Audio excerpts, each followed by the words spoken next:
Last time on our series, Zhao Chun not only completed a seemingly impossible task alone at the Academy, earning heroes' acclaim, but he also ventured alone into enemy lines on the interstellar battlefield, piloting the advanced T3 Blizzard-class light interstellar battlecruiser, turning the tide of battle.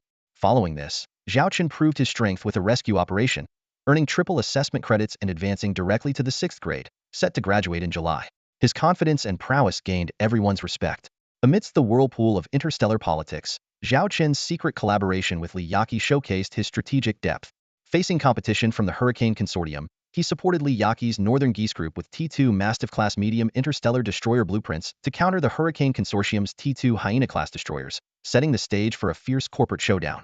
At the edge of the Reef starfield, Zhao Chen's fleet made a tense trade with a mysterious woman from the Bloody Mary Mercenary Corps, securing 5 T2 Moose-class heavy transport ships. This not only bolstered his fleet, but also laid the groundwork for his future actions. On the dwarf race's homeworld, Zhao Chun scored a brilliant victory over the fire lizard race's fleet, rescuing the oppressed dwarfs. The chieftain's daughter, Annie, reunited with her family with Zhao Chen's help, a touching moment that also highlighted Zhao Chen's unique charm in winning hearts, not just battles. His interstellar journey has just begun. If you're interested in the story, please check the comments section or playlist below. And now, let's continue with part 3. Commander Zhao Chun of the Leo Star System finally returned with his interstellar fleet. He breathed a sigh of relief. Fortunately, the Fire Lizard tribe had not yet launched their attack, and the Leo Star System remained peaceful. At the temporary base on the 3rd planet of the Leo Star System, Zhao Chun saw 2 T2 Hammer-class heavy industrial starships already deploying their work platforms, with 2 interstellar battleships nearly completed. Summoned by Zhao Chun, Secretary Charlotte and Secretary Ellie arrived at the bridge of Zhao Chun's T3 Blizzard-class light battlecruiser to discuss the next steps. Zhao Chun was pleasantly surprised to see the nearly completed battleships in the video feed. He hadn't expected them to be built in his absence. It turned out that during Zhao Chun's absence, various factions from the planets in the Leo Star System had contributed a large amount of resources, especially raw materials. Secretary Ellie seized this opportunity to order the construction of interstellar battleships using the 2 idle T2 Hammer-class ships. Given the outstanding performance of the T2 Lion-class heavy missile ships on the battlefield, she decided to build 2 more. Even Chief Pekin was willing to take on part of the component manufacturing, significantly speeding up the construction process. However, the immediate priority was to deal with the trouble brought by the Fire Lizard tribe.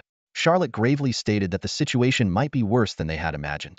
A week ago, they received intelligence that the Fire Lizard tribe had allied with 3 other interstellar forces, amassing a fleet of over 3,000 ships, including 10 T3 interstellar battleships. Though 5 of these were interstellar frigates and somewhat outdated, the sheer number exceeded Zhao Chen's expectations.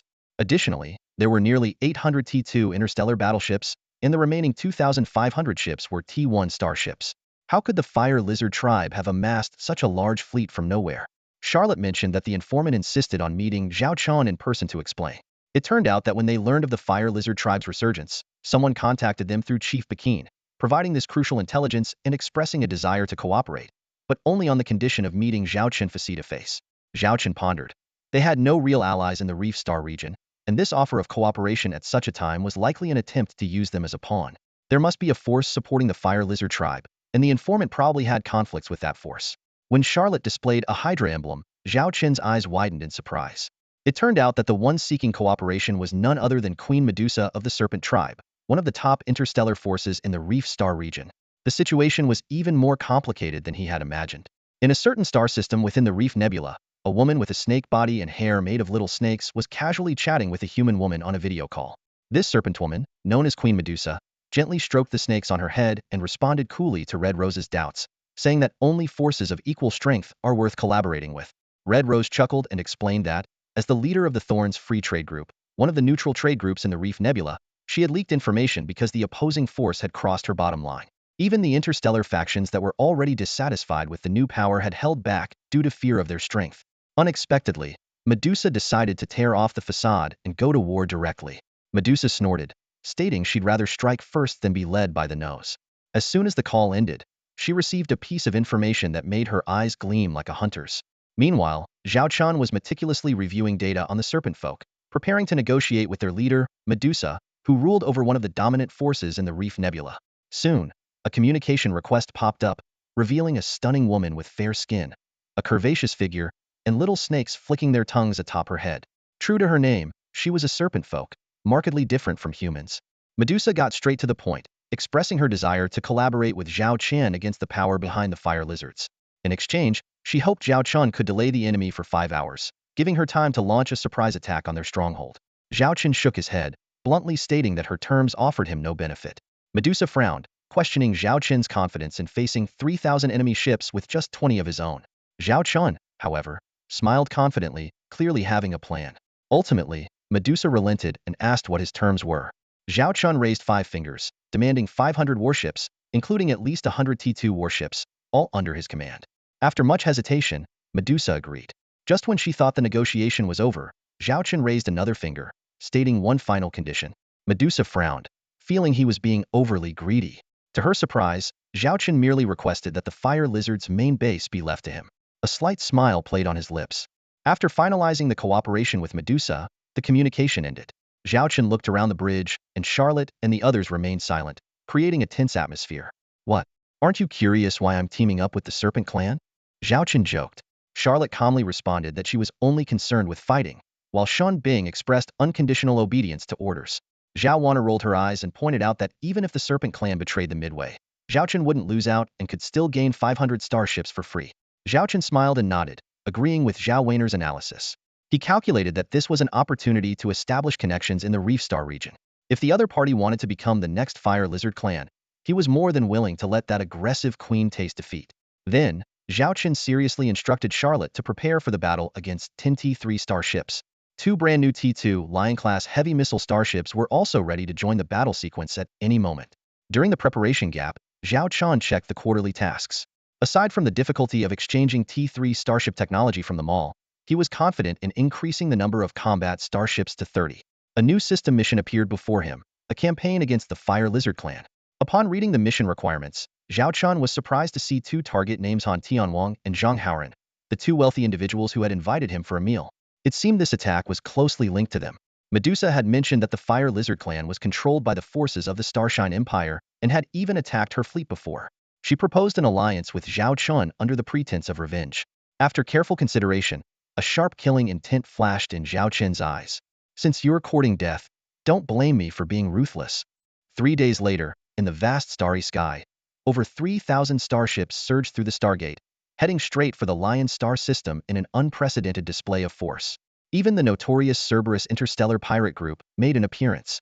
In the Stargate control room, the administrator was stunned, sensing that this battle was anything but ordinary and could potentially reshape the entire Reef Star region. He silently sent a message through a private channel, completing his superior's orders. Barely 10 minutes after the fleet departed, another 500 starships requested passage. The administrator noticed that these ships bore the insignia of the Hydra clan.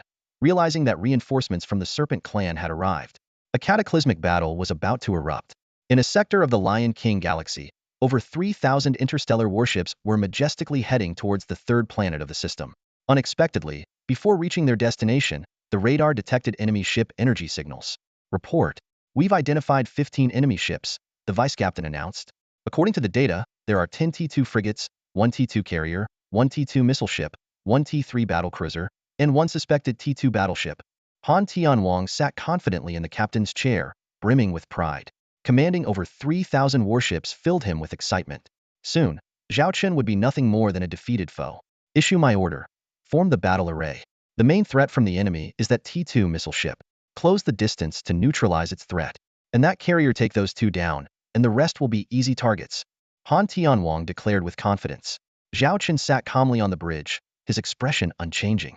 Among the 3,000 enemy ships, he only cared about the 10 T3s. 5 T3 Stone-class frigates, 1 T3 Scorpion cruiser, 2 T3 Porcupine destroyers, and 2 T3 Arkham battleships.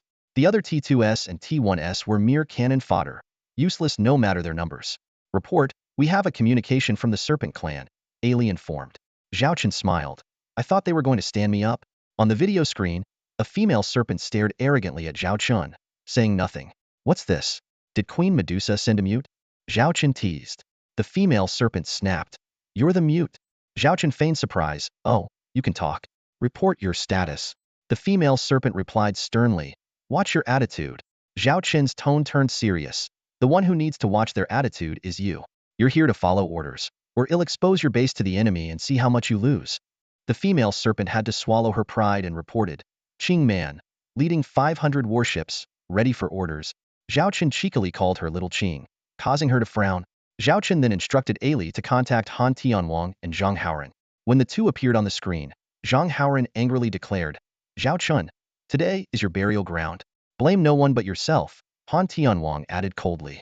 Zhao Chen suddenly understood and mocked Han Tianwang for failing to woo Su Lan, hinting at his own closeness with her, which left Han Tianwang both embarrassed and furious.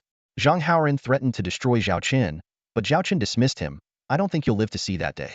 From your bridge background, IDs say you're on AT3 Arkham battleship, right?" As soon as he finished speaking, a warship appeared out of nowhere outside Zhang Haoran's ship, with its missile launchers already open. Alarms blared on the bridge. "Warning, our ship is missile-locked." Zhang Haoran's eyes widened in horror, as if he had fallen into an ice pit. Minutes ago, the T-3 Phantom-class light stealth bomber had already been lying in ambush on the battlefield, waiting for the perfect moment. Zhao Qin's Xiaolong fleet pretended to have just arrived, engaging in idle chatter with the enemy to buy time, allowing the T-3 Phantom to slip into the optimal attack position. Zhao Wanner quickly pinpointed the enemy's T-3 battleship's critical weak spot. "Right here, attack immediately," she ordered decisively. The T-3 Phantom stealthily maneuvered, brushing past enemy ships multiple times without being detected. At this critical juncture, Zhao Wanner had meticulously planned the assault. The primary targets were 2 T-3 Arkham battleships, 3 T-3 Stone Golem frigates, and 1 T-3 Porcupine destroyer. Heavy torpedoes, cluster bombs, and anti-ship missiles, all lethal weapons, were primed and ready, awaiting the command. Reporting in, all targets locked, ready to fire at any moment. Excellent. Fire at full force in 5 seconds. Zhao Wanner took a deep breath and issued the order that would seal the enemy's fate. Her palms slightly sweaty, heart pounding like a drum, adrenaline surging, yet she remained calm and composed. Meanwhile, Zhao Chun was in communication with Han Tianwang and Zhang Haoran. Zhang Haoran was stunned to see a warship appear out of nowhere, launching a barrage of torpedoes and missiles at him. Before he could react, the onslaught of firepower rained down like a storm. The ship shook violently, alarms blaring incessantly. Starboard armor down to 63. Starboard armor down to 35. In an instant, the armor was torn apart, exposing the compartments, and soldiers were obliterated in the explosions. Even the last-minute adjustments to the star shield were futile, as the anti-ship missiles hit their mark with precision. The entire T-3 battleship was engulfed in flames, turning into wreckage before everyone's astonished eyes. The other T-3 warships fared no better, suffering heavy damage one after another. Han Tianwang leaped up in disbelief, recognizing the culprit as stealth interstellar bomber. At that moment, his heart was filled with nothing but despair and rage. The sound of the task completion notification took Zhao Chen by surprise. The enemy fleet had 2 Arkham-class medium interstellar battleships. Zhao Chen wasn't sure of Zhang Haoran's exact location. He only knew that Wanner had marked them as targets. Unexpectedly, the starship Zhang Haoran was on was the first to be hit.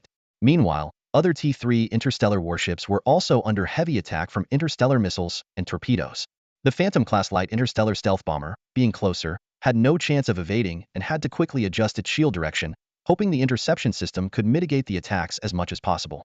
5 minutes later, according to the original plan, the T-2 Lion King-class heavy interstellar missile ship number 1 launched a fire strike on the main T-2 interstellar warship targets of the enemy. The T-2 Queen B-class heavy carrier starship began deploying interstellar drones, aiming to gain air superiority and attack the enemy T-2 interstellar warships, while the other ships awaited further orders. Zhao Chun gave the command, and Ailey immediately relayed the commander's orders to the Xiaolong fleet. The missile launch silos on Lion King No. 1 opened, with interstellar missiles ready to fire. The targeting system had locked onto nearly 100 enemy T-2 interstellar warships as targets. At this moment, Han Tianwang and others were still focused on the interstellar stealth bomber that had suddenly appeared in the middle of the fleet. Damn it! How could a T-3 interstellar stealth bomber appear within our ranks? Han Tianwang cursed. Fortunately, his Scorpion-class medium interstellar cruiser was positioned far enough away not to be targeted. However, Zhao Chen's old friend, the Fire Lizard Tribe Chief, wasn't as lucky. His Arkham, like the other fallen Arkham, had been marked as a target. As the name suggests, compared to the fool Zhang Haoran, the Fire Lizard Tribe Chief was much more alert. He immediately ordered the shield position to be adjusted, activated his starship's interception system, and commanded nearby T-1 and T-2 starships to intercept the incoming interstellar torpedoes and missiles at all costs, with some even sacrificing themselves as shields. Despite these efforts, the Fire Lizard Tribe Chief's Arkham still suffered heavy damage. Half of the 30 interstellar torpedoes hit the target, while the rest were either intercepted or blocked by the timely adjusted shields. Of the 3 T-3 short-range heavy interstellar missiles, one was intercepted and another was blocked by a T-2 interstellar cruiser, exploding into a fireball. Two of the three short-range heavy cluster bombs penetrated the defenses and hit Arkham. Following this, system alarms rang continuously. The port side hull armor and shield energy levels dropped sharply, some areas were breached, and several compartments were damaged, resulting in the deaths of dozens of warriors. The rear of the hull also took hits, destroying the secondary gun and killing more warriors. The energy system supply encountered faults, and multiple weapon modules were damaged. The Arkham, which narrowly escaped destruction, was left in ruins, looking as if it had been pulled from a junkyard. With signs of attacks everywhere, fires, smoke, and explosions echoed all around. Counterattack. Han Xiao, counterattack now, the Fire Lizard Tribe chief shouted in the Fleet Communication Command System. Han Tianwang immediately ordered all ships capable of attacking the T3 interstellar stealth bomber to mobilize every weapon for a full-scale assault. In an instant, countless fires converged like a reverse meteor shower, all aimed at the T3 interstellar stealth bomber. With such attack intensity, even a T3 interstellar battleship would struggle to withstand it, let alone a lightly armored T3 stealth bomber. Just as the T3 stealth bomber was about to be engulfed in fire, something unexpected happened. All the attacks were somehow deflected at the perimeter, as if hitting an invisible wall, exploding one after another without causing any damage. This only highlighted the bomber's elegance. Han Tianwang quickly stepped forward, staring at the screen in disbelief. He saw a shimmering, transparent energy shield enveloping the bomber. How was this possible? Han Tianwang's eyes widened. The other fleet commanders were equally shocked and, after close observation, realized a terrifying fact. This T3 stealth bomber was equipped with a T4 grade all-around star shield. As the name suggests, this star shield could withstand attacks from all directions and had a strength far surpassing T3 grade shield systems. Zhao Chun, Han Tianwang muttered the man's name in a daze. Installing a T4 grade star shield on a T3 interstellar ship, how did this guy manage to do it? Han Tianwang was baffled and couldn't calm down for a long time. In just 3 minutes, the T3 Phantom-class light stealth bomber displayed astonishing destructive power. It launched 170 heavy short-range particle torpedoes, 15 short-range heavy anti-ship missiles, and 15 short-range heavy letter bombs, achieving remarkable results. In an instant, a T3 Arkham-class medium battleship and 3 Stonehenge-class medium frigates were obliterated, while another Arkham and a Porcupine-class medium destroyer were severely damaged. In a mere 3 minutes, this single stealth bomber managed to attack 6 ships of the same class, showcasing its incredible capabilities. This extraordinary power is due to the unique nature of the stealth bomber. Warning: Starshield energy level at 41. Zhao Wanner stared intently at the flashing green numbers, fully aware that if the Starshield failed, the T3 Phantom would be engulfed in enemy fire in an instant. She made a swift decision, ordering the launch of the remaining ammunition and immediately deploying optical mimicry missiles. Without hesitation, she steered the ship into stealth mode, speeding towards the predetermined direction. At this critical moment, Zhao Wanner was exceptionally calm. The tension from earlier had vanished. Facing life and death, her mind was clearer and more composed than ever. Decisions that usually required careful deliberation now came to her in a flash. She suddenly felt as if she was born for this moment. The battlefield was her true calling. Upon her command, the vice captain sprang into action, and the ship buzzed with intense activity. A barrage of missiles was unleashed, followed closely by 5 optical mimicry missiles, creating a blinding white fog around the T3 Phantom, concealing it completely. Within seconds, the fog dissipated, revealing 6 identical T3 Phantoms, all speeding in different directions. Mimicry missiles. That bastard is trying to escape. Han Tian was furious. A single stealth bomber had destroyed 4 T3 ships right under his nose, a blatant insult. He roared, "Stop it. I refuse to believe that flimsy starshield can withstand the firepower of all our ships." Meanwhile, the missiles and torpedoes launched by the T3 Phantom began to hit their targets. Debris rained down on the T1 and T2 ships, creating chaos and carnage. An unlucky T2 destroyer was hit by dozens of bombs, turning into a heap of scrap metal in an instant. As the real and fake T3 Phantoms became indistinguishable, they vanished from sight. The ships, once solid and clear, became ghostly and then disappeared entirely, like a mirage. Some of the decoys were destroyed under heavy enemy fire, revealing them as mere illusions. "Find it. Don't let that damned ship escape." Han Tian raged. But how could they find it now? The real T3 Phantom had long since vanished. The fleet blindly fired at the last known positions, but after a few rounds, the shots inevitably hit their own ships.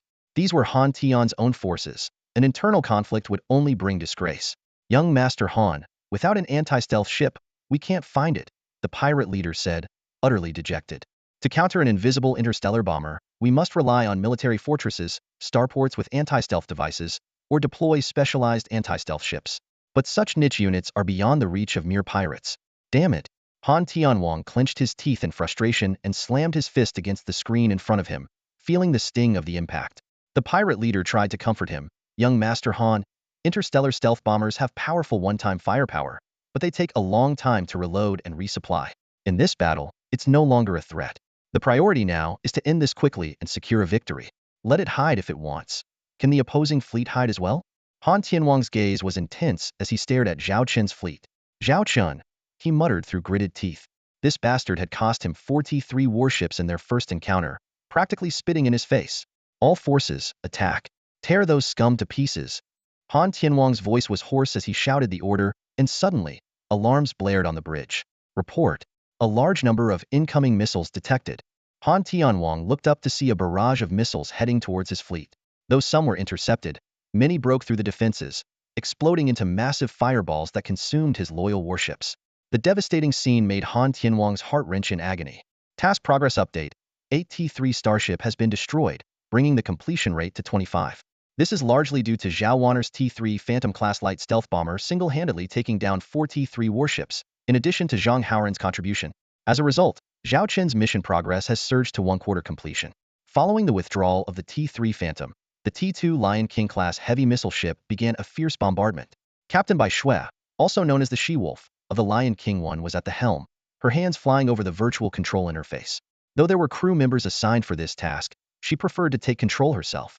Since she first ordered the T2 Lion King to open fire, she had become enamored with the thrill of watching enemy ships disintegrate under her command. The exhilaration made her ears perk up, her tail wag happily, and her breathing grow heavier.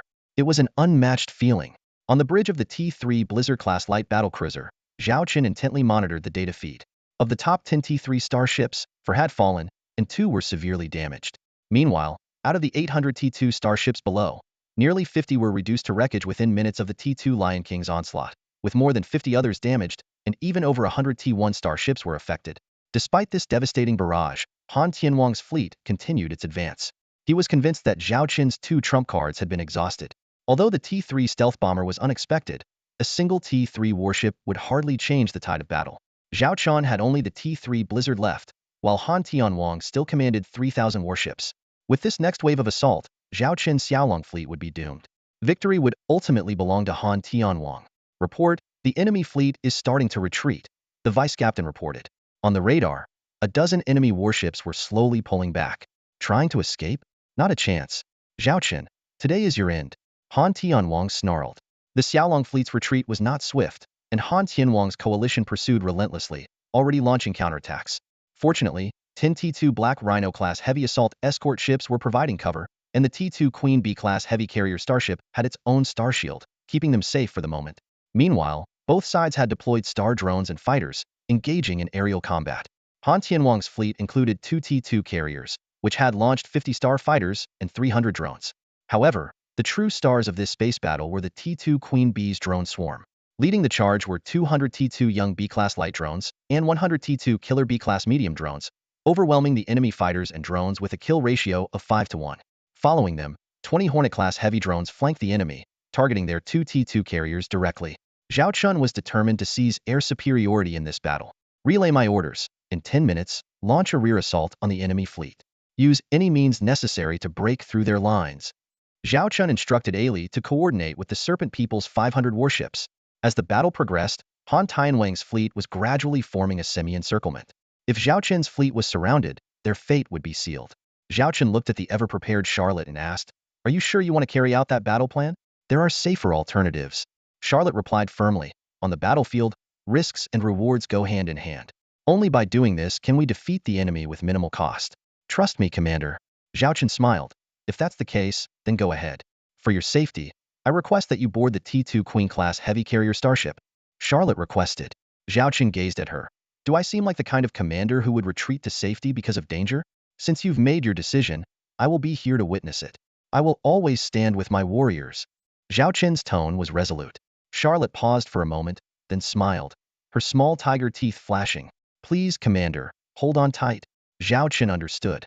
His little tigress was about to take the ship for a wild ride. Commander Qingman of the Serpent Fleet received orders from the commander of the Lion Fleet. When she saw the command to lead 500 warships in a direct assault on the enemy's formation, she was utterly shocked. Only 500 ships to break through over 3,000 enemy vessels? This was a suicide mission. Did that guy intend to use her as cannon fodder? Qingman was deeply resistant to the order, but the queen had already decreed that this battle must follow his command. Moreover, the queen's main fleet should have already started attacking those star systems. If the enemy fleet got wind of this and returned to defend, it could jeopardize the queen's safety. There was no other choice. Relay my orders. The entire fleet will advance at full speed to coordinates XX. Qingman commanded. Her position was already close to the battlefield, and they soon reached the edge. The radar showed energy signals from both fleets. To her surprise, the wreckage of several T3 starships stood in the distance. Judging by the level of damage, they could only be T3 ships. Upon closer inspection, it was a T3 Arkham-class medium battleship and 3 T3 Statue-class medium frigates, along with several T2 shipwrecks. And further ahead, the two fleets were locked in battle. What had happened here? Qingman was astounded. How had that man managed to destroy 4 T3 enemy ships in such a short time without any losses on their side? It was unbelievable. But the evidence was right before her eyes. She began to believe that maybe his orders had some merit. Despite the enemy still having nearly 3,000 ships, the odds were against them. But who cares? She would trust him this time. Qingman led her fleet to approach the enemy's rear. Meanwhile, Han Tianwang's fleet detected the Serpent fleet. Why were the Serpent ships here? Han Tianwang was puzzled.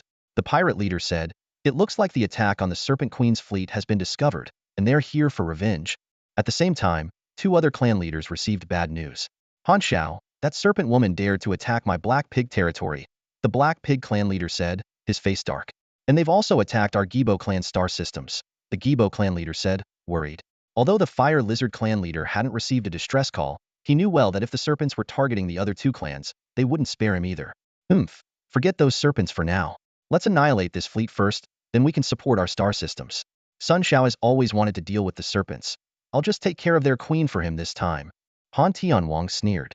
Achieving a victory here would surely earn him favor with Sun Xiao and his backers. The Black Pig and Gibo leaders had no objections. This fleet was on the verge of being obliterated. It was just a matter of time. Besides, they had suffered significant losses, and letting them go now would be unacceptable. Supporting their star systems could wait a bit longer. Soon, they would realize they had missed their last chance. Report. The enemy flagship T3 Blizzard has suddenly accelerated and is heading straight for us. The sudden news alarmed everyone. Han Tianwang glanced at the rapidly approaching signal on the radar and laughed disdainfully. Has Zhao Chen lost his mind? No matter how powerful his rust bucket is, it can't possibly fight off thousands of ships. I've got nearly 3,000 warships here. He then issued an order. Transmit my command. Attack the T3 Blizzard with full force. As long as we take it down, Zhao Chen won't stand a chance. Ignore the 500 serpent ships for now. Yes, sir. The Han Tianwang fleet began to lock onto the T3 Blizzard. Although it had a star shield, it was only effective for frontal defense. With so many warships on their side, a single T3 vessel was hardly a threat. Suddenly, alarms blared across the fleet's bridges. Warning. Incoming interstellar missiles detected. Warning. Incoming interstellar missiles detected. Han Tianwang jumped up in shock. What's going on? How are their missiles? Reports indicate they are coming from behind that asteroid. Two T2 interstellar missile ships have appeared, identical to the previous one. Urgent intelligence arrived, along with deep space telescope footage. Behind the asteroid, two interstellar missile ships were faintly visible in the shadow of Zhao Chen's fleet. So that's it. Han Tianwang exclaimed. Zhao Chen had hidden two T2 missile ships behind the asteroid, using it as cover to launch a surprise attack. The earlier tactical retreat was merely a diversion. Now, Zhao Chen's fleet had halted its retreat. Quick! Defend! Intercept those damn missiles! Han Tianwang roared. Just one T2 missile ship had already caused significant damage with 500 missiles. Now with two more, the losses would be unimaginable. If the casualties were too high, even if Zhao Chen was defeated, Sun Xiao would never forgive him. Cold sweat beaded on Han Tianwang's forehead. Adding to his horror, the T3 Blizzard seemed completely unbothered by the friendly missiles, even maneuvering alongside them at times, creating a breathtaking spectacle. Zhao Chen is a madman. Han Tianwang was terrified. Inside the T3 Blizzard's bridge, Charlotte focused on the holographic star battle map filled with red circles and missile trajectories. She shared intel with the two T2 Lion ships, preemptively knowing their attack routes. Her task was to navigate through this missile swarm, find the optimal path, avoid danger zones, and deliver a piercing blow to the enemy ships. Though extremely risky, the most dangerous place was often the safest. The T3 Blizzard could use these missiles as cover to launch its attack. Zhao Chen sat in the captain's chair, savoring the thrilling moment, adrenaline surging through him. This was the allure of star warfare. Soon, the first wave of missiles exploded, and the shockwaves even reached the T3 Blizzard. Zhao Chen remained calm, taking in the spectacle of missile detonations up close for the first time. Quite beautiful, he thought. He wondered how Han Xiao felt about it. Was it beautiful for him too? At the edge of a barrage of interstellar missiles, a T3 class starship, capable of speeds exceeding 200 knots, was racing through space. Time and again, it narrowly evaded death, skirting past deadly explosions. Just a hair's breadth away, the shockwaves from the blasts threatened to engulf the T3 Blizzard-class light battlecruiser. Even the wreckage of a destroyed enemy T2 ship, propelled by a massive shockwave, collided with the hull of the T3 Blizzard. This was a testament to the perilous path the T3 Blizzard was navigating. The captains of the two T2 Lion-class heavy missile ships trailing behind watched in fear. If not for Charlotte's strict orders to adhere to the plan and act as if the T3 Blizzard didn't exist, they might have hesitated to fire. Despite this, they were still on edge. Each attack had to ensure every missile hit its target precisely, leaving no room for error. Any mistake made their hearts pound, as if they were about to leap out of their throats. After all, their commander was aboard that T3 Blizzard. Meanwhile, the T3 Blizzard was anything but idle. Its main guns, secondary guns, and closing and defense systems were all firing at full capacity. 50 Blizzard-class drones surged out from the ship's belly, acting as escorts while also finishing off surrounding enemy ships. The Blizzard light missiles moved with precision, each one targeting a T2 ship to ensure a kill with every shot. This deadly efficiency had maintained a 100 success rate so far.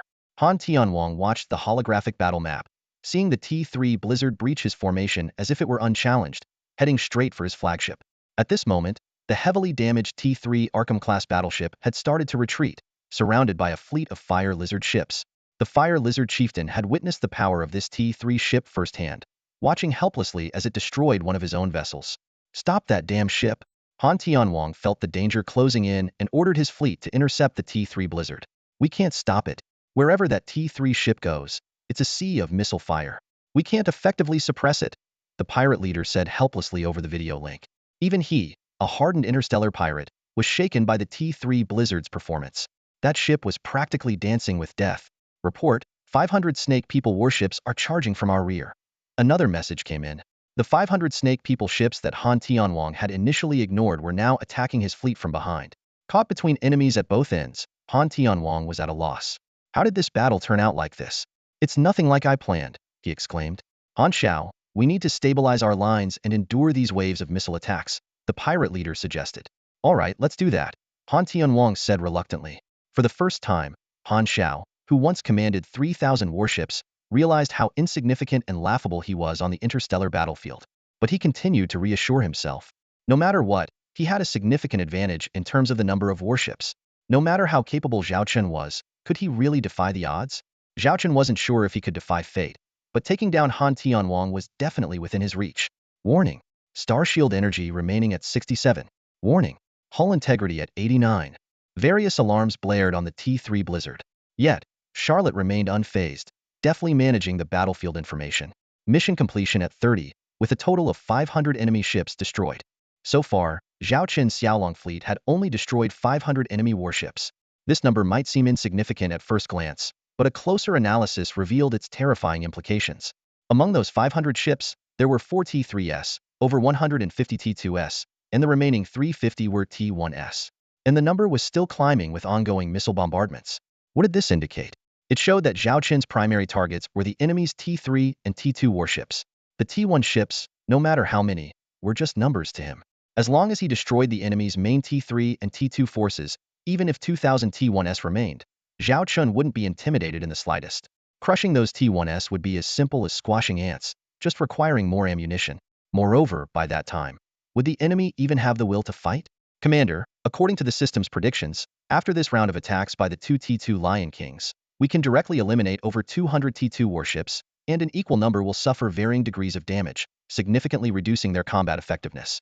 Our current battle plan is progressing very smoothly, reported Ailey. The enemy had a total of 800 T2s, and most of the 200 already destroyed were main warships, with the remainder being escort ships. So, although the enemy's ship count wasn't decreasing rapidly, their overall combat strength had plummeted by a third. At that moment, Charlotte set her sights on a T3 Porcupine-class medium destroyer. This T3 warship had its main cannon aimed at the T3 Blizzard, and the Blizzard's bow cannon was also locked onto it. A mere destroyer dares to challenge the T3 Blizzard? Charlotte sneered, her little fangs flashing, courting death. The T3 Blizzard-class light interstellar battlecruiser's heavy cluster laser cannon was fully charged, and a blue beam shot straight towards the targeted T3 Porcupine-class medium interstellar destroyer. At the same time, the T3 Porcupine fired its own cluster laser, but the difference between the two was as stark as a toothpick against a hot dog worlds apart. Both beams struck the opposing star shield simultaneously, creating a spectacle like asteroids colliding with a planet. Warning: star shield energy at 95, 90, 85. Echoed the alerts within the T3 Porcupine's bridge. The Black Pig clan leader leapt from the captain's chair in terror. Though he had known the enemy ship was formidable, the power of this cannon was beyond belief. The rapid decline in his star shield's energy was unprecedented. Gulping involuntarily, the Black Pig clan leader stared at the fluctuating numbers, watching them drop from green to yellow at 30, finally stabilizing precariously at 15. He collapsed back into the captain's chair, cold sweat dripping from his forehead, letting out a long breath while still in shock. What kind of monstrous warship is this? A single shot with such devastating power. Maintain distance from the enemy ship and dispatch additional escort vessels, he ordered. Just as he finished, another series of alarms blared. Warning: incoming missiles detected. Warning: incoming projectiles detected. He turned his gaze to the porthole, witnessing 3 explosions on the star shield, which then shattered into pieces. Warning: star shield energy at 10, 5, 0. Warning: star shield system energy depleted. The Black Pig clan leader turned ashen, his pupils contracting violently, for the radar showed 4 electromagnetic cannon projectiles hurtling towards the ship, originating from the T3 Blizzard's 4 2,500mm medium electromagnetic cannons. Boom! A thunderous explosion rocked the bridge, sparks flying everywhere. The lighting dimmed abruptly, and the emergency lights flickered weakly. Coughing, the Black Pig clan leader suddenly felt the floor give way beneath him. He looked down in horror to see a crack opening up, a terrifying suction pulling him in. As he was expelled into space, he caught a fleeting glimpse of the ship's interior cross-section, followed by the vast emptiness of the cosmos and the sight of gaping fissures on his ship's hull. Then, everything went dark. Report: the subsequent 4 electromagnetic cannon projectiles successfully hit the enemy ship's bridge, causing hull breaches. The T3 Porcupine has lost combat capability, AI Lee quickly reported to Zhao Chan. Simultaneously, the system notification sounded. Mission completion: 35. 1 T3 starship destroyed. Mission completion: 40. Black Pig clan leader killed. It seemed the ill-fated T3 Porcupine-class medium destroyer was indeed the flagship of the Black Pig clan leader. Had it been an ordinary battleship, it might have withstood the attack. But you faced the T3 Blizzard. You sat at the wrong table, Zhao Chun remarked calmly. For the T3 Blizzard that had just taken down a T3 battleship, it seemed like a routine task. It swiftly continued its charge forward. As it passed by a heavily damaged but Lakido-escaped T3 statue-class medium frigate, it casually unleashed a volley of fire, turning it into space debris. Mission completion: 45. Destroyed 1 T3 warship. Warning: our ship is locked on by the main cannon of a T3 Scorpion-class medium cruiser. The system's alerts and notifications sounded one after another, but Zhao Chan remained unfazed. Charlotte had already redirected the star shield to face the T3 Scorpion, absorbing the concentrated fire and causing ripples across its surface. Warning: star shield energy at 42. Zhao Chan eyed the T3 Scorpion, convinced that this ship must be Han Tianwang's, as it was the only remaining T3 warship likely to pose a threat to him. Report: this T3 warship's star shield system is of exceptionally high quality, far surpassing that of standard T3 battlecruisers. The vice captain reported helplessly beside Han Tianwang. I don't want excuses. I want that damn T3 Blizzard sunk. Han Tianwang roared, grabbing the vice captain by the collar in fury. The vice captain sighed. It was an undeniable fact. The T3 Blizzard, although a battlecruiser, had such overwhelming power that even battleships had to bow before it. Who the hell designed this monstrous ship? It's just too insane. Report: our rear is under sudden attack by 500 Serpent warships, resulting in heavy losses due to disorganized formations. Report: the enemy is launching a frontal assault, with a T2 battleship and 10 T2 frigates attacking us. Our front line is likely to crumble. Successive bad news flooded Han Tianwang's ears. Can't handle the T3 Blizzard, fine. But now we can't even fend off a mere 500 Serpent warships, or a single T2 battleship and 10 T2 frigates. Are you all useless? Han Tianwang fumed, cursing loudly. Young Master Han, it's really those warships that are too bizarre, not our incompetence. See for yourself. This T2 frigate is practically riding on our T2 destroyer's face. and that T2 battleship is charging straight at our T3 frigate," the vice captain explained sheepishly. Han Tianwang glanced at the screen, and sure enough, a T2 battleship was barreling directly toward one of their only two remaining T3 statue-class medium frigates. Even such an outrageous scene forced Han Tianwang to believe it. Inside the bridge of the T3 class medium interstellar frigate, the Gaibwa clan chief sat upright, maintaining a composed demeanor.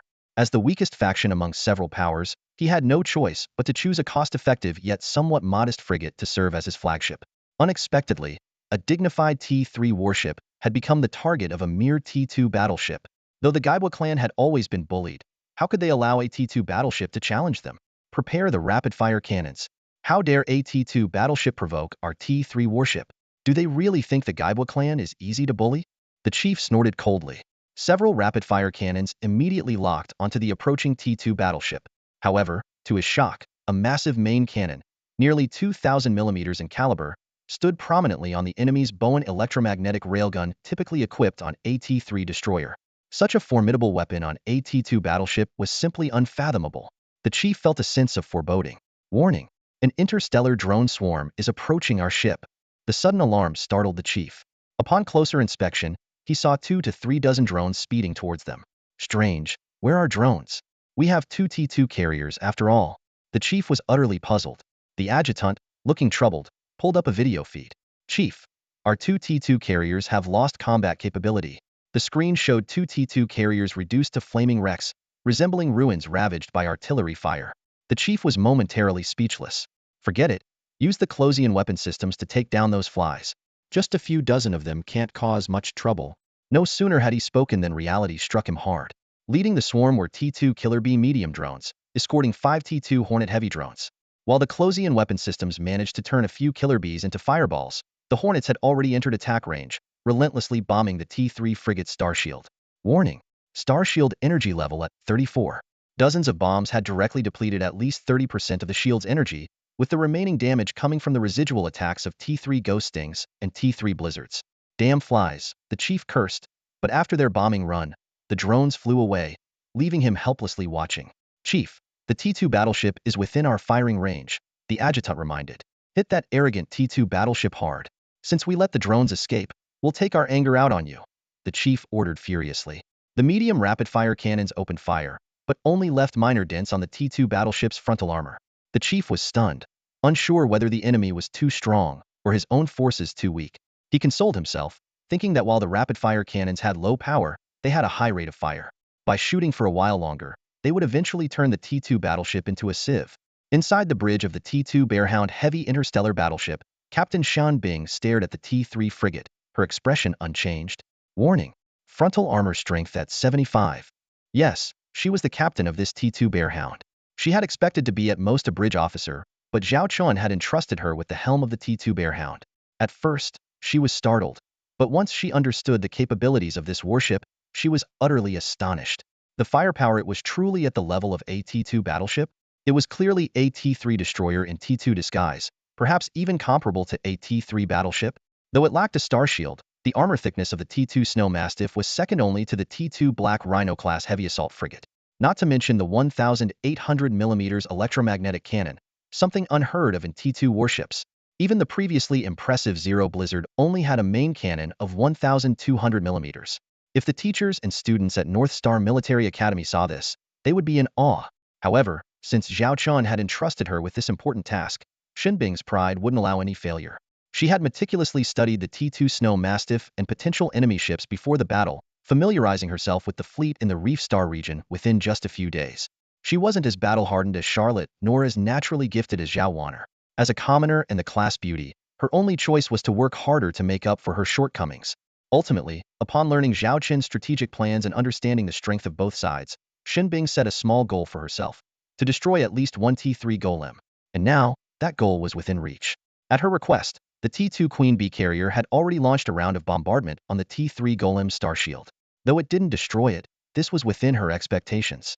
Shinbing estimated that the T3 golem's starshield energy was now below 35. As for the rapid fire being endured by her ship, she wasn't concerned at all. With the T3 golem's firepower, it would take at least 5 minutes to breach the T2 Snow Mastiff's armor, and 5 minutes was more than enough time for her to take down the T3 frigate. 6 pulse laser secondary cannons, fire. In 20 seconds, Snow Mastiff's electromagnetic main cannon, fire. Shinbing calmly issued the firing orders. As soon as she finished speaking, 6 beams of blue-white laser shot out, heading straight for the T3 golem. 6 T2 heavy pulse laser turrets simultaneously locked onto the T3 golem-class medium interstellar frigate across from them. 6 beams of laser shot out like spears of starlight, slamming into the T3 golem's star shield. The chieftain of the Gaibwa tribe watched in shock as the shield's energy, which had been at 34, plummeted to 0 in an instant. 6 mere pulse laser shots had completely drained his shield. This can't be happening, the chieftain murmured in disbelief. Energy weapons were known for their destructive power against star shields, but this was just a T2 warship. Didn't it know its place? Chieftain, the secondary cannons on that T2 battleship seemed to be T2 grade heavy pulse laser cannons. The adjutant beside him swallowed nervously and said cautiously, "Heavy pulse laser cannons? You must be mistaken. Such weapons are usually the main cannons on typical medium T2 warships, and here they are secondary cannons, in a row of 6 no less. What kind of T2 battleship is this?" The Gaibwa chieftain was silently complaining when he saw a strange vortex suddenly appear at the muzzle of the main cannon of the distant T2 battleship. Before he could react, he felt himself lifted off the ground and slammed back down, bruised and battered. The nightmare was far from over. Ear-piercing alarms blared. Warning! Warning! Severe energy system malfunction. Explosion imminent in 30 seconds. Abandon ship immediately. Abandon ship? This can't be happening. A T3 warship, reduced to this state with just 1 shot. The chieftain was on the verge of tears, but there was no time to think. He scrambled towards the escape pod in a panic. One by one, the escape pods of the crew were launched, but his remained motionless. Alert! Alert! Escape pod launch procedure failure. Hearing this damned system prompt, the chieftain was on the brink of collapse. Could all today's bad luck have befallen him? The next moment, the T3 golem turned into a dazzling fireball, erupting into a magnificent and tragic display of fireworks in space. Witnessing this, Shun Bing was stunned. Was the T3 frigate really that fragile? She had originally planned to destroy the enemy's star shield with the first wave of attacks, inflict some damage on the hull, then withstand a counterattack, and finally, after the main and secondary cannons had recharged, deliver a second wave to finish off the enemy ship. Who would have thought the battle would end so abruptly and quickly? Mission completion. 50. Target killed. Gaibwa chieftain. Mission completion. 55. T3 warship destroyed. The system notification rang in Zhao Qin's ears. He glanced at the battlefield, surprised by Xin Bing's performance. He knew the T2 Snow Mastiff was powerful, almost comparable to a quasi-T3 warship in some respects, but who would dare pilot a T2 warship to challenge a T3, especially under the enemy's watchful eyes? One had to admit, this civilian-class beauty had exceptional skills. As the Serpent Race warships joined the fray, Han Tianwang's fleet suffered even greater losses.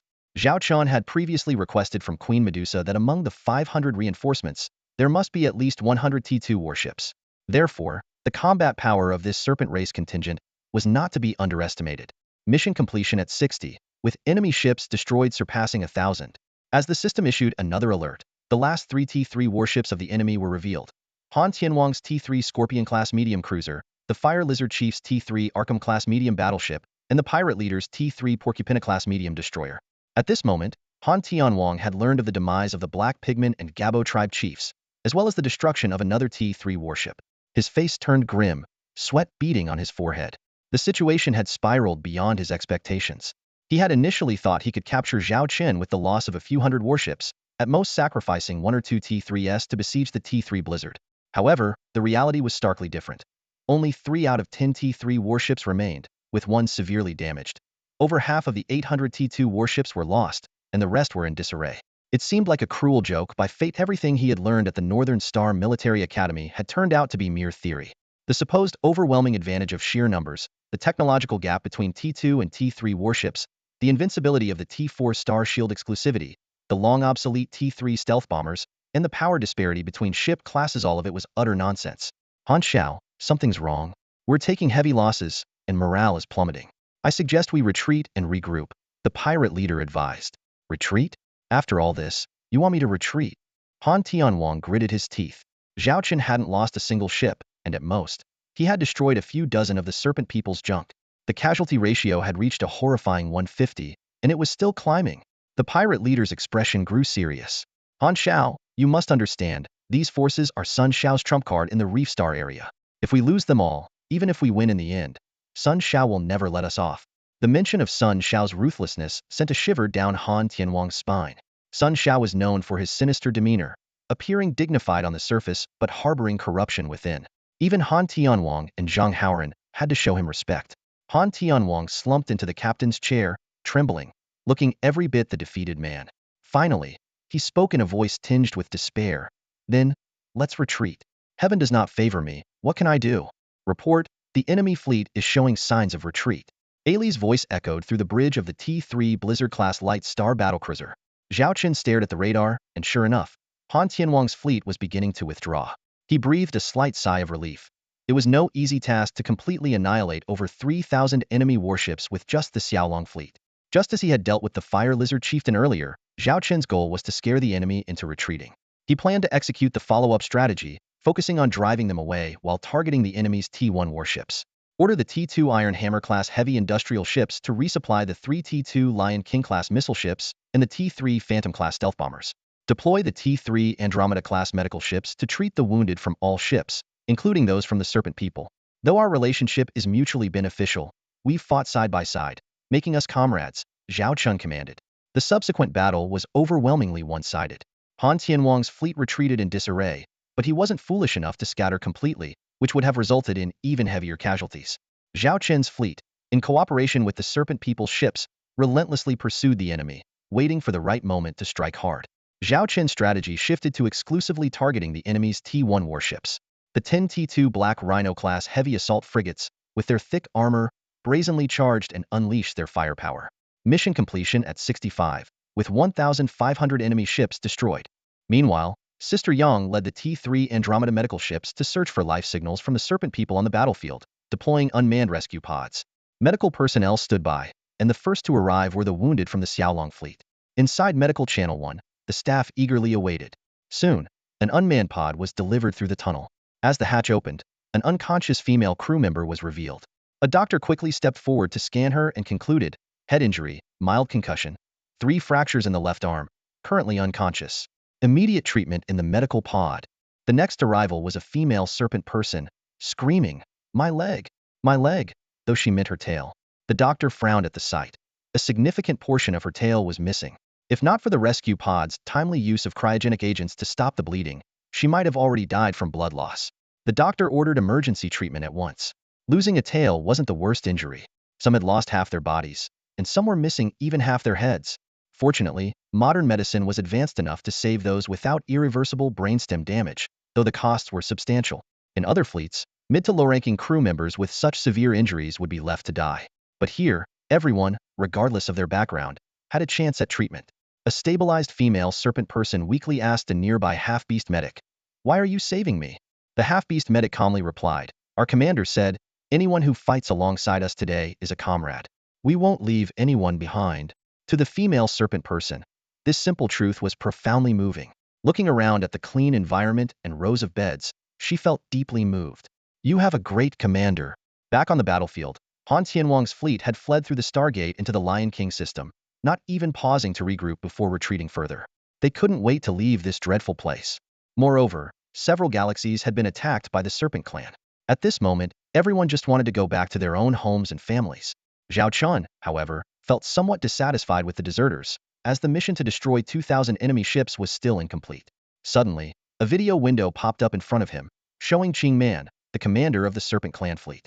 Commander, Qing Man looked at the man, her previous arrogance replaced by genuine admiration. If she hadn't seen it with her own eyes, she would have found it hard to believe that he had repelled 3,000 enemy ships with only a few dozen of his own. Although they hadn't annihilated the enemy completely, the feat was still astonishing. While her 500 ships had provided assistance, Qing Man had a gut feeling that even without her help, he would have still won the battle. "Xiao Qing, what's up?" Zhao Qin greeted her familiarly. Hearing him call her that, Qing Man blushed. Previously, she had considered this form of address a humiliation, but now it made her feel a bit shy. "Your fleet fought bravely, and I am in awe. Please forgive my previous arrogance. I am truly ashamed." Qing Man apologized proactively. The Serpent Clan had a strict hierarchical culture and respected strength above all else. To them, might made right, regardless of notions of justice or evil. This was why Qing Man's attitude towards Zhao Chun had changed so drastically. Zhao Chun smiled and said, "I have some matters to attend to. You'll be in charge of cleaning up the battlefield for now. Also, My medical ship has taken in your wounded. They will be returned once they've been treated. Thank you for your cooperation this time. Although the original plan didn't necessarily require the Serpent Clan, Zhao Chen wasn't sure if his fleet would have avoided losses without them. Therefore, he was very grateful for their help. The Serpent Clan had also sacrificed over 200 ships, which was commendable. Yes, Qing Man responded. Hearing that her wounded had been taken in, she felt a mix of surprise and warmth she had never experienced before. Zhao Chun then turned to Charlotte, his eyes still filled with a desire for battle. How long will it take to resupply the T2 Lion King and T3 Phantom Stingers? If we fully resupply, it will take about a day. I suggest we only resupply 30, which will take approximately 5 hours, Charlotte replied. All right, we'll do it your way. Also, repair and resupply some of the other ships, Zhao Chen said, opening a star map of the Reef Star region. He marked a red dot in a neighboring star system to the Lion King system. It was the home base of the Fire Lizard clan. In 5 hours, we'll pay them a visit. They've come to us twice. It's only polite to return the favor, Zhao Chen said, a smirk forming at the corner of his mouth, his eyes brimming with battle spirit. The chief of the Fire Lizard clan led his interstellar fleet back to their home galaxy, leaving the Stargate Keeper astonished. He remembered that when the expedition set out, over 3,000 warships from various factions had gathered, with the Fire Lizards contributing 1,500. Now, only around 600 ships had returned in a dismal state. Even more shocking, of the original 3 T3 battleships, only one remained. And this sole surviving T3 Arkham-class medium battleship was in a perilous condition, as if it had endured unspeakable damage. The chief slumped in the captain's chair, looking utterly despondent. Over 3,000 meticulously cultivated starships, nurtured for nearly a century, had been decimated by more than half. 4 out of 5 T3 battleships were lost, with the remaining flagship critically damaged. 500 T2 warships had been sunk, leaving less than 200 battered survivors. Such a devastating defeat was unprecedented in the chief's lifetime. His mind flashed back to the harrowing scenes of battle. The terrifying strikes of the T3 stealth bombers, the relentless bombardment from T2 missile ships, and the overwhelming power of that T3 battlecruiser. Who exactly was this mysterious Lion King fleet? There was no time to ponder this now. Miraculously, several of the Fire Lizard clan star systems had escaped the Serpent Men's onslaught. The chief returned to the base for repairs, with the heavily damaged T3 and T2 ships in urgent need of attention. The thought of the repair costs made his heart ache. This was all money. As the T3 Arkham ship docked, the remaining T2 ships also began to moor at the starport, leaving only a few T1 ships on patrol. The chief was momentarily relieved to have survived, but his respite was short-lived. Just as he was enjoying a massage from a lizard lady, his deputy burst in, panic-stricken. Chief, we have a problem. The Lion King fleet is approaching the base, only 10 minutes away. Furious, the chief grabbed an object and hurled it at the deputy. Didn't I say not to disturb me while I'm resting? But the deputy ignored the reprimand and urgently continued. Our patrol ships detected the Lion King fleet. This is the footage they sent back. The image showed a dozen or so starships, barely visible but terrifying in the deputy's eyes, like demons from hell. The battlecruiser, the missile ship, and those escort ships. 10 minutes away? The chief asked, his voice trembling. Yes, I came to report as soon as I got the news, the deputy replied. Why didn't you say so earlier? Prepare for battle immediately. The chief pushed the lady aside, hastily dressed, and raced with the deputy towards the T3 Arkham docked at the starport. There were patrol ships stationed at the Stargate, but we can't reach any of them, the deputy said helplessly. None of them? How is that possible? The chief's anger turned to a sudden realization, recalling the nightmarish T3 stealth bomber. If it was involved, it could have wiped out the patrol ships without a trace. Just then, the chief glanced out the transparent corridor into space and saw a previously empty area suddenly reveal the silhouette of a warship. As he stared, his heart sank into an icy pit. It was none other than the T3 stealth bomber he had just been thinking about. Quick! All ships in the starport, depart immediately, the chief roared in terror. Due to his orders, the only remaining T3 Arkham and the last T2 warships are mostly docked in the starport for maintenance. If the starport were to be attacked now, the consequences would be unimaginable. On the bridge of the T3 Phantom-class light stealth bomber, the deputy captain reported to Zhao Wanner, Commander, the fleet will arrive at the battlefield in 10 minutes. Zhao Wanner nodded. According to the plan discussed with her older brother, the T3 Phantom would first stealthily approach the Fire Lizard clan's main base. Intelligence indicated that the starports of those factions in the Reef, Starfield, generally lacked anti-stealth equipment, as there were no stealth ships in the area and hence no need for such measures. Therefore, the T3 Phantom could infiltrate without obstruction.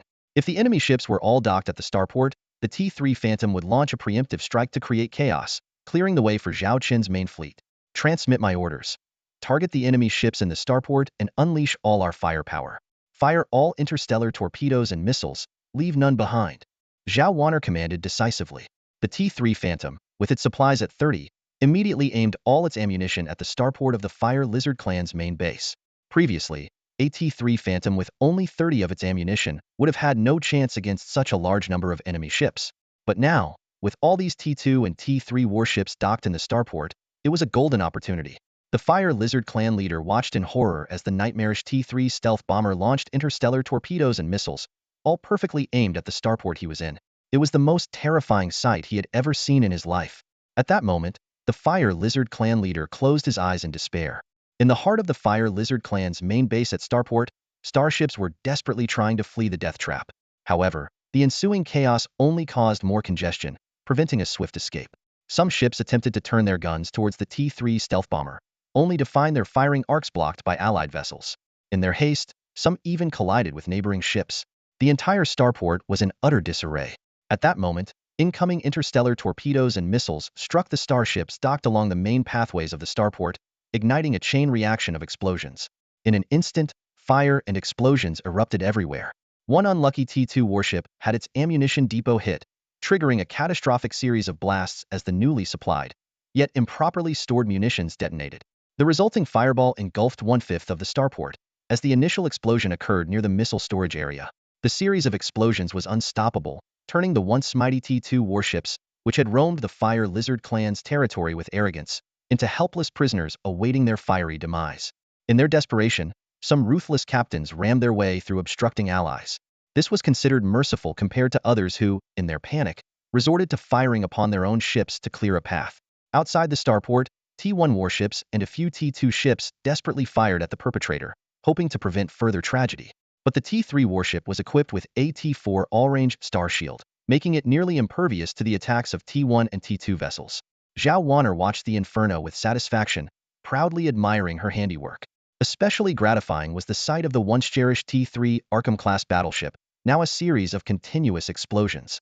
Its massive hull blocked the escape routes, trapping the T-2 ships in a hopeless situation. Minutes later, Zhao Chen arrived with the Xiaolong fleet. Standing on the bridge of the T-3 Blizzard, he gazed at the towering flames in the distance and couldn't help but marvel at the spectacle. Mission completion at 70, T-3 warship destroyed. Mission completion at 75, Fire Lizard Clan leader killed. The system notification sounded. On the screen, Zhao Wan'er's figure appeared. She stood at attention and saluted. "Commander, the surprise attack mission is complete. Well done," Zhao Chen praised, and Zhao Wan'er smiled with joy.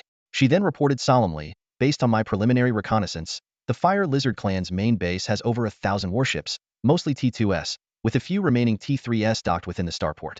We targeted key pathways inside the port, preventing their escape in the short term. Additionally, there are approximately 800 T-1 ships outside the starport." Zhao Chen nodded in satisfaction. "Understood. You've done an excellent job. We'll take it from here." "Yes, sir." Zhao Wan'er ended the communication. Zhao Chen immediately ordered, T-2 Lion 1, 2, and 3, continue missile bombardment on the starport. T-3 Blizzard and T-2 Snowmastiff, eliminate the remaining T-2 ships outside the port. T-2 Black Rhino, hunt down the T-1 ships at your discretion. This operation leaves no survivors. Let them understand the consequences of crossing us. The crew didn't find these orders excessive. This was a star war, and sometimes, one had to be ruthless. The Fire Lizard Clan has repeatedly provoked us, so don't blame us for being ruthless. Besides, Zhao Chen has another consideration: the system task has not yet been settled, and the warships destroyed in the port can count towards his achievements. How could he pass up such a good opportunity? Cruel? Blame your clan leader for bringing this upon himself. The massacre began in earnest, and the starport of the Fire Lizard Clan was reduced to ruins under the relentless bombardment of 3 T-2 Lion-class missile ships. The surrounding T-2 and T-1 warships also met their doom, mercilessly hunted down by Zhao Chen's T-3 Blizzard, T-2 Snowmastiff, and T-2 Black Rhino. Task completion at 80, with 2,000 enemy ships destroyed. Task completion at 85, with 2,500 enemy ships destroyed. After more than 2 hours of brutal fighting, the Fire Lizard Clan was utterly defeated, with only a few hundred ships barely escaping. But Zhao Chen had already achieved his goal. He ordered the T-2 Black Rhino assault frigates to seize as many of the Fire Lizard Clan's assets on nearby planets as possible, especially raw materials. If there were interstellar transport ships, they were to be commandeered directly. Zhao Chen couldn't leave empty-handed from this visit, could he? He had to take some spoils of war. On the way back, a system notification sounded in Zhao Chen's mind. The campaign against the Fire Lizard Clan coalition was complete, with an 85 completion rate. Task difficulty B, calculating task rewards, please wait. Though he didn't know what kind of rewards the system would give this time, Zhao Chun was filled with anticipation. After all, the task was complete, and the rewards were ready. This time, he had struck it rich. Congratulations on obtaining a high-quality interstellar resource. Zhao Chun was taken aback. What kind of strange and unusual task reward was this? He quickly clicked to check, and the system provided further details. The host must designate the galaxy for the reward distribution within 30 minutes. Once confirmed, the system will distribute a high-quality interstellar resource within 3 days in a universally acceptable manner. Could this mean a free mineral planet? Could the system really conjure something out of thin air? Zhao Chen's heart was filled with anticipation, but the system offered no further explanation. Since it claimed to be a universally acceptable method, there shouldn't be any issues. After a moment of thought, Zhao Chen decisively chose his own Xiaolong galaxy. Commander, we've collected raw materials worth 300,000 star coins from the surrounding planets, reported Ailey nearby. Only 300,000? That's quite meager, Zhao Chen thought. But then again, it made sense. Small factions in this asteroid belt rarely stored large amounts of ready resources, often converting them quickly into warships, ammunition, and energy blocks. After all, in this place, strength was everything. With absolute power, you can take whatever you lack, no need to worry about resources. All right, let's head back. Zhao Chen looked at the distant Fire Lizard Clan starport. The once raging flames of war had died down, leaving only ruins and wreckage. The starport itself and the wrecked warships inside could be worth millions of star coins if salvaged, but the workload was too immense. Zhao Chen didn't have the time to waste on this and decided to leave it to the snake people, taking only some ready resources for himself. The Xiaolong fleet, along with a few borrowed interstellar transport ships, set off grandly.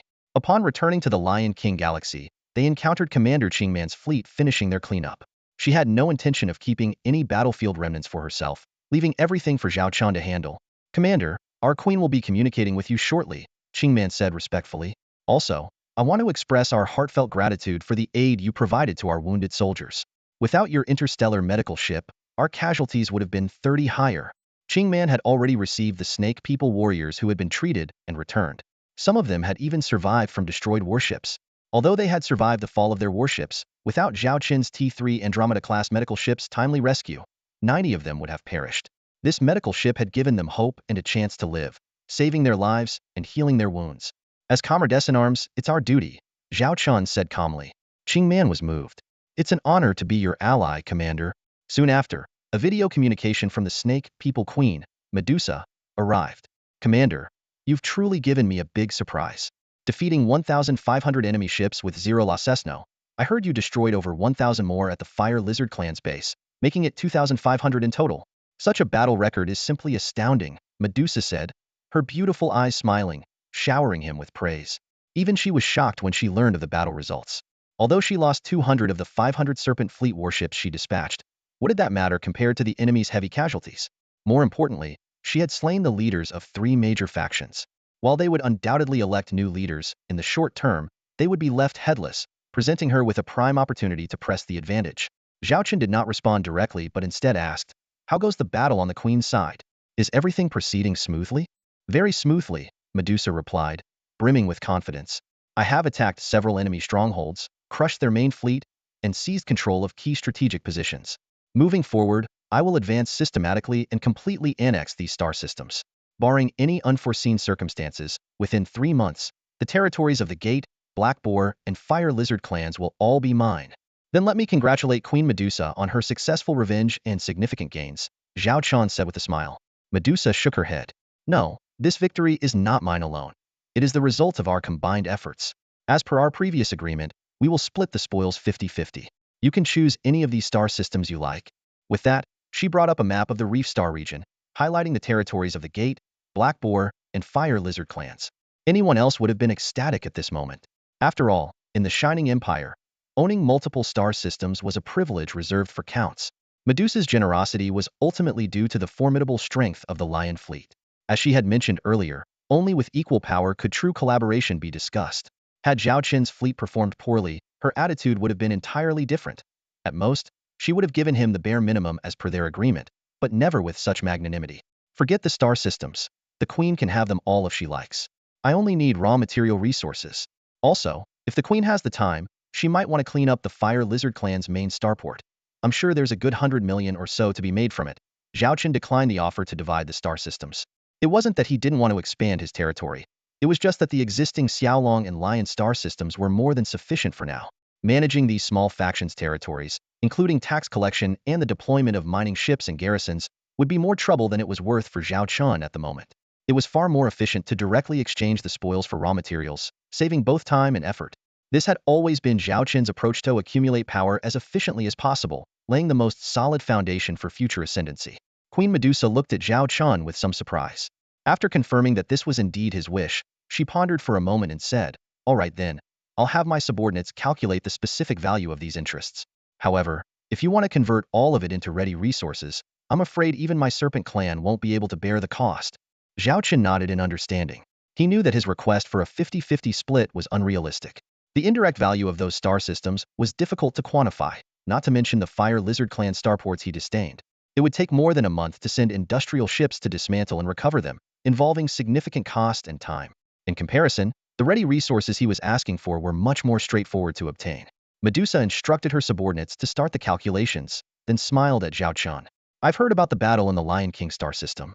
T3 stealth bombers, T3 battlecruisers, T2 missile ships, T2 battleships, T2 frigates, and T2 carriers, each one far surpasses ships of the same class, especially the T3 stealth bombers that took out 4 T3 warships in a surprise attack, and the T2 missile ships' overwhelming firepower.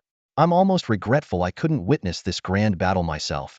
Zhao Qian just smiled without saying a word. Commander Qingman hadn't personally experienced the T3 stealth bomber sortie, so Medusa must have gotten the battle report from enemy channels. Owning such formidable warships was truly enviable, Medusa thought. "If your majesty is interested in these warships, I could sell them to you." Zhao Qian casually dropped a bombshell. Medusa was momentarily stunned. The implications of his words were staggering.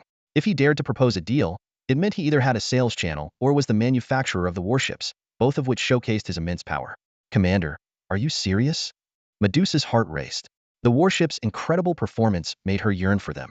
If she could indeed acquire them, how could she not be tempted? Zhao Qian spread his arms and smiled warmly. "Of course. Since we've already had our first cooperation, why not a second? However, the prices for my warships might be a bit high. Can you tell me the prices first?" Medusa asked urgently. If the prices were reasonable, she wouldn't mind buying a few. The warship's formidable capabilities were simply too enticing. Zhao Qian quickly prepared a price list for the ships, providing only brief descriptions and omitting important combat data, focusing instead on the prices. T3 Blizzard-class light battlecruiser, priced at 520 million star coins. Even Charlotte, standing nearby, couldn't help but gulp at the number. She knew that AT3 Blizzard's production cost was around 13 million star coins. The price Zhao Qian quoted was a staggering 40 times that. Though such markups were standard in the military market, the exorbitant price made Charlotte grateful that these were warships developed and manufactured by their own commander. She realized that she was piloting a flagship worth over 500 million star coins. Medusa furrowed her delicate brows as she looked at the 520 million price tag. She wasn't completely ignorant of the warship market. Even a brand new T3 warship typically sells for around 250 million star coins on average. The exorbitant price of 500 million star coins for this one was truly daunting, not to mention the future maintenance costs. It's important to note that warships require regular upkeep, and the more expensive the ship, the higher the maintenance costs tend to be, not to mention the wear and tear from actual combat. A warship, even if it never engages in battle or sustains damage, incurs maintenance and resource costs over 100 years equivalent to its purchase price. In other words, maintaining a warship for a century costs as much as buying a new one of the same type. By that calculation, the annual upkeep for AT3 Blizzard comes to 5 million star coins. With the right technical support, these costs might be reduced significantly. Although Medusa had her eye on the T3 Blizzard, after careful consideration, she decided to pass for now and look at other ships. The T2 Lion King-class heavy missile ship was priced at 30 million star coins, with each missile costing 12,000 star coins and a full load comprising 500 missiles. Medusa recalled Qingman's description of the impressive sight of a missile barrage, but quickly realized that it wasn't just a missile strike. It was like throwing star coins away. Just one full missile salvo from a T2 missile ship would cost 6 million star coins. Medusa winced at the thought, feeling a pang of financial pain. The T2 Snow Mastiff-class heavy battleship was priced at 26 million star coins. The T2 Queen Bee-class heavy carrier was 30 million star coins.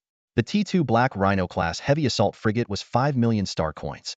Except for the T2 Black Rhino, which had a markup of 50 times the cost, The other T2 ships had a markup of 20 times.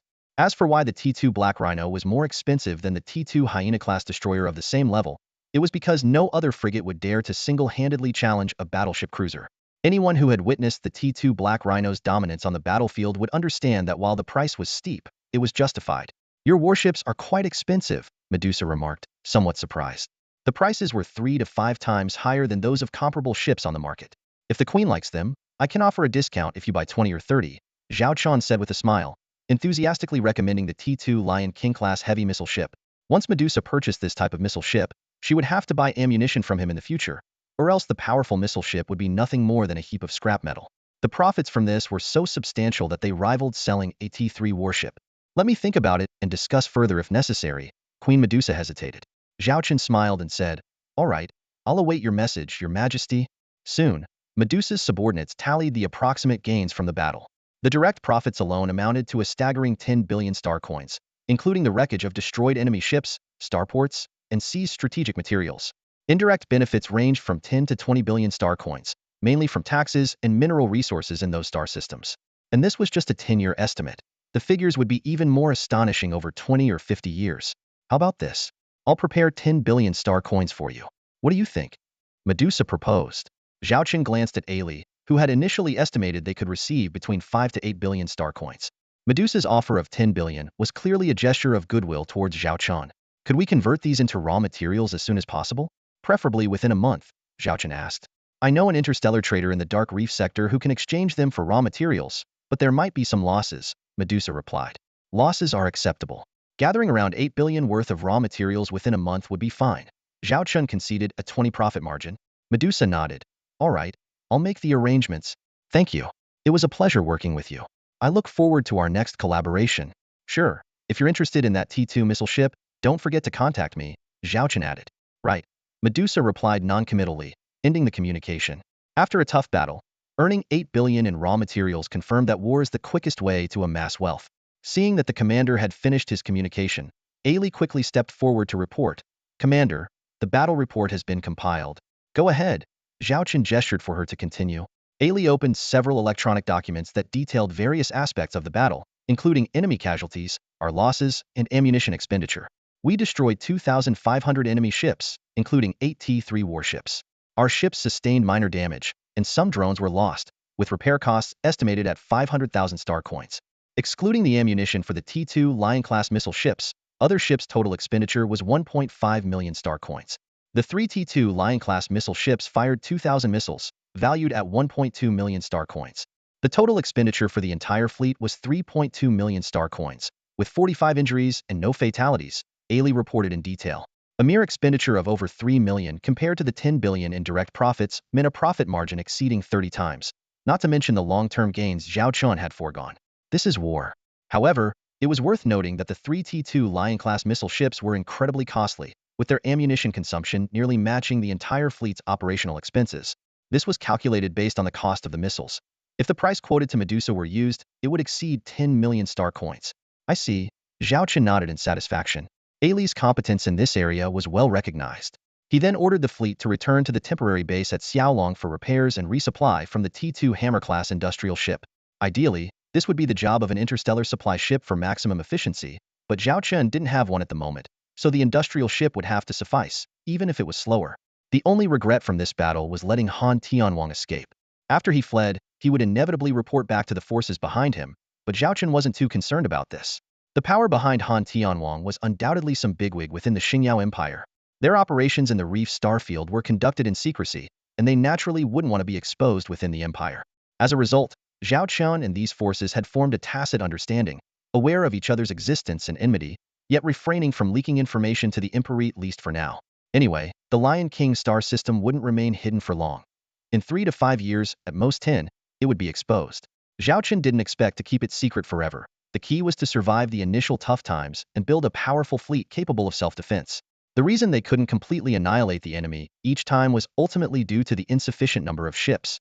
The system's requirement for 30 ships was far from enough to satisfy Zhao Chun's ambitions. He secretly set a small goal for himself, to assemble a legion-sized fleet of 300 warships, with T3 warships as the main force and T2 warships as support. "Charlotte, Ailey, you stay in the Lion King star system. I'll head back to the Xiaolong star system first. Apart from the T3 Blizzard, all other warships will remain with you. Continue building the Lion King star system as planned. The captured Fire Lizard warships can be given to the dwarves who are short on soldiers. Those T1 warships are just right for them. As for the raw materials delivered by the Snake people, prioritize them for constructing our Stargate, Zhao Chen instructed as he laid out his travel plans. The main reason for his urgency to return to the Xiaolong star system was to check the reward for the system task. High-quality interstellar resources, what exactly would that be? For some reason, Zhao Chen had a premonition that it would be a pleasant surprise. When Zhao Chen returned to the Xiaolong star system, it was already the end of July. His trip to the Dark Reef star region had taken nearly another month to handle various affairs. Once the stargates between the two systems were completed, travel would become much easier. At this moment, Zhao Chen stood on the bridge of the T3 Blizzard, sipping a drink handed to him by Lilith, gazing at the vast galaxy outside the window. News from Chief Engineer Annie. The T3 Hugh-class stargate in the Xiaolong system is completed. She requests your inspection, Lilith reported. Well, we should go take a look. Though I bet that little dwarf will ask for a bonus again, Zhao Chen thought about the small engineer, whose work demeanor was entirely different from her usual self. A group of half-beast and dwarf craftsmen respectfully called her Chief Engineer, a sight that was rather amusing. Minutes later, the T3 Blizzard arrived at the Stargate's location. What appeared before them was an enormous structure, still dormant but exuding both majesty and artistic flair. The design of the T3 Hugh-class Stargate was unique, with two crescent moons intertwined, made of a translucent, high-strength mineral that added to its aesthetic appeal. Report. Chief Engineer Annie is requesting to board the ship via shuttle, a crew member announced. Let her in, Zhao Chen replied with a smile, almost predicting what was about to happen next. Lilith, do you believe that once that little girl steps onto the bridge, she'll start complaining and act like she's half dead? Zhao Chen laughed as he looked at Lilith, who simply smiled without saying a word. Soon, the bridge doors opened, and Annie walked in, dark circles under her eyes, her arms hanging limply by her sides, like a walking corpse. Commander, she greeted weakly without lifting her head, walked straight to the captain's chair, and collapsed onto it, her legs dangling powerlessly to the ground. Zhao Chen didn't even glance at the slumped Annie, continuing his casual conversation with Lilith about the technical aspects of the Stargate. The earliest Stargates were T2 class. Back then, T2 ships still used level 4 warp engines. Intra-system travel was fine, but traveling from our Xiaolong system to the neighboring Arctic Fox system would take 4 to 5 days at warp speed. Crossing the Northwind Star region with just T2 ships would take half a year. But now, with Stargates, it's a matter of 1 or 2 days. So, Stargate technology has significantly reduced the distances in space-time. Later T3 and T4 Stargates mainly improved travel stability, safety, fleet capacity, and crossing distances. Our T3 Stargate may not have the same throughput as others of its class, but its crossing capability surpasses even T4 Stargates.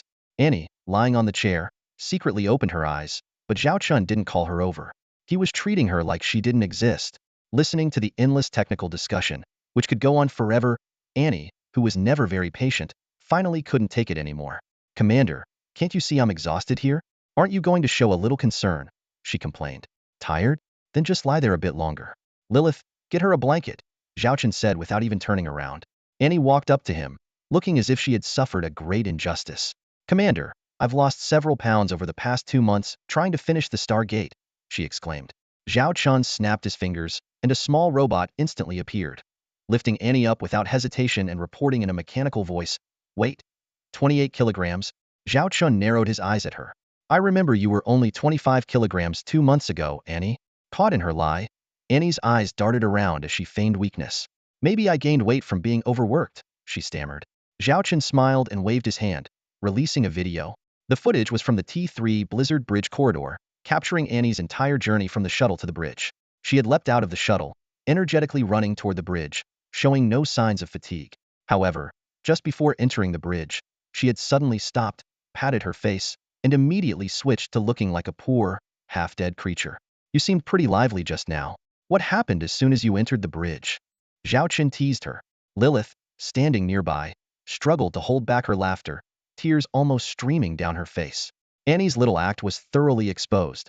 Feeling like a public execution, she plopped down on the ground, rubbing her eyes dramatically. I'm working so hard for our esteemed commander and our Xiaolong fleet. I'm just trying to get some extra benefits for everyone, she said, squeezing out a couple of crocodile tears. All right, considering our chief engineer Annie's selflessness, there will be benefits, Zhao Chen said, changing his tone. Annie immediately looked up at him eagerly. Everyone involved in the Stargate construction will get half a month's bonus, except for our selfless Annie, he finished. Annie was stunned. Wasn't she being left out? Zhao Chen suddenly walked up to her, wiping at her dark circles, which surprisingly smudged and left an onion scent on his hand. Looks like our chief engineer, Annie, has really been working hard. Zhao Chen mocked. Annie, mortified, darted behind Lilith, burying her face in her waist. All right, the commander is just teasing you. Everyone involved in the Stargate project will get a bonus, including you. It was decided long ago, Lilith reassured her, patting Annie's head. The welfare system of the Xiaolong fleet included not just food standards and monthly salaries, but also new reward measures. For instance, soldiers who had fought in the Lion Star system received wartime allowances, and the technical staff working overtime to build the Stargate naturally deserved bonus incentives as well. Annie's face lit up instantly. Pouting, she looked at Zhao Chen. The commander just loves to bully Annie. Seeing her playful expression, Zhao Chen couldn't help but smile. Although Annie often played the victim to gain sympathy, she indeed worked tirelessly for the Xiaolong fleet. She deserved this reward. Zhao Chen thought to himself that he should promote this girl in the future. She shouldn't be just used for work. She should be rewarded as well. Let's get down to business. You wanted me to check out the T3 Huiyue-class Stargate, right? Zhao Chen reminded. Annie slapped her forehead, almost forgetting the main task. Just a moment. She took out a handkerchief, wiped away the dark circles under her eyes, and muttered, "These onions are too strong. Sister Nyo said they would make me cry, but she didn't mention they'd be this bad." Then she walked over to Zhao Chen, pointing to the distant T3 Huiyue-class Stargate in the starry sky. Our T3 Huiyue number 1 Stargate has been completed. Today, we'll conduct the initial test run. However, we're still in the confidentiality phase and can't connect to other Stargate networks yet. So the final link test will have to wait until the T3 Huiyue number 2 Stargate in the Lion King system is finished. Zhao Chen nodded in understanding. This was part of his plan. It's not too late to connect to the Stargate network once we're strong enough. All right, I'll start the test run. Annie looked at Zhao Chen. Go ahead, Zhao Chen signaled. Annie opened a video window, revealing Sister Nyo, who was standing by. Sister Nyo, begin the test run. Roger that. Initiating the power system. Estimated completion in 10 minutes. Sister Nyo began the startup process, which took about half an hour in total. Generally, once a Stargate is activated, it doesn't shut down, even if no starships are passing through. The resource consumption during startup is much greater than during low-frequency operation. Unless absolutely necessary, a Stargate is never shut down. During this half hour, Zhao Chen and Lilith watched as the T3 Huiyue-class Stargate transitioned from silent and still to gradually awakening, like two new moons slowly glowing in the dark sky. Power system normal. Main control system normal. Plug-in system normal. Sister Nyo reported each test result. Eventually, a ripple like a celestial curtain appeared around the T3 Huiyue-class Stargate, indicating its full-spectrum shield system. Just like a battleship, the Stargate was equipped with a shield. While standard T3 Stargate shields only protect in one direction, Zhao Chen's T3 Huiyue-class Stargate could provide full-spectrum protection and even selectively deactivate the shield in specific areas, offering flexible control. All test items completed. T3 Huiyue-class Stargate is fully operational and will enter low-frequency operation mode, Sister Nyo concluded. Good, Annie responded. The distant Stargate gradually dimmed, and the surrounding shield dissipated, settling into a low-frequency operational state. Commander, what do you think?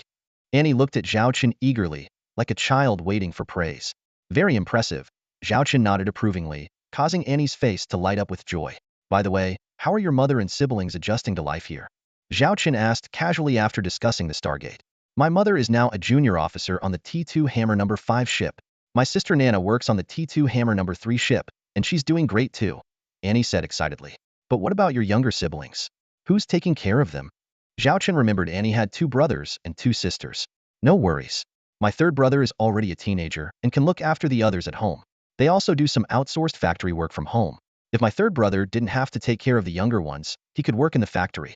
The other kids' work earns them enough for a day's food. With my mother's, and Nana's salaries, our family's living expenses are fully covered, Annie explained. Moreover, these T2 Hammer-class battleships have established affordable shuttle services, allowing people to return to their homes on the planet with minimal cost. My mother commutes this way every day. Annie spoke enthusiastically about her family's recent happenings, a happy smile lighting up her face. Zhao Chen felt slightly moved. Isn't it too exhausting for your mother to travel back and forth every day? Not at all, Annie replied. Compared to the past, this is nothing. Back then, we could barely put food on the table and had to risk our lives hunting wild beasts. Every time my parents went out to hunt, we were at home, worried sick. Now, though we are busy, everyone is safe, and life is fulfilling. Isn't that great? As Annie spoke, She suddenly bowed deeply to Zhao Chun. By the way, my mother asked me to express our deepest gratitude on behalf of the dwarf clan. Thank you for giving us a peaceful life. We are truly grateful. At that moment, Annie shed her usual playful demeanor and became incredibly sincere and solemn, which caught Zhao Chun slightly off guard. Ahem, let's discuss the upcoming matters, Zhao Chun said, changing the topic at the right moment. Due to the construction of the Stargate, the plan to have 20 T2 Hammer-class industrial ships ready by the end of June was delayed, and they have only now fully entered service. We need to draft a new construction plan, and we have also discovered a high-quality resource asteroid belt. At the mention of the newly discovered resource treasure in the Xiaolong star system, Lilith and Annie's spirits lifted instantly. Who would have thought that there would be such a rich resource asteroid belt in the outer regions of the Xiaolong star system? Our survey indicates that it is a high-quality resource point, covering almost 99 of existing raw material types. If fully mined, the estimated annual output value could reach 5 billion star coins, Lilith said excitedly. Annie analyzed. This asteroid belt is located at the edge of the Xiaolong star system. It likely drifted into our system due to changes in interstellar space, and then settled in this remote area. Since the Xiaolong star system is relatively barren, those border areas have been largely ignored, which is why it went undiscovered. If it weren't for the commander's order to conduct a large-scale survey of the entire system, we might have missed this treasure. Now that our Xiaolong star system has a Stargate and a high-quality resource site, its overall value could rank among the top 10 in the Beifeng star region, Lilith said with excitement. Seeing the joy and enthusiasm on his comrades' faces, Zhao Chun felt a warm sense of satisfaction. In truth, this high-quality interstellar resource point was a reward from the system, and he hadn't expected it to be such a rich and extensive asteroid belt. As he watched his companions' cheerful expressions, Zhao Chun's heart was filled with warmth. So far, our Xiaolong fleet has a total of 35 active starships, with 17 being combat vessels and 18 auxiliary ones. We have over 4,000 active duty soldiers, including 650 frontline combat personnel and more than 3,200 logistics and industrial crew members. Additionally, there are over 5,000 reservists. Lilith first reported the operational status of the Xiaolong fleet. Just maintaining this fleet costs 15 million star coins a year, and the welfare and salary expenses for the female soldiers amount to another 1.2 million star coins. Besides that, we have over 50,000 dwarf workers employed in our interstellar industrial factories. 15 million star coins a year just for maintenance? Zhao Chun was shocked by the figure. We only have 35 warships. Lilith explained, Commander, among these 35 ships, we have 4 T3 warships, and these 4 alone account for 2/3 of the maintenance costs. Zhao Chun suddenly understood. No wonder other factions would rather maintain a bunch of T1 warships than operate T3 ones. In peacetime, T3 warships are like bottomless money pits, whereas a bunch of T1 warships can be patched up for patrolling the star system. Even though the Xiaolong fleet only has 35 warships right now, our maintenance costs probably exceed those of factions with hundreds of ships. But what can we do? We built them, so we have to maintain them, and their numbers will only increase in the future. Lilith continued her report. We originally had 7.8 billion star coins on the books. After deducting 5 billion for the raw materials ordered from the Bloody Mary mercenary group and 1.5 billion in commissions, we have 1.3 billion left. We have already paid the final installment for the goods, and the Bloody Mary will deliver the last batch of raw materials by the end of the month, at which time we will pay the 1.5 billion commission. Your war earnings from the Reef Star region amount to 1 billion, but when converted to raw materials, it's only worth 800 million. So, we have roughly 2 billion star coins in disposable funds. After listening to this financial analysis, Zhao Chun had a general idea. He turned to Annie. Have you prepared the next construction plan? Annie nodded. Yes, I have drafted a plan based on your requirements. In August, 10 T2 hammers will continue building the Stargate in the Lion King star system, expected to be completed by the end of the month. The remaining 10 T2 hammers will construct another 10 T2 hammers, which should be the last batch. This will bring our T2 hammer count to 30. In September, the production capacity freed up from the Stargate construction and T2 hammer production will be fully utilized. We plan to roll out 10 T3 Prospector-class heavy mining ships, 50 T2 Black Rhino-class heavy assault frigates, 5 T2 Snow Mastiff-class heavy battleships, 1 T3 Blizzard-class light battlecruiser, and 1 T3 Phantom-class light stealth bomber. These 2 months of shipbuilding are expected to consume raw materials worth 1.6 billion star coins. Listening to Annie's plan, a blueprint formed in Zhao Chun's mind. The T3 Prospector is a reward from a previous mission, perfect for mining the newly discovered high-quality asteroid belt. Although mining doesn't generate wealth as quickly as selling warships or waging wars, it is the foundation and essence of the Xiaolong star system. Relying solely on external wealth acquisition is not sustainable. We must have our own means of generating resources. Let's proceed as you suggested, Zhao Chen said with satisfaction. Lilith asked, Commander, that asteroid belt still needs a name. After a brief moment of thought, Zhao Chen replied casually, let's call it the Xiaolong Resource Zone. The construction plan includes a significant number of T2 Black Rhino frigates, 50 in total. The primary reason for building so many is to ensure they can protect the Xiaolong and Lion King star systems in the future. For now, they serve as a great addition to our combat strength, and when the time comes to phase out the T2 warships, these cost-effective frigates can seamlessly step into secondary roles. After finalizing these plans and seeing Annie off, Zhao Chen sat alone in the captain's chair, pretending to doze off as he opened the system interface. Host, Zhao Chen. Occupation, top-tier starship engineer. Special attributes, fleet luck enhancement, Eye of Insight. System points, 1820. Monthly fleet earnings, 302 points. Mission points, 35. Starship count, 35. Tasks, quarterly task incomplete.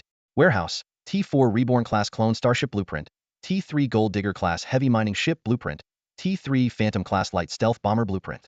Zhao Chen looked at the system points and frowned slightly. Too few. One of his quarterly tasks was to redeem a T3 starship technology, and while he had enough mission points, he was far short on system points. Although his current fleet size provided a passive income of over 300 points per month, it wasn't nearly enough. Most of his points had been spent on redeeming the T3 Radiant Moon Stargate technology, leaving him in a tight spot. He could only hope that more point-earning tasks would come up in the next 2 months. Otherwise, he would fail his quarterly task. Time flew by, and it was early August. The Bloody Mary mercenary group was supposed to deliver the last batch of raw materials by the end of July, but there was still no sign of them. A delay of 2 or 3 days was normal, but Zhao Chen couldn't shake the feeling that something was off. At that moment, Lilith contacted him. Commander, our first batch of new recruits is about to graduate from the T3 Goddess Academy. The headmaster would like you to host the graduation ceremony. Speaking of the T3 Goddess Academy starship, Zhao Chen suddenly realized that he had never visited it since it went into service. Got it, arrange a time. He agreed to the event with a smile, while also thinking to himself that he needed to find time to investigate the recent odd behavior of Bloody Mary. He hoped nothing serious was brewing. In the office of the T3 starship in a certain star system within the Reef Nebula, a sharp slap echoed as Han Tianwang was struck, sending him staggering to the ground. A man rushed forward, furiously punching and kicking him. Surveying the room, the man spotted a stone sculpture of a galloping horse on the desk, grabbed it, and advanced on Han Tianwang once more. Struggling to regain his composure, Han Tianwang saw his assailant and cried out in terror, Young Master Sun! Young Master Sun! I know I was wrong. I truly know I was wrong. But young Master Sun ignored him, raising the stone sculpture and smashing it down on Han Tianwang. In no time, the sculpture was covered in blood. Nearby, the leader of the Cerberus interstellar pirate group watched in horror. Upon learning of the upheaval in the Reef Nebula, young Master Sun had rushed back immediately, summoning the 2 men before him. When Han Tianwang first entered, young Master Sun greeted him with a smile, but his demeanor quickly changed, and he began to pummel him relentlessly. I left you in the Reef Nebula to safeguard my interests, not to squander my efforts. In just 2 months, 3 factions have fallen, and I've lost 6 star systems, 8,000 warships, and 10 T3 ships. How the hell are you going to compensate me? Young Master Sun roared, gasping for breath. Master, a towel, said the attendant calmly, handing him a towel and taking the bloodied sculpture from him. By now, the horse sculpture was shattered beyond recognition. Young Master Sun wiped the blood from his hands and face, but the stains on his clothes had dried and were hard to clean. Frustrated, he threw the towel aside and resumed beating Han Tianwang. The more I think about it, the angrier I get. I must have been blind to trust you 2 idiots. If Zhang Haoran weren't already dead, I'd have 10 giants take care of him. Damn it. Using my warships to vent your frustrations, you think that's impressive? The pirate leader looked at the barely conscious Han Tianwang, who was covered in bruises and had a dent in his head, a pitiful sight. Especially the last few kicks from young Master Sun, all aimed at Han Tianwang's groin, made the leader break out in a cold sweat. After venting his anger, young Master Sun finally sat back on the sofa, glaring at the unconscious Han Tianwang and waved his hand at the attendant. Understanding the gesture, the attendant administered an injection to Han Tianwang. Moments later, Han Tianwang slowly regained consciousness, pain flooding his body, especially his lower half, nearly causing him to faint again. Enduring the agony, he looked at young Master Sun with pleading eyes. Young Master Sun, I know I was wrong. It was all Zhang Haoran's doing. Humph. Young Master Sun snorted coldly. If Han Tianwang weren't still useful, and if his father weren't an earl poised for promotion to Marquis, he would have already subjected him to the torment of 10 giant men. Young Master Sun glanced at the battle reports and the data on Zhao Qin's fleet handed over by the pirate leader. Young Master Sun, Zhao Chun has taken over a star system in the Reef Nebula. Why don't we report this to the Starshine Empire and let him face the consequences? The pirate leader suggested. Sun Xiao said calmly, so what if we poke around? Haven't we also set up our plans in the Reef Star region? Now that both sides know each other's cards, if I expose his secrets, do you think he'll let me off? Sun Xiao fixed his gaze on the holographic image of Zhao Chen's fleet, especially on the T3 stealth bomber. This guy has more secrets than I, though. That actually has a T3 stealth ship with an all-around star shield. If I can get my hands on that technology, it would be a huge gain. So, are you planning to go after Zhao Chen? The pirate leader asked eagerly. Han Tianwang also perked up at the thought, itching for Sun Xiao to deal with Zhao Chun and settle the score. If it weren't for Zhao Chun, he wouldn't have ended up in such a miserable state. Not yet. Sun Xiao shook his head. Our actions in the Reef Star region have already angered the established powers. If we push any further, they might team up against us. But I'm building a powerful fleet. Once it's ready and sent to the Reef Star region, we won't have to fear the Serpent people anymore. In this star region, those who follow me will thrive, and those who oppose me will perish. As for Zhao Chun, I can crush him whenever I want, but I must get his ship technology first. Congratulations, Sun Xiao. Taking control of the Reef Star region is just around the corner, the pirate leader flattered. Sun Xiao smirked, saying nothing. The Reef Star region was just a stepping stone for him and the organization behind him. Their ambitions were far greater. Meanwhile, Zhao Chen's shuttle was heading towards the T3 Goddess Academy-class starship. As a massive crystal sphere came into view, he couldn't help but be awestruck. Though he was well-versed in the design of the Goddess Academy, seeing it in person was a different experience altogether. A gigantic crystal sphere floated in space, housing a breathtakingly beautiful city, the renowned Goddess Academy. The entire academy was constructed from a special material that could render the exterior completely transparent when needed, making it look like a celestial palace built within a crystal sphere. The Goddess Academy wasn't just for training new recruits. It was also a prestigious place for active female soldiers to further their education and improve their skills. Everyone was eager to come here to advance their ranks and enjoy better benefits. As the shuttle landed in the academy's hangar, Zhao Chun stepped out to see a group of female cadets lined up to welcome him. They were a diverse assembly of beauties from various races, humans, half-beasts, all with bright, fiery eyes fixed on him. New recruits of the Goddess Academy warmly welcomed Commander Zhao Chun. The girls saluted in unison, their loud voices echoing through the hangar. Zhao Chun suppressed his excitement and walked towards the crowd. As the creator of this fleet, he knew the weight of his responsibilities.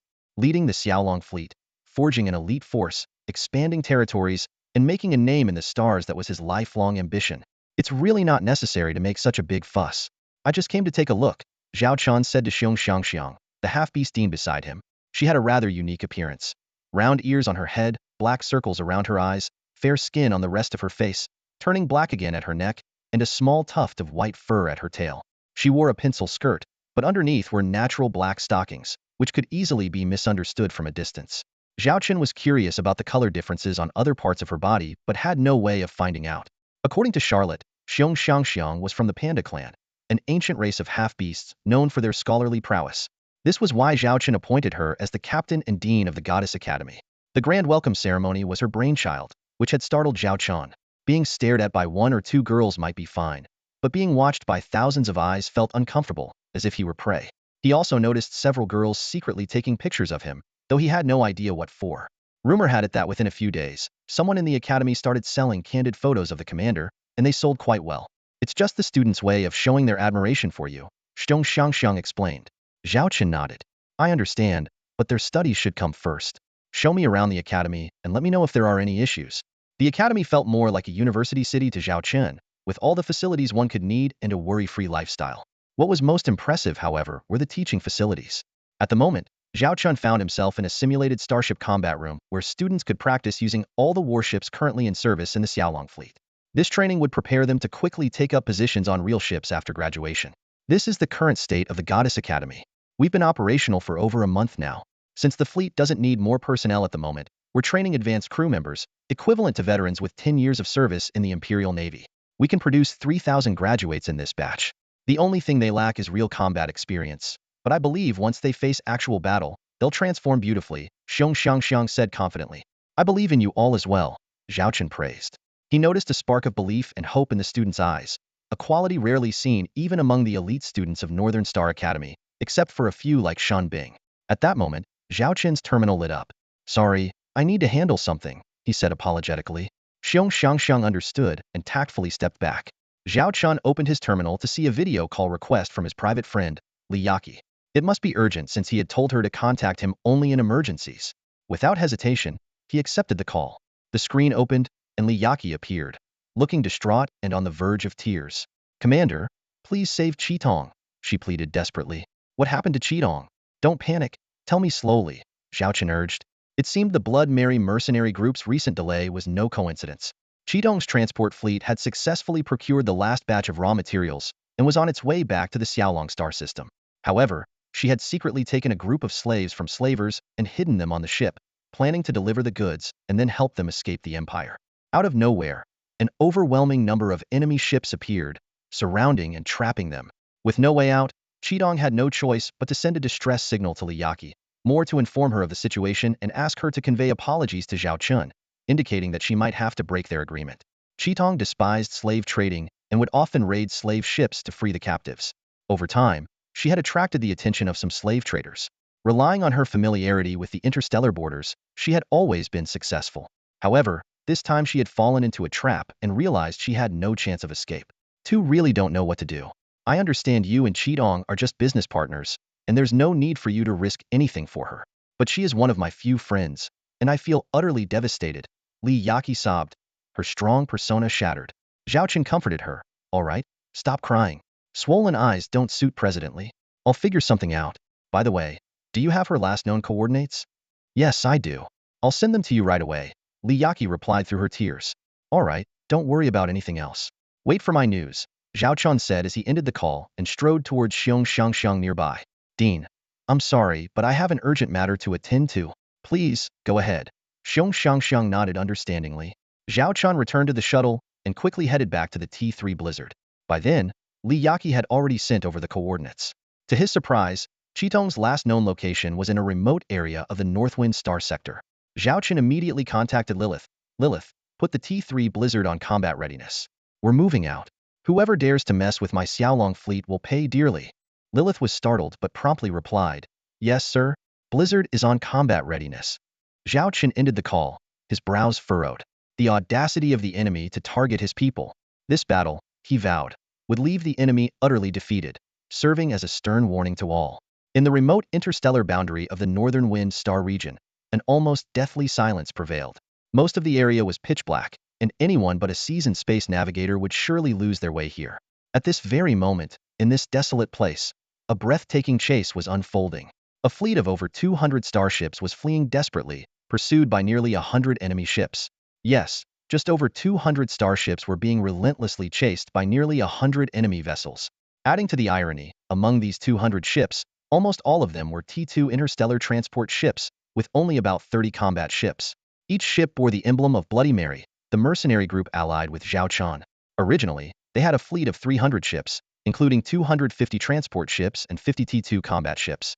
However, since the enemy attack, not only had many transport ships been lost or destroyed, but they've also lost a third of their T2 combat ships, with the remaining ones heavily damaged. They were struggling to protect the transport fleet while fending off the enemy, making it a near impossible task. Commander, we can't escape with all these transport ships, a female lieutenant anxiously said beside Qitong. Qitong stared intently at the star map, which showed the enemy fleet encircling them heavily. 100 ships, including 50 T2, 50 T1, and 1 T3. The most terrifying was the T3, an Imperial Army standard T3 Flame Lion-class heavy battlecruiser, known for its formidable combat power. Its presence in the enemy fleet, along with its speed, made Qitong realize that their situation was dire, and escape seemed impossible. Worse yet, someone had betrayed her location. The enemy's precise tracking indicated they had inside information. There was no time to hunt down the traitor now, meaning the enemy would continually know their every move. How could they possibly escape? Qitong looked around at her fleet. She was ready to face death, but she couldn't bear to see her innocent crew and the rescued children sacrificed in vain. More importantly, she wanted to unmask the treacherous traitor. But now, it was too late for all that. Pass my order. Each ship is to break out on its own, Qitong said solemnly. But Commander, you... The female lieutenant looked at her with deep concern. If they broke out individually, Qitong's flagship would almost certainly be doomed. The traitor was most likely on her ship, and the enemy's primary target would undoubtedly be Qitong herself.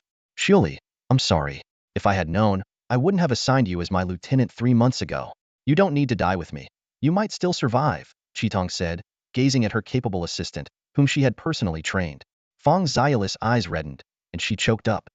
Commander, how can you say that? It's an honor to live and die with you.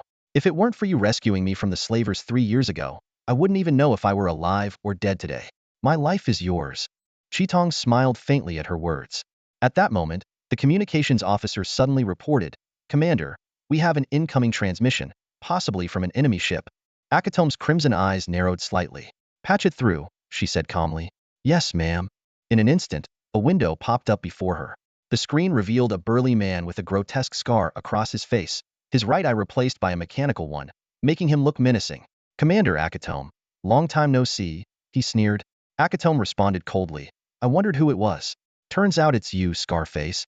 Scarface touched the scar on his face, and then his mechanical eye. Do you remember how I got this scar? Back then, I killed dozens of disobedient slaves, and you dared to slash me in public at the starport, ruining my face and blinding my eye. It's a pity my sword wasn't a few inches longer. I could have pierced your skull, Akatom retorted with a cold smile. Scarface chuckled darkly. I have good news for you. My master is willing to give you a way out. If you lead the Bloody Mary to surrender today, you can save your life and even get a T3 battleship, just like me.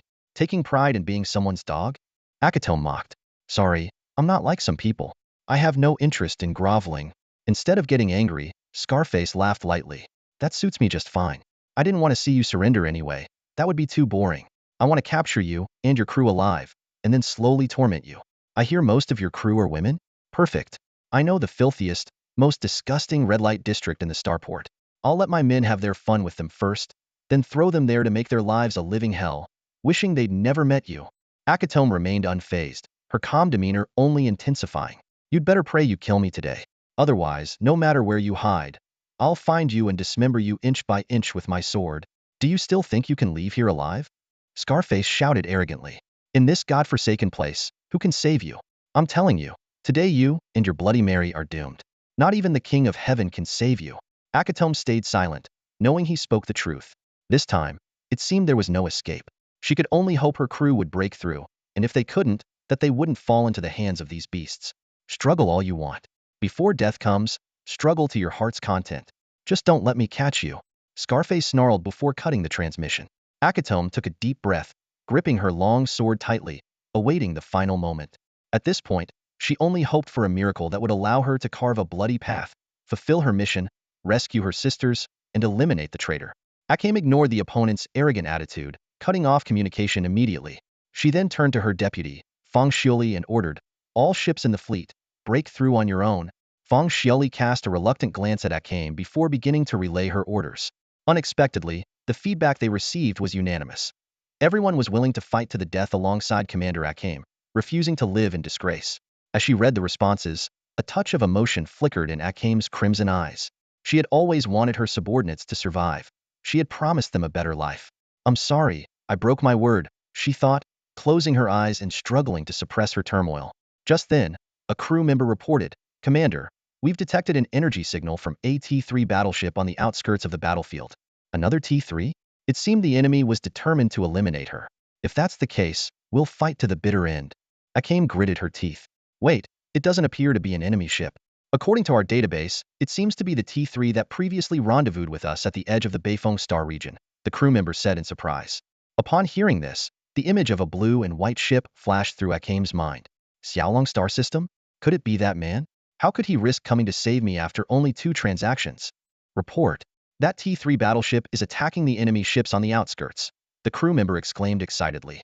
Pull up the telescope feed immediately. Akatom could no longer stay seated. Through the pitch-black starry sky, a blue and white battleship was breaking through the enemy lines at incredible speed. T2 battleships fell one after another in its wake, and T1 battleships were swept clean by Closian defense guns. Against enemy counterattacks, it either used its star shield to block or its armor to withstand, leaving only a few scratches. Soon after, drones were ejected from the belly of the ship, spreading their wings to attack surrounding enemy ships. These T3 drones tore through T1 battleships like wolves among sheep, and would soon take down T2 battleships as well. In no time, the blue and white battleship had reached the front of the Blood Mary fleet, making a graceful turn to position itself between the friendly and enemy forces. Report, we received a message from that T3 battleship on the public channel. the crew member reported and then displayed the message. Mess with my cargo, and you're asking for death? Akame was stunned. Not only did he charge into enemy lines alone, but he also had the audacity to make such a bold statement. It was a testament to his capability. On the bridge of the T3 Flame Lion King class heavy battlecruiser, the scar-faced man was fuming with rage. Who the hell do you think you are? This is an Imperial T3 battlecruiser, and you dare challenge me with that piece of junk? He roared, giving orders. Bow cannon, main cannon, secondary cannon, all aim at that damn thing. Deploy our drones. Let's see what it's made of. In an instant, all the weapons on the Scarlet, Lion pattern T3 Flame Lion King were aimed at the blue and white T3 battleship. Simultaneously, 2 hatches opened on its upper hull, ejecting around 50 similarly Scarlet drones. The 2 T3 battlecruisers faced off in the Sea of Stars. The Flame Lion King struck first, its laser secondary cannon, electromagnetic main cannon, and cluster laser bow cannon unleashing a barrage on the opponent's front starshield, illuminating the dark space with dazzling light. Drones swarmed in, ready for action. Inside the bridge of the T3 Blizzard-class light battlecruiser, Zhao Chen boredly eyed the Crimson warship opposite him. He had seen its sister ship, the T3 Blaze Lion class, at the Imperial Fortress during a mission. This Blaze Lion King was a heavily modified version focused on firepower, boasting a 2,200mm caliber cluster laser cannon at its bow, claiming to be a heavy warship. But compared to his T3 Blizzard, it was hardly worth mentioning. You think you can take me on? Where did you get that courage from, Liang Jingru? Zhao Chen smirked and gave the order. Engage in standard combat. He couldn't be bothered to micromanage in this situation. A single T3, 50T2S, and 50T1S were no match for the Blizzard. The Blizzard immediately switched to standard combat mode, with both primary and secondary cannons targeting the Blaze Lion King. The Blizzard's drones also engaged the enemy drones. Although the numbers were evenly matched, the battle was one-sided. The blue and white faction's drones seemed like adults bullying children, taking down a red drone every few seconds. On Zhao Chen's side, the fight was easy, and even those slightly damaged simply returned to the hangar for repairs, avoiding any loss of dignity. Meanwhile, the Blizzard's bow cannon had fully charged. Zhao Chen seemed to do it intentionally, aiming directly at the Blaze Lion King's cluster laser cannon. In an instant, blue and red lasers collided in the void, erupting in a dazzling burst of light. This spectacle was mesmerizing, highlighting the grandeur of space warfare. System mission: rescue the Bloody Mary mercenary group. Mission difficulty: B-level. Mission objective: ensure the safety of Akiheim. Mission rewards: 10 mission points and 6,000 credits. Bonus missions: eliminate the enemy fleet of the Bloody Mary mercenary group. Bonus mission: identify the traitor within the Bloody Mary mercenary group. Zhao Chen glanced at the system mission. To his surprise, the system had delivered an opportunity just when he needed it. He admired the spectacular scene before him, blue and red beams of laser clashing fiercely in the void. Onlookers thought this would be a prolonged and grueling battle. However, the outcome was unexpectedly swift and decisive. After only a few exchanges, the red lasers started to falter, quickly disintegrated by the blue beams, and finally dissipated into the vastness of space. Meanwhile, the missile silos of the T3 Blizzard opened wide, launching a barrage of Blizzard missiles, their long trails of flame streaking towards the enemy ship T3 Flame Lion King. Missiles? Scarface was stunned. He never imagined the opponent's weaponry would be so terrifying, even surpassing his own T3 Flame Lion King. Quick! Intercept them. Use the Closian weapon systems to intercept those attacks. All other ships provide cover. He had recognized the formidable power of the enemy ship, realizing even his T3 vessel might not stand a chance. But he didn't forget that behind the Blizzard were the menacing T2 ships of the Bloody Mary. Akiheim was not idle either. Seeing the tide of battle turning, she immediately ordered her T2 ships to coordinate with the mysterious T3 vessel. This was their hope for survival. Standing on the flagship's bridge, she gazed at the blue and white silhouette before her, inexplicably feeling a sense of security. Previously, she had always been the one protecting her crew and the weak, never experiencing what it felt like to be protected. Now, back to the fierce duel between the two T3 warships. The Flame Lion King was indeed powerful. Even though the Blizzard's laser beams had reached its star shield, the shield wall remained firm.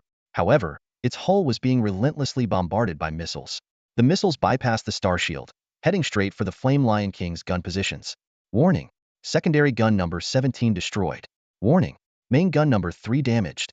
Warning: main gun number 4, secondary gun 7, 8, and 9 malfunctioning, temporarily out of service. One bad news after another came through, making Scarface's expression darker by the second. He couldn't fathom how a single T3 ship could turn the tide and even crush his T3 Flame Lion King. Damn it! Wasn't the T3 Flame Lion King supposed to be the strongest battlecruiser today? Why is it failing against this unknown opponent? Scarface raged. The bridge shook violently again. The hull was under heavy fire from the enemy's T3 drones.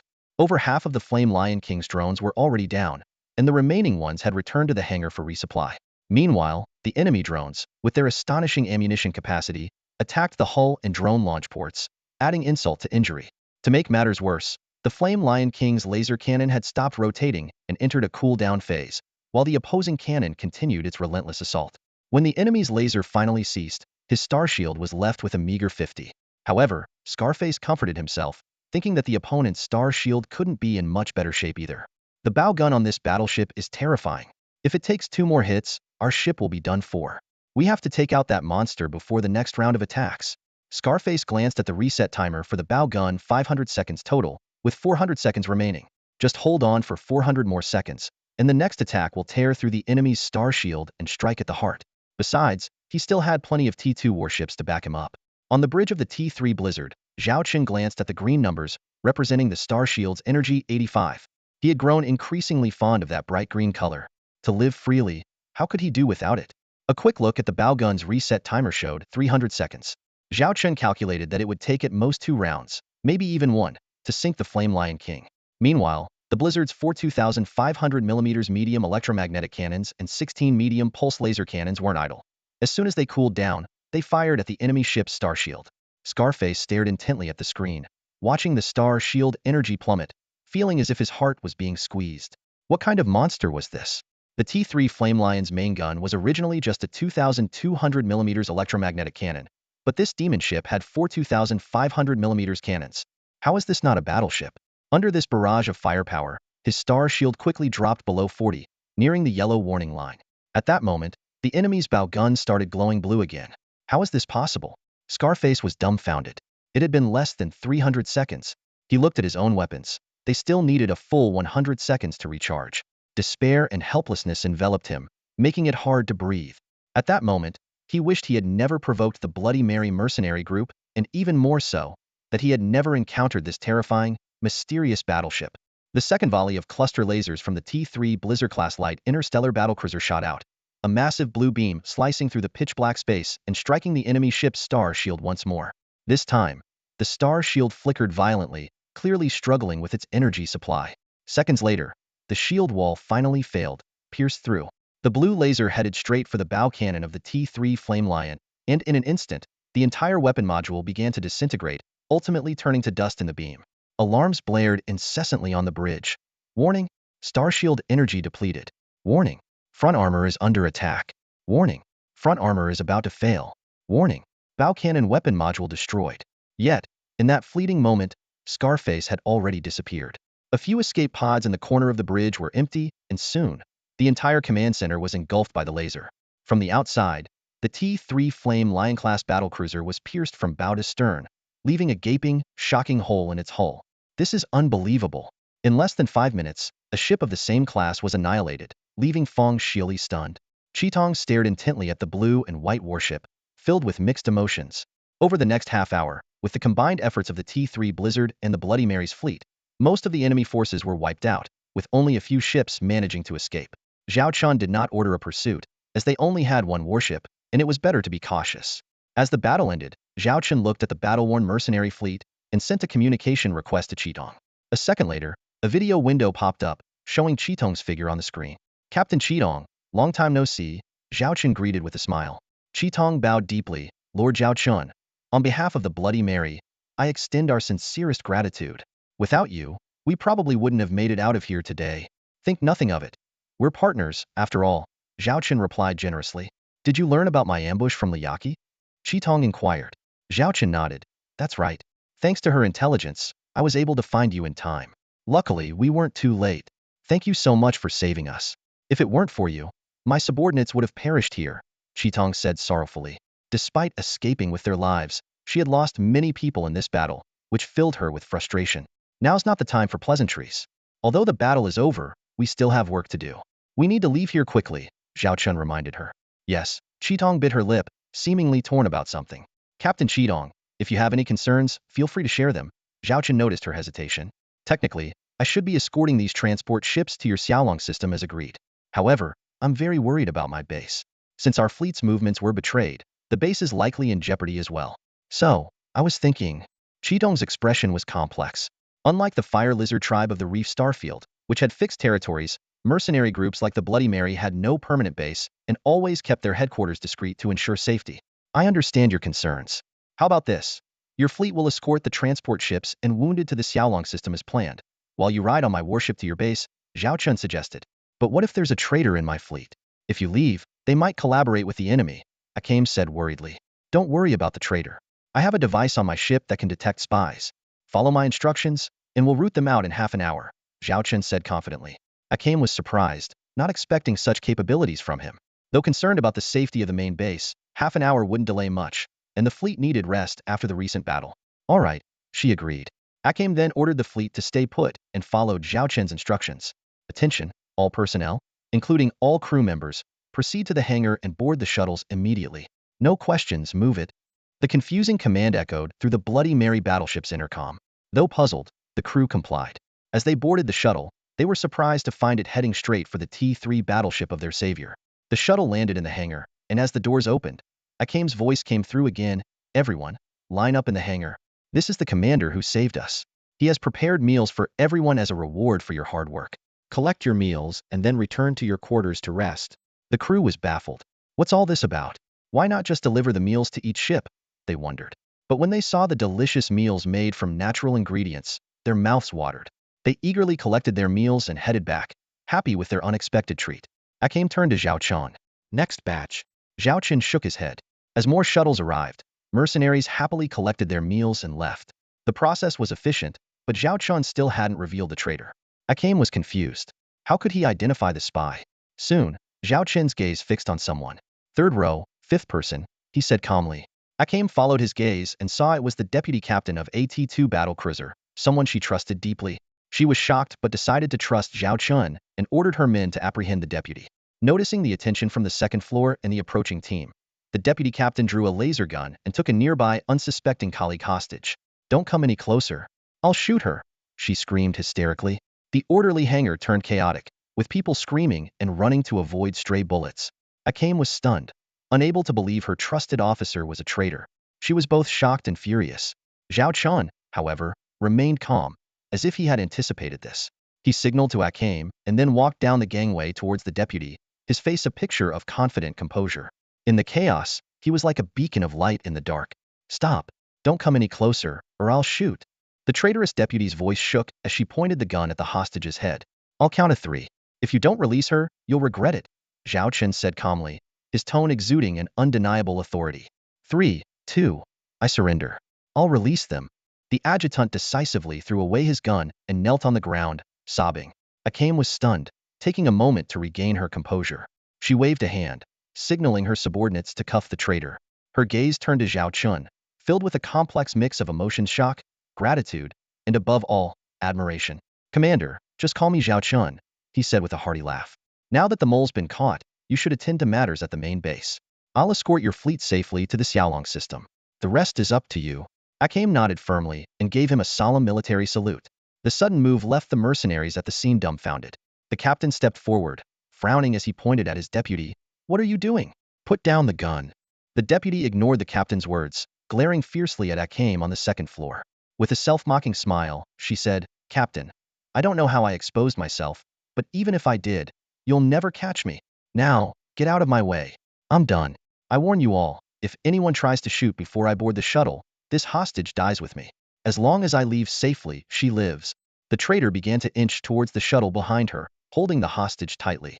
She knew full well that Akame, with her compassionate nature, would never sacrifice an innocent crew member. It seemed this double agent intended to escape by taking off in the shuttle. Akame looked at her former confidant in disbelief. Why? How did I wrong you? Why betray Bloody Mary? Everyone suddenly realized the traitor was among them all along. The captain, who had been trying to dissuade her moments before, turned pale with rage. You bastard! You're a traitor. Do you know how many brothers you've killed? The traitor sneered. Captain, you've treated me well, but my ambitions go beyond this.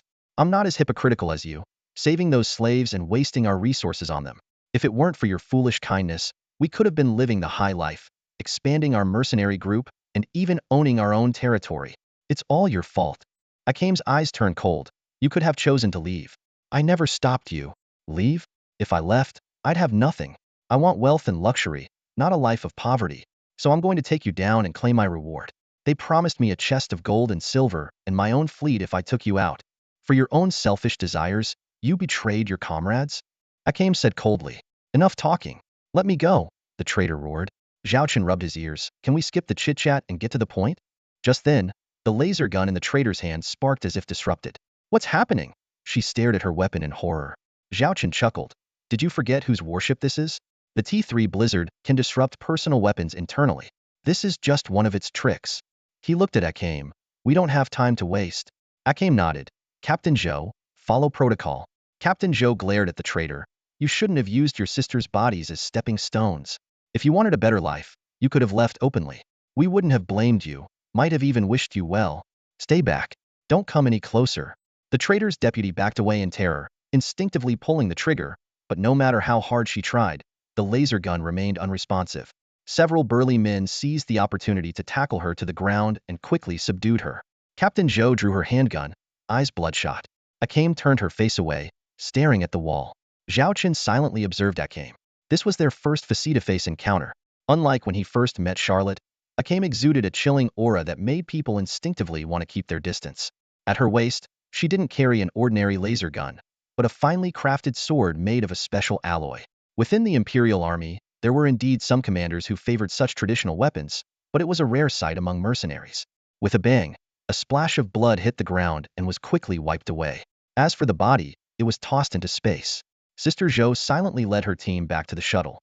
Although they held steaming lunchboxes in their hands, the thought that one of their close comrades had been a traitor was hard to accept, leaving everyone in low spirits.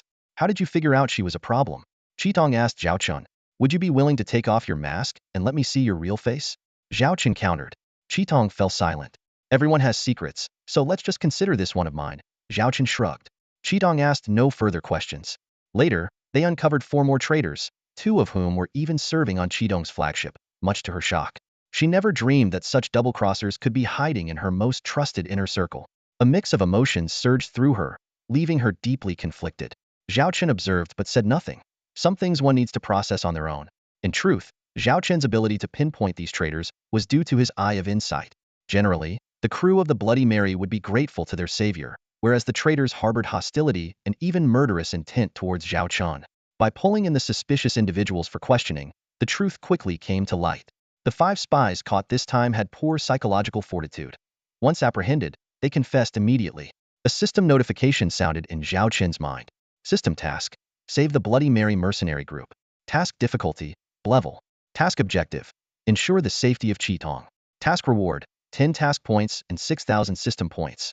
Additional task: eliminate the enemy fleet pursuing the Bloody Mary mercenary group. Additional task: uncover the traitors within the Bloody Mary mercenary group. System task completed. Please claim your rewards. Additional task 1 completed. Please claim your additional reward. Additional task 2 completed. Please claim your additional reward. With a thought, Zhao Chen claimed his rewards. Congratulations. You have received 10 task points and 6,000 system points. Additional task 1, completion rate, 92. Received additional reward, 3,500 system points. Additional task 2, completion rate, 100. Received additional reward, 2,000 system points. In an instant, Zhao Chen's system points skyrocketed by 11,500. System points, 13,320. Task points, 45. Hidden task triggered: recruit Qitong, leader of the Bloody Mary mercenary group. Oh boy, the system is really stirring things up. Zhao Chun cast an inquisitive glance at the masked girl with the sword beside him. This leader, Qitong, didn't seem like an easy person to recruit. However, with her joining, the strength of the Xiaolong fleet would undoubtedly reach new heights. Zhao Chen pondered quietly, strategizing on how to win her over. After rooting out the traitor, Zhao Chun and Qitong prepared to board the T3 Blizzard to head to the Bloody Mary mercenary group's headquarters. As Qitong followed Zhao Chun onto the bridge of the T3 Blizzard, she was taken aback by the luxurious and grandiose sight before her. Despite having seen many T3 warship bridges, she had never encountered one as magnificent as this. Reflecting on the terrifying power the warship had displayed earlier, she couldn't help but recall the saying. A beautiful warship may not be powerful, but a powerful warship is always beautiful. These are the coordinates for our Bloody Mary headquarters, Qitong said, handing a string of numbers to Zhao Chun. Zhao Chen glanced at his secretary, Lilith, who immediately began inputting the course. This location is on the border between the Northwind Starfield and the Reef Starfield. Zhao Chen recognized the coordinates. That's right. It allows us to operate within the Empire more conveniently, Qitong replied. From our current position, it will take about a day to get there. Zhao Chen noticed the concern in her eyes.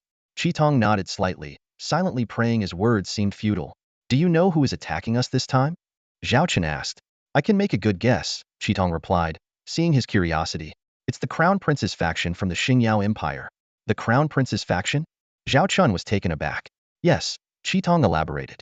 The Xingyao Empire has 3 princes, as you know. Zhao Chen nodded, having heard of them. The eldest prince is the brother of the little princess whom your sister follows and is the heir, the future ruler of the empire. The other 2 princes are from different concubines. The faction I'm referring to is the noble faction formed by the 2nd and 3rd princes. On the surface, it appears to be a political group, but in reality, they engage in unsavory activities. One such activity is the abduction of slaves from various places. Over 70% of the empire's slave trade is connected to the Crown Prince's faction. Sometimes, to strengthen their networks, they even hunt higher-class interstellar species, like succubi. At this point, Qitong glanced at Lilith, indicating she had realized Lilith's identity. As for ordinary slaves, they are thrown into the market for sale. Although the profit from the slave trade isn't as high as that from arms and food, the costs are minimal. Mentioning this, Qitong's eyes filled with disdain. My younger brother was taken by slave traders and suffocated to death in the ship's hold due to a malfunction in the supply system. Since then, I've disrupted every slave trade I've come across. Over the years, I've ruined dozens of the Crown Prince's factions deals. Their lackeys must hate me to the core, but because Bloody Mary is elusive, they never had a chance to strike. Who would have thought that we would be brought down by a former comrade? Hearing the connection between the Crown Prince's faction and the royal family, Zhao Chen was surprised. Guided by Lilith's charted course, the T3 Blizzard headed towards their destination. A day later, they arrived near the coordinates. Zhao Chen immediately ordered the entire ship to enter combat readiness. The location of Bloody Mary's headquarters was likely compromised, and there was a risk of encountering enemy forces. The T3 Blizzard was not at its peak condition. Facing a large enemy fleet might necessitate a retreat. Fortunately, its mobility was top-notch, and no T3 warship could stop it. However, the eerie calmness on the starship's radar was unsettling. Over there, Qitong pointed to a specific spot on the radar. Although this region of space had almost no reference points, she knew every inch of it as if it were her own backyard. Moments later, the group finally saw a faint light in the dark expanse of the universe. But as the T3 Blizzard approached, the scene that unfolded made Zhao Chen and Qitong's faces change drastically. Especially Qitong, whose blood-red eyes were burning with rage. Even Zhao Chen could feel her hand trembling as she held her sword, the scabbard seemingly on the verge of shattering from her anger. Ahead lay a space station that had been subjected to a brutal bombardment, surrounded by battle scars and the wreckage of starships. The station wasn't large, roughly the size of 10 T3 Blizzards combined. More astonishingly, many parts of it were cobbled together from abandoned ship hulls. Zhao Chen scanned the debris, piecing together its original form. It was a makeshift space station, likely starting with a single core and gradually expanding with new modules. As a mercenary group without territory, the Bloody Mary had no means to build a proper space station. In fact, many similar nomadic forces constructed their bases this way. But now, this former home of the Bloody Mary was in ruins. The hulls bore scars from heavy shelling, occasional explosions erupted from internal oxygen leaks, and even some corpses floated among the wreckage. Zhao Chen glanced at Qitong beside him, realizing they had arrived too late. Judging by the scene, the Bloody Mary mercenary group and their base had likely been attacked simultaneously. The most plausible scenario was that there were traitors inside the base who had coordinated the assault from within and without. Qitong closed her eyes, biting her lip, struggling to suppress her fury, blood oozing from the corner of her mouth. Suddenly, she snapped her eyes open and exclaimed, "No, something's wrong." Her sudden outburst startled everyone present. What had Qitong discovered? Could there be an unknown secret hidden amidst this devastation? Zhao Chen pondered, sensing that the situation was more complicated than it appeared. No matter what, he was determined to uncover the truth and give Qitong the answers she deserved. Akim surveyed the surrounding starship wreckage and immediately spoke up. The number of wrecks doesn't match. The warships left at the main base aren't this few. At most, this is only 2/3 of them, some must have escaped. She turned to Zhao Chen and pleaded, "Commander, may I use your ship's electronic communication equipment?" Of course, Zhao Chen agreed. Akim quickly began operating the equipment and soon intercepted a hidden signal containing a message and a set of coordinates. "There's a traitor," Zhao Chen noted, glancing at the message before looking at Akim. Akim explained excitedly, This is a code we use internally. It means to evacuate immediately after the base is attacked. We had prearranged several evacuation points, and survivors would leave hidden communication codes in those areas. Using special methods, this code can be preserved locally for a week to a month. It can only be received on the corresponding channel. Could it be a trap set by the traitor? Zhao Chen asked. Akame shook her head. Impossible. See this symbol? It represents our deputy leader, the person I trust the most. Anyone could betray me, but not her. Besides, those guys had no reason to deceive me. They were confident this operation would succeed without a hitch. If not for your timely rescue, we wouldn't have escaped at all. So, they have no reason to leave a false trail. With that, Akame looked earnestly at Zhao Chun. Since we're here, we must find them, dead or alive. Zhao Chun made a decisive order for the fleet to set off according to the coordinates in the communication. Before departure, Akame kept her eyes on the ruins, her expression solemn, as if mourning her fallen comrades. Several minutes later, the T3 blizzard arrived at the second set of coordinates. Unexpectedly, there was an asteroid. Although the interstellar frontier is mostly desolate, occasionally, you encounter such celestial bodies. Several warships were moored on the asteroid's surface, all bearing signs of battle. Due to the sudden arrival of the T3 blizzard, the ships immediately went into combat readiness. With Zhao Chen's approval, Akame identified herself over the public channel. The other side quickly dropped their hostility and initiated a communication request. The screen showed an older human female. Akame, I'm sorry. I couldn't hold the main base. The deputy leader's face was full of guilt. Sister Pei, don't blame yourself. Just tell me the current situation. Akame responded, surprisingly composed. Despite her anger and despair along the way, she could always quickly adjust her mindset, a valuable quality for a commander. Just a day ago, our headquarters was attacked by a fleet. Simultaneously, internal traitors coordinated with the enemy, causing immediate chaos. I had no choice but to lead the remnants in a desperate escape, and we've been hiding here ever since, Sister Pei recounted, while curiously glancing at Zhao Chun beside Akame. Akame then explained her own ordeal and how Zhao Chun had extended a helping hand.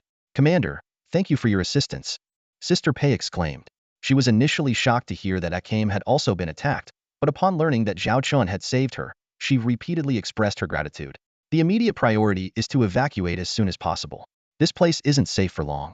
If you don't mind, you can take refuge in my territory, Zhao Chun suggested. Due to the Stargate network not being accessible yet, it's relatively safe and rarely visited by outsiders, Zhao Chun suggested. Qitong and Sister Pei exchanged a glance and agreed unanimously. After that, Qitong learned from Sister Pei about the detailed losses. Originally, there were nearly 5,000 people in the base camp, 500 of whom were combat personnel, with the rest being logistics and slaves rescued by Qitong. After this battle, only 1,000 out of the 5,000 managed to escape, cramming into several warships. The group prepared to return to the Xiaolong territory, but Qitong and Sister Pei proposed going back to the base camp to see if there were any valuable supplies left. After all, it was once their home. Zhao Chen readily agreed. The T3 blizzard and the remaining warships returned to the space station ruins. Zhao Chun and Qitong stood on the bridge, watching the shuttles navigate through the wreckage. They were not only searching for useful resources, but also recovering the bodies of their fallen comrades. No one wanted to see their comrades' souls drifting aimlessly in the vast cosmos after death. Let's go grab something to eat, Zhao Chun said to Qitong. I'm not really hungry, Qitong whispered. Zhao Chun placed a hand on her shoulder. I know you're feeling down, but you need to keep your strength up. It's the best way to honor our fallen comrades. With his encouragement, Qitong finally agreed to go to the dining hall. Since there was still some time to wait, some of the Blizzard crew members were also able to take a break. Qitong was surprised by the spacious and clean dining hall, especially the delicious food in front of the Orc crew members. Is this what your crew eats? She asked in amazement. That's right. Zhao Chen nodded and used his authority to order a meal for Qitong. Qitong stared at the steaming dish in front of her. Is this made from natural ingredients? Yes, it tastes fantastic, Zhao Chen replied. Qitong took a bite, her expression changing slightly. This is worlds apart from nutrient packs. Are you curious about their backgrounds? Zhao Chen asked while eating. Qitong hesitated for a moment and then nodded. She had noticed that Qitong occasionally glanced at the necks, ankles, and wrists of the female crew members, where there were marks from long-term shackles. You guessed it right, they were once slaves. I bought them to serve as crew members. From the perspective that where there's buying, there's killing, I might be the kind of person you despise, Zhao Chen admitted. Qitong was stunned and momentarily speechless. If we could all enjoy this kind of treatment, being a slave to the commander wouldn't be so bad. An Orc female crew member at the next table chimed in with a cheeky grin, then stuck her tongue out at Zhao Chun. Sorry, Commander, I didn't mean to eavesdrop. If you're angry, just punish me. The other orc female soldiers, who had been secretly observing Zhao Chun, silently cursed the bold girl for daring to flirt with the commander right in front of him. However, they couldn't help but admire her courage, as she was openly challenging the commander's authority. Can't you keep quiet even while eating? Zhao Chun looked at the bold half-beast female crew member. She bit her chopsticks and grinned. Whether I can or not, it's up to you, isn't it? Zhao Chun was taken aback, wondering if he had been too lenient with them, emboldening them to tease him. Even though they have lowly status, you haven't mistreated or humiliated them.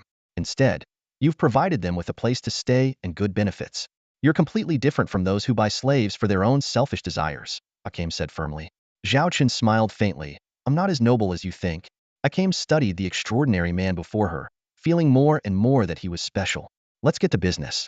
What are your plans now? Zhao Chun asked. Your mercenary group has suffered heavy losses, your base has been destroyed, and those enemies might still be chasing you.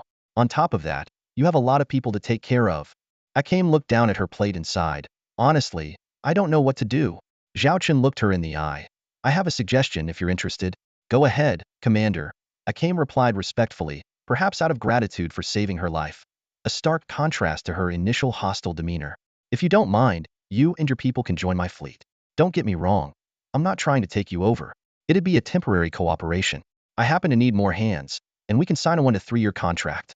During this period, I'll be your boss. You work for me, and I'll provide the same benefits as my crew members. Plus, I can ensure your safety. You've seen my fleet's strength, right? I have many more ships like this, Zhao Chun said, pointing to the half-beast crew members enjoying their meal. Akame hesitated, clearly intrigued. Seeing her wavering, Zhao Chun offered an additional incentive. Besides, I can help you get your revenge. Ding. Hidden mission triggered. Recruit Akame, leader of the Blood Mary mercenary group. Complete the current mission to unlock the details of the side mission Akame's revenge. Akame stared at Zhao Chun in surprise. I told you. My enemies are backed by the prince's faction. Zhao Chun interrupted. I don't care about their faction. Just tell me, are you in or not? He fixed his gaze on Akame. Once we regroup, we'll take down their stronghold. Hearing the word revenge, Akame was completely swayed. She knew that with Blood Mary's current strength, revenge was a pipe dream. Even protecting her comrades was a struggle. Are you really willing to take us in? Akame asked slowly. Of course, Zhao Chun extended his hand. We were partners before. Now we'll be comrades in arms if you're willing. Akame stood up and solemnly shook his hand. For the next 3 years, my subordinates and I will be at your service. No need for loyalty, Zhao Chun said, feeling the calluses on her hand from years of sword practice. Think of this as a straightforward exchange of interests. I give you what you want, you help me achieve my goals. Simple as that. Hidden mission to recruit Akame, leader of the Blood Mary mercenary group, completed. Please claim your reward. Side mission Akame's revenge activated. After finishing their meal, Zhao Chun and Akame returned to the bridge. In just the span of a meal, their statuses had dramatically changed. Akame needed to contact Sister Pei first to inform her of her decision. Although she had the final say in the mercenary group, she was accustomed to explaining her thoughts to her subordinates. As expected, everyone agreed with the proposal. Meanwhile, Zhao Chun sat in the captain's chair, appearing to rest. Claim mission rewards. Congratulations, you have earned 5,000 system points. Even though it was just points, it was exactly what Zhao Chun needed. System points, 18,320. Seeing the number, Zhao Chun immediately opened the store and redeemed the long-coveted T3 Starship technology. Would you like to spend 18,000 system points and 30 mission points to redeem the T3 Furnace-class heavy industrial ship blueprint? Confirm redemption. Congratulations on obtaining the T3 Furnace-class heavy industrial ship blueprint. In an instant, his points dropped to 0, leaving only 320 points and 15 mission points. Fortunately, Zhao Chun had completed a major milestone of the quarterly mission by redeeming the T3 Starship technology from the system store. As for wrapping up the quarterly mission, it was merely a matter of time until the new battleship was operational. Zhao Chun had long awaited this T3 Furnace-class heavy industrial ship. It was considered the best T3 industrial ship he knew of. The construction space was several times larger than the T2 Hammer class, and the shipbuilding efficiency was also significantly improved. For example, with the T3 Blizzard, the T2 Hammer would typically take over 2 months to build, but with the T3 Furnace, 5 ships could be built in just 1 month. Admittedly, the cost of the T3 Furnace was also staggering, with a single ship costing 60 million star coins, 4 to 5 times that of the T3 Blizzard. However, given its advantages, the cost was trivial. With a few T3 furnaces and enough materials, Zhao Chun could mass-produce T3 warships. Not to mention, he could also build the legendary T4 Reborn-class clone warship. This was the key move for the soaring of the Xiaolong fleet. Thinking of this, Zhao Chen couldn't contain his excitement. The grand plan was within his grasp, and the future looked promising. The Bloody Mary mercenary group consists of over 3,000 female soldiers and more than 5,000 support staff. We'll first assess the female soldiers, and those who pass will be integrated into the Xiaolong fleet. The rest will be settled on the dwarf planet. Lilith reported to Zhao Chun on how to allocate the Bloody Mary's personnel. She looked at Zhao Chun and added, "Commander, are you sure you want to keep the qualified mercenaries together rather than mix them with others?" Zhao Chun understood her concern and shook his head, saying, "The Bloody Mary joined us as partners. If we scatter them right away, wouldn't it imply that we distrust them? If you doubt someone, don't use them. If you use them, don't doubt them. Since we're going to use them, we need to use them boldly." Lilith suddenly understood. In fact, Zhao Chen had a backup plan. He could always install some backdoors in the Bloody Mary's warships. If the mercenaries were loyal, those backdoors would never be needed. But if something went wrong, he wouldn't hesitate to use them. Moreover, under the eye of insight, none of the female mercenaries posed a threat to him at the moment. The bridge door opened, and Qitong, now dressed in the Xiaolong fleet uniform, walked in. The only things unchanged were the sword at her waist and the mask on her face. Zhao Chen didn't mind her reluctance to show her true face. Everyone has secrets, and there's no need to force them out. When they want to talk, they will. "Commander, Qitong reporting for duty," she said, standing straight like a professional officer. "How are you settling in? Getting used to everything?" Zhao Chen asked with concern. Qitong replied, "Everything is fine. The living facilities are complete, and you've even provided free meals for the first month. I really don't know how to thank you. No need to be so polite. We're family now. But for future expenses, I'm afraid they'll have to manage on their own.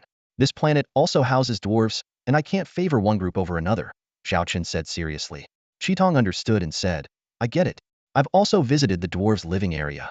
Everyone works in the factories to earn their food, which is only fair.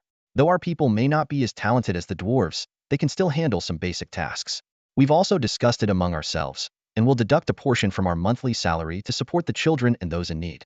You've helped us so much already. We can't trouble you any further."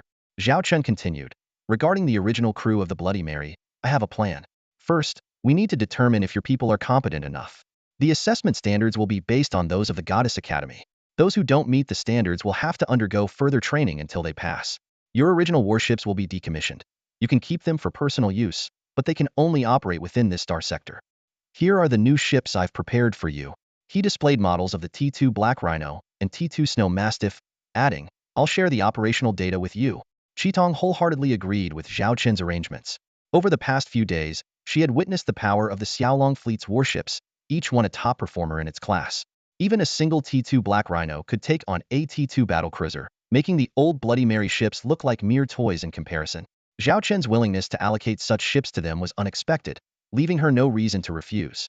"By the way, as per our previous agreement, once the last batch of materials is delivered, I'll transfer the 1.5 billion star coins as your commission," Zhao Chen said as he prepared to make the transfer. Qitong quickly stopped him. "Commander, there's no need to mention the commission. After all, we are now under your command." "No way, this is the contract we signed. It has nothing to do with you being my subordinates now. These are two separate matters," Zhao Chun said firmly. Qitong countered, "Then tell me, how much do you think the lives of those you saved are worth?" Zhao Chun was at a loss for words. A faint smile crossed Qitong's face. "Commander, we appreciate your intentions. If it weren't for your intervention, we wouldn't be here, let alone talking about 1.5 billion star coins. We'd probably be space debris by now. So, not only did you save us, but you also saved a lot of money. Since you put it that way, I'll keep that 1.5 billion in reserve for you. If you decide to leave when the time comes, I can even throw in those battleships as a bonus," Zhao Chen said with a smile. "Leave?" In 3 years, Zhao Chen was confident he could tame this group of mercenaries. "Also, regarding the forces that attacked you, I'm a bit short on intel. You might need to investigate on your own. I'll give you AT2 Black Rhino right now to gather the relevant information.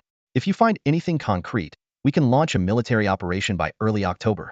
Zhao Chen's enthusiasm seemed to indicate he was more eager for revenge than Qitong herself. Qitong was touched by his urgency but replied, "I'll gather the information, but there's no need to rush the revenge. The faction behind the attack is backed by the Prince's party, and any move against them could have far-reaching consequences." Compared to her earlier fury, Qitong was now much calmer. Seeing her comrades finally settled, she was worried that revenge might disrupt this hard-won peace. It might be unfair to the fallen soldiers, but the bigger picture was more important. "No, don't worry about the revenge. I promise to help you, and I will see it through. We must settle this score," Zhao Chun declared emphatically, as if he were the one seeking vengeance. In fact, his determination stemmed from a side mission given by the system.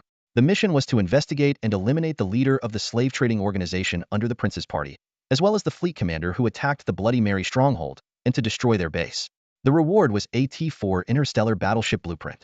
Such a tempting prize was enough to push Zhao Chun to go all out. Who would have thought that a mere side mission could offer such an enticing reward, potentially elevating the strength of the Xiaolong fleet to new heights? Zhao Chun clenched his fist in determination, vowing to complete the mission flawlessly and redeem his honor. Akihito was deeply moved by Zhao Chun's trust and dedication to her cause. Upon receiving the T2 Black Rhino-class interstellar heavy assault frigate arranged by Zhao Chun, Akihito immediately prepared for departure. Before setting off, she specifically instructed Deputy Commander Pei Shengnan to obey the orders of Lord Zhao Chen's commander in the Xiaolong star system. Pei Shengnan assured her that there would be no problem. Although she was initially wary of this man's Xiaolong fleet, a few days of interaction revealed it to be the life she had always dreamed of. Powerful interstellar warships, excellent living conditions, could there be a better place? In a video call, Zhao Chen sternly reminded Akihito to prioritize her safety above all and to avoid taking unnecessary risks. Losing such a valuable employee would be unacceptable. Akihito nodded in agreement, promising that even if she didn't take care of herself, she would take good care of the interstellar warship Zhao Chun had given her. Zhao Chun was speechless, thinking this girl must have a peculiar way of thinking, being more concerned about the warship than herself. As the modified T2 Black Rhino warship, its emblem concealed, departed, Zhao Chun secretly harbored high hopes. He admitted that his focus on Akihito's revenge was largely driven by the substantial rewards from a side Missiona technical blueprint for a T4 interstellar warship. Given the current inability to upgrade the T4 Maul in the short term, the opportunity to obtain a T4 warship blueprint through a mission was one he couldn't afford to miss. A few days later, Zhao Chun received a communication request from an old friend, Li Yaqi. Entering the holographic communication room, he found Li Yaqi waiting, and she got straight to the point about Akihito joining Zhao Chen's fleet. Zhao Chen explained that considering Akihito's current situation, it was too dangerous for her to be outside, and he happened to need more personnel. Li Yaqi agreed, acknowledging it as the best choice. The conversation soon shifted to more pressing matters. Li Yaqi excitedly revealed that the imperial military procurement was about to begin, with an unprecedented scale. For any starship manufacturer, securing a military procurement order meant immense success. No leading starship company lacked military orders. They were a symbol of status and strength, the best advertisement. This time, the procurement of T2 interstellar destroyers was the biggest opportunity, surpassing any previous instance. The expected purchase of 10,000 ships came with a budget of 40 billion star coins. As she spoke, Li Yaqi's eyes gleamed fiercely, like a tigress in heat. 10,000 ships? Even Zhao Chun was stunned by the number.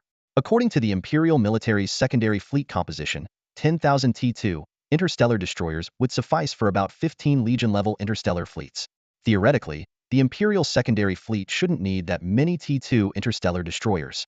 Li Yaqi further disclosed that the Hurricane Consortium was determined to win this time. They were developing T3 interstellar destroyers and T3 interstellar transport ships and were at a critical stage, desperately needing substantial research funds. This urgency had even caused significant issues in their financial chain. Therefore, their internal information indicated that they must secure this T2 interstellar destroyer military procurement order at all costs. This order would provide the necessary funds to complete the development of the two T3 interstellar warships, allowing the Hurricane Consortium to evolve and join the ranks of the truly elite interstellar conglomerates of the Starry Empire. Mentioning the Hurricane Consortium, Zhao Chen's lips curled slightly, knowing that Li Yaqi's visit was undoubtedly to throw a wrench in their plans.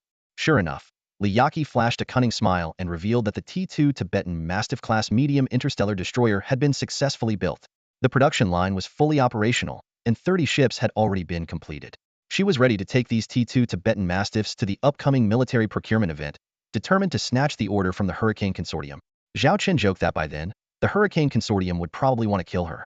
Li Yaqi, with her head held high, confidently stated, "If you choose to ride the waves, you can't fear the reefs and undercurrents in your way." Zhao Chen nodded in satisfaction and told her to let him know if she needed any help. He would offer his full support. After ending the call, Zhao Chen felt elated. If they could secure this military procurement order worth 40 billion star coins, he would get at least 25 billion. 25 billion. Thinking about this astronomical figure, he could almost see a massive interstellar fleet under his command, ready for action. The thought alone made his blood boil with excitement. Chu Xian? What's the occasion today that everyone is calling? When his handheld terminal beeped with a video call request from Chu Xian, Zhao Chen thought to himself before eagerly clicking the accept button. You. Chu Xian's face turned bright red with embarrassment and anger at being teased. Just then, an untimely cough came from the video window. The sound was unmistakably familiar. It was Chu Laotu's figure appearing behind Chu Xian. Instantly, the atmosphere seemed to freeze. Zhao Chen felt immensely awkward, having flirted with someone's granddaughter right in front of her grandfather. And Chu Laotu was no ordinary person. As a five-star marshal, he was formidable enough to lead an interstellar fleet to his doorstep to snatch a grandson-in-law. Zhao Chen immediately straightened up and said seriously, Chu Xian, how is the first batch of T3 Yanlong-class medium interstellar destroyers performing? If there are any issues or uncertainties, feel free to ask me directly. At that moment, Zhao Chen's expression was stern, a stark contrast to his previous playful demeanor. Chu Xian rolled her eyes at him, fully aware of why he had changed his tone so quickly. With her back to her grandfather, she mouthed angrily, I'll deal with you later. Then she also adopted a serious tone. The production and manufacturing of the T3 Yanlong are going smoothly. The reason I contacted you is that the Xingyao Empire is about to hold a military procurement fair, and I will be attending on behalf of my grandfather. He hopes you can accompany me. Zhao Chun was taken aback. Just moments ago, Li Yaqi had mentioned the military procurement event, and now Chu Xian was inviting him to attend. The two events coincided perfectly. He thought to himself, it would be beneficial to get out and see more. The military procurement fair will feature numerous interstellar warships, which could broaden my horizons and be better than working in isolation. Even Chu Laotu added, traveling and observing will undoubtedly be very enlightening. After contemplating for a moment, Zhao Chun felt that there was no harm in this. He had no pressing matters at hand, and could use this opportunity to explore the Xingyao Empire's strengths. Moreover, the Xiaolong fleet was in its infancy and would inevitably interact with the forces within the Xingyao Empire in the future. If Li Yaqi encountered any trouble, he could also assist her promptly. Zhao Chen guessed that Chu Laotu's intention was to push him to the forefront, binding him to the Chu family's cause. But this also served as a form of protection. The Chu family's reputation was quite formidable. All right, I'll get ready. Just give me a time, Zhao Chen agreed. Arrive at the main starport of the third star system in the central star region of Xingyao before the end of September, Chu Xian instructed. The star systems under the central star region of Xingyao had no names. Perhaps they had once had them, but after the establishment of the Xingyao Empire, the names of the star systems in the central star region were abolished and replaced with numerical prefixes. The lower the number, the higher the status of that star system within the central star region. Got it. I'll contact you when I arrive. Zhao Chen noted the time and place. They then discussed the usage of the T3 Yanlong. It was reported that the Chu family had been utilizing them very effectively. Of the 30 T3 Yanlongs, 20 had already been deployed to serve on the Empire's borders under the Chu family's control. After the communication ended, Chu Xian excitedly began her preparations. Although there was still over a month until the agreed time, she was already eagerly anticipating it. Unexpectedly, Chu Laotu suddenly asked, when did you and Zhao Chen become so close? Nearly causing Chu Xian to trip over herself. Chu Xian blushed and stammered, Grandpa, that guy was just spouting nonsense. Didn't you say before that our identity is just to control Zhao Chen and protect him? It's all fake. It doesn't count. Actually, a fake relationship turning real wouldn't be so bad, Old Master Chu said nonchalantly. Grandpa. Chu Xian stomped her foot in frustration. I'm not talking to you anymore. With that, she ran off without looking back. Old Master Chu watched his granddaughter's retreating figure from his reclining chair in the courtyard. His mind drifted to the impressive sight of the T3 Yanlong. Witnessing the T3 Yanlong's extraordinary performance firsthand had made him see Zhao Chun in a new light. Although he had previously been impressed by the blueprints and descriptions, those were just theoretical. Seeing the T3 Yanlong in active service made him truly appreciate the young man's talent. The T3 Yanlong's cost-effectiveness was astonishing. Despite its low production cost, it was a highly capable T3 interstellar destroyer, and its performance on the frontier battlefield was commendable. He eagerly anticipated the T4 interstellar destroyer Zhao Chun was working on, finding the prospect of waiting 3 years increasingly unbearable. On this late August day in the galactic calendar, it was a momentous occasion for Zhao Chun, the Xiaolong fleet, and the Xiaolong system. The T3 Huiyue-class Stargate in the Lion King system had been completed and was set to be connected today. This would free the Xiaolong system from the embarrassing situation of having no Stargate. On the bridge of the T3 Blizzard-class light interstellar battlecruiser, Zhao Qian, Lilith, and Chief Engineer Annie stood solemnly, watching the low-frequency operation of the T3 Huiyue No. 1 Stargate through the window. There were 10 minutes left until the scheduled connection time. Annie's expression was especially serious. This Stargate was her brainchild, built under her direct supervision. Although it had completed 80 of its trial runs, the crucial Stargate connection had yet to be attempted due to various delays. Today, this Stargate would finally be complete. An unconnected Stargate was like an incomplete shell. Report, 5 minutes remaining. We can initiate the Stargate connection channel, Sister Nyo reported from the site. Initiate the Stargate connection channel. Annie ordered immediately. Initiating Stargate connection channel. Awaiting signal from the other Stargate. Sister Neo reported.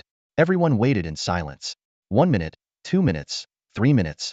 Time seemed to freeze, each second dragging on. The scheduled time arrived, but the T3 Huiwen number 1 Stargate remained inactive. Zhao Chen remained silent, knowing that this was just the estimated time. Given the vast distance, a slight delay was normal. 5 more minutes passed, and still no response from the T3 Huiwen number 1 Stargate. Annie bit her lip, on the verge of tears.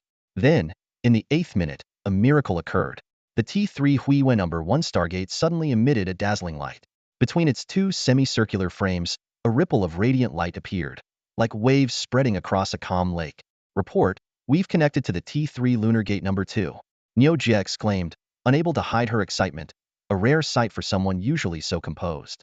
And, however, didn't immediately show her joy and instead sternly instructed a thorough confirmation of the connection to T3 Lunar Gate number 2. Neo Jia firmly replied that she had personally verified it 10 times and was certain it was the signal from T3 Lunar Gate number 2. Additionally, they had received a navigation request from AT2 Black Rhino-class heavy assault frigate, poised to jump through. All eyes turned to Zhao Chun, whose single command would determine whether the gate would open. Permission granted, Zhao Chun said calmly. The words had barely left his lips when Neo Jia eagerly sprang into action. Moments later, as if to validate her claim, the T2 Black Rhino-class heavy assault frigate, designated 005, appeared smoothly on the other side of T3 Lunar Gate number 1 in the Xiaolong system, showing no signs of its interstellar journey.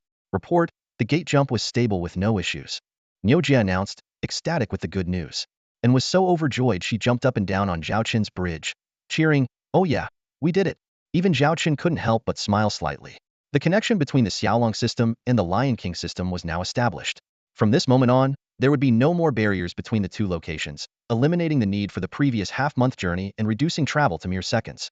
Lilith inquired about the resource consumption for this jump, and Neo Jia promptly reported a figure of approximately 200 star coins. As expected, gate travel required significant resources.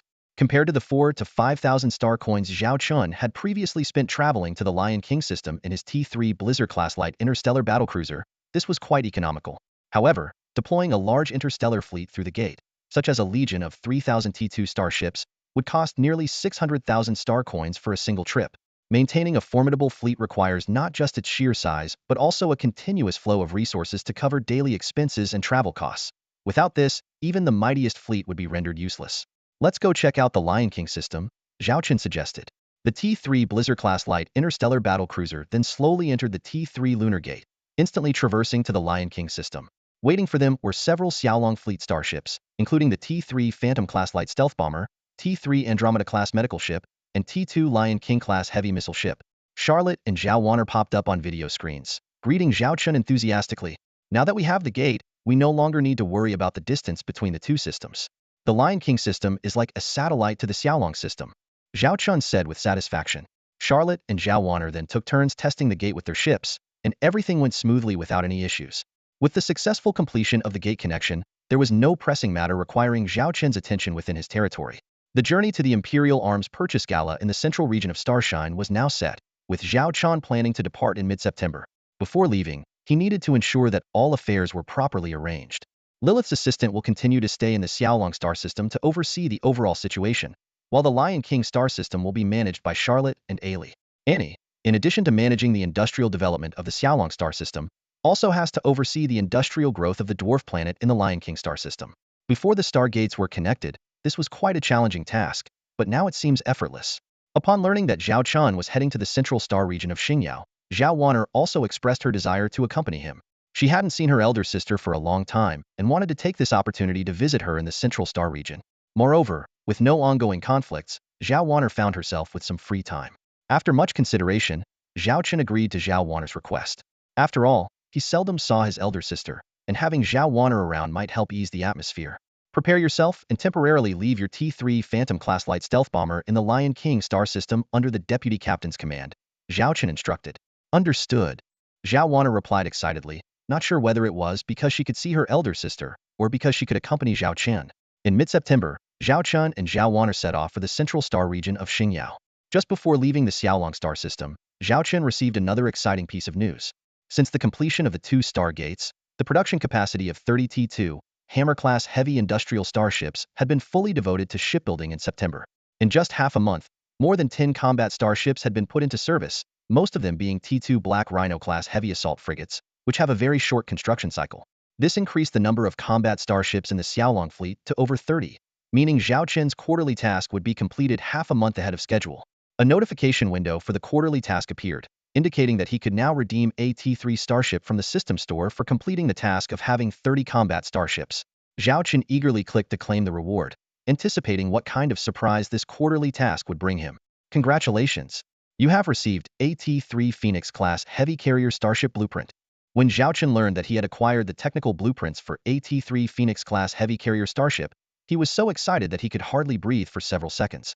To put things in perspective, carrier starships are one of the two main types of warships on the interstellar battlefield and are terrifying in their capabilities. Even the technologically advanced Xingyao Empire only has one T3 carrier, and it's a medium-sized one. But the one Zhao Qin had was a genuine heavy carrier starship, a cut above the rest. What does owning a heavy carrier mean? It means Zhao Qin now possesses a super aerial fortress capable of carrying more interstellar fighter jets and drones. For a carrier, interstellar fighters and drones are its primary weapons for decimating enemy forces, and the more, the better. Eagerly, Zhao Qin began to examine the technical specifications of this prized possession. The data was dense and overwhelming, but every bit of it highlighted the ship's power and dominance. Seeing this series of thrilling statistics, Zhao Qin felt his throat tighten, his breathing quicken, his chest heave, and his face flush. His eyes were filled with an indescribable desire. This T3 Phoenix-class carrier starship was flawless, practically a mobile aerial fortress. The first thing that caught his eye was its extraordinary defensive capabilities. As a T3-class starship, the Phoenix-class carrier naturally came equipped with the standard T3 shield system. However, it had something unique. It wasn't just one shield but 6 independent defensive fields. While it couldn't match the all-around defense of a T4 starship, it was exponentially stronger than the average T3 starship with a single shield. Additionally, it was outfitted with numerous close-in defense cannons and defensive intercept missiles, showcasing meticulous attention to detail in terms of caution and protection. As for offensive weaponry, it was even more intimidating. For the first time, Zhao Qin had interstellar fighter jets, a concept entirely different from drones. These fighters, piloted by humans, were expensive and limited in number but boasted a large payload and could carry out more complex missions independently. They were more responsive and adaptable in the ever-changing battlefield. The T3 Phoenix carried a whopping 300 interstellar fighter jets, perfectly meeting the full configuration of a large combat fleet. Moreover, it had 30 T3 Huofenglass heavy interstellar stealth bombers, a technology even the Xingyao Empire hadn't fully mastered. Currently, only the Sacred Radiance Empire in the entire Galactic Alliance possessed mature stealth bomber technology. Reflecting on the impressive performance of the previously encountered T3 Phantom-class light stealth bombers and imagining the terrifying power of the heavy T3 Huofenglass, Zhao Qin was already exhilarated just by picturing it in his mind. A single salvo could annihilate any T3-class starship in an instant if the enemy showed the slightest negligence. They were the most fearsome reapers on the interstellar battlefield, the embodiment of death. If paired with the T3 Phantom-class stealth bombers, they would be an unstoppable golden duo, a match made in heaven. The T3 Phoenix also carried 3,000 T3 Black Phoenix-class medium interstellar drones, which were a formidable force in their own right. They are multi-purpose drones, combining the capabilities of both interstellar interceptors and fighters, making them versatile for both offense and defense. Adding 20 T3 White Phoenix electronic warfare stealth drones to the mix makes this drone army even more formidable. These functional drones can severely disrupt enemy ships' electronic fire control systems when close, and can even completely disable all internal electronics of T1 level starships. Just one T3 Phoenix-class carrier alone can carry up to 3,350 interstellar fighters and drones. When such a massive air force is deployed, it can dominate the battlefield and sweep away any opposition. Not to mention a mere T3 Blizzard. Even a fleet like the one we encountered in the Reef Starfield would struggle to hold out against the Phoenix. Zhao Qin suppressed his excitement and further examined the construction requirements for the Phoenix class. As expected, building such a super aerial fortress is impossible with just a T2 industrial ship. It requires at least a T3 industrial ship. Even with Zhao Qin's most advanced T3 Furnace-class heavy industrial ship, constructing a Phoenix-class carrier would still take a full 2 months. Fortunately, these industrial ships can operate simultaneously, somewhat speeding up the construction process. However, the cost of building such an extraordinary warship is also astronomical. The hull alone costs 70 million star coins, and including the matching fighters and drones, the total investment exceeds 100 million. This is almost 7 to 8 times the cost of a T3 Blizzard. Zhao Chun could confidently say that across the entire Starshine Empire and even the Galactic Alliance, there is likely no T3 warship more expensive than the Phoenix class. But so what if it's costly? Who wouldn't want such a powerful mobile aerial fortress? Zhao Chun felt his blood boil with excitement, his eyes reddening with eagerness to start building immediately. Ignoring the imminent mission, he quickly summoned Chief Engineers Lilith and Annie to draft the next quarter's construction plan. Commander, it's the middle of the night, and I was sleeping so well. Lack of sleep stunts growth, you know. This counts as overtime, so you better pay up. In the video, Annie rubbed her sleepy eyes, dressed in a pink nightgown, yawning continuously and swaying as if she might collapse any second. If it weren't for the holographic projection, Zhao Chun would have rushed over to pinch her chubby cheeks to wake her up. In a stern tone, Zhao Chun said, I'll send you a Starship technical blueprint. Take a look. Huh, blueprint? Which one? Annie mumbled, her head nodding like a wind-up doll running out of power. The T3 Phoenix-class heavy carrier starship. Zhao Chun enunciated each word clearly. T3 Phoenix-class. What? Annie suddenly snapped awake, her eyes wide with disbelief. If it weren't for the virtual projection, she might have leaped onto Zhao Chun. Annie's eyes lit up as she meticulously examined the T3 Phoenix-class heavy carrier starship blueprints sent by Zhao Chun, as if she could stare a hole through them. Zhao Chun turned to Lilith and asked, after completing this quarter's production tasks, how much funding do we have left? As the chief steward of the Xiaolong fleet, Lilith was naturally responsible for the accounting of funds and resources. Lilith quickly pulled up the relevant data. According to our original plan, we will have approximately 1.8 billion star coins in our accounts after completing all production tasks by the end of this month. She then smiled slightly and added, however, thanks to Qidong returning the 1.5 billion commission in full, our actual funds amount to a whopping 3.3 billion. 3.3 billion. Zhao Chun felt a sense of relief. This substantial sum was enough to further enhance the Xiaolong fleet's capabilities. He then turned his sharp gaze to Annie. The construction plan for the next 3 months is in your hands. Besides the Phoenix class, I have 2 new starship models that need to go into production. What? 2 more? Annie's eyes widened, her face full of disbelief. Shortly after, 2 brand new blueprints arrived in Zhao Chun's private communication channel. Oh my god! A T3 furnace-class heavy industrial starship! Annie exclaimed.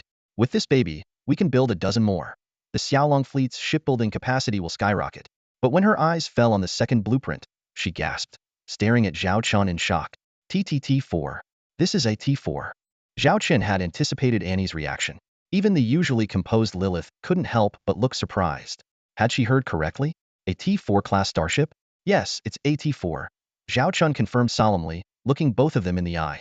But the construction of this T4 Reborn-class clone starship must be absolutely confidential because it involves cloning technology, which is strictly prohibited by the Galactic Alliance. His gaze was piercing as he instructed, it's best to secretly build it in the Lion King star system. The project name must be concealed. Annie, you will personally handle all modules related to cloning technology, ensuring the highest level of secrecy. Only 5 people in the entire Xiaolong fleet, including you two, Charlotte, my sister Zhao Weiner, and myself, are privy to this information. Understood. Lilith and Annie replied in unison, their expressions serious. They knew that if this forbidden technology were discovered by the Star Empire, it could spell disaster for Zhao Chun. Let's hope the Chu family can protect us when the time comes, Lilith said, worried. Everyone, time is of the essence. Let's first draft a framework for the construction plan for the last quarter of this year, and then we can work out the details, Zhao Chun said firmly. Under his direction, the 3 began their intense late-night work session. Soon, a rough construction plan for the quarter was laid out. Currently, the Xiaolong fleet possesses 30 T2 Hammer-class heavy industrial starships, along with Mitilo-wind industrial factories in both the Xiaolong and Lion King star systems. The top priority is to use the 30 Hammer industrial starships to build T3 furnace industrial starships with an estimated launch rate of 2 per month, aiming to have 6 T3 furnaces by the end of the year. Once completed, these T3 furnaces will begin their respective production tasks, striving to complete the construction of 1 T3 Phoenix, 18 T3 Blizzards, and 3 T3 Phantoms by year's end. However, the construction of the T4 Rebirth will have to wait until the end of the year. By then, it will be a joint effort of 5 T3 Forges, and it's expected to be completed by mid-next year. Excluding the mysterious T4 Rebirth, the entire series of construction plans will require an investment of about 700 million star coins, which is still within the budget of the Xiaolong fleet. But starting from the following year, the T4 Rebirth alone will burn through 1.5 billion star coins each month. That's a significant funding gap. Moreover, even with the money, finding enough raw materials will be a big challenge, Lilith added. All right, that's a problem for next year. Zhao Chun waved his hand dismissively. The immediate priority is to complete the current tasks. Besides, starting next year, I plan to gradually downgrade the T2 starships to reserve status. They will handle the routine patrol and escort duties in the Xiaolong and Lion King star systems, preparing the fleet for a complete upgrade to T3 level. But our T3 ship types are too limited, Annie pouted. Other than the Blizzard, we basically have the Stealth Phantom and Fire Phoenix, and this huge Phoenix. We don't have any frigates, destroyers, or battleships. It's so unbalanced. Heh, I have my ways, Zhao Chen replied with a mysterious smile. Annie's bright eyes sparkled with curiosity as she eyed Zhao Chen suspiciously. You wouldn't be thinking about T3 frigates and destroyers, would you? All right, the outline is set. The specific implementation is up to you, Zhao Chen said noncommittally, taking on the air of a hands-off manager. I really need to see what's inside your head someday, Annie grumbled through gritted teeth. Good thing this is a video call, otherwise I'd give you a loving punch, so you could feel the thrill of friction. Zhao Chen rolled his eyes dramatically at the ceiling. This girl is getting bold. In late September of Galactic Year 3031, the main starport in the third star system of the Starlight Central region was particularly bustling. The number of starships arriving had increased nearly 100-fold compared to usual, and all berths had been fully booked a month in advance. Starships with no place to dock had to hover in designated areas outside the starport, with shuttles ferrying passengers and cargo to and from the port. When Zhao Chen piloted his T3 Blizzard-class light interstellar battlecruiser to the starport, September was nearly over. Under normal circumstances, it would have been impossible for him to secure a berth at this time. But he had an extraordinary fiancée, Chu Xian. As soon as he contacted her, she informed him that the starport had reserved a berth for him while sending an invitation to the Chu family. The Blizzard navigated through a dedicated channel, weaving past the myriad of hovering starships of various classes, heading toward its destination. Zhao Qian stood on the bridge, marveling at the spectacular sight before him. From kilometer-long T3 starships to 10-soft-meters-long T1 starships, the starport hosted an impressive array of vessels. In comparison, the main starport itself was a colossal structure, far larger than the largest starport Zhao Qian had previously seen, the Arctic Fox starport. This starport was several times its size, comparable to a small planet. What a gigantic starport! Zhao Wanner exclaimed in awe. Brother, I heard this starport number 3 ranks among the top 10 in our Starlight Empire. Zhao Chen wasn't surprised by his sister's wide-eyed wonder. This starport was a semi-military facility, and even in peacetime, a third of its berths were reserved for Imperial Navy starships. The troops stationed in the third star system were the elite guard close to the Emperor. If anything happened to the capital star system, also known as the first star system, these troops could rush to the scene within 6 hours, even without using stargates. Under the guidance of the starport's command, the Blizzard smoothly docked at the berth arranged by Chu Xian. It was an entire starship docking area, capable of accommodating 3 T3 starships or dozens of T2 starships. At the moment, only one lonely T3 starship was docked there, but it was a striking sight. A T3 Dragon Crocodile-class medium interstellar battleship, one of the Imperial Navy's mainstay warships. It bore a golden emblem with the character Chu, a mark of prestige that only a few families in the entire Starlight Empire could boast, and the Chu family was one of them. Oh my! Isn't that the T3 Dragon Crocodile-class medium battleship, reputed to be the most powerful in firepower next to the T4 starships? Zhao Wanner exclaimed excitedly.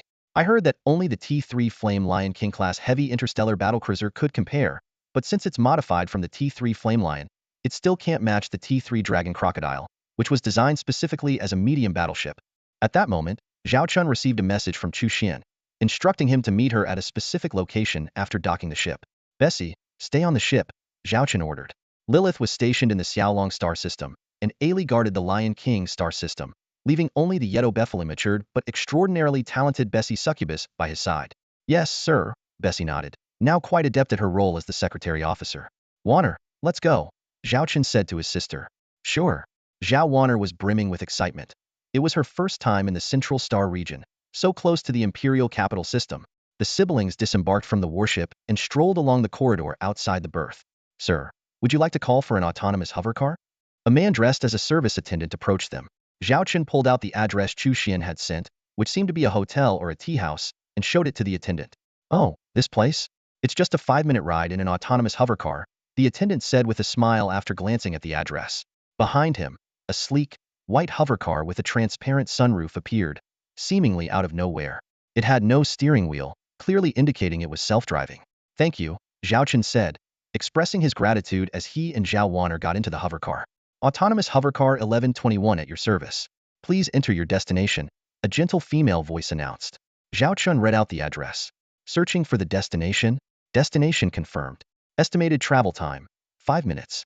Departing now. As soon as the voice finished, the hovercar silently glided into the bustling traffic. 5 minutes later, Zhao Chun and Zhao Wanner were dropped off at the entrance of a luxurious hotel. Huh, it's a hotel? Zhao Wanner looked up at the hotel sign, then suspiciously at Zhao Chun. Could this be our accommodation? Ahem, I'm not sure why we're meeting here, Zhao Chun replied, trying to appear composed as he strode into the hotel lobby. The doorman verified their identities and immediately put on a respectful smile, instructing a graceful female attendant to personally escort them upstairs to one of the rooms. Sir, ma'am, if you need anything, just ring the bell, and we'll be right there, the attendant said, winking flirtatiously before reluctantly leaving. Go on in, future son-in-law of the Chu family, Zhao Wanner teased, glancing sidelong at Zhao Chun with a mischievous tone. Zhao Chun felt that his sister was getting more and more audacious as he knocked on the door. Soon, the door opened, and Chu Xian, whom they hadn't seen for months, appeared in front of them. Zhao Chun quickly glanced around and began introducing them. Chu Xian, this is my sister, Zhao Wanner, your future sister-in-law. Wanner, this is your future sister-in-law. Aren't you going to say hello? Initially, both Chu Xian and Zhao Wanner wore polite smiles, ready to exchange pleasantries. But Zhao Chen's words made their faces blush instantly, leaving them momentarily speechless. Don't listen to his nonsense. Come on in. Chu Xian shot Zhao Chen a glare and pulled Zhao Wanner into the room. Zhao Chen followed with a smile. What greeted them was a spacious living room, at least 200 to 300 square meters. On one side of the room was a massive floor-to-ceiling window that overlooked an outdoor exhibition hall filled with artistic displays. Holographic images of dozens of starships floated above, drawing the attention of numerous visitors who were murmuring amongst themselves. Wow! Zhao Wanner was so astonished that her jaw dropped. Isn't this supposed to be an imperial military procurement event? Why are there so many people? Zhao Chen asked curiously. Although officially it's an imperial military procurement event, it's also a prime opportunity for major starship manufacturers to showcase their products and expand their influence, Chu Xian explained. Even if they don't get selected by the military, they might still land a few orders here. That's why the starport is filled with various starships. If it were just a straightforward military procurement event, there would be no more than a dozen factions here. Not this many. After hearing Chu Xian's analysis, Zhao Chun had a sudden realization.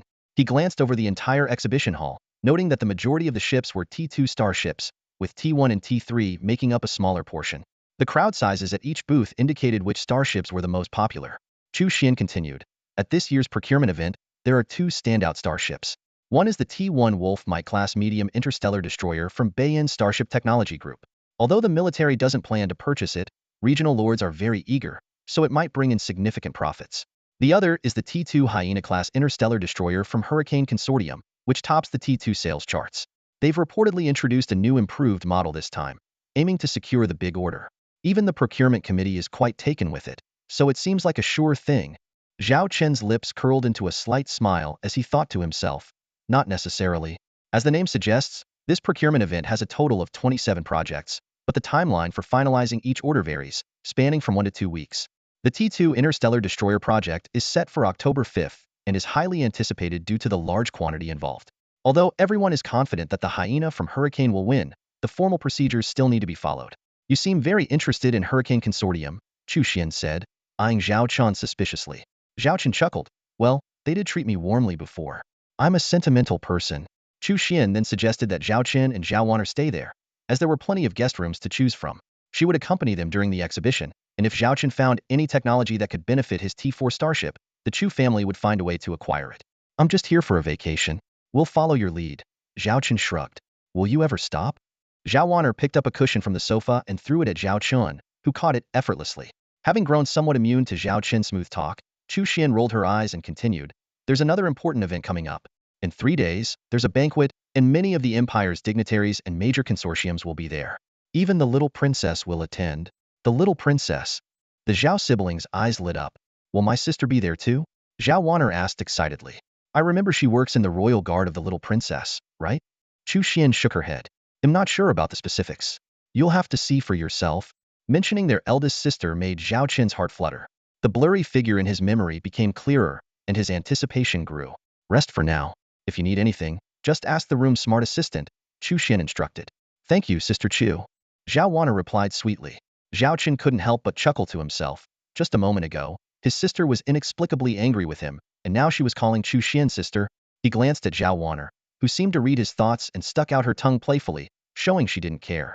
Little rascal, Zhao Chen thought, not bothering to respond. He turned his gaze towards the open-air exhibition outside the window and caught sight of a familiar figure standing next to a starship. The stage was set. Now it was up to her to perform. In another room within the starport, Feng Weihao, the chairman of the Gale Consortium, held a glass of fine liquor, watching the bustling crowd in the open-air exhibition hall. There, a holographic projection of the latest T2 Hyena-class medium starship destroyer was drawing considerable attention.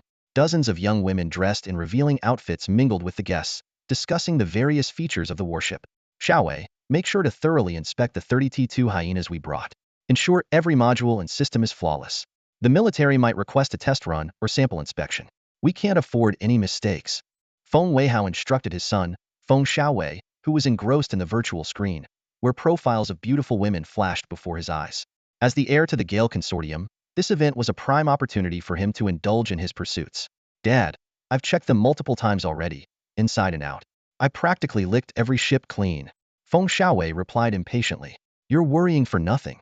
This military purchase is as good as ours. No other ships can compare to our hyenas. Even the procurement committee has approached you several times to negotiate the price. It's clear we're the chosen ones. His older brother, Feng Dawei, though often at odds with Xiaowei, shared this confidence. Dad, while it's true that caution is always wise, I've also looked into everything. There won't be any issues. As a young prodigy in starship engineering, Feng Dawei was confident in his expertise. This isn't just overthinking. This military contract is crucial for our consortium. Feng Weihao said gravely. All our funds are tied up in the development of those two T3 starships. If we don't secure this order, our cash flow will collapse, and our hard-earned projects will fail. We're betting everything on this, hoping the Gale Consortium can rise to become a core power of the empire. Don't worry, Dad. You've been under a lot of stress lately. Feng Xiaowei approached his father with a mischievous grin, draping an arm over his shoulder. How about you choose one of these beauties? I'll send her to your room, and I promise I won't tell Mom. Stop talking nonsense. Feng Weihao snapped, swatting his son's hand away. But after glancing at the screen, he muttered under his breath, same as always. Hee, got it. Feng Xiaowei chuckled slyly, then turned to his brother. What about you, bro? Want an older woman with some charm? Feng Dawei merely snorted in disdain, ignoring him. Little did they know, while the trio was basking in their confidence, the man they once considered insignificant had already set a trap for them. 3 days later, in a lavishly decorated banquet hall, the air was filled with the scent of perfume and the clinking of glasses. The venue hosted 200 to 300 guests, arranged in 3 concentric rings, each level higher than the last. The outer ring was mostly composed of minor nobles and suppliers in the starship manufacturing industry, hoping to catch some benefits or admire the warships. The further inward one went, the more prestigious the guests became.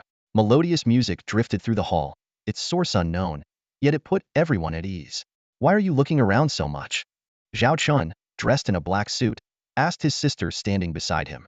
Zhao Wanner, dressed in a light blue gown, playfully winked. You'll find out soon enough. Zhao Chun didn't press further, and instead shifted his gaze to the other side. There, Chu Xian stood in a purple evening dress that accentuated her flawless, ivory-like skin. Her bare shoulder and long, flowing hair exuded elegance and poise. Among all the women Zhao Chun had seen, her beauty was unparalleled, especially with the aura of righteousness that made her seem like a valiant Valkyrie, adding a touch of heroic charm. Just then, Chu Xian unexpectedly linked her arm with Zhao Chen's. Feeling the gentle touch, Zhao Chen looked in surprise at the blushing lady. Don't get the wrong idea, Chu Xian whispered softly. My grandfather insisted on this. In such occasions, we need to put on a united front to support you. Oh, I get it, Zhao Chen replied, drawing out the words with a knowing look.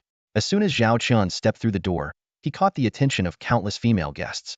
They might not know him, but they certainly recognized the eldest daughter of the Chu family by his side. And who else could stand beside her if not that legendary hero who had risen to fame 6 months ago?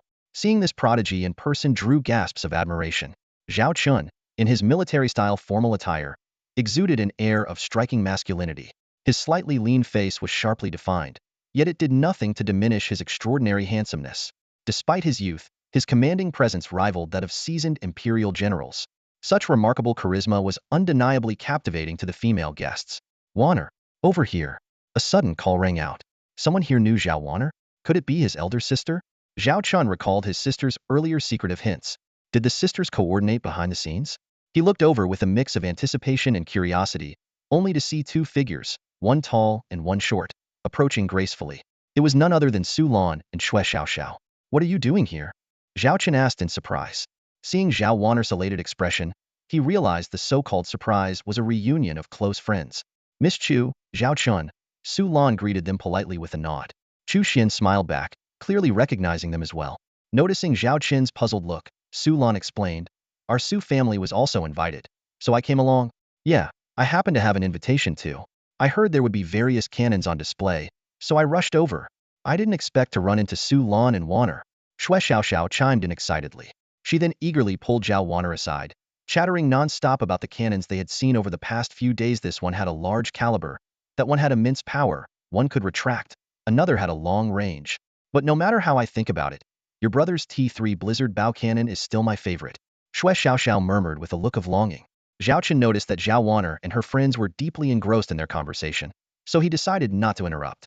Chu Xian wanted to catch up with a few friends and asked Zhao Chun if he wanted to join, but he politely declined. He wasn't particularly fond of such gatherings. If it weren't for the possibility that his elder sister might attend with the little princess, he probably wouldn't have shown up. Scanning the room, he didn't see any sign of the little princess. It made sense. Important figures often made a grand entrance. Feeling bored, Zhao Chen found a seat and leisurely began to enjoy some fruits and snacks. "Hello, I'm Li Wei's sister, Li Yaqi. I've heard so much about you." A graceful figure sat down beside Zhao Chun and extended her hand. Zhao Chen smiled and shook her hand. "I've heard Li Wei mention you as well. Thank you for looking after my brother at the academy." "It's nothing," Li Yaqi responded with a serene smile. As he released her hand, Zhao Chen noticed a small device in his palm. "This is a bone communicator. Just press the switch and think of something, and I'll receive it." Li Yaqi's voice sounded in his ear. Zhao Chun calmly activated the communicator and mentally asked, "Why haven't you been promoting the T2 Tibetan Mastiff on a large scale? The booth has been so quiet compared to the hyena's popularity. I've intentionally kept the Tibetan Mastiff specs vague and haven't released them yet," Li Yaqi replied while sipping her drink. "If I reveal them now, the Hurricane Consortium will have time to prepare. I plan to unveil the detailed specs at the military procurement event to catch everyone off guard and give them a pleasant surprise." Brilliant, Zhao Chen thought to himself. Against a powerful entity like the Hurricane Consortium, leaving them little time to react and delivering a critical blow at the right moment was the best strategy. "I'll be looking forward to it." Zhao Chen raised his glass to Li Yaqi. She returned the smile and got up to meet other potential partners, while Zhao Chun continued to enjoy his food alone. "Are you Zhao Chun, the lord of the Xiaolong star system?" A cheerful female voice sounded beside him. Zhao Chun turned to see a girl wearing a veil and sunglasses, topped with a wide-brimmed hat, accompanied by an equally oddly dressed old man. Despite their peculiar attire, they didn't stand out too much among the human and non-human guests present. "And you are?" Zhao Chen asked, scrutinizing the unusual duo. "I heard you can crush bugs with one hand and smash their heads with a single punch. Is that true?" the girl asked curiously. "Not that difficult," Zhao Chen shrugged. "And is it true that when you saved people in the Shui Lian star system, you fought the bugs hand-to-hand, even biting them and drinking their blood?" She continued, her questions endless. "Well, sometimes you have to do what you have to do," Zhao Chen replied with a smile. "Yeah, I saw footage of those bugs. They're disgusting with green blood," the girl said with a look of repulsion. "And your T2 Black Rhino heavy assault escort ship, how can it take on a T2 battlecruiser?" Zhao Chen then explained the high armor design of the Black Rhino, the use of special armor materials, and the intricate structural engineering involved. "And I heard you assembled a ship called the Zero Storm, which can reach speeds of 100 knot star speed. How did you manage that?" she inquired, seemingly never running out of questions. Zhao Chen patiently answered, "By optimizing the engine and energy systems, improving power conversion rates, and sacrificing some engine lifespan. But it should last for 10 years without issue." He knew all this like the back of his hand. "Young friend, could you help me with this starship technical issue?"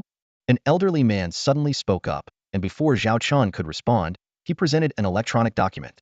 It contained partial technical data for a T3 starship, but it was incomplete and seemed to be at an impasse. "T3 starship technology?" Zhao Chen glanced at the screen. "Exactly," the old man nodded. Zhao Chen pointed at the data on the screen. "These 3 parameters need slight adjustments. Increase the first set by a factor of 3. Replace the material in the second set with super helium gas, and for the third set, round to 4 decimal places and then reduce by 0.0013. The old man was astonished by this insight and quickly noted down the suggestions, sending them to someone. "Grandpa!" A voice suddenly rang out. Chu Xian walked over quickly, staring in surprise at the masked elder. "Ahem, young lady, you must be mistaken. How could I be your grandpa?" The old man straightened up and hastily explained. Chu Xian squinted at him, her tone firm. "Stop pretending. Do you think I wouldn't recognize you just because you're wearing a mask? Next time, change your cologne before you go out. You've been using this same brand for 30 years. I can smell it from meters away. Heh, people with good taste all like this cologne. Your grandpa has a good eye. The old man chuckled. Chu Xian remained unfazed. She quietly raised her hand to summon an electronic screen and tapped a few times. Incoming call from your dear granddaughter. Adorable granddaughter calling. Grandpa's little sweetheart calling. A sweet, childlike voice emanated from the device on the old man's wrist. Though it sounded different now, Zhaochen recognized it as a recording of Chu Xian from her childhood. Didn't I tell you to change that ringtone? And you set it to public. Chu Xian glared at the old man angrily. I should never have fallen for your little bribe to record that message when I was a kid. Ahem. The old man knew he couldn't keep up the act any longer and reluctantly removed his mask, revealing his true identity. Zhaochen instantly recognized the face from the portrait wall and statues at North Star Academy. Duke Zhu Kai, the governor of the Northern Star region of the Empire. Zhaochen placed his hand over his chest and bowed to Governor Zhu. Governor Zhu waved his hand, smiling warmly. No need for such formalities. What you did earlier was just fine. I was curious to see who Old Man Chu had chosen as his granddaughter's husband. Now I see that you're more than capable. You're more than worthy to be my granddaughter-in-law's husband.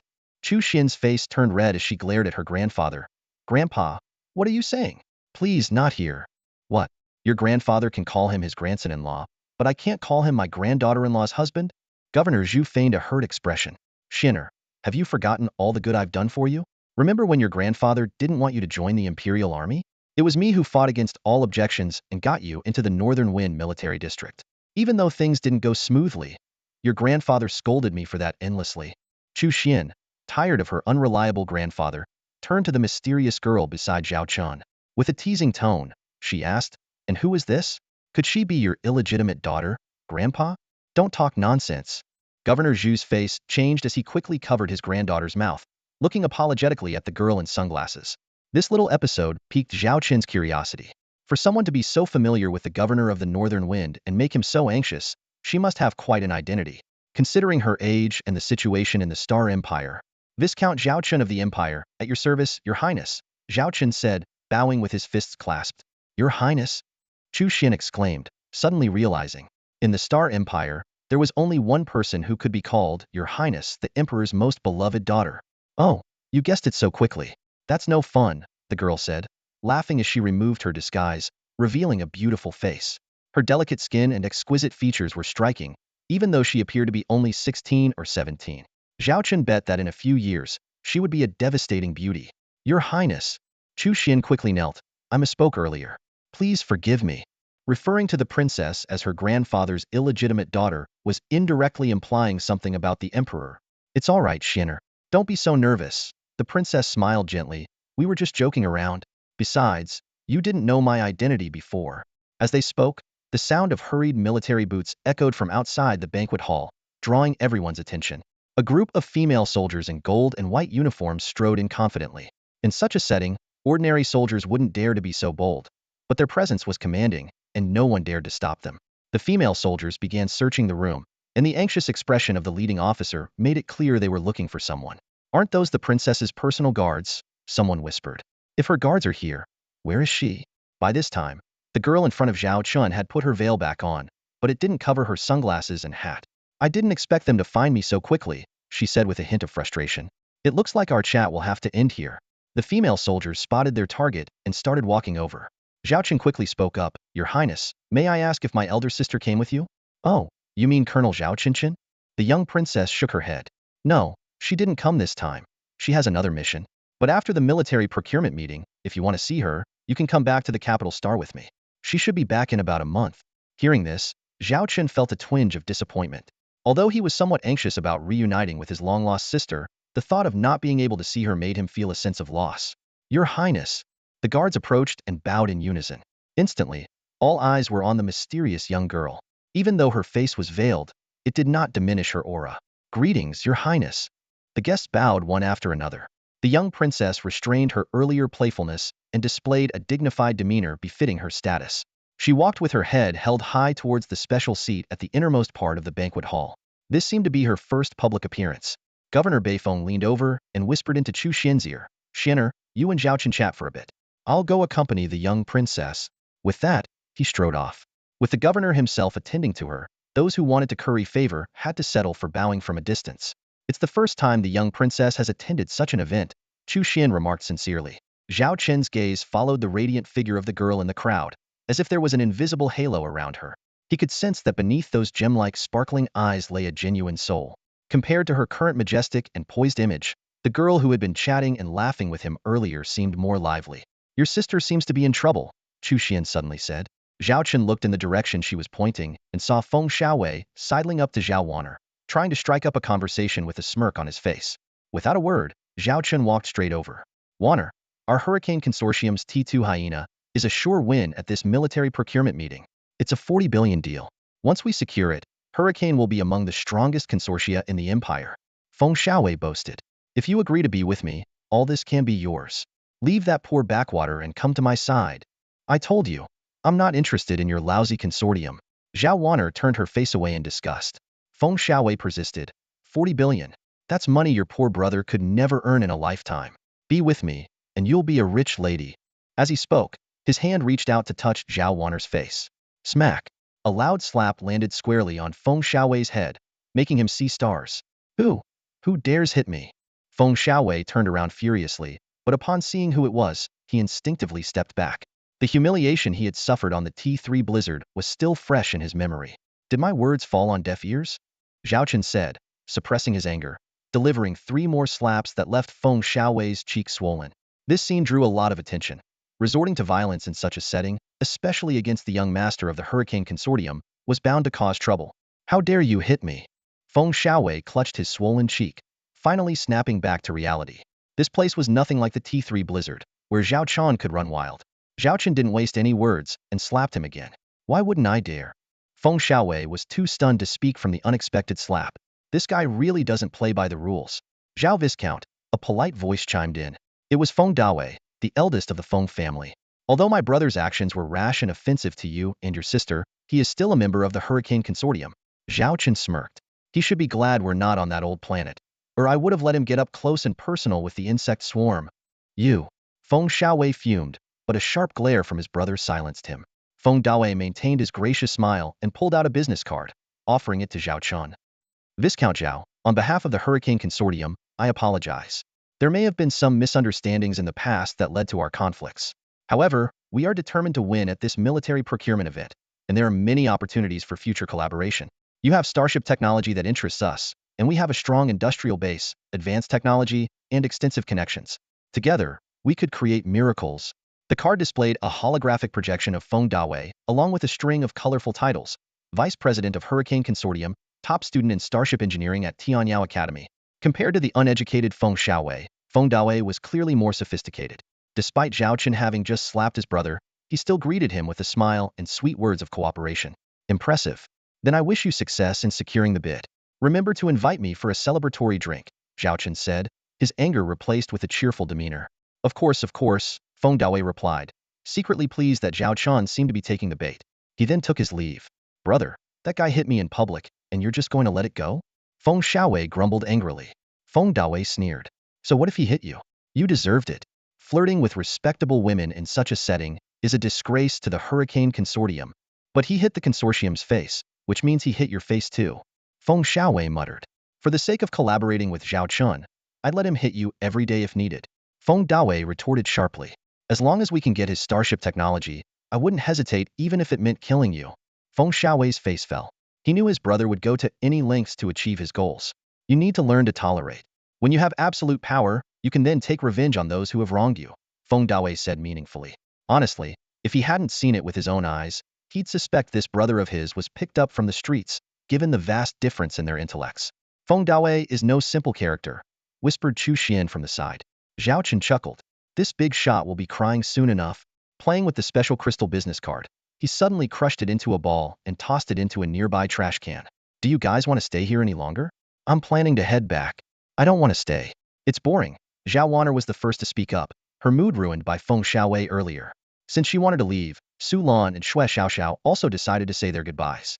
"Senior Zhao Chun," Xue Xiaoxiao suddenly called out in a coquettish voice, "I want to see your big cannon." Zhao Chun was taken aback. Why did that sound so awkward? "I mean the bow cannon and the 4 main guns on your T3 Blizzard." Xue Xiaoxiao's eyes sparkled with anticipation. "They're so big and long. I really want to touch them." Zhao Chen sighed. "Can you be more straightforward?" But he agreed to let his sister and her friends tour the blizzard. After all, it's just a look. They can't steal the technology. Later, Zhaochen asked Chu Xian about the upcoming schedule. Mainly the Arms Expo, she replied, pulling up a timetable. You can pick a few projects you're interested in, and we'll check them out together. Zhaochen circled a few items and mentioned he would leave on the 10th and not attend anything after that. Chu Xian noticed one of the items was the T2 Star Destroyer Expo on October 5th. She wasn't surprised, as it was the highlight of the Arms Expo, and the venue was already packed. However, given the Chu family's status, the organizers had naturally reserved a luxury box for them. Zhaochen secretly looked forward to the 5th, wondering what expressions the Feng father and son would have when they found out their plans had failed. Wow, this is amazing!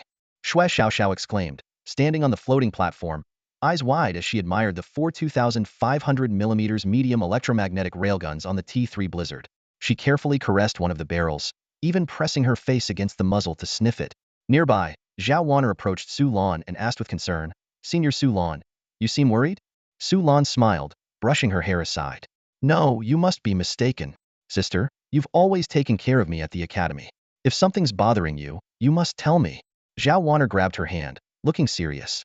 "Even if I can't help, I can ask my brother. He's really amazing now." Zhao Wanner wanted to boast about her brother's accomplishments building stargates, having T3 stealth bombers, and even starting the construction of T3 aircraft carriers, with plans to mass-produce dozens of Blizzard ships.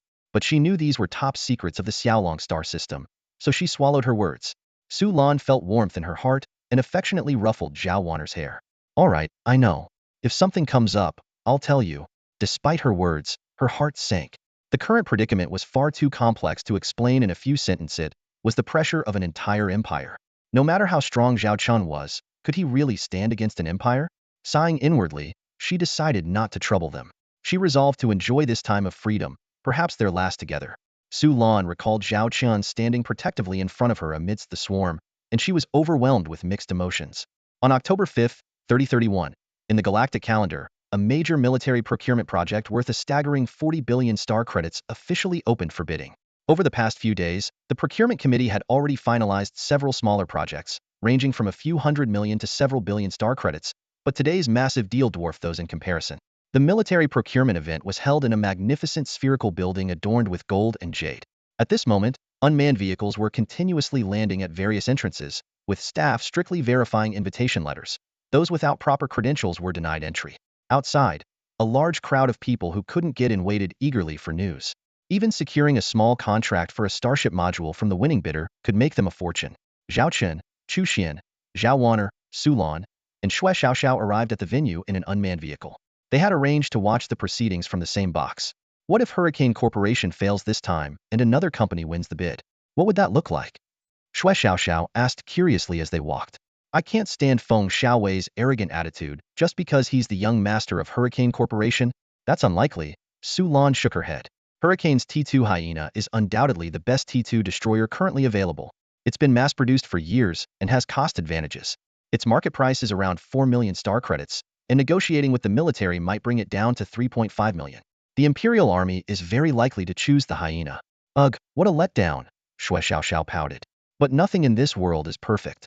Who knows? Maybe Hurricane Corporation will still mess up." Zhao Chen lounged on the sofa, looking relaxed as if awaiting an entertaining show. "Mess up? Let them all mess up." Xue Xiaoxiao waved her tiny fists, chanting fervently. Chu Xian couldn't help but laugh at her adorable antics. The box had a massive floor-to-ceiling window facing the interior of the venue. The entire hall was tiered, with a circular platform in the center. The starship manufacturers would take turns showcasing their products on stage, each given a fixed presentation time. The seats for the procurement committee were set in midair on one side of the hall. Originally, there were 100 committee members, representing 100 votes, and the highest vote-getter would win the bid. However, this year was special. The number of votes had increased to 111. Among the additional 11 votes, one belonged to the special guest, Governor Beifeng, and the other 10 came from the little princess. Regardless of how much expertise the little princess had, no one dared to question the weight of her 10 votes due to her royal status. Besides, as a member of the royal family, she must have some understanding of starships, having been exposed to them. As the procurement committee members, Governor Beifeng, and the little princess took their seats, the venue fell into a solemn silence, marking the official start of the 40 billion star credit competition. The host quickly got into the flow, straightforwardly introducing the event. Today's procurement session, Item 09, focuses on T2 interstellar destroyers. 7 manufacturers will participate, each given 30 minutes to present. Now, Let's welcome the first contestant. Zhao Chen glanced around and understood the situation. As expected, most participants were just there to make up the numbers. They knew they had little chance of winning the bid, but it was a good opportunity to advertise their products. To everyone's surprise, the star of this military procurement event, the T2 Hyena of the Hurricane Consortium, was scheduled to appear last. The organizers probably believed the Hyena was a sure winner, giving the earlier competitors a chance to showcase themselves. Interestingly enough, the sixth to present was none other than Li Yaqi's North Goose Starship Technology Group, unveiling their T2 Tibetan Mastiff-class medium interstellar destroyer. Zhao Chun mused to himself, anticipating that when Li Yaqi revealed the Mastiff's astonishing performance specs, the audience would be collectively stunned, especially the folks from the Hurricane Consortium, whose expressions would be priceless. His eyes settled on the seats closest to the main stage, where the Feng family trio sat confidently, seemingly enjoying the desperate struggles of the other contestants. Zhao Chen's lips curled into a slight smile, ready for the show to begin. A few hours later. Next, we have North Goose Starship Technology Group, showcasing their T2 Tibetan Mastiff-class medium interstellar destroyer. The host's voice echoed once more. Instantly, many in the audience perked up. North Goose Group? Their T1 Wolfmite class is the current bestseller among T1 destroyers, and they've recently launched several impressive new ships, quickly rising to prominence and attracting significant investment interest, reminiscent of the Hurricane Consortium's heyday. Li Yaqi, dressed in a long gown, gracefully walked onto the stage. Under the spotlight, she activated the holographic display, projecting a 3D model of the T2 Tibetan Mastiff. As the crowd held their breath, she started with an unexpected opening line, "Ladies and gentlemen, to better demonstrate the advanced capabilities of our T2 Tibetan Mastiff-class medium interstellar destroyer, we have compared it with a competitor's data. Please take a look." Following her words, an image of a sleek black starship appeared, with detailed specifications listed beside it. Though the model wasn't explicitly named, everyone instantly recognized it as the Hurricane Consortium's pride, the T2 Hyena. The audience erupted in astonishment. Although the woman had blurred the competitor's product into a shadowy silhouette, the distinctive hull shape and the placement of the main and secondary guns were unmistakable. Did she think everyone here was blind? Not to mention, the detailed parameter data was clearly listed beside it.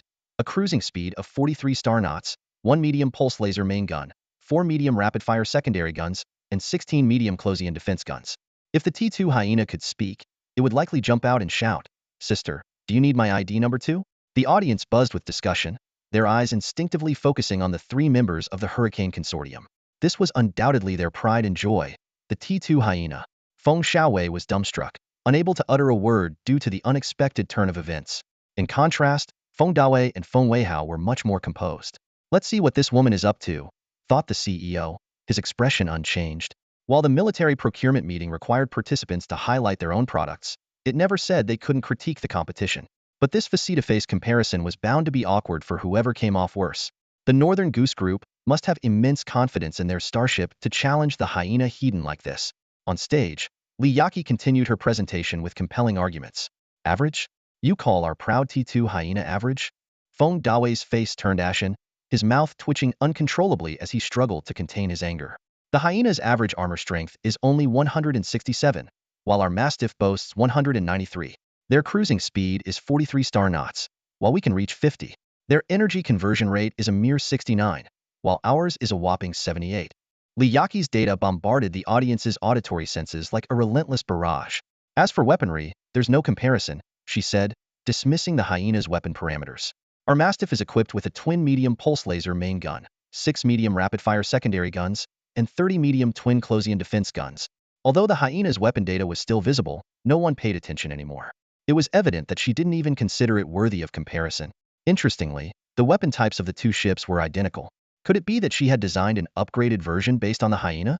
There must be some history between Northern Goose and Hurricane Consortium, as the Mastiff's data completely overshadowed the Hyenas. "Northern Goose is clearly out to crush them," whispered Xue Xiaoxiao in the private box. "Impressive." Miss Li's move directly showcases the competitor's weaknesses in front of everyone, praised Chu Xian. Zhao Wanner, however, looked thoughtfully at her brother. She remembered that Li Yaqi was the sister of Li Wei, Zhao Chen's friend from the academy. Northern Goose had recently launched several starships, including the T1 Wolflouse and the T2 Mastiff. Could Zhao Chen be the mastermind behind these impressive developments? Others might not believe it, but Zhao Wanner, being in the know, was well aware of the truth. Her brother was the genius capable of building T3 Stargates and T3 carriers. Creating T1 and T2 starships was child's play for him. Who would have thought this military procurement meeting would be so thrilling? The previous sessions had nearly put her to sleep. The little princess excitedly whispered into the ear of the Northern Wind governor. The old governor chuckled. It's quite thrilling, but some people might get scared to death. As Liyaki revealed more and more astonishing data, everyone's eyes were firmly fixed on the pitch-black T2 Mastiff. Comparing these parameters, it was evident that the Mastiff was overwhelmingly superior to the Hyena. While ships of the same class might compete in the market based on different battlefield roles and unique features, some focusing on speed, others on firepower or defense, the Mastiff completely overshadowed the Hyena in its strongest areas, leaving no room for competition. Feng Dawe's face turned ashen. No amount of composure could hide his inner rage. His fists clenched tightly, and he wished he could bore a hole through Liyaki with his glare. Don't panic. Feng Weihao tried to remain calm. Even if this woman's starship outperforms ours in every aspect, the price surely won't be cheap. It must be at least 3,050 higher than ours, considering their development costs. The chairman consoled himself this way. Soon, the precious 30 minutes had only 5 minutes left. Liyaki smiled slightly and got straight to the point. What you all are most concerned about right now is undoubtedly the price of our Mastiff-class ship, isn't it? You're probably thinking, with such strong performance, it must be significantly more expensive than our competitors. Well, let's first take a look at their pricing, as the historical prices of the Hyena were projected. Everyone held their breath, waiting to see the game-changing price that would turn the T2 market upside down. Just as everyone was eagerly awaiting the decisive offer, Liyaki decided to keep them in suspense, remaining silent for a full 10 seconds. With a wave of her hand, a series of blurred numbers appeared on the holographic display of the T2 Tibetan Mastiff, revealing 7 digits in total. The units, tens, hundreds, thousands, and 10,000s places lit up successively, showing 5 zeros. The Hurricane Trio held their breath, speculating whether the first digit would be a 5 or a 6. If this starship truly outclassed their Hyena, the only explanation would be its high cost. This was the only reason they could accept. The 6th digit was also a 0. At this moment, the final, crucial digit remained undecided. Sulan, how much do you think this Tibetan Mastiff will sell for? Xue Xiaoxiao asked curiously. Sulan pondered for a moment. As a newly launched starship, its price would certainly be high to quickly recover development costs. Since Liyaki dared to challenge the Hyena, it shouldn't be priced too high, likely between 4 million and 5 million, a range that people could still accept. If it were too expensive, even if its performance was superior, its cost-effectiveness wouldn't match the competition. Moreover, the Hyena had been a top seller for 10 years and had higher brand trust. Zhao Chen remained silent beside them. In fact, he had already agreed with Liyaki the day before on a price that would catch the Hurricane team off guard. If they were going to strike, it had to be a decisive blow, leaving no room for negotiation. The Military Procurement Committee and the general audience were all eagerly anticipating the final reveal. Even those in the back, who could see the stage clearly thanks to technological aids, couldn't help but stand up. Feng Weihao crossed his hands under his chin, a telltale sign of his extreme nervousness. Feng Dawe's expression was grave. He knew this moment was crucial for the T2 Hyena's dominance. They couldn't afford to lose. Another 10 seconds of silence from Liyaki, and then, with a snap of her fingers, the final digit began to spin rapidly. The crowd was instantly on edge. This woman was indeed a master of psychological warfare. The spinning number gradually slowed down, from 9 to 6, and finally stopped at 5. 5 million, someone speculated. Although it was slightly more expensive than the Hyena, the Tibetan Mastiff could still compete based on its performance advantage. Even if it lost this round, the T2 market would no longer be a one-man show for the Hyena. In a split second, the 5 jumped to 4. The audience erupted in astonishment. This new starship, with its phenomenal performance, was priced exactly the same as the Hyena. The tension in the hall was palpable, and everyone's eyes burned with intensity. Feng Xiaowei was dumbfounded. Even he, a notorious playboy, realized that Hurricane was in real danger this time. At 4 million, we could push the price down to 3.5 million, or even 3.3 million if necessary. Feng Weihao gritted his teeth. No matter what, they had to secure this military purchase. He calculated in his mind, preparing to slash the price during his speech. But then, a sudden change occurred. The 4 vanished. Everyone gasped in shock, their eyes widening in disbelief. This couldn't be happening. It was impossible. Despite an instinctive sense of the outcome, no one wanted to believe it was true. Even Feng Dawe was flustered, standing up in astonishment. A number several times larger than any previous one suddenly appeared in front of everyone. 3. Our Bayan Group's T2 Tibetan Mastiff-class medium interstellar destroyer, final price, 3 million star coins. Liyaki's words rang out like a thunderclap, causing an uproar in the hall. Feng Weihao's expression shifted from shock to panic, then to anger, and finally to sheer terror all within a few seconds.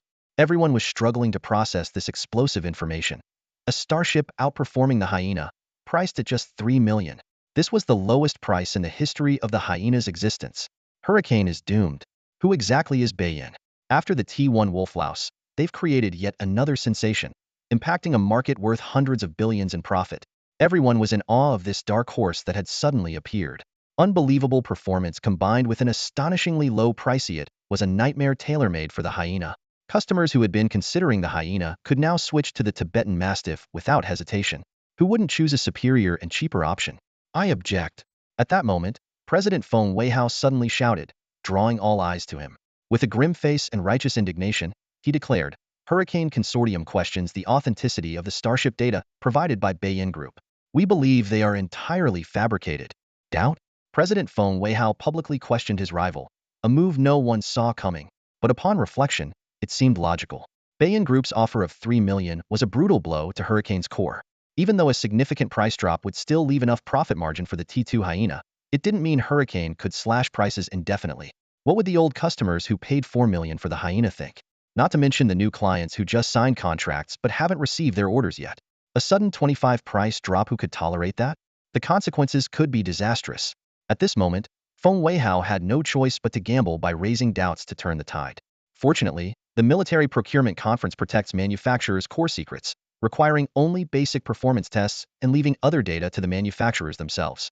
This allows some manufacturers to exaggerate performance or overlook reliability. Though rare, it does happen. To ensure fairness, the procurement conference grants participants the right to question. However, if the challenge fails, the challenger must bear all investigation costs and forfeit their deposit. Feng Weihao was betting that Bayin couldn't develop a model superior to the hyena in such a short time. The host stepped onto the stage and solemnly asked, President Feng, do you wish to challenge the performance data of your competitor's T2 Tibetan Mastiff class destroyer? Yes. Feng Weihao replied through gritted teeth. The host turned to the Military Procurement Committee. Next, the committee will discuss this challenge. Please wait a moment. The committee members engaged in heated discussions. Frankly, the extraordinary performance and low price of the T2 Tibetan Mastiff surprised everyone. If true, it would undoubtedly be the best choice for this procurement. However, compared to the well-known T2 hyena, this newcomer had too many uncertainties. At this moment, Li Yaqi unexpectedly spoke up. Fellow committee members, I accept Hurricane's challenge. Since President Feng believes we are falsifying data, let's have a direct showdown. To prove our strength, we must demonstrate it on the battlefield. Her words caused a stir in the audience. Who would have thought Li Yaqi would propose a head-to-head battle between the T2 Tibetan Mastiff and the T2 hyena? But on second thought, wasn't this the perfect opportunity to compare the two warships? Please wait. We need to discuss this proposal. The committee began a new round of discussions as the audience buzzed with conversation. In a private box, Chu Xian praised the move. Brilliant. First, they used the competitor as a target, then they offered an unbeatable price, and now they bravely accept the challenge. If the Tibetan Mastiff's performance is as she claims, this duel will be the perfect stage to outshine the hyena, gain fame, and capture the market. 3 million. I didn't see that coming either. Su Lan nodded. Xue Xiaoxiao eagerly anticipated the upcoming starship duel. Zhao Wanner suspiciously eyed Zhao Chun, who had a smile on his face, feeling that her brother was the mastermind behind the T2 Tibetan Mastiff. Minutes later, the committee's representative announced the result. All contestants except for Bayin Group Starship Number 6 and Hurricane Consortium Starship Number 7 were eliminated. We have agreed to let these two factions engage in a starship duel to simulate real combat. Each side will deploy 30 warships to battle in a designated area. The event is scheduled to start in 5 hours, so both parties should prepare immediately. The representative's announcement instantly electrified the atmosphere of the venue. The ultimate showdown between two top-tier T2 destroyers is beyond thrilling. Undoubtedly, this will be the most headline-grabbing news of the Military Procurement Conference.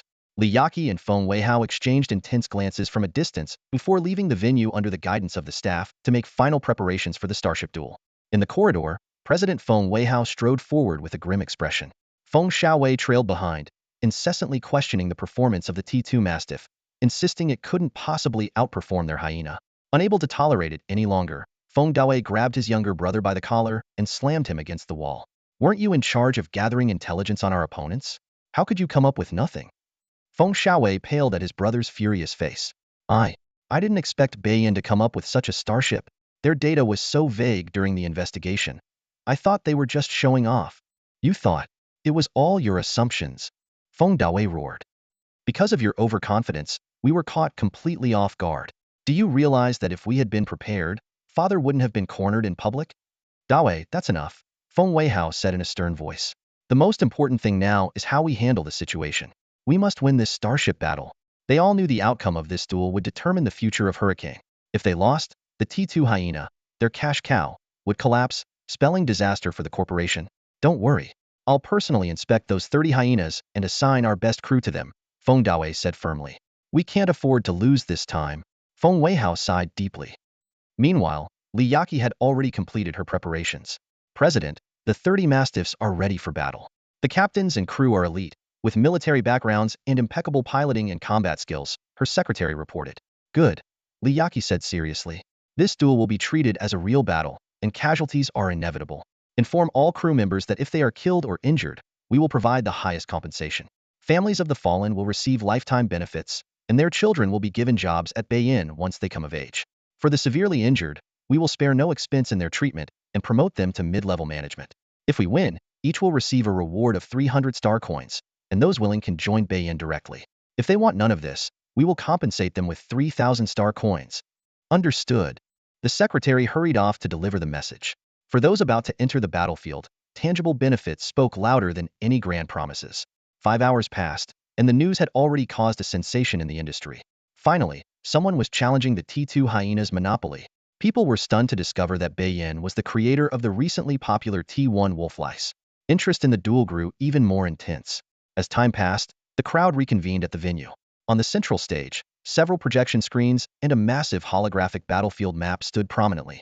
Meanwhile, in an uninhabited area outside the starport, 60 starships stood ready, arrayed on either side with the Hurricane and Bayin logos emblazoned on their hulls. The live feed of this star region played on the venue's broadcast screens. Feng Weihao and Li Yaqi, the protagonists of this showdown, sat solemnly on opposite sides of the stage. The outcome of this duel would directly determine the rise or fall of their respective corporations. Now, both fleets have entered the designated area, and the battle will commence in 10 minutes. The host's voice echoed through the venue once again. The rules are simple. Within this zone, both sides will engage in unrestricted combat until one fleet is completely annihilated or surrenders. All eyes were fixed on the holographic display, where 30 red and 30 blue dots represented the two poised fleets. Who will emerge victorious? If Bayin's claims are true, then Zhang Ao is bound to win. Don't jump to conclusions too soon. No one knows if Zhang Ao is genuinely formidable or just a paper tiger. But everyone's aware of Li Go's strength. It's been the sales champion for the past decade. In the private box, Zhao Chen focused intently on Li Yaqi's profile.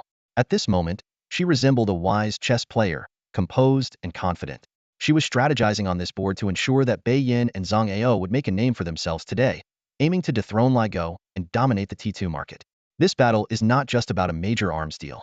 It also concerns the future of the entire T2 destroyer market within the Xingyao Empire. Victory or defeat, Bayin's fate hangs in the balance. Starship duel begin.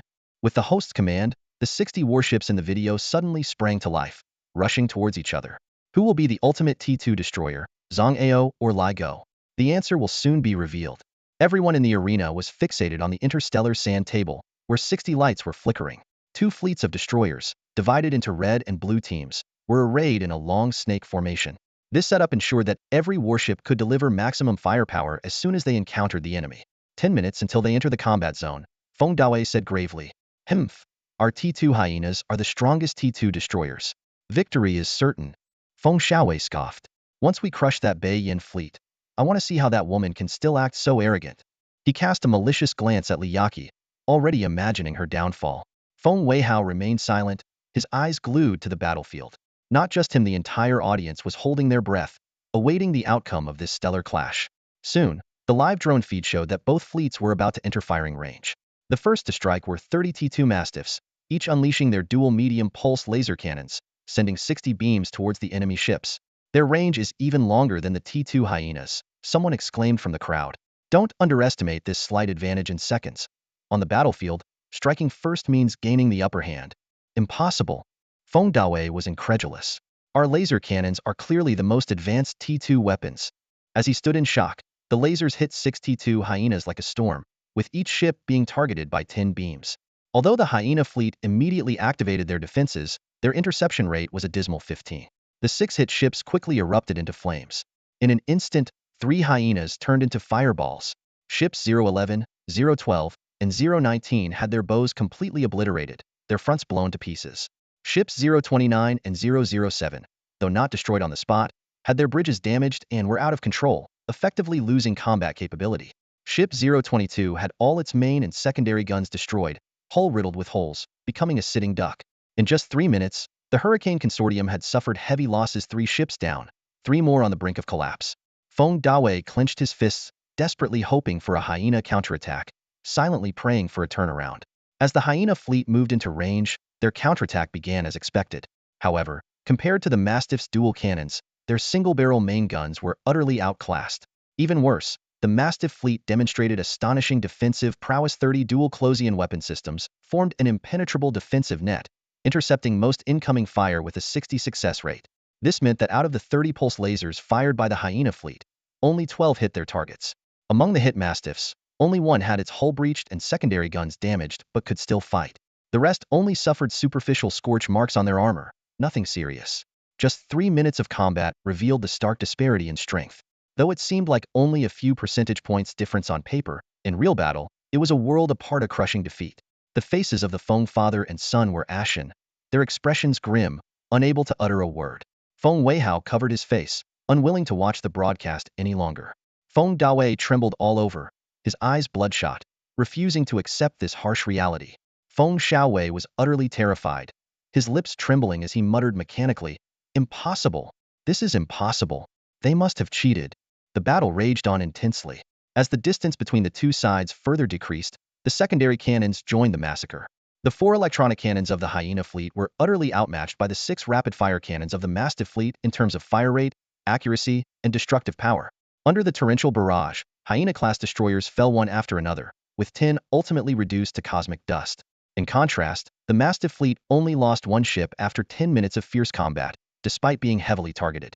The outcome was clear, but the Hurricane father and son refused to surrender. They couldn't bring themselves to say the words. As one Hyena ship after another fell, its era came to an end. Amidst the flames and smoke, the T2 Mastiff of Beiyin was crowned king. Half an hour later, the showdown between the T2 Hyenas and the T2 Tibetan Mastiffs concluded. The result was astonishing. Every single T2 Hyena was annihilated. In contrast, the Tibetan Mastiffs only lost 5 ships, with 5 severely damaged, but the rest, though slightly impaired, were still combat-ready. The loss ratio was a staggering 6-1, or even 3-1 if the severely damaged ships were considered. The venue fell silent at first, then erupted in jubilant celebration. Everyone went from initial shock to overwhelming joy. Most of the manufacturers present were merely suppliers, and a Hyena win would have meant maintaining the status quo. But the Tibetan Mastiff's victory signified that Beiyin was about to reclaim its former glory. Securing a piece of this lucrative contract was a guaranteed ticket to success for them. Li Yaqi wore a composed smile, as if she had anticipated the outcome. However, only she knew how excited she truly was inside, like a little deer prancing with joy. Despite her confidence in victory, she needed this moment to feel completely at ease. She discreetly glanced towards the booth where Zhao Chun was seated. To outsiders, it seemed like the victor was announcing a new era to the world, but in reality, she was seeking Zhao Chun's approval. "Look, I did it. I didn't let you down." Like a little girl who scored a perfect grade, eager to share her joy with an adult.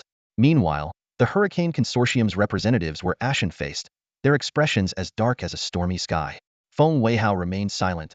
Feng Dawei's eyes were wide with disbelief, unable to fathom that the commercial empire he had built was crumbling. Feng Xiaowei was utterly lost, resembling a stray dog. The host then returned to the stage and solemnly announced that, according to the Military Procurement Committee's decision, the Hurricane Consortium's challenge to Beiyin Group's T2 Tibetan Mastiff was overruled. As per the rules, the Hurricane Consortium would compensate Beiyin for all losses incurred in this showdown, forfeit their entire security deposit, and be disqualified from future military procurements. Furthermore, the final winner of this T2 destroyer tender was indeed Beiyin's T2 Tibetan Mastiff. Now, let's invite Miss Li Yaqi from Beiyin to discuss the specific order details with the Military Procurement Committee. Amidst envious and jealous glances, Li Yaqi, full of confidence, followed the staff out to sign a multi-billion-dollar military procurement deal, propelling Beiyin to new heights. But this was just the beginning. The Hurricane Consortium would face a chain reaction. The Hyena orders would shrink drastically, and even their existing contracts were at risk of being breached. The resulting financial collapse could trigger a domino effect, casting doubt on whether Hurricane could survive the crisis. Witnessing the fall of the Hyena Empire firsthand was exhilarating. In the booth, Xue Xiaoxiao was so excited she couldn't contain herself. Chu Xian nodded and said, "I think this Beiyin group is from the Northern Wind Star region. My grandpa is going to be thrilled." He's always been worried that our star region lacked a decent shipyard, and now his long-cherished wish has finally come true. Zhao Wanner, however, eyed her brother suspiciously. She had noticed that after the victory, Li Yaqi's gaze was fixed on their booth. This was no coincidence. Out of 360 degrees, she was staring right here, clearly conveying some secret message to Zhao Qian. Zhao Qian stood with his arms crossed, feeling quite pleased. Li Yaqi's brilliant victory means a steady stream of wealth is about to flow into his pockets. Even if the billions are paid in installments, just the down payment alone is enough to make him ecstatic. Not to mention, he also managed to strike a blow against his archenemy, eventually a double win. Suddenly, the princess and the governor of Beifeng, who had been seated in the VIP section, stood up hurriedly as if they had received urgent news and quickly exited the venue. What's going on? Zhao Wanner muttered. At that moment, Chu Xian's terminal flashed with a message alert, and her expression changed dramatically. What's wrong? Zhao Qian asked immediately. My grandfather sent a message. There's a major incident at the border, Chu Xian said gravely. The princess and the governor's reaction must be related to this. Could it be the Mech clan? Zhao Wanner asked. That's right, Chu Xian nodded, then revealed the shocking news that left everyone in disbelief. The Mech clan's fleet has completely withdrawn. A full retreat? Which war zone? Su Lan pressed. Chu Xian shook her head. All war zones, the entire border defense line. The Mech clan's fleet has fully retreated. This explosive news hit like a bolt out of the blue, leaving everyone with their mouths agape. For as long as they could remember, the war between humans and the Mech clan had never ceased. Throughout this millennia-long struggle, both sides had their victories and losses, with the front lines constantly shifting, but never had the Mech clan fully withdrawn before. But now, intelligence indicated that the once aggressive enemy had vanished overnight. It was as if their entire worldview was being upended. What could have driven them to make such a decision? What could have happened beyond the galaxy? News of the massive withdrawal of the Mech clan spread rapidly among the upper echelons of the Starshine Empire in the following days. Such a large-scale movement couldn't be kept secret. People speculated wildly about the reasons behind the Mech clan's decision. Rumor had it that the major powers of the Galactic Alliance were holding emergency consultations on the matter. Meanwhile, the vast unclaimed star systems left behind by the retreating Mech clan became prime targets for various factions, as they were rich in resources and opportunities. On October 10, 3031, in the galactic calendar, Zhao Qian and Li Yaqi scheduled a holographic communication to discuss the aftermath of their recent military purchase. As Li Yaqi's image appeared before Zhao Qian, he immediately applauded. Congratulations, President Li. North Swallow Group has been all over the headlines lately. Everyone's calling you the Empress of Commerce. Don't tease me, Li Yaqi responded with a weary look. I'm exhausted. Outsiders don't know, but I've gone through a lot for someone's sake. She was puzzled why Zhao Qian had remained uninvolved in the major deal from start to finish, even entrusting all profits to North Swallow Group. Now that the military purchase contract was signed, worth hundreds of billions, he still seemed indifferent. She couldn't tell if he genuinely didn't care about money or trusted her completely. Let's talk about the details of the military purchase, Zhao Qian prompted. The signing went smoothly, Li Yaqi said, opening a highly confidential electronic contract for Zhao Qian to review. The Empire's military initially planned to purchase 10,000 ships, but due to the price advantage of our Tibetan Mastiffs, they increased the order to 15,000 ships, totaling 450 billion star coins. 450 billion. That's significantly more than expected, Zhao Qian exclaimed. According to the military's requirements, the entire order must be delivered by the end of next year, with several batches undergoing inspection during that period. Per our profit-sharing agreement, they'll cover all costs, and you'll directly receive 315 billion star coins. Congratulations, Viscount Zhao. With this money, your wealth will rival that of many nobles. Plus, aside from the military order, other orders are pouring in like snowflakes. We've fully taken over the T2 hyena market, Li Yaqi summarized excitedly. This is all thanks to you, Zhao Qian praised sincerely.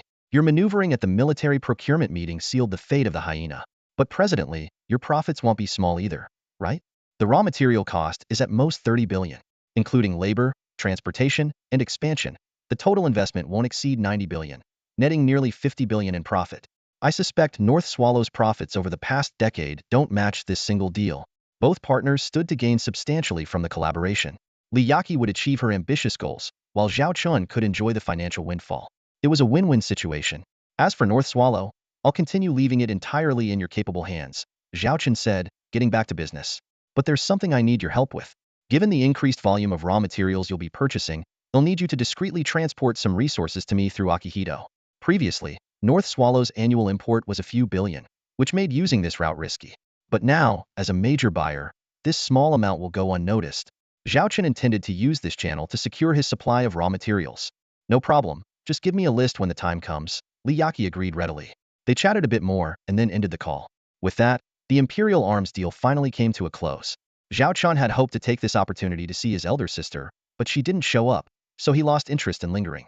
He said goodbye to Chu Xian and the others, then set off for the Xiaolong star system in his T3 Blizzard. As for the bystanders still buzzing about the Beiyin group and Li Yaqi, they had no idea that the mastermind behind the scenes had already quietly exited.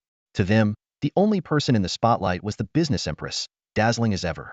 Back on the familiar bridge, Zhao Chen adjusted his chair to the most comfortable angle and opened the system interface. He had been spending time with his sisters for the past few days and hadn't had a chance to check the latest quarterly tasks. Requirement 1. Redeem a T3 level support starship blueprint. Requirement 2. Have a fleet of 100 combat starships. The second requirement wasn't too difficult. If needed, they could just build more T2 Black Rhinos, which were cheap and effective. The first requirement, however, required careful consideration of his points. As he was pondering, Zhao Chun keenly sensed a gaze fixed on him. He opened his eyes to find his sister standing beside him, staring intently. What's up? Do I have something on my face? Zhao Chen instinctively touched his face. Zhao Wanner asked mysteriously, does Li Yaqi and that T2 Tibetan Mastiff have anything to do with you? What the heck? Zhao Chen's heart skipped a beat. This girl's intuition was spot on. She had figured it out, but he maintained an innocent look. What could I possibly have to do with that business prodigy? At most, I just know her brother. Really? Zhao Wanner looked skeptical. Just then, Betsy walked over briskly, saving Zhao Chun from further questioning. Commander, we have the latest news from the base. Go ahead, Zhao Chun said, feeling relieved. Akihito has located the main base of that slaver organization. Betsy reported concisely. Set course for the Xiaolong star system at full speed. Zhao Chen commanded, his eyes gleaming. He couldn't wait to capture that T4 starship and avenge Akihito. In late October of Galactic Year 3031, Zhao Chen piloted the T3 Blizzard back to the Xiaolong star system. Qitong had been waiting for some time and immediately met with Zhao Chun. Commander. Qitong stood before Zhao Chun, eager to report. Tell me about the intelligence you've gathered. Zhao Chen prompted her to begin. Qitong began to recount her undercover life over the past month. In fact, on the interstellar black market, slave trading is a significant category. Almost everyone has had dealings with the slave traders under the Prince's Party. Following the clues, I quickly discovered their stronghold. It's within the Xingyao Empire, right at the border between the Azure Blue Star region and the Central Star region. Qitong pointed to a spot on the star map. Just like Bloody Mary's old base, this no man's land is perfect for hiding. But who would have thought their base would be deep within the Empire? On second thought, doesn't this indicate their collusion with the Prince's Party? With backing, it's actually the safest place for them. Here are the exact coordinates. It's a medium-sized starport, Qitong continued. I observed for a while. At least a Legion-level fleet is stationed there, about 3,000 warships. While their quality isn't high, they are slightly stronger than the forces you cleared in the Dark Reef sector. What about their combat capabilities? Zhao Chen pressed. Qitong shook her head. The intelligence on that isn't comprehensive. From my estimates, there are about 30 T3 warships, over 1,000 T2 warships, and the remaining 2,000 are T1 class. However, the number of T1s might be higher because transport ships full of slaves frequently arrive escorted by T1 warships. 30 T3s? In the past, Zhao Chen wouldn't have been confident in tackling such a tough target. But times had changed. By the end of this year, he would have a fleet composed of T3 warships, including a T3 Phoenix-class carrier. With such strength, taking down this slave nest would be a breeze. Qitong hesitated and then spoke with concern. But if you really go after them, it could bring big trouble. The Prince's Party is their backer. Not to mention the possibility of them tracing it back to you. Just the location of that starport could draw reinforcements. Being attacked from both front and rear would be disastrous. At this point, Qitong looked sincerely at Zhao Chun. We are deeply grateful for your desire to avenge us, but if it endangers our current peaceful life, and you have to risk yourself for us, I really don't want that. Zhao Chun could see her inner conflict. Not wanting revenge would be a lie. The horrific destruction of the Bloody Mary base haunted her mind constantly. But seeing the beautiful life her subordinates and rescued children now had in the Xiaolong star system, she didn't want to shatter this rare peace for personal vendettas. Qitong, I understand your concerns, Zhao Chun said firmly. But trust me, I promise you that everything we protect will remain safe now and forever. At the same time, I will make those bastards pay for Bloody Mary's blood debt. Zhao Chen's vow deeply moved Qitong. She couldn't fathom why this man would risk everything for her and her subordinates' hatred, putting in so much effort and dedication. Just as Qitong was moved, Zhao Chun saw a side quest appear before him. Investigate and eliminate the leaders of the Royal Faction's slave trading organization, as well as the fleet commander who attacked the Bloody Mary base. The reward for the mission was a T4 Starship Technology Blueprint. For this, Zhao Chun would stop at nothing, not even if a prince stood in his way. To be thorough, I need you to gather more information. Give me some time to prepare, and by the end of this year at the latest, I will take down their headquarters. Zhao Chen told Qitong, who nodded in understanding. Zhao Chen's gaze shifted beyond the bridge, towards the construction zones of the T2 Hammer-class and T3 Furnace-class industrial ships, where the new main fleet of the Xiaolong was being born. The following October and November were undoubtedly the hardest months for the Hurricane Consortium. The sudden emergence of the T2 Mastiff cut off their revenue stream. New orders for the T2 Hyena vanished, and even existing contracts were being cancelled. Big brother, another lord has defaulted. They'd rather pay the penalty than take the hyena. Feng Xiaowei walked into the office to find his brother staring dejectedly at a floor littered with empty liquor bottles. Bastards! They used to beg us like lapdogs to sell to them, and now they turn their backs on us. Feng Dawei cursed bitterly. Our cash flow is also in trouble, Feng Xiaowei sighed. If we don't come up with a solution, we'll be out of funds within a month. We'll have to halt raw material supplies and stop the 2T3 development projects. Hearing this, Feng Dawei buried his face in his hands, unable to face the mess they were in. Once the pride of the skies, now he sought solace in alcohol. At that moment, Feng Weihe strode in. Father, Feng Xiaowei called out. For the past couple of months, the old man had been tirelessly working to turn the tide. He walked over to his eldest son, grabbed a bottle, and smashed it over his head, leaving Feng Dawei dazed. I've secured funding. The T3 development can continue, Feng Weihe said sternly. If you still consider yourself my son, pull yourself together and reclaim what's rightfully ours. With that, he turned and left. Overjoyed, Feng Dawei quickly accessed the electronic documents his father left behind, but his excitement soon turned to disbelief. The Hurricane Consortium had received new funding, but at the cost of giving up 59 of their shares. The financier behind this was none other than the Huang family, backed by the governor of the Blue Star sector and Marshal Huang Zhixiong. Realizing this, Feng Dawei understood that his father had pawned the family business to keep it afloat. Beiyin, Li Yaqi. Feng Dawei clenched his teeth. I will never forgive you. What Hurricane loses today, we will take back tenfold. The humiliation you've caused me, I'll repay 100 times over. He roared in a fit of rage, vowing to wash away this disgrace. Governor Beifeng, the T3 White Eagle-class medium cruiser improvement plan you provided has successfully resolved our technical difficulties, allowing the upgrade project to continue. An engineer in a white coat excitedly reported to Governor Beifeng. With just a few of your data points, you've saved us months, if not a year, of development time. Governor Beifeng waved his hand with a smile. Don't thank me. I got this trick from someone else. Which master offered such insight? The engineer asked curiously. My granddaughter's husband, Governor Beifeng said proudly. Your granddaughter's husband? The engineer was taken aback at first, then realized Governor Beifeng's granddaughter's husband must be the esteemed son-in-law of the Chu family's eldest daughter. All right, just focus on your work and don't ask too many questions. Governor Beifeng gestured for the engineer to stop talking. After cutting off the communication, the old governor couldn't help but ponder. He recalled the young man named Zhao Chun, who had instantly identified all the issues after just a glance at the incomplete data he had provided. Chu Changhe sure is lucky to have found such a gem of a son-in-law, Governor Beifeng thought enviously. This young man is practically a walking treasure trove. Compared to his own unremarkable descendants, the old man sighed deeply. Despite having many children, none were particularly impressive, except for his granddaughter Chu Xian. Now, with such a valuable son-in-law, his other grandchildren were still causing headaches one after another. Oh well, children have their own fortunes. Shaking his head, the old man swallowed his worries. Mid-December, Galactic Year 3031, 2 months after the Imperial military procurement. After securing a major contract, the Beiyin Group immediately expanded the T2 Mastiff production line by several tens of times, aiming to increase the monthly output to 2,000 ships and the annual output to over 20,000. At this rate, the group was on the fast track to becoming the Empire's top shipbuilder. And what about the former giant, the Hurricane Consortium? First, they experienced a wave of order cancellations, then they faced a funding crisis, leaving them in a slump for months. Losing the T2 Hyena, their cash cow, made a comeback seem impossible. In the Xiaolong star system, Zhao Chen lay on a beach chair on the T2 Eden-class starship, enjoying a rare moment of leisure. Since arriving in this world, he had been constantly on the move, never having a proper rest. Finally, these 2 months allowed him to experience the carefree life of a lord. He squinted, admiring the figures playing in the lake. Lilith's figure was the most striking, her black swimsuit accentuating her allure. Shen Bing, though of humble origin, had a figure that was equally impressive. Charlotte's tail and ears added a touch of wild charm. Initially, she refused to enter the water, but thanks to Zhao Wanner's mischief, she was pulled in. Even the usually aloof Akatsuki wore a conservative one-piece swimsuit, her skin's natural black patterns exuding a mysterious beauty. However, even in such a setting, she still wore her mask. Commander! A potato-like figure suddenly jumped in front of Zhao Chun, blocking his view. Annie, hasn't anyone taught you that it's very rude to interrupt someone admiring the scenery? Zhao Chun said irritably, pinching her cheek. Wow, you make it so obvious when you're admiring the scenery.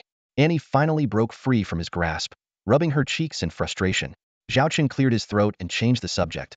So, what brings you here? The T-3 Phoenix-class heavy aircraft carrier officially entered service today. All tests have been passed, Annie reported seriously. Zhao Chun immediately perked up, his face lighting up with a smile as he reached out to pinch Annie's cheeks again. You know, you're actually quite cute. Come on, let's go check out this beauty. Why do you pinch my cheeks when you're happy and also when you're not? Annie pouted, feeling wronged. Because I feel like it, Zhao Chun said with a mischievous grin. By the way, considering your hard work lately, I'm thinking of giving you a bonus. Thank you, Commander. Annie's expression changed instantly as she bowed at a perfect 90-degree angle. It's all thanks to your guidance and support that we've achieved so much. So, do you want the bonus? Or do you want me to pinch your cheeks? Pinch my cheeks, the right side is more elastic, Annie said, blinking her eyes and unable to suppress a smile. Zhao Chun rolled his eyes, too lazy to deal with her money-minded antics. He waved to the women by the lake, saying he was going to witness the launch ceremony. This was a momentous event that everyone wanted to see, especially with the coveted position of the ship's captain up for grabs. Who wouldn't want to command this behemoth? Zhao Chun boarded the shuttle with the group of women, and halfway there, he suddenly remembered something. Turning to Annie, he asked, by the way, why did you come to tell me in person instead of just using a video call? Caught off guard, Annie nervously pointed out the window. Look, there it is, the Phoenix. Though they knew she was changing the subject, everyone turned their attention to the scene outside. A colossal, crimson vessel hovered silently in space, its hull adorned with bird-like patterns, and its overall shape resembling a disc, like a phoenix with its wings folded. Is that our T-3 Phoenix? Charlotte exclaimed. Despite having heard about the giant ship, seeing it in person was overwhelming. Nearby, a T-3 Blizzard-class ship, which had seemed enormous before, now looked tiny in comparison. The size difference between the two ships was akin to that between an adult and a child. The T-3 Phoenix has successfully completed all tests and is ready for the heroes to board. Annie led Zhao Chun and his team onto the imposing heavy aircraft carrier. Zhao Chun turned to Charlotte to inquire about the crew arrangements. Confidently, she replied, ever since you initiated the Phoenix project, I've been selecting the crew. We started by picking 3,000 elites from the reserves and sending them to T3 Goddess Academy for specialized training. In just 3 days, I can choose the best 1,000 to be fully organized and on board. Within 5 days, they'll be combat ready. Excellent. Zhao Chun was very satisfied with Charlotte's efficiency. With the T3 Goddess Academy as a talent pool, the Xiaolong fleet would never worry about a lack of successors. Even the temporary hangar is this large? Zhao Weiner exclaimed. The spacious hangar, with its red and white decor, resembled a modern art gallery. Passing through the hangar, the group entered a broad corridor. The passageways on either side were as wide as 4-lane streets, exuding grandeur. My goodness, this is spectacular. Betsy, the secretary officer, gasped, covering her mouth. They had seen many T-3 class warships, but none compared to this behemoth. Such extravagant use of space meant that either the designer was out of their mind, or this warship was far ahead of its time. The Phoenix is divided into 20 zones, with 3 being life support areas located at the bow, stern, and midsection, Annie explained. Since it needs to accommodate 1,000 crew members, each section is equipped with cafeterias and recreational facilities. Given the ship's length of 4,800 meters, we've also installed floating elevators to ensure any crew member can reach their destination within 3 minutes. As she spoke, Annie made a few gestures in the air. A square, fully transparent floating capsule descended, capable of carrying up to 10 people. Let's head to the flight deck first. Annie stepped into the lift, and the group followed. The doors closed silently, and the elevator ascended smoothly. About a minute later, the lift stopped, not at a public corridor, but in a dimly lit space accessible only to those with high clearance. Lights, Annie commanded. Immediately, rows of starships became visible, neatly organized and uniformly painted in red, resembling dormant flamingos ready to take flight. Compared to the aircraft seen on the T-2 Queen Bee-class carriers, these giants were unmatched in size and presence. These are the T-3 Phoenix-class fighters, Annie said proudly. Each one is 29.5 meters long, 5.22 meters high, with a wingspan of 16.02 meters. They have a cruising speed of 380 star knots and a maximum speed of 520 star knots. Of course, these are just trial speeds. Theoretically, their top speed can be increased by 30, though this would significantly reduce engine lifespan. No one has dared to push them to their absolute limits yet. In terms of weaponry, each fighter is equipped with a particle cannon, 4 laser machine guns, and 30 onboard missiles. This firepower is more than enough to take on any T-1 warship and can even challenge T-2 warships. Plus, they are fitted with unidirectional star shields, making them nearly unstoppable during frontal assaults. What are those over there? Xin Bing pointed to several larger aircraft in the corner. Compared to the Phoenix fighters, these monsters are at least twice as large, with sleek designs. Their smooth bodies don't reveal a single external weapon. T-3 Fire Phoenix-class heavy stealth bombers, Zhao Chen explained. As he spoke, the hover pod moved in front of 30 silent, crimson phantoms. The Fire Phoenix bombers are 36.8 meters long, have a wingspan of 71.3 meters, and stand 9.6 meters tall, Annie elaborated. Their standout feature is stealth capability, allowing them to completely evade radar and visual detection. They only become visible briefly when launching an attack and can recloak within 20 seconds after the airstrike. Don't underestimate their payload 50 particle bombs, each packing the punch of a T-2 battleship's main cannon. Annie added. This is just the storage warehouse for the aircraft. The actual hangar is on the upper and lower flight decks, she continued. Pilots board their crafts there, where specialized ground crew handle all pre-flight preparations before the aircraft are lifted to the deck to stand by. After exploring this area, the group moved to an even larger warehouse. Unlike the previous storage, this one was packed more densely with folded aircraft, resembling bats ready to swarm out at any moment. This is one of the drone hangars, Annie explained. The entire ship can accommodate 3,000 T-3 Black Phoenix medium combat drones and 20 T-3 White Phoenix electronic warfare drones. Manned aircraft can all be airborne within 10 minutes, with a single aircraft returning for resupply and redeployment in just 3 minutes. Drones are even quicker. The entire fleet can be launched in 3 minutes, and each drone can be recharged and redeployed in just 30 seconds. For an aircraft carrier, the efficiency of launching and retrieving aircraft directly impacts its combat performance. Annie paused with a sly smile. Next, let's take a tour of the bridge. It's time for the commander to consider the captain candidates. The already ambiguous atmosphere suddenly became even more charged. Zhao Chen shot Annie a sidelong glance. This girl was definitely doing it on purpose. Zhao Chen found himself surrounded by a group of women in the floating elevator. Though their conversations were filled with laughter and cheer, the underlying tension and hidden animosity were palpable to those who could sense it.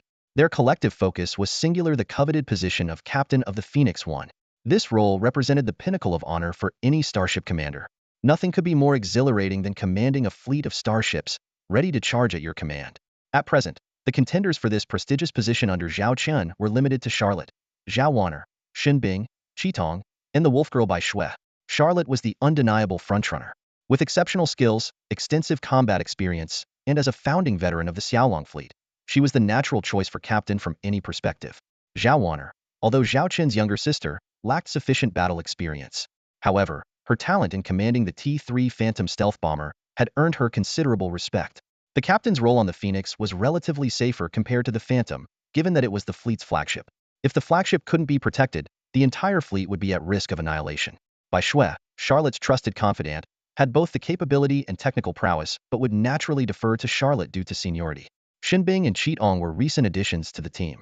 Xinbing, the renowned beauty of the North Star Academy, had impressive credentials, while Qitong, hailing from the harsh interstellar mercenary group, was battle-hardened and highly skilled.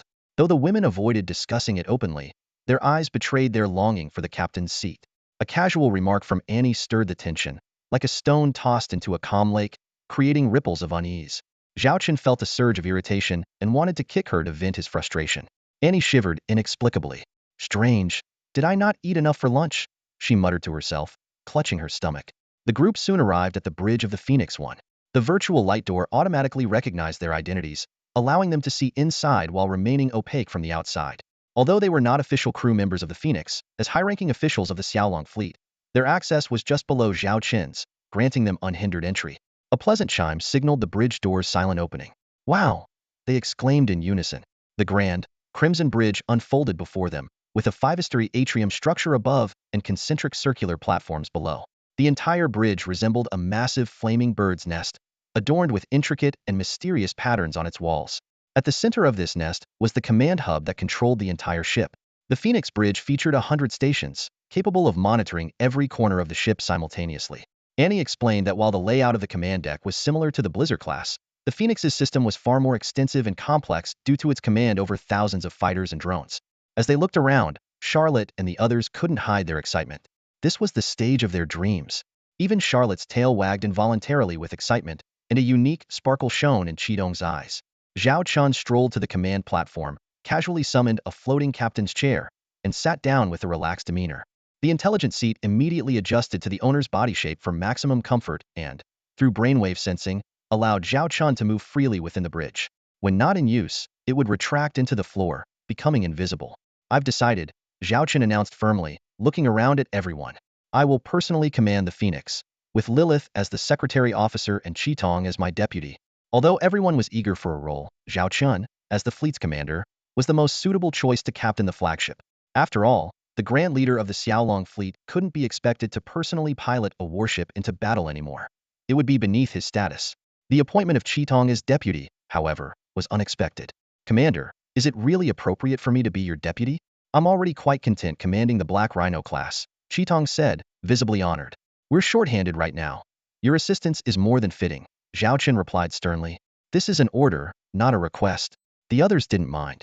Veterans like Charlotte and Zhao Warner, who had agreed to assist Zhao Chen out of personal loyalty, understood the need. The high command of the Xiaolong fleet was already stretched thin. It wouldn't be proper to burden them further. Qitong, being new, needed time to develop a sense of belonging. Giving her command of AT3 warship was premature, but making her captain of AT2 would be underutilizing her talents. Appointing her as deputy was an ideal transitional role. Don't worry, everyone. Zhao Chen smiled knowingly. This is just our first Phoenix, not the last. Soon, the 2nd, 5th, and 10th will be launched in succession. When the time comes, you'll have as many as you want and can do whatever you please. Though said in jest, everyone knew Zhao Chen's promises were always kept. The thought of 10 Phoenix-class ships was exhilarating. What a magnificent sight it would be. Zhao Chen sat in the captain's chair, eyes slightly closed. He could already envision an invincible fleet of T3 behemoths under his command, sailing through the cosmos. No, not just T3. Zhao Chun would eventually command T4 ships and even more powerful starships. By then, he would command the stars, dominating the universe. Who could challenge him? With the official inclusion of the T3 Phoenix, combined with the subsequent construction of new ships, Zhao Chen's ambitious fleet-building plan, formulated at the end of September, saw completion by December 25, 3031, galactic calendar. Except for the mysterious T4 Reborn-class clone starship, all other ships were finished and joined the Xiaolong fleet's combat sequence. Inside the bridge of the T3 Phoenix-class heavy carrier, Lilith and Akatsuki stood solemnly on either side of Zhao Chun. The Xiaolong fleet was fully prepared. Lilith opened a detailed fleet list, a total of 102 combat starships, including 26 T3 class and 76 T2 class ships. The total number of combat personnel was 7,300. The list prominently displayed T3 starships, 1 Phoenix-class heavy carrier, 5 Phantom-class stealth bombers, 20 Blizzard-class cruisers, T2 starships, 1 Queen Bee-class heavy carrier, 5 Lion King-class heavy missile ships, 10 Snow Mastiff-class heavy battleships, 60 Black Rhino-class assault frigates. In addition to the T3 main force, Zhao Chen also built a batch of T2 ships to compensate for other weaknesses in the formation. Although the fleet barely crossed the 100-ship threshold in terms of numbers, its strength was formidable enough to challenge the Empire's second-line fleet, which had a scale of 3,000 ships. Against this elite unit, their chances of victory were less than 10%. After all, when T3 dominates the battlefield, numbers become insignificant. Replacing quantity with quality was Zhao Chen's military philosophy. Akatsuki, how's the action plan coming along? Zhao Chen turned and asked. Akatsuki was momentarily stunned but quickly responded, pulling up the pre-drafted surprise attack plan and assault on the slave traders' stronghold under the prince's faction. Zhao Chen had previously instructed her to plan ahead, and although she complied, she never expected the commander to implement it so swiftly. After all, this was the prince's faction's core and cash cow. While the slave trade was filthy, the lives of mere slaves were of no concern to the nobility.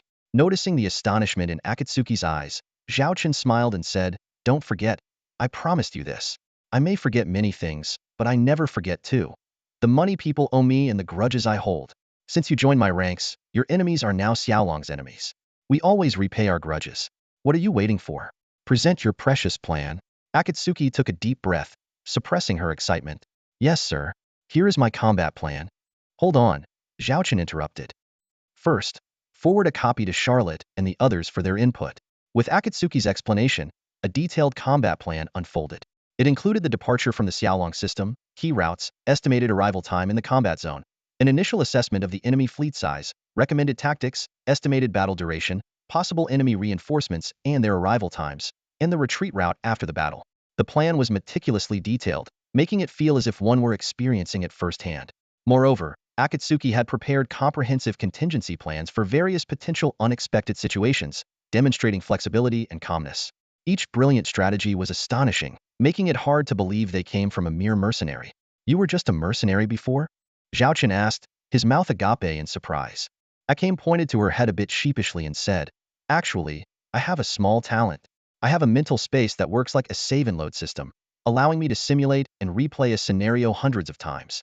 Back when I was in the Bloody Mary, I would run through each mission hundreds of times to ensure nothing went wrong." Zhao Chen couldn't help but marvel internally, thinking, this girl must have some protagonist's aura. She's like a walking military manual. Soon, Charlotte and the others provided their feedback, generally agreeing with Akame's plan with only minor adjustments. With such capable aides, Zhao Chen found his work much smoother. He immediately decided, since there are no issues, let's go with this plan. Lilith, send out the orders. Leave 10 Black Rhino escorts in the Xiaolong star system. The rest of the fleet should be battle-ready within 3 hours. Refuel, rearm, and modify the ship emblems to disguise as merchant vessels. Move out. Yes. Lilith acknowledged the order. Akame, establish a command center immediately. It will include you, me, Charlotte, Zhao Wanner, Shenbing, and Bai Shui, Zhao Chun continued. Understood. Akame quickly set to work. In no time, a command network centered around the Phoenix ship began to take shape. Charlotte and the others' windows popped up, surrounding Zhao Chun. Initiate Plan A. The estimated journey will take 5 days, and we will reach the target area by 3 a.m. on December 31st, 3031, Galactic Standard Time, Lilith announced. According to the operational plan, we will launch a surprise attack within 5 hours and withdraw from the battlefield no later than 10 hours after the battle. Excellent. Zhao Chun stared at the star map, where 2 distinct trajectories intersected to form a deadly cross. The focal point was the ultimate goal of this mission, the Slaver starport. Prepare for departure, Zhao Chun commanded. Just 3 hours later, a mysterious fleet of 92 gray-painted, unmarked starships quietly left port and melted into the vast interstellar night. Among them, the largest carrier loomed like a beast lurking in the darkness, ready to unleash its fangs at the moment of attack. Have you found any trace of the Bloody Mary mercenary group yet? Scarface asked angrily. No, ever since the last operation, they vanished into thin air, replied another small, lazy man, holding a beautiful woman in his arms. But that kind of serves our purpose. No one dares to mess with our slave convoy anymore. What do you mean by that? Scarface exploded. Have you forgotten how much damage those mysterious guys caused us? Even our T3 battleship was destroyed. It's all because of your incompetence. You had a whole fleet, and even with an insider's help, you still let them slip through your fingers. If it weren't for His Highness's leniency, I would have sold you to the arena to fight beasts long ago, the skinny man retorted mercilessly. The 2 men were the second and third in command at the starport and never got along. They often argued in public, and if not for the hidden benefactor's intervention, they would have torn each other apart by now. Enough. A gunshot rang out, and blood splattered onto the skinny man as the woman in his arms fell lifelessly. The second in command was stunned. Do you think things aren't chaotic enough? A towering, 3-meter one-eyed giant put away his gun angrily. Do you want me to report your stupidity to His Highness? And you, number 2, have you forgotten the rules? Never mention His Highness in front of outsiders. Do it again, and I won't just miss next time. The giant was the actual leader of the starport, but he wasn't human. He was a cyclops. This race had human-like bodies, an average height of 3 meters, bald heads, and a single large eye occupying a quarter of their face, earning him the nickname Big Eye King. Faced with their formidable superior, the second and third in command were visibly cowed, not daring to act out. We must investigate the fleet that attacked Bloody Mary, but the priority is to complete His Highness's mission. Big Eye King got back to business. The slave quota has been increased again. Last year, we barely met 80 of it. If it weren't for my plea, you both would have lost an arm at least. For the first quarter of next year, the quota is doubled compared to the same period last year. Do you hear me? Doubled. Doubled. The skinny man groaned. The surrounding star systems are on high alert. The cost of capturing slaves is skyrocketing. This is impossible. Exactly, Scarface chimed in. Big Eye King grabbed them both by the collars. This isn't up for discussion. It's an order. Fail to meet the quota, and you'll be filling it yourselves. Why, sir? Scarface and the skinny man stammered, not daring to disobey. Boss, why is His Highness suddenly demanding more slaves? The skinny man asked cautiously. Smack. He hadn't finished speaking before he got a slap. Don't ask questions you shouldn't. Scarface secretly felt pleased, but was also slapped unexpectedly. And you, number 3, I know all about your little tricks. If you dare steal again at this critical moment, I'll chop off your hand. I understand. The two of them cowered like dogs in front of Big Eye King, completely subdued. Little did they know, a storm was quietly approaching. Meanwhile, on the outskirts of the starport, 5 T3 Phantom-class stealth bombers were closing in. Thanks to advanced stealth technology, they remained undetected even when passing right by enemy ships. The starport's defenses were indeed tight. Zhao Wana reported the reconnaissance results. There are 500 warships docked in the harbor, with another 2,500 surrounding the area from 5 directions. It's impossible to land unless we use stealth infiltration like we did. Knowing that all this was already in Qidong's previous intelligence, Zhao Chen rubbed his chin thoughtfully. It seems we still need to stick to the original plan. He glanced at Qitong beside him, who was clenching her fists, struggling to suppress her anger. If looks could kill, the slave starport would have been reduced to dust by her glare. At that moment, the system prompted a task update side quest, Qitong's Revenge. The objective is to investigate and eliminate the leaders of the slave group and the masterminds behind the Bloody Mary incident. Targets: kill Big Eye, Skinny Monkey, and Scarface. Challenge: capture one of these targets alive and execute them in front of Qitong for a reward of 3,000 points. Task reward: AT4 Starship Blueprint.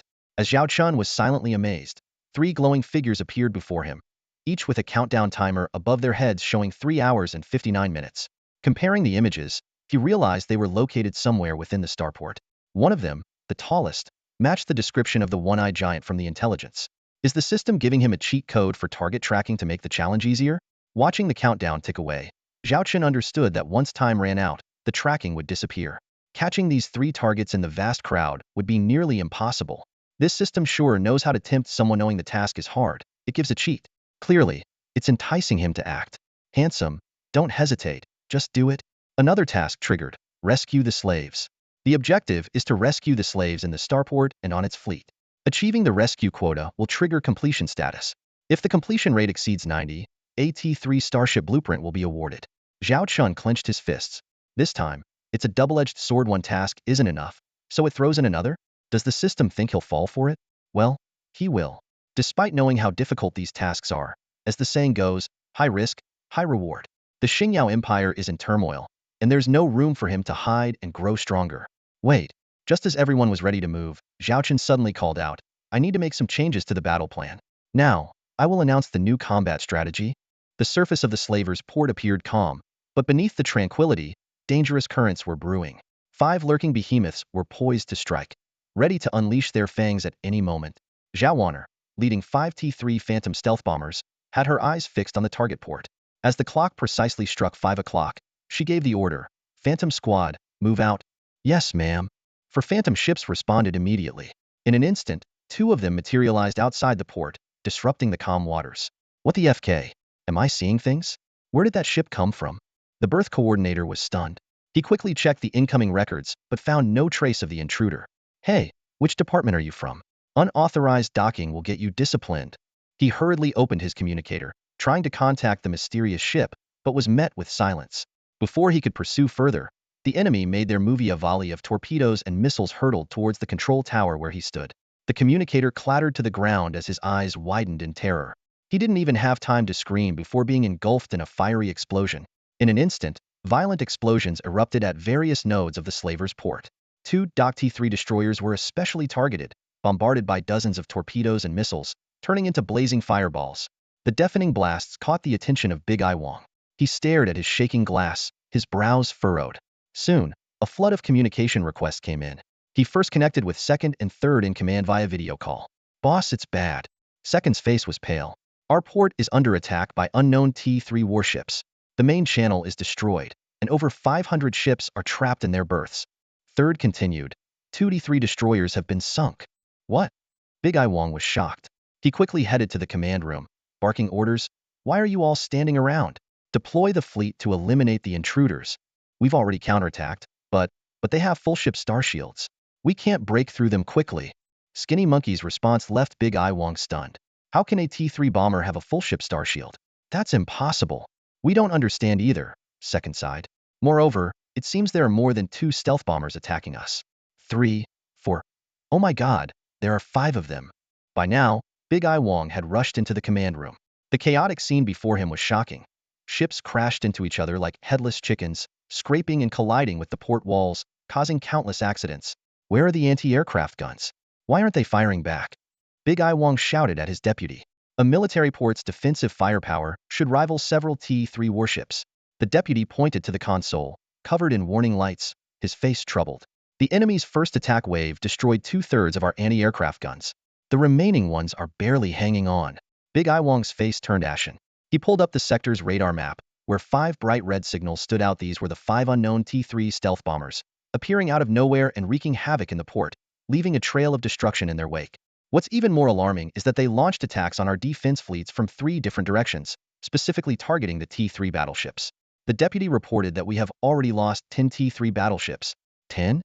De Yin Wong's single eye widened in shock, bigger than a brass bell. They had painstakingly accumulated 30 T-3 battleships with the support of the prince, and now they had lost 1/3 of them in an instant. Don't panic, he forced himself to stay calm. Given the bomb load of 5 bombers, they should be out of ammunition by now. Order the entire fleet to surround them. Even though we can't detect their stealth targets, if we cut off their retreat, we'll force them to reveal themselves. Warning! Warning! Just as he breathed a sigh of relief, another bad news arrived. A large number of enemy fighters and drones were detected heading towards the 4th and 5th fleets. Fighters? Drones? How many? The deputy swallowed hard and responded. Preliminary estimates suggest over 300 T-3 fighters and more than 3,000 T-3 drones. This far exceeds the T-2 carrier group's capacity. It seems like a T-3 carrier is here. Upon hearing this, De Yin Wong froze, his eyes widened in disbelief. A T-3 carrier? This is serious. Warning! Warning! Warning! A large number of interstellar fighters and drones are approaching our area. The 4th and 5th fleets of the slave traders echoed with this warning. Normally, they wouldn't pay much attention to such alerts, as interstellar fighters and drones were not unfamiliar to them. But this time was completely different. The radar clearly showed 3,000 T-3 level interstellar drones and 300 T-3 interstellar fighters sweeping in like a tidal wave, indicating the enemy's terrifying long-range strike capability. Immediately, the alarm sounded again. Warning! Warning! Warning! Incoming interstellar missiles detected. On the flagship radars of the 2 slave trader fleets, hundreds of interstellar missiles appeared like a meteor shower behind the thousands of blips, heading straight for them. Despite Pei Xingnan's former role as deputy commander of the Bloody Mary Mercenary Corps, making her fully qualified to captain AT-2 Black Rhino, she resolutely joined the recruitment for interstellar fighter pilots in the Xiaolong fleet. She loved the feeling of freedom when piloting an interstellar fighter, especially the T-3 Phoenix-class fighter she was flying now, which felt like an extension of herself. Now, she could not only pilot her dream interstellar fighter, but also use it to avenge the Mercenary Corps. In the Starport command room, Big Eye Wong urgently ordered the 4th and 5th fleets to intercept the incoming interstellar missiles and prepare to defend against the enemy fighters. Yet, a sense of foreboding rose within him. Facing so many T-3 level interstellar fighters with less than 15 T-3 interstellar frigates was an insurmountable challenge. The severity of the situation was apparent. He immediately commanded the 1st, 2nd, and 3rd fleets to abandon their pursuit of the stealth bombers and support the 4th and 5th fleets. After fending off the enemy's first wave of attacks, they were to go on the offensive and locate the enemy's carrier starship. Stabilizing the front line was of utmost importance. However, as Slim Monkey of the 2nd Fleet and Scarface of the 3rd Fleet witnessed the horrifying missile attack on the 4th and 5th fleets, they realized the enemy had meticulously planned this assault. Thousands of interstellar missiles formed a dense barrage, like a relentless meteor shower, exploding within the slave trader fleet formations and turning ships into fireballs. Although some missiles were intercepted, many more hit their targets precisely. The slave traders' warships fell one after another, creating a scene of cosmic disaster and despair. With the number of friendly warships dwindling rapidly, Big Eye Wong, panic-stricken, didn't hesitate to send out a distress signal, pleading for assistance from the prince. The prince had instructed them not to request aid unless absolutely necessary, but to Big Eye Wong, the situation had reached a critical point. After the missile assault ended, the damage report was laid out before Big Eye Wong. Over 300 starships destroyed, including 3 T-3, 100 T-2, and 200 T-1 warships, with the number of damaged ships being twice that of the destroyed ones. Worse still, the combat formations of the 4th and 5th fleets had been completely disrupted. The chaos had not yet subsided when the 4th and 5th fleets were horrified to discover a swarm of interstellar fighters and drones closing in. Following a barrage of interstellar missiles, they launched a seamless attack.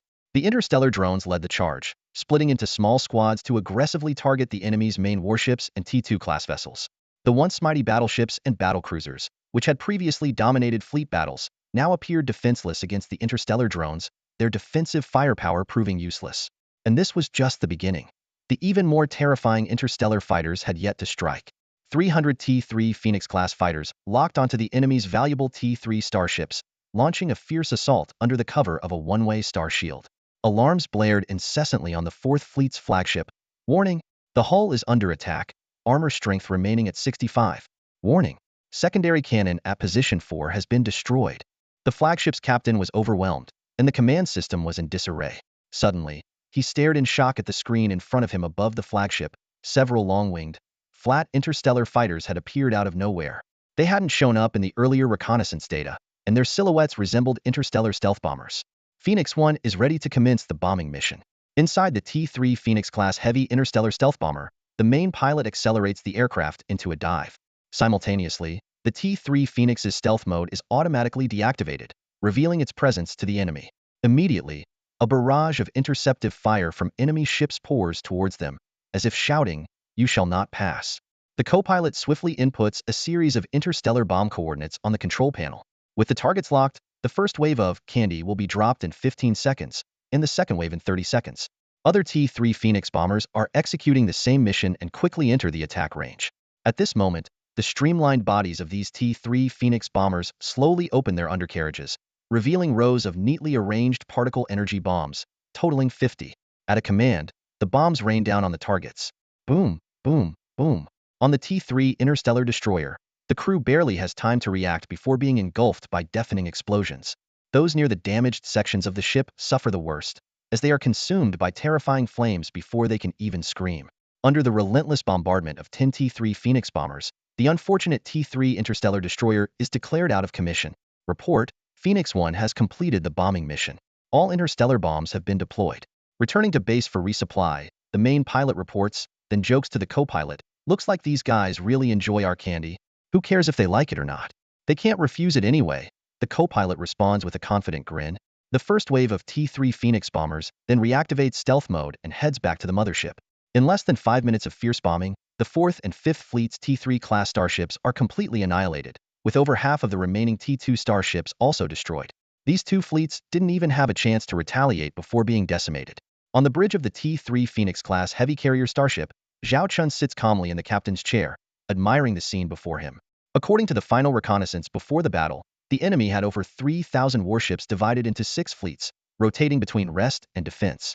Each fleet comprised 500 ships, including 30 T3s, 1,000 T2s, and 2,000 T1s, with a significant proportion of T2 ships far exceeding typical second-rate forces. The composition of the 30 T3 ships is also noteworthy. 1 battleship, 2 battlecruisers, 3 cruisers, 10 destroyers, and 14 frigates, many of which have ties to the Xingyao Empire. It's hard to believe these slave traders have no connection to the empire. In Zhao Chen's initial attack, nearly 20 T3 warships were destroyed. On their side, only a few dozen drones were lost, while over 500 enemy ships were taken down. Notably, the flagship of the 2nd and 3rd Fleet's 2 T3 Flame, Lion-class heavy battlecruiser survived the first round of stealth bombing. The battle is fierce. Vice Captain Chi Tong, unable to contain his excitement, watches the destruction of enemy ships on the screen with intense focus. He clenches his knife handle, blood seeping from his lips. She seemed to relive the horrific scene of her base being attacked, her comrades dying tragically, and her fleet being relentlessly pursued, with ship after ship falling. The faces of her fallen comrades flashed in her mind, and Akame's eyes grew misty. A hand gently wiped the blood from her lips. Zhao Chen softly said, "Now is not the time for you to bleed. It's time for them to pay the price." Akame nodded firmly. Yes, she was here for revenge. She wanted to witness the downfall of her enemies firsthand. Report. Enemy fleets 1, 2, and 3 are about to enter the combat zone. Our T3 Fire Phoenix squadron has completed its bombing mission and is returning for resupply. Drones will need resupply in 5 minutes, and T3 Phoenix class fighters in 8 minutes. Lilith reported from the side. Got it. Execute the next phase of the battle plan. Zhao Chan responded calmly. Yes, sir. Lilith acknowledged and went off to issue new orders. The fleet, centered around the T3 Phoenix-class heavy carrier, advanced slowly, making no attempt to hide. It boldly presented itself to the enemy, as if declaring to the world, "Here is my main force. Come and fight if you dare." Report. Over 60 enemy warships detected on radar, including one T3 class heavy carrier. A subordinate anxiously reported to Big Eye Wong. Big Eye Wong immediately noticed the enemy's presence they had no intention of hiding. He stared intently at the massive gray vessel, the dreaded T3 carrier, but its design was unlike any he had seen before. Who were these mysterious attackers, and what were their intentions? A cloud of doubt shrouded the mind of this slaver leader. Over 60 interstellar warships?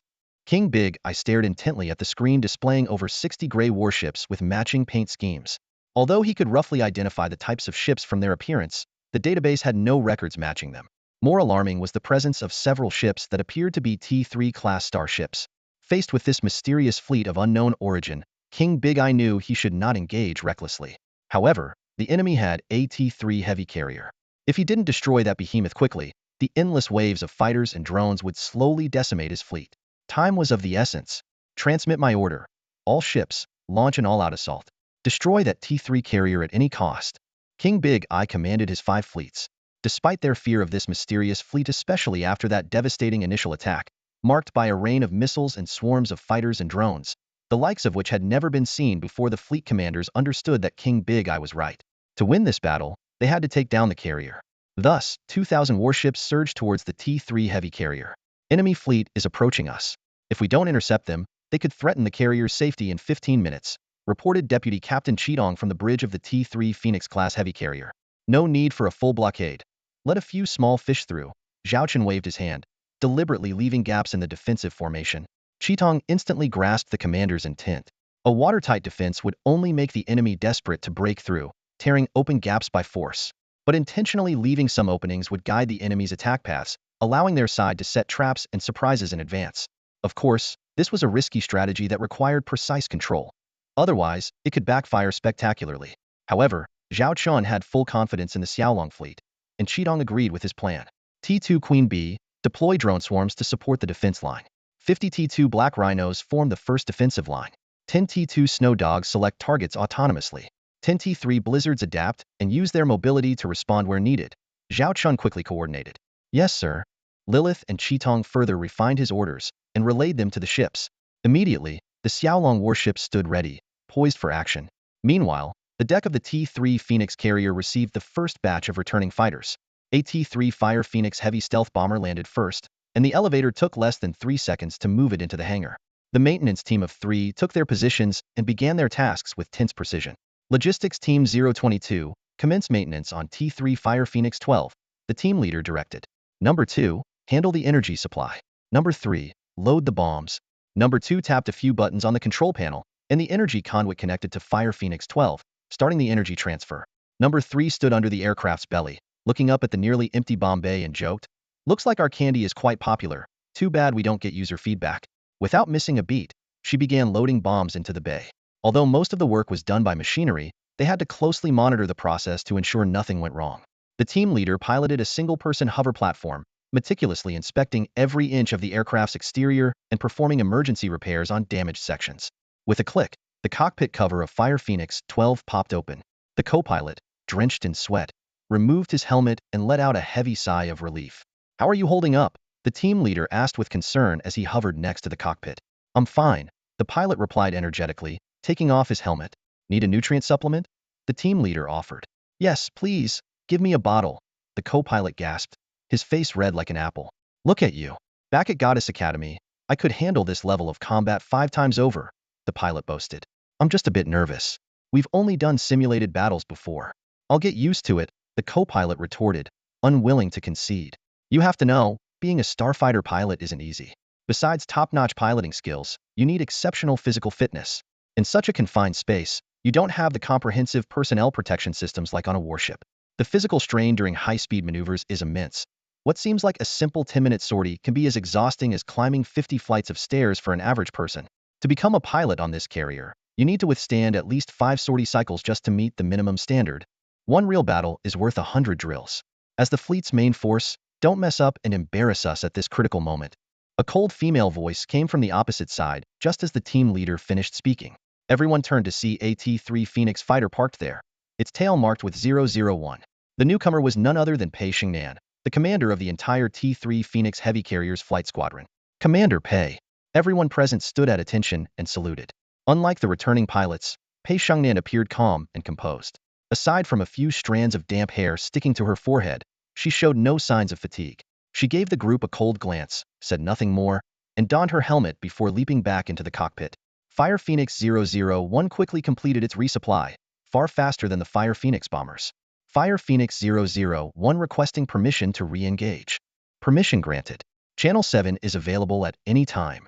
With that command, the imposing fighter once again soared into the battlefield. In the command center of the T3 Phoenix-class heavy carrier starship, dozens of crew members were intensely monitoring the real-time status of the T3 starfighters. They were responsible for providing tactical support to the fighter squads, always ready to mobilize allied firepower to cover them or, in cases of severe damage, to order the pilots to eject and evacuate. Zhao Chun had given them one supreme directive. Human lives take precedence over the costliest of starfighters. Warning. Phoenix 203's left wing has been hit, power down by 15. Warning. Hull armor breached, armor integrity at 80. A crew member watched in horror as an unfortunate T3 Phoenix was struck by the main cannon of an enemy T2 destroyer. The one-way shield activated in time but was quickly depleted, leaving the fighter severely damaged by subsequent close-range fire. Phoenix 203, disengage and retreat immediately. Allied fighters are on their way to provide cover. Return to base as quickly as possible. An auxiliary crew member repeatedly called out. Understood. Phoenix 203 is retreating, the pilot responded, clenching her teeth. Despite her reluctance, she followed the order. However, even during the retreat, the starfighter struggled to escape the relentless enemy pursuit. Warning. Oxygen leak detected. Reserves will last only 5 minutes. Warning. Power down another 46. The pilot felt the cockpit shudder violently, sensing the imminent danger. Old buddy, this is our debut mission. No matter what, you have to hold on. She gripped the control stick tightly, silently praying. Phoenix 203, your damage is too severe, and your oxygen is critically low. I suggest you eject immediately. The unmanned medical pod is ready for rescue operations, the auxiliary crew member urged, anxiety evident. But the pilot of 203 responded with determination. I can still manage. I must bring the fighter back in one piece. Have you forgotten the commander's order? Human lives are paramount. We can rebuild the fighter, but we can't replace a lost life. The auxiliary crew member was nearly in tears. Staring at the flashing warning indicators on the dashboard, the pilot's tone was resolute. I understand the situation perfectly. According to the manual, my fighter still has a chance. Please, give me one more opportunity. I don't want to abandon her. The auxiliary crew member bit her lip, eyes fixed on the data representing Phoenix 203, and said firmly, this is my final warning. If your power drops below the 50 threshold, you must eject to save yourself. Otherwise, I'll have to enforce wartime regulations, and you'll never fly again. Understood. Phoenix 203? Understood. The pilot took a deep breath, whispering to herself, Sister, trust me. I will bring you back safely. A few minutes later, a heavily damaged T3 Phoenix starfighter made a slow descent into the emergency repair bay of the carrier's hangar. Staff members were already on standby, quickly spraying heat-resistant foam and eliminating potential explosion hazards. Mechanical arms were activated to carefully extract the pilot from the damaged cockpit. Fortunately, the pilot was unharmed but had fallen into unconsciousness. Just as she was being transferred to the stretcher, she suddenly opened her eyes, gazing at her battered aircraft. With a weak but contented murmur, she whispered, I brought you home. Before she could finish, consciousness slipped away again, but a faint smile lingered on her lips. The maintenance crew exchanged glances, filled with admiration. Though she had taken a great risk, who could fail to understand her deep affection for her aircraft? Meanwhile, the assistant on the bridge responsible for Phoenix 203 breathed a sigh of relief upon learning the pilot was safe. If anything had happened, she would never have forgiven herself. Just then, she noticed one of the 300 icons representing the T3 fighter jets suddenly turned black. One of the jets had succumbed to the battle. Concerned, she looked at her colleague, who shook his head with a rueful smile. Luckily, the pilot ejected in time and was rescued by a medical drone. Vital signs are stable. Though the pilot was unharmed, witnessing the destruction of a T3 Phoenix was a somber experience for anyone. Don't dwell on it too much. You did your best, she comforted him gently. Remember the commander's words. The pilot's life always comes first. In the blink of an eye, the battle had raged on for nearly an hour. The enemy was determined to breach the defenses and deliver a fatal blow to the Phoenix carrier, but found themselves mired deeper with each attempt. The T2 frigates were unbelievably tough. The T2 battleships had overwhelming firepower, and the T3 battlecruisers were lightning fast. The slaver fleet was in dire straits, unable to retreat. At this critical moment, Several strangely designed stealth drones suddenly appeared near the flagships of the 2nd and 3rd fleets.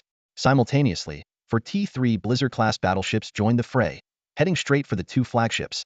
Standing on the bridge of the T3 Phoenix-class heavy carrier, Zhao Qian narrowed his eyes, focusing intently on the battle. In a deep voice he ordered, "Execute Phase 3. Prepare the T2 Black Knight mechs for airborne operations. Deploy 10 T3 White Phoenix-class electronic warfare stealth drones to commence electromagnetic interference on the 2 T3 Flame Lion-class heavy battlecruisers." In the bridge of the T3 Phoenix-class heavy carrier starship, Zhao Chun floated his captain's chair over to a department and asked, "What's the progress?" The department head immediately reported, "Commander, we are currently performing electronic interference on the target ship. Target 1 hasn't started yet, but targets 2 and 3 are in progress." Just as he finished speaking, a crew member shouted, "Electronic interference on by phone 1 initiated. Electronic interference on by phone 2 initiated. The shield system of the target T3 Flame Lion-class battlecruiser is now under our control. The main cannon system is disrupted and inoperable. The Closian defense system is completely paralyzed, and the energy system is in stasis. We estimate the target ship's communication network will be completely disabled within 5 minutes." Zhao Chun stared intently at the 3 holographic images before him. 2 of them were of the enemy's flagship T3 Flame Lion-class heavy battlecruisers, each surrounded by 5 T3 by phone-class electronic warfare drones conducting high-intensity electronic interference, disabling, or controlling numerous electronic systems and programs. The 3rd image showed the slave trade spaceport, also under the watchful eyes of 10 T3 by phone drones, ready to launch an attack at any moment. Meanwhile, 2 T3 Blizzard-class ships were rapidly closing in on the first 2 target ships, making the situation extremely dire. In the flagship of the 2nd fleet, Skinny Monkey sat on the bridge, staring in shock at the suddenly dimmed lights and malfunctioning control screens. "What the hell is going on?" he demanded of his subordinates. "Captain, we seem to be under high-intensity electronic interference. Multiple systems are failing, and even the energy system is in stasis," a subordinate replied frantically. "Electronic interference? That's cutting-edge technology only available on T4 warships. Even in T3 tech, it's only been researched and could only be installed on a few large military spaceports. How could it be here?" Skinny Monkey was incredulous. "Sir, we captured images of 5 unknown drones hovering around us. It seems they are the ones conducting the electronic interference." A subordinate pulled up several images showing large, flat drones. A sudden realization hit Skinny Monkey, a thought so unbelievable that it shocked even him. Could it be that electronic interference technology has been miniaturized? Impossible. Although I've heard the Star Empire was researching it, they haven't succeeded as far as I know. What's going on here? Who are these attackers? As he pondered the mysterious and formidable adversary, fear gripped him. Suddenly, a loud explosion and violent tremor rocked the ship. "Report. Our hull appears to have been hit by cannon fire, and the right side armor has been breached. Report. Unknown entities have boarded our ship. Report. Requesting deployment of the onboard mobile units." One disaster after another left Skinny Monkey completely overwhelmed, unable to manage the chaos. In that split second, the main cannons of the 2 T3 Blizzard ships dimmed, and the hull of the struck T3 Flame Lion-class battlecruiser gaped open with a massive hole. The hatches of the T3 Blizzard ships slowly opened, revealing rows of T2 Black Knight mechs poised and ready for action. "Black Knight Squad 1, prepare for a boarding assault." The Black Knight mechs raised their arms, and the attached chain guns precisely aimed at the weak points in the enemy ship's armor. With a swift whoosh, the grappling hooks securely latched onto the hull. In the next instant, the thrusters on the mech's legs ignited with dazzling blue flames, propelling them like lightning into the enemy ship, quickly disappearing inside. Squad 1 of the Black Knights had successfully boarded the vessel. The pilots quickly brought up the internal schematic of the T3 Flame Lion-class battlecruiser. Although some top-secret areas were unknown, key locations like the bridge were clearly marked. On the electronic map before them, a red zone stood out prominently that was their destination, where they were to capture a slender man shown in the lower right corner. The reason was unclear, but this was a direct order from Commander Zhao Chun. At the Goddess Academy, they had learned to unconditionally follow their commander's instructions at all times. "Move out." The Black Knight mechs swiftly formed a combat formation. The frontline mechs held alloy shields and light swords, while the rear carried dual 36-barrel Gatling laser cannons. They advanced in a formidable march. Soon, an enemy mobile unit clad in exoskeleton combat suits blocked their path, attempting to resist. However, in the face of the interstellar mechs, these foes were like fragile cookies, easily crumbled. The mech cannons cleared the way, leaving no trace of life, followed by the light swords that finished off any stragglers. In mere seconds, the battle was over. They advanced rapidly and soon reached the bridge. Just as they were about to blast open the door, The sight before them made the squad leader shake her head in resignation. Sorry, we already completed the mission. It turned out that another Black Knight squad had entered through the top of the bridge and secured the target early on. Squad 1's members glanced at the large hole above, created by brute force, and could only shrug with a wry smile as they began to assist Squad 2 with the extraction. The skinny man, tied up and shoved into a cage, screamed in terror, "Who are you people? Let me go." But in the next second, a Black Knight mech pointed its cannon at the cage, silencing him instantly. The mech pilot calmly remarked, "Don't worry, you'll find out soon enough." In the command room of the slave trader starport, a series of devastating reports came in like a relentless storm. Report: the flagship of the Second Fleet has possibly been captured by the enemy. We've lost contact with Commander Shoho. Report: the flagship of the Third Fleet is under attack by 2 enemy T3 battleships, and communications are down. Listening to these dreadful updates, Dian Wang glanced at the warship list, now 1/3 blacked out, feeling as if a knife twisted in his heart. So far, he had lost more than 1,000 warships, most of which were crucial T3 and T2 main battleships. In contrast, the enemy had only severely damaged a single T2 frigate, which had safely retreated to the vicinity of a T3 heavy carrier under friendly cover. Apart from that, they had only taken down a few T3 fighters and drones, an insignificant result. Dian Wang pounded the control console in fury. His subordinates, though terrified, dared not approach to calm him. Who is sabotaging us?" he roared hysterically, like a wounded beast. Suddenly, a piercing alarm interrupted his outburst. "Warning! Warning! Multiple unidentified units detected around the starport." Although the starport's radar couldn't counter stealth technology, its response speed was far superior to that of warships. Soon, various software systems in the command room started malfunctioning, plunging the room into chaos. Warning: 10 enemy T3 battlecruisers detected on the starport's flank. 10? Dian Wang was stunned, but quickly realized the enemy's meticulous planning. They had used the T3 heavy carrier to draw fire, luring him into deploying his main fleet for a siege, while secretly keeping 10 T3 battlecruisers in reserve, ready to strike at the opportune moment. Now, these cruisers would emerge from the flank, forming a perfect encirclement. On the bridge of the T3 Blizzard-class light battlecruiser, Captain Charlotte focused intently on the red-marked targets within the starport. Her mission was clear: deploy the mecha units for a strong assault, capture the target personnel, and secure several slaveholding areas within the starport to ensure the hostages' safety and prepare for their subsequent evacuation. Report: our 10 T3 Blizzards are in position. The T3 White Phoenix-class electronic warfare drones have disrupted the starport, disabling over 80 of its electronic equipment. We have a 5-minute window for action, her subordinate reported swiftly. Without hesitation, Charlotte ordered, use the main guns to blast open several breaches in the starport. Deploy the drones to support the Black Knight mechas in their assault landing. I want this starport secured in the shortest time possible. Understood. With her command, the cannons of the 10 T3 Blizzards thundered in unison, creating several gaping breaches in the starport surface. Following closely, the Blizzard-class drones and Black Knight mechas streamed into the openings, disappearing within. Through the portholes, the sporadic explosions inside the starport were faintly visible. Sector 1 cleared. Sector 3 cleared. Mecha Team 6 has discovered a slave prison, estimated to hold 3,000 people. Mecha Team 7 has located a slave camp, came the rapid succession of reports, immediately relayed to the rear T3 Phoenix-class heavy carrier. Zhao Chen observed the space battle, which had been raging for over an hour, with an increasingly sharp gaze.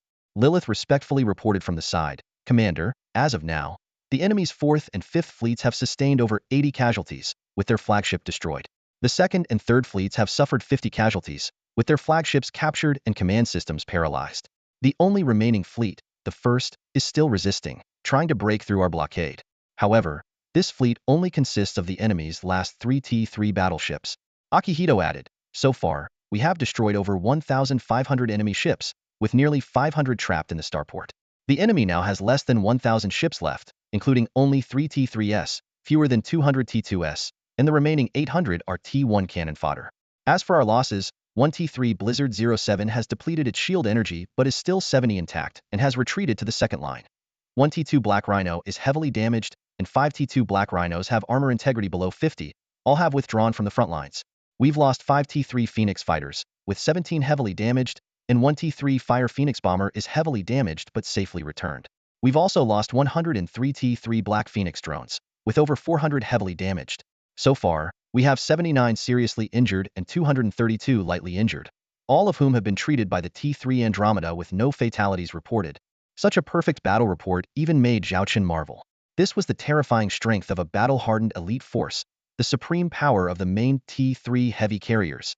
Of course, this success also relied heavily on the cooperation of the T3 Phantom stealth bombers and T2 Lion missile ships. They first used the dual surprise attacks of the Phantom and Lion to decapitate the enemy's main forces, then dispatched a large number of fighters and drones to crush the remnants. Finally, they relied on the overwhelming power of the Blizzard, Snow Mastiff, and Black Rhino on the front lines to secure the victory. We mustn't forget the outstanding performance of the T3 White Phoenix electronic warfare drones, which were invaluable assets. Just then, a series of exhilarating reports came in. Report, target Skinny Monkey has been captured. Report, target Scarface has been apprehended. Report, target Big Eye Wong is under control, and 1/3 of the starport is secured. Hearing these pieces of great news, Zhao Chun turned to Akihito, who was visibly excited, and smiled. It's time to put an end to this battle. He then issued the final assault order to all T3 Blizzard, T2 Snow Mastiff, and T2 Black Rhino units. All units, eliminate the invading enemy. Pausing for a moment, he softly said to Akihito, "Soon, I will let you personally avenge your fallen comrades." Akihito's eyes were already wet, and now tears flowed freely. She tremblingly removed her mask, holding it to her chest, and bowed deeply to Zhao Chun. "Commander, on behalf of all the fallen of the Bloody Mary mercenary group, thank you, truly, for delivering justice for us." With that, she broke down in tears, the glistening drops faintly tinged with red. At that moment, Zhao Chun finally saw the true face of the crew member before him. Standing quietly on her smooth forehead were a pair of delicate red horns. Zhao Chun looked at Qidong, who had just removed her mask, and couldn't help but feel a bit emotional. The unique red horn on the left side of her forehead caught his attention. Though the right side also had a broken horn, it seemed to have been cut off by a sharp weapon. The right cheek, previously covered by the mask, was similar to the left, both adorned with mysterious black markings. Red horns, black lines on the cheeks. Fragments of knowledge from his studies at the Northern Star Military Academy flashed through Zhao Chen's mind. The Demon Clan, a race born for war, inherently possessing formidable combat abilities. They resembled humans but were distinguished by unique horns and irregular black markings. "Are you from the Demon Clan?" Zhao Chen asked bluntly. Qitong nodded, admitting, "Yes, I originally belonged to the Demon Clan. But due to certain reasons, my parents' branch of the clan was hunted down, and we eventually fled from the Demon Clan. Decades ago, we wandered into the vicinity of the Galactic Alliance." Wandered over? Zhao Chun recalled the records.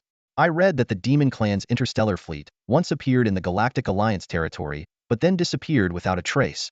Qitong explained, "The Demon Clan's home is far from here. The Mech Clan lies between the two, making travel extremely difficult.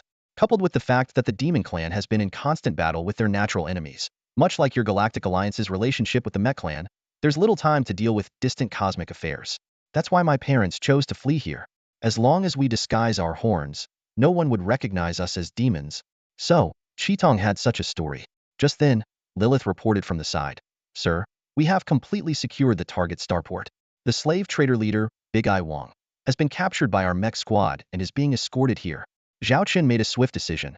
Finish the battle quickly. They likely already sent a distress signal to their backers. "We need to retreat immediately." He turned to Qitong. "We'll discuss your situation in detail later.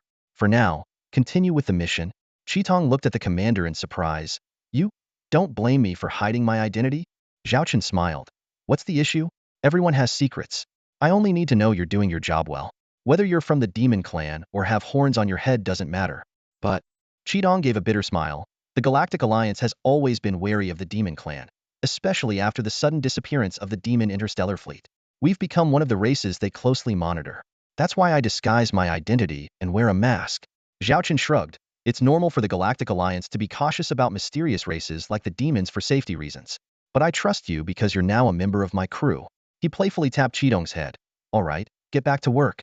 Demon or not, if you slack off, your pay will get docked." In Zhao Chen's attitude, Qitong felt an unprecedented sense of recognition and acceptance. For the first time since wearing the mask, she smiled genuinely. It turned out there were indeed people who didn't care about her identity in this place. "Yes, Commander," Qitong replied earnestly, then returned to her post. The battle was nearing its end. Under the devastating assault of the T3 Blizzard, T2 Snow Hound, T2 Black Rhino, and the overwhelming swarms of starships and drones, the slave traders' interstellar fleet could no longer hold out and began to scatter in disarray. Zhao Chen ordered, "Encourage the enemy ships to surrender. As long as they shut down their interstellar engines and surrender, we will not destroy them." Following his command, The surrender announcement from the Xiaolong fleet echoed across the public channels of the star system. Numerous starships started to surrender, realizing they couldn't win or escape and had no choice but to submit and hope for a chance at survival. Meanwhile, the 3 prisoners in the cage had been transferred to the shuttle bay of the T3 Phoenix-class heavy carrier starship. Zhao Chen instructed Lilith, "Take charge here. Collect as many interstellar transport ships as possible and transfer all rescued slaves onto them once the battle is over." "Understood," Lilith responded. Zhao Chen and Qitong arrived outside the shuttle bay where the 3 prisoners were held. Before they even entered, they heard a sharp voice shouting, "I warn you, we are backed by the 2nd and 3rd princes of the Xingyao Empire. If you dare harm us, they will never let you go." The speaker was the second-in-command of the slave traders, nicknamed Skinny Monkey. His boss, Big Eye Wong, and the third-in-command, Scarface, stood on either side of him. The appearance of Zhao Chen and Qitong drew the attention of the 3 prisoners, especially Qitong, who wasn't wearing a mask. Initially puzzled, they quickly recognized her upon seeing the sword at her waist, a symbol of her identity. "You're Qitong from the Bloody Mary mercenary group," Scarface exclaimed first. Qitong gripped her sword hilt tightly, her anger evident. "Didn't expect to meet here, did you? When you ordered the massacre of my Bloody Mary mercenary group's base, you never thought this day would come. Thousands of innocent lives ended at your command, and now it's time for you to pay for your blood debts." "Hehehe," Scarface snarled.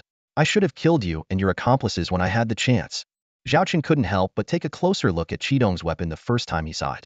It looked like a tang sword, but more like a knife. Such cold weapons had long become rare in this era, mostly used by nobles as collectibles. "I regret letting you escape back then," Scarface continued. "But it's fine. Today, you and your brother will die together." With a swift motion, Qitong severed Scarface's left arm, sending blood spraying as the limb fell in front of Thin Monkey. Scarface screamed in agony, while Thin Monkey was scared out of his wits. He wasn't afraid of dying in battle since it usually happened in an instant, leaving no time for fear. But this kind of death was excruciatingly painful, shattering his mental defenses. "Don't kill me! Don't kill me!"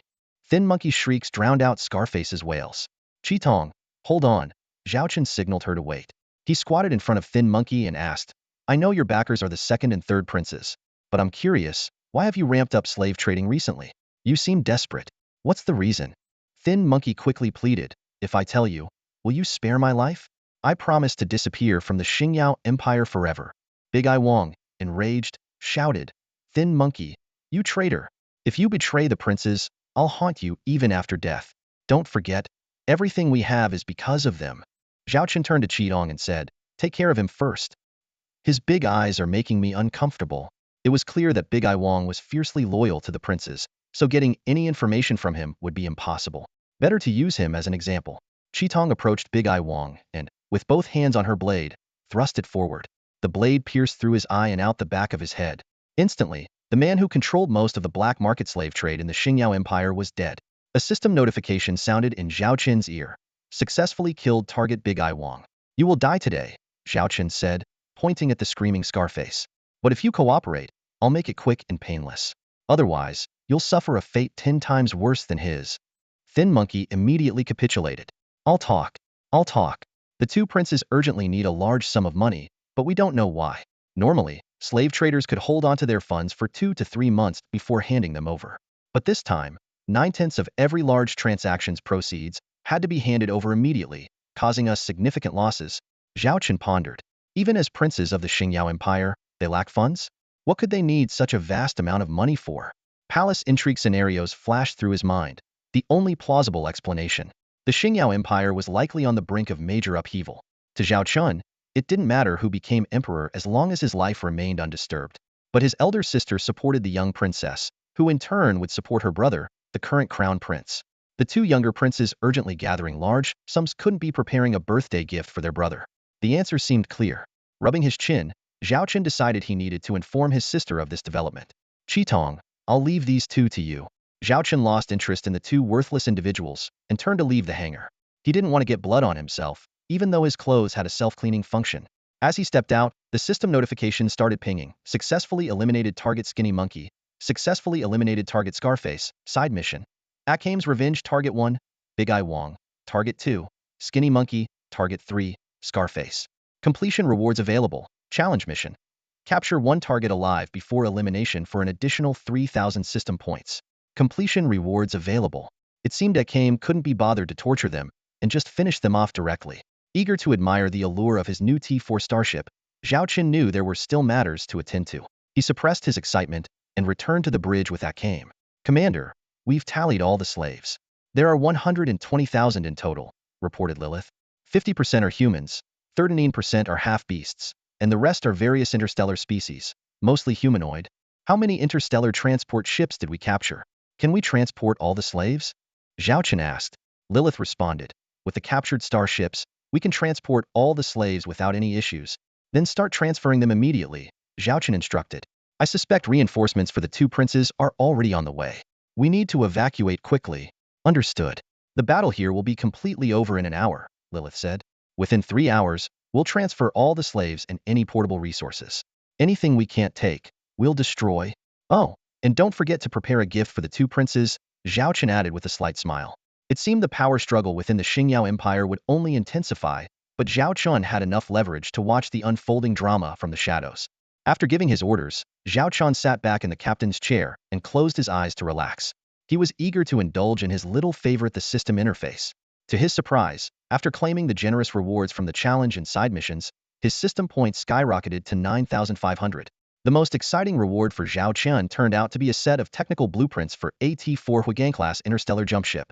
This was an unprecedented and unheard-of type of vessel, not even mentioned in the learning materials of the Xingyao Empire. Zhao Qin couldn't wait to examine the detailed specifications of the Huigang-class interstellar jump ship. At first glance, its basic stats seemed no different from ordinary ships. A length of 2,800 meters, a mass of 890,000 tons, and a crew capacity of 500. But upon closer inspection, he noticed that this ship was not equipped with any combat weapons, not even basic Closian defense guns, making it quite unlike any conventional warship. Suddenly, Zhao Chen's attention was drawn to a special feature in the ship's data called the Huiguang Jump Gate. As the name suggests, this jump gate could briefly open a small stargate, allowing a fleet of a certain size to perform a group jump. What did this mean? It meant that with this ship, a fleet could appear in any corner of the galaxy at any time. Zhao Chun began to daydream. Imagine the enemy enjoying a peaceful time at home, only to have a massive fleet suddenly appear overhead. What kind of surprise would such a Spartacus-style ambush bring? Though the Huiguang ship had no combat capability, its unique strategic value was no less than any T4 combat ship. A single Huiguang ship could deploy about 1,000 T3 ships in one jump, equivalent to 3 core, consuming energy worth up to 10 million star coins, and requiring a 7-day cooldown period for recharging after the jump. The exorbitant cost and maintenance fees explained why such ships were rare in the interstellar space. Despite this, Zhao Chun was determined to build one next year and add it to his fleet. While Zhao Chun was engrossed in studying the Huiguang ship's data, the battle outside was nearing its end. Lilith reported that the tasks of rescuing slaves and capturing ships were complete. The remaining T2 ships, with decent mobility, were enough to ensure the fleet's safe retreat. The triumphant rescue of 110,000 slaves and the capture of over 100 ships marked the complete success of this expedition. Zhao Chun suddenly found himself with a windfall of 14,500 system points, 35 mission points, and a blueprint for AT-3 interstellar escort ship. This was a lifesaver for his current Xiaolong fleet. Although the fleet already had T3 Phoenix and several T2 Lion King ships, the T2 Black Rhino struggled to handle escort duties on its own, and the T3 Blizzard was too occupied to be reassigned. Unexpectedly obtaining the T3 Triceratops escort ship meant the Blizzard could return to combat roles. Even Zhao Chun was amazed by the Triceratops' performance.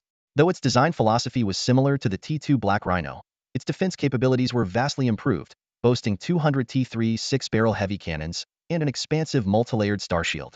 When 10 Triceratops ships combined, they could deploy a seamless megashield composed of 30 star shields. The Triceratops also featured a signature ramming design with an internal high-frequency vibrating magnetic field, which could quickly disrupt the molecular structure of enemy ships upon impact, providing incredible armor-piercing effects. Moreover, it was cost-effective, requiring only 2 million star coins, and a single T3 Foundry industrial ship could produce 10 of them per month. Zhao Chun was overjoyed. This expedition had certainly been worth it, not only obtaining the strategic T4 Aurora jump ship, but also the affordable and durable T3 Triceratops escort ship. The Xiaolong fleet's T3 formation was beginning to take shape. Zhao Chun then checked the quarterly mission and found that the requirement for 100 combat ships had already been met, so he decided to redeem a T3 support ship. He quickly identified his target in the Marketplace T3 Virgo-class heavy supply ship. As the name suggests, a supply ship is responsible for battlefield resupply. Although industrial ships could perform this role, they were only a tenth as efficient as specialized supply ships. Without hesitation, Zhao Chun spent 8,000 points and 15 mission points to exchange for the T3 Virgo supply ship blueprint. The system promptly congratulated him on obtaining the T3 Virgo-class heavy interstellar supply ship blueprint. The quarterly mission was completed, and he could now claim his rewards.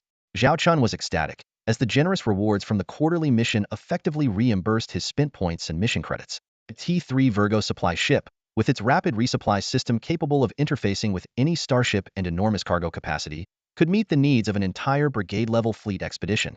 For instance, one T3 Virgo could store enough ammunition for 100 T2 Lion King missile ships and simultaneously resupply 10 Lion Kings, restoring their combat readiness in just 20 minutes.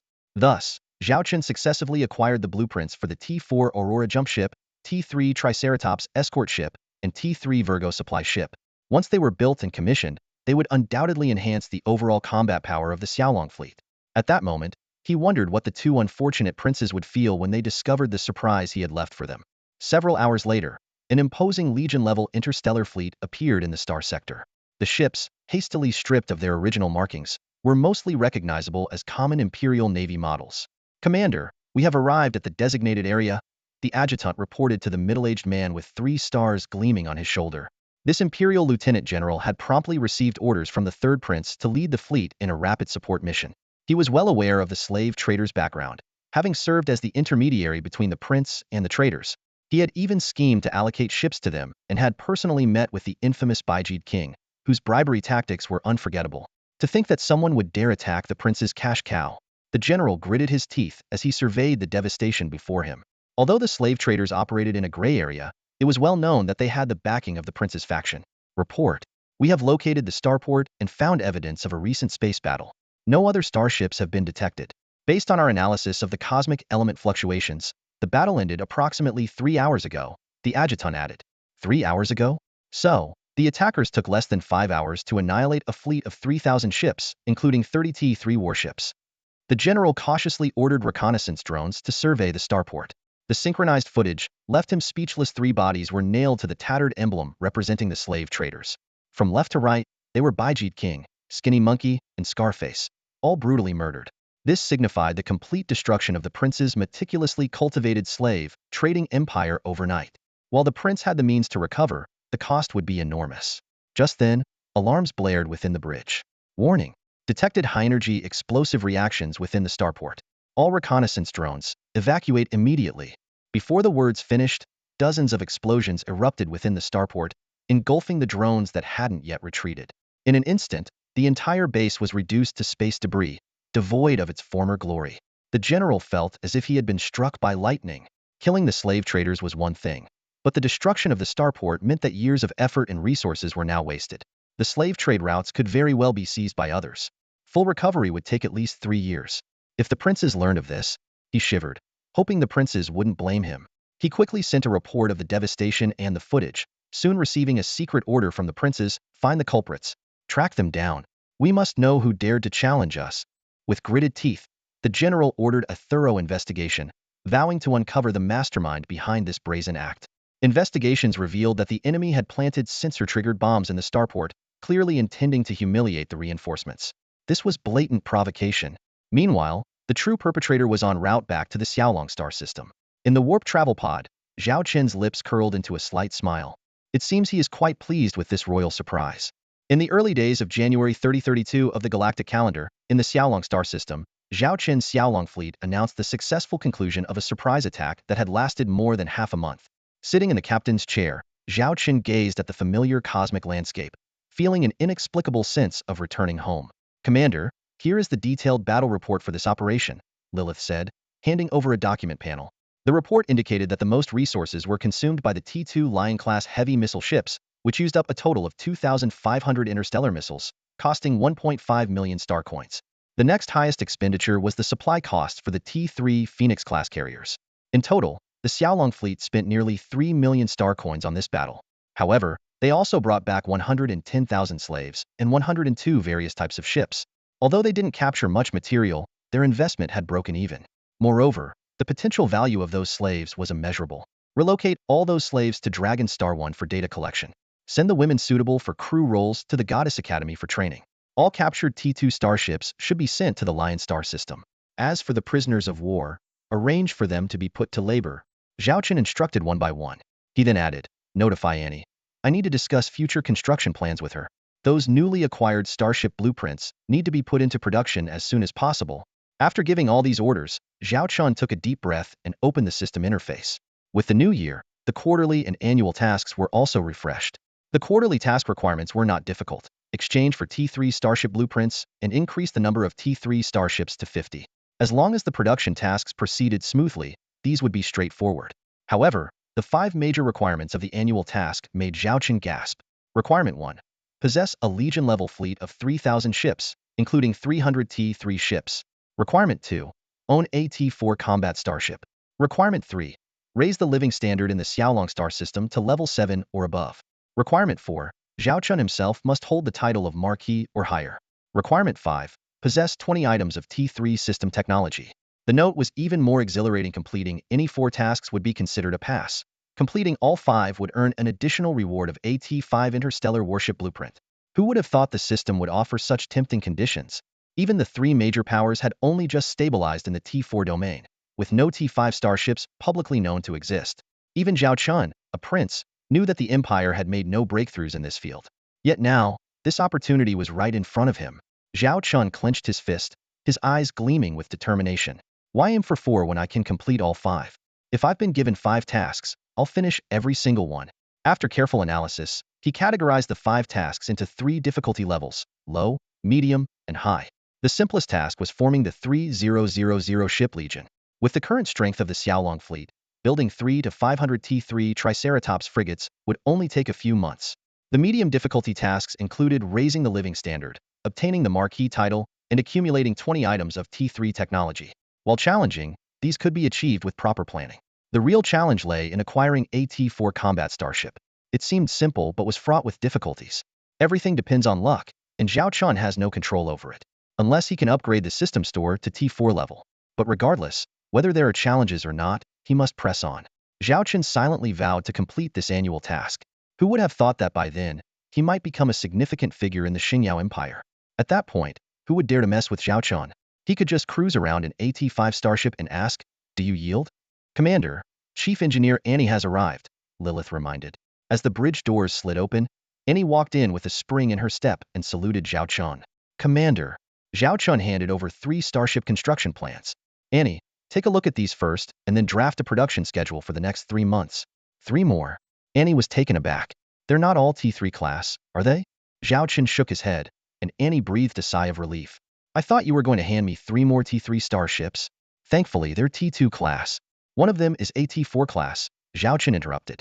Annie froze, staring at the projected data of the 3 starships in front of her. The T4 Huigang-class interstellar jump ship, the T3 Triceratops-class heavy assault frigate, and the T3 Virgo-class heavy supply ship. "Commander, you're moving too fast. I just got a handle on the T4 Rebirth-class clone ship, and now you're giving me another T4. What's this Huigang-class jump ship? I've never even heard of it. We'll work on it together. If you have any questions, I'm here to help," Zhao Chen assured her. "Yeah, right. When have you ever not been a hands-off boss? In the end, it's always me burning the midnight oil," Annie retorted with a roll of her eyes. To placate her, Zhao Chen suggested they discuss it over dinner at the Phoenix restaurant. Annie perked up immediately, ordering so quickly that Zhao Chen couldn't keep up. In the private dining room, Zhao Chen emphasized the importance of the T4 Huiguang jump ship and hoped to have at least one built. Annie was stunned after her research it could achieve mass interstellar jumps. Such advanced technology was astonishing. With Zhao Chen's meticulous guidance, Annie spent a busy yet fulfilling afternoon. Although she had only scratched the surface and had a long way to go before fully mastering the technology, her admiration for Zhao Chen's abilities grew. Later, Annie presented the production plan for the next 3 months. "We currently have 6 T3 Furnace-class industrial ships and 30 T2 Hammer-class industrial ships. The T4 Rebirth ship requires the simultaneous use of 5 T3 furnaces, so we need to build 4 more T3 furnaces within the first month, bringing the total to 10. This will barely meet the first quarter's demands. Only by doing so could they hope to realize Zhao Chen's grand vision and deliver a significant surprise to their enemies in the new year." Zhao Chen listened to and as she laid out the construction plans. In summary, over the next 3 months, aside from expanding 4 T3 Forge industrial ships and completing the T4 Rebirth cloning ship, he would also acquire 1 T4 Luminary jump ship, 50 T3 Triceratops heavy assault frigates, and 5 T3 Virgo heavy supply ships. The reason for constructing so many Triceratops ships was their low requirements, short construction time, and low cost. The Xiaolong fleet was in dire need of T3 frigates, so they decided to build 50 at once, ensuring the safety of their carriers and missile ships, and quickly provided the detailed raw materials needed. 4.5 billion star coins for the T4 rebirth ship over 3 months, 5 billion for the T4 luminary ship, and 1 billion for the remaining ships, totaling 9.6 billion star coins. This was undoubtedly the most expensive construction plan Zhao Qian had ever undertaken. 9.6 billion star coins? Zhao Qian hesitated for a moment. The Xiaolong fleet only had 3 billion star coins on hand, a significant shortfall. But then he remembered that Governor Chu still owed them 7 billion star coins for the second batch of T3 Yanlong destroyer technology licensing fees. With that money, the raw material issue would be resolved. They'll handle the funds for the raw materials. Just make sure the construction goes smoothly, Zhao Qian told Anne. No problem, and replied. With that, their meeting ended. As Zhao Qian stood up to leave, and suddenly clutched her stomach. Ouch. What's wrong? Zhao Qian asked with concern. Nothing, probably just ate too much. You go ahead, they'll rest a bit, and waved him off.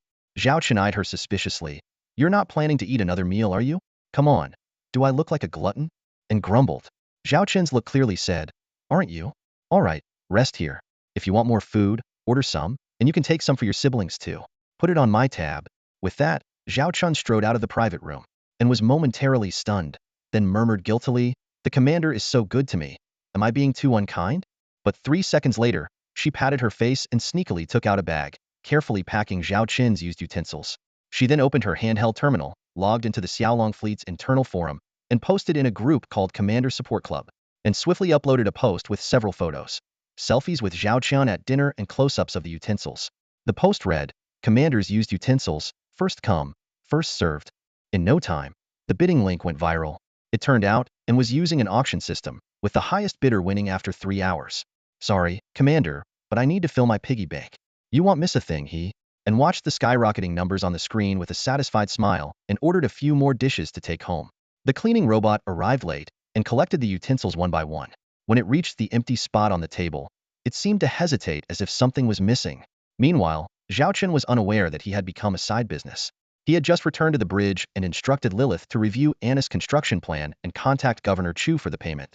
Lilith was also stunned by the 9.6 billion star coin price tag. I'll handle this. You get someone to contact the governor, Zhao Qian said calmly. Yes.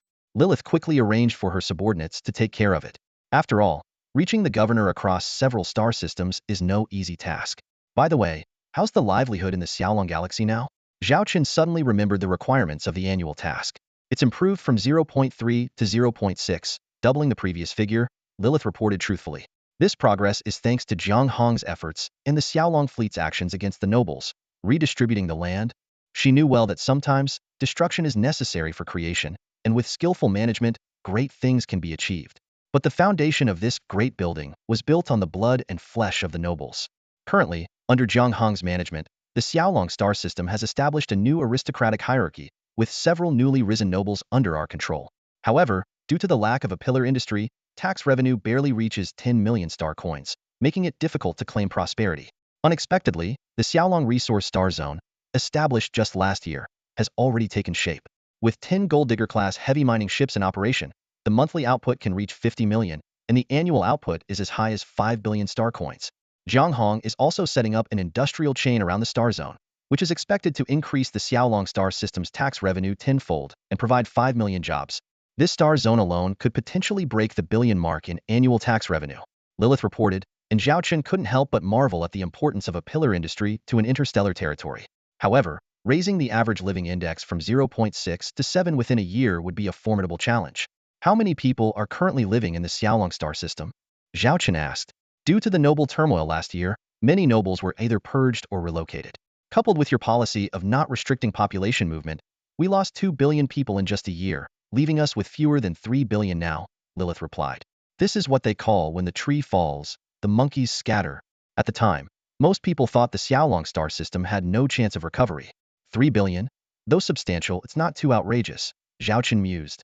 He didn't care about the population size. He only wanted those who genuinely wished to stay. Arrange a meeting with Jiang Hong on Xiaolong's main planet. It's time this lord showed his face again, he instructed. This was primarily for the system task and the T5 level beauty. Just then, a crew member reported that a communication appointment with Governor Chu he had been scheduled. Zhao Chen immediately entered the holographic immersion mode, where he found himself by a lake, with an old man leisurely fishing.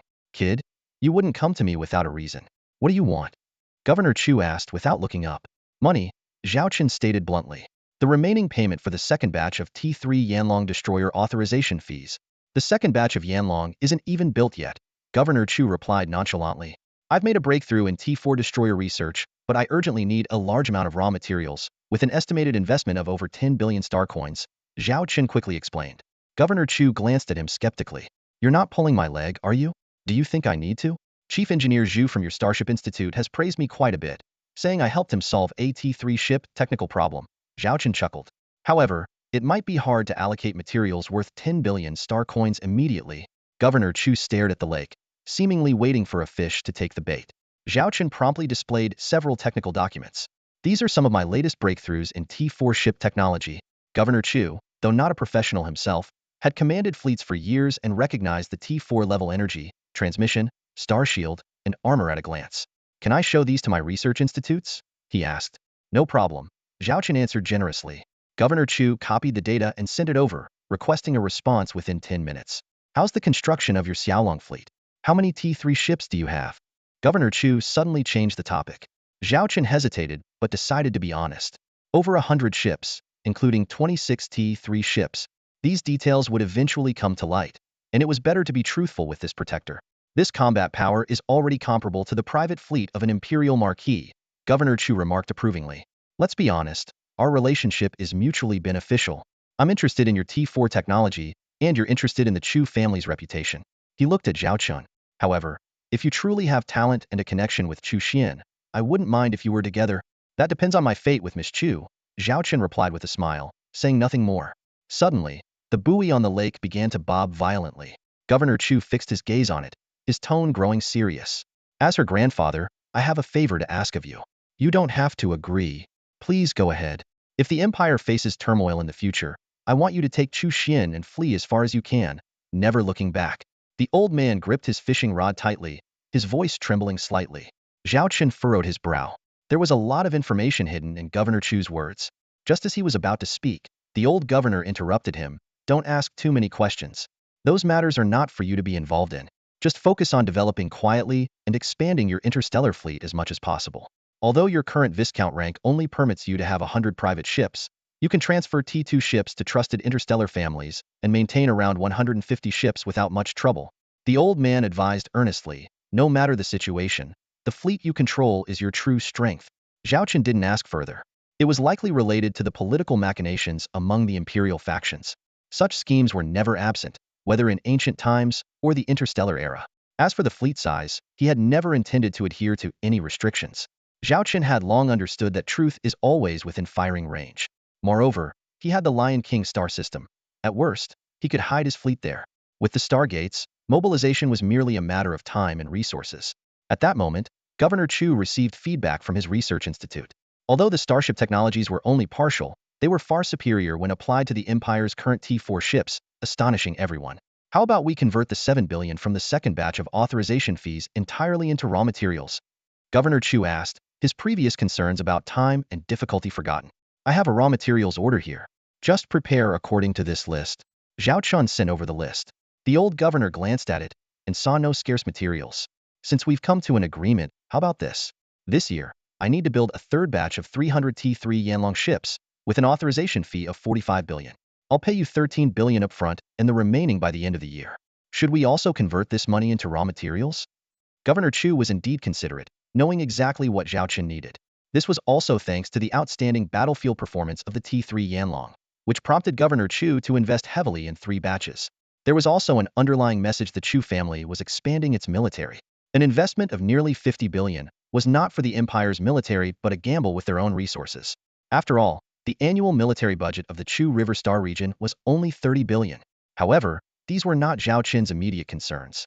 His priority was managing his own domain. All right, based on the previous ratio, please prepare a total of 20 billion in raw materials for me. He agreed readily. Governor Chu nodded in agreement. We'll deliver the first batch within half a month and transport everything to your Xiaolong star system within 3 months. It's a pity there are no star gates there. Otherwise, it would be faster. Zhao Chen feigned regret.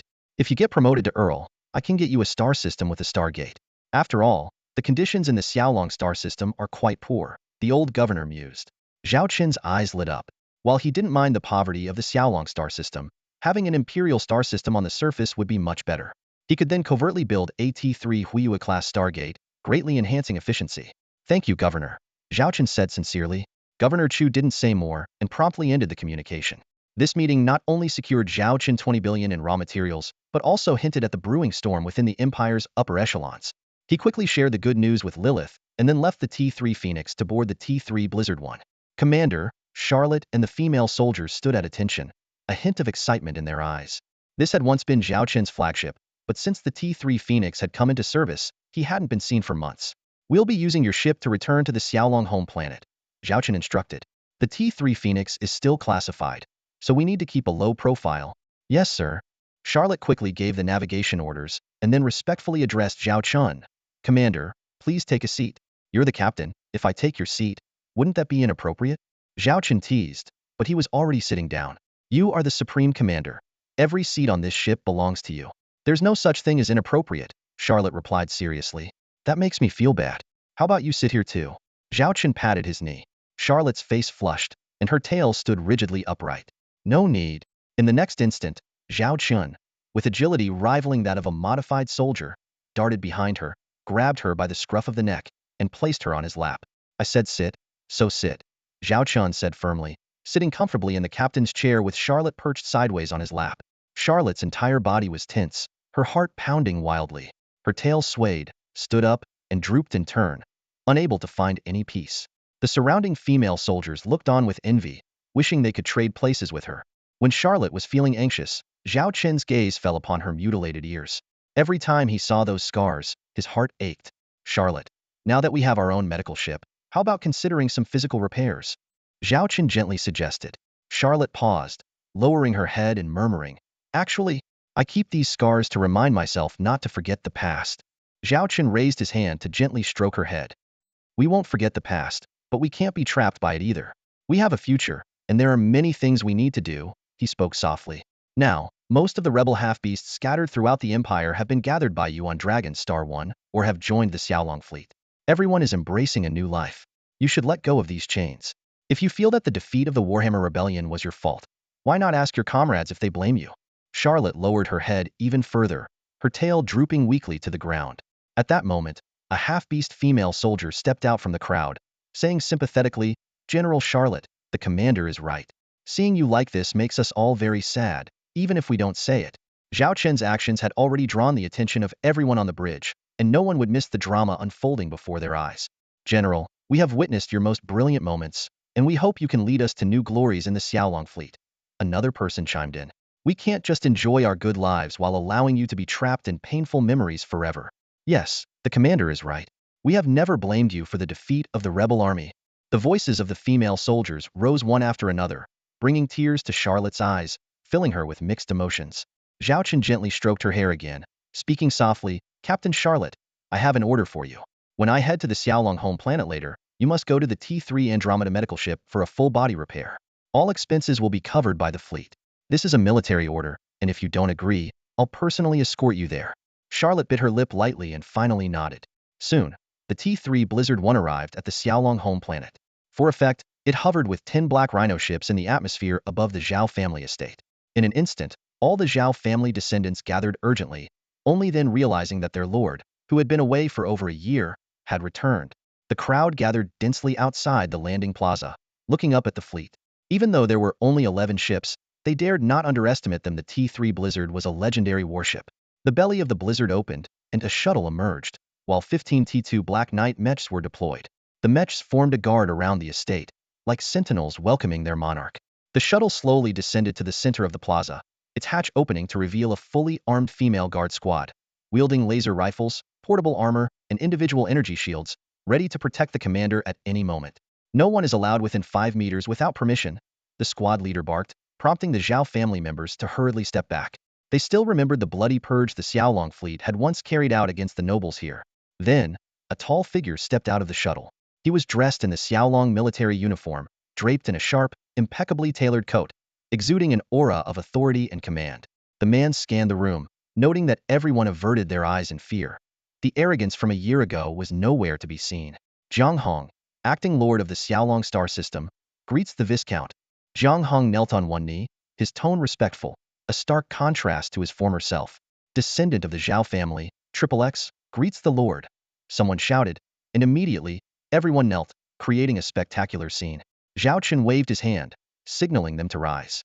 You may disperse. I'm just here to visit. There's no need for such a display. First, I need to see my grandmother. He stepped forward, with Jiang Hong and others following closely behind. They arrived at the most tranquil part of the Zhao family estate, and Zhao Chun stopped. Wait here, he told them, before entering the courtyard alone. The courtyard was quaint and elegant, with winding columns and small animals playfully hopping around. On a rocking chair, his grandmother was resting with her eyes closed, while a maid massaged her shoulders. Upon seeing Zhao Chun, the maid was stunned. Zhao Chun quickly put a finger to his lips, signaling her to be quiet, and then took over the task of massaging his grandmother's shoulders himself. In this serene setting, it would be hard for Zhao Chen's enemies to believe that the man who could obliterate them with a snap of his fingers was now so gentle and tender, just like any other grandson. You must be exhausted, his grandmother said softly, patting his hand. His nose tingled with emotion. The people outside only saw his glory and power, unaware of the hardships and bitterness behind it. Take a rest if you're tired, the elderly woman said warmly. Okay, Zhao Chen replied, quietly nestling beside his grandmother. The warm glow of the setting sun filled the courtyard, making it feel like he had returned to the carefree days of his childhood. In the Zhao family conference room, Jiang Hong sat across from Zhao Chun, carefully preparing tea for him. It seems you're quite satisfied with me?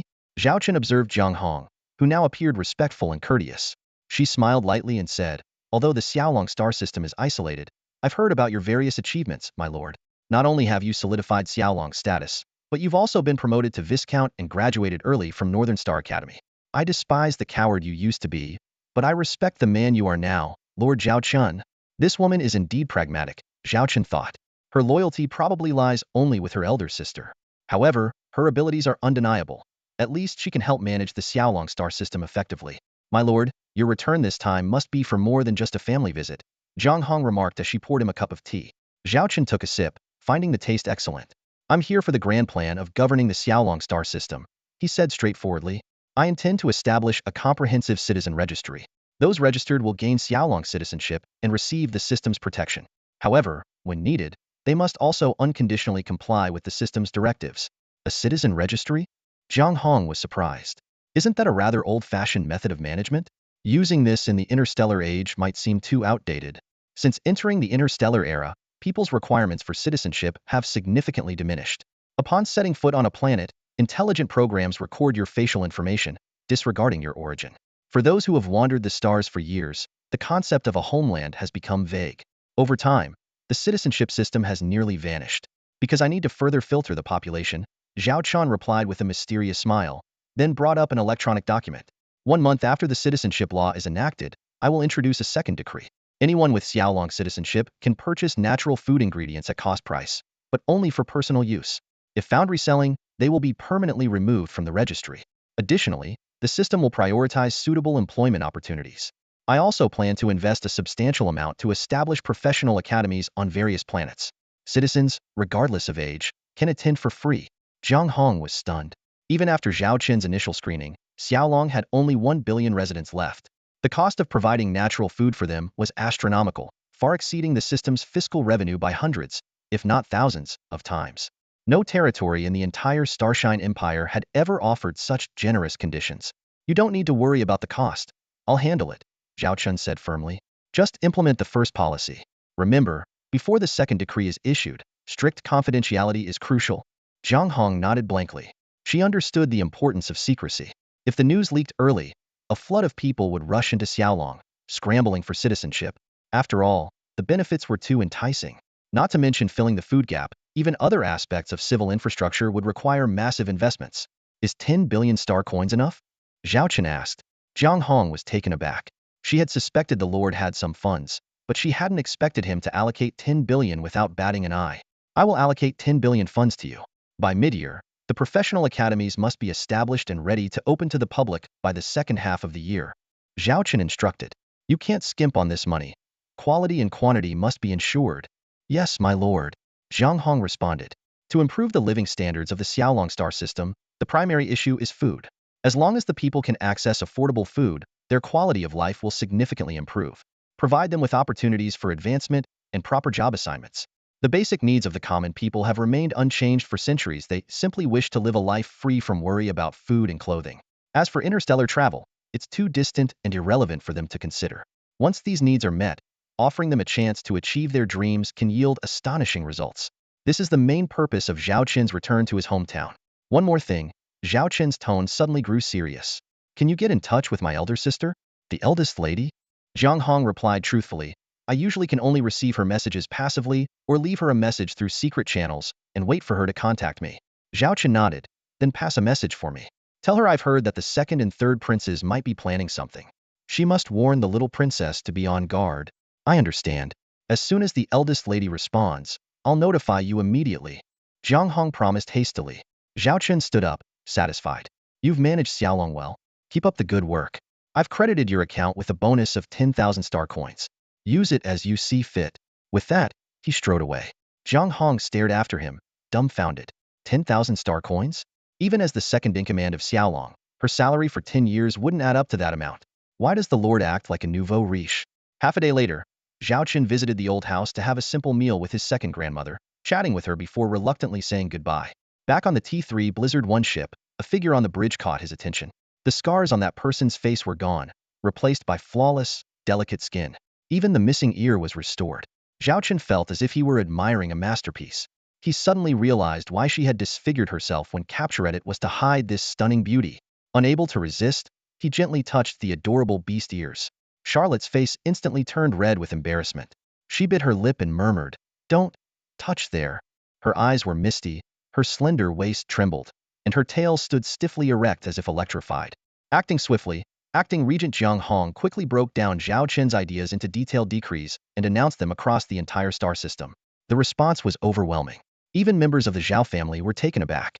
Residency for the Xiaolong star system? Wasn't that outdated? Why make such a big deal out of it now? But Zhang Hong was resolute in every inhabited planet within Xiaolong's domain. The decree had to be fully implemented by the end of January. Thousands of task forces were immediately formed and began their work. Xiaolong's fifth planet, the most populous area after the main planet, saw the first implementation of the residency decree. As the only industrial planet, it had a permanent population of over 100 million. Task forces moved into every residential area to conduct registrations. Attention! All citizens of Xiaolong must sign this form to decide whether to join Xiaolong's residency. The mechanical broadcast echoed throughout the residential areas. Some paid attention, while others were indifferent. In a cheap bar, a few workers who had just finished their shift were drowning their sorrows in alcohol. Hey, Xiangzi, did you sign that thing? Someone asked.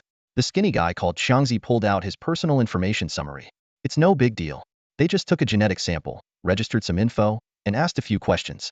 It took less than 3 minutes. Since my whole family is staying here, might as well sign. Look at you. Signing that thing is like selling yourself, someone mocked. It clearly says if Xiaolong needs you, you must comply with orders. I'm not interested. I'm going on an interstellar adventure someday. I bet the previous lord messed up, angered a bunch of nobles, and caused a population drain. Now they came up with this trick. Do they think we're fools? Another person chimed in. Xiangzi silently drank his beer, unfazed by their ridicule. After buying the items his wife had asked for, he quietly left the bar. Xiangzi didn't want to get involved in all the complicated matters. He just wanted a stable life. Initially, he thought signing or not didn't matter much, but his wife insisted. Although the noble turmoil had caused quite a stir before, it quickly settled down, and life had been getting better day by day. His wife said their current lord was wise and wouldn't cause trouble without reason. There must be something behind this decree, and they should seize the opportunity. Xiangzi didn't understand what opportunity there was, but he knew he had to listen to his wife. If she said sign, then sign he would. On the task force's side, things were more complicated. How's it going? We need to finish this residential area within 3 days. The team leader's voice was filled with anxiety. Zone 1 is almost done, but Zone 3 has too many elderly people. They can't make it to the registration center, a subordinate complained. Didn't I make it clear? If the elderly can't come, you need to provide door-to-door service. Not a single person can be missed, the team leader reprimanded. I just don't get it. Why is the Lord doing this all of a sudden? One word from him, and we're running ourselves ragged, someone grumbled. Did you sign yet? My father-in-law found me a job in another star system. I'm leaving in a few days, so I don't care about signing, a young man boasted. Sigh, I don't really want to sign, but my father insists I behave properly. He says since I was born in Xiaolong, I must adhere to our duties. Another person sighed. The team leader listened helplessly to his subordinates' complaints, equally puzzled. Who knows what the Lord is up to? But since we're getting paid, we have to work diligently. It's not our place to question it.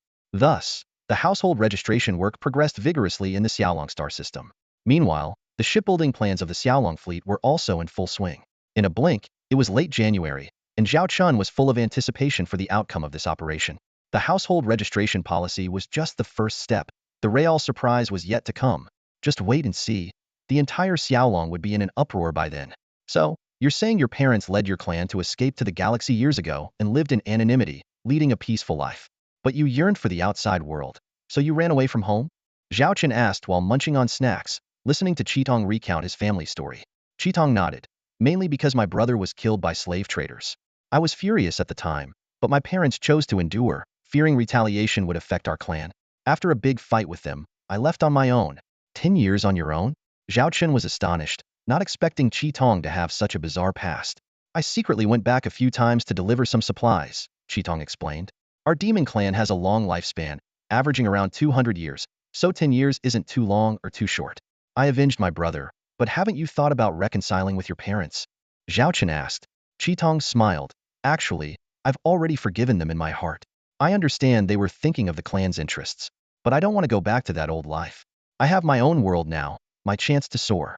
How could I willingly clip my wings again? Zhao Chen nodded knowingly. Just then, a system task notification abruptly echoed in his mind.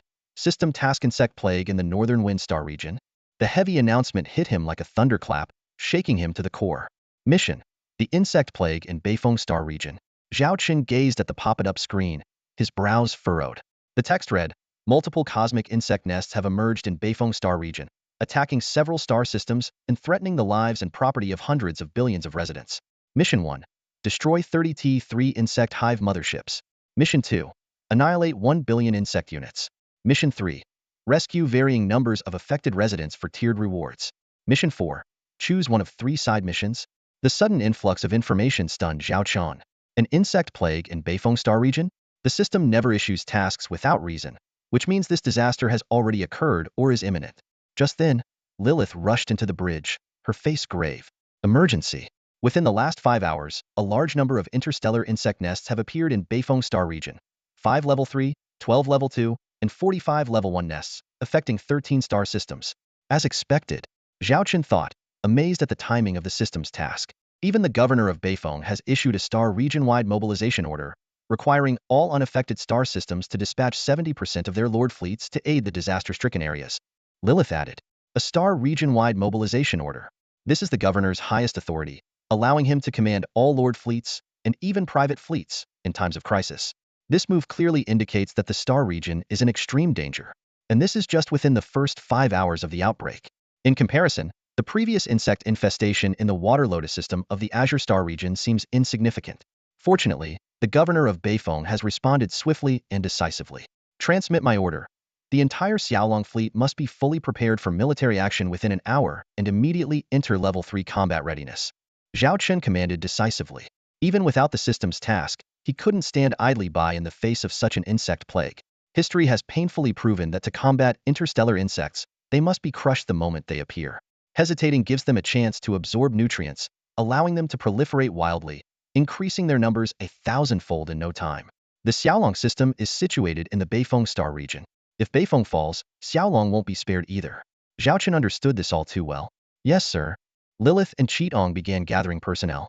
After more than a month of rest, the massive war machine of the Xiaolong fleet roared back to life. During the preparation interval, Zhao Chen carefully reviewed the system tasks. Of the first 3 tasks, destroying 30 T3 insect hive motherships wasn't too difficult, depending on the number available to hunt. Annihilating 1 billion insect units was also just a matter of time, as it didn't specify insect levels ground crawlers counted too. The third task, rescuing personnel, was more challenging. Saving lives is often several times harder than killing enemies. It required a large number of transport ships and caution in surface operations after planetary invasions to avoid significant casualties. However, what intrigued Zhao Chen the most was the fourth task. It was a nested task, requiring him to choose one of 3 side missions. Eagerly, Zhao Chen opened the options. Side Mission 1, Defend SP-118 Planet. Side Mission 2, Morton Star System Insect Battle. Side Mission 3, Sapphire Star System's third planet rescue battle. The three tasks encompass different types: defense, annihilation, and evacuation. Zhao Chen wondered if he could complete them all in one go. Ding! The system responded just in time, clarifying that he only needed to complete one task, but if he managed to overachieve, he would receive cumulative rewards. This was fantastic news. Zhao Chen immediately began to strategize. These three side missions actually overlapped with the first three tasks. If he could achieve one side mission while also addressing the other two, he could reap the most substantial rewards. Even if he couldn't complete them all, there was no real loss. After careful consideration, Zhao Chen decided to focus on the third side mission, the rescue operation on the third planet of the Sapphire Star System. The reason was simple. The Sapphire Star System had a stargate, making transportation convenient, and the third planet had a population of 2 billion. Even evacuating just 1% of the population would significantly boost his mission metrics. Zhao Chen pulled up the star chart of the Northwind sector to locate the Sapphire Star System. If there was a direct stargate from the Xiaolong system, it would take less than half a day to reach. However, he had to lead his fleet through the interstellar borders first, heading to the nearest Arctic Fox system to use their stargate as a transit point. This journey alone would take 2 days at the speed of the T3 Blizzard, and 5 days for the T2 warships. Fortunately, despite the severity of the current insect infestation, the Northwind sector had responded promptly, so a major disaster was unlikely in the short term. Zhao Chen felt a sense of relief. If it weren't for Governor Chu's suggestion to add another Stargate-equipped system, who knows how much longer it would have taken. For now, he had to set that thought aside and focus on the immediate crisis. Speaking of which, there had been 3 consecutive insect invasions, each more dangerous than the last. This frequency was quite unusual. Could it really be just a coincidence? Zhao Chen fell into deep thought. It seemed there might be more to this than meets the eye. While Zhao Chen was contemplating the next strategic moves, Lilith had already completed the pre-battle mobilization and preparations. Within half an hour, the entire Falcon fleet had entered combat readiness, with all strategic supplies fully prepared. Lilith handed Zhao Chen a detailed fleet list, which showed little change compared to the military operations at the end of last year, as only auxiliary ships had been built in January. Who could have anticipated that this insect plague would strike so suddenly at this time? All 20 T3 Blizzards and 5 T3 Phantoms were deployed for this operation. Zhao Chen glanced at the list and began planning the deployment. Considering the speed differences between T3 and T2 ships, they would not act in unison this time. T3 ships would go first, followed by T2 ships. The T3 Phoenix carrier would take 10 T2 Black Rhinos and stand by at the edge of the Arctic Fox star system. 10 T2 Black Rhinos and 1 T2 Zero Blizzard would stay back to defend the home base. The remaining 40 T2 Black Rhinos, 10 T2 Snow Mastiffs, 5 T2 Lions, and 1 T2 Queen Bee would form the second echelon. The T3 Phoenix was still a classified asset, and delaying its reveal was advantageous. The T3 Phantoms, being stealth bombers, had no fear of detection. Deploying the Phoenix near the Arctic Fox star system would allow for close support and rapid deployment via stargates if urgently needed. Given the vastness of the Northwind star region, it could take anywhere from a few hours to half a day to reach the battlefield. Understood. I'll relay the orders immediately. Lilith responded and left to carry out her tasks. Zhao Chen, however, was still pondering the mission involving the 30 T3 insect nest motherships. These motherships were already scarce, and with the Northwind governor and the Imperial Army focusing their attacks, any delay might make it impossible to gather all 30. The first mission had to be executed swiftly. Just then, a wild idea flashed through Zhao Chen's mind. Meanwhile, at the Northwind governor's residence, a gloomy atmosphere prevailed. The insect nests have expanded to 89 sites. New nests are continuously appearing. The subordinate's voice trembled as he reported, there are 6 level 3 nests, 18 level 2 nests, and 65 level 1 nests. A total of 39 star systems are affected.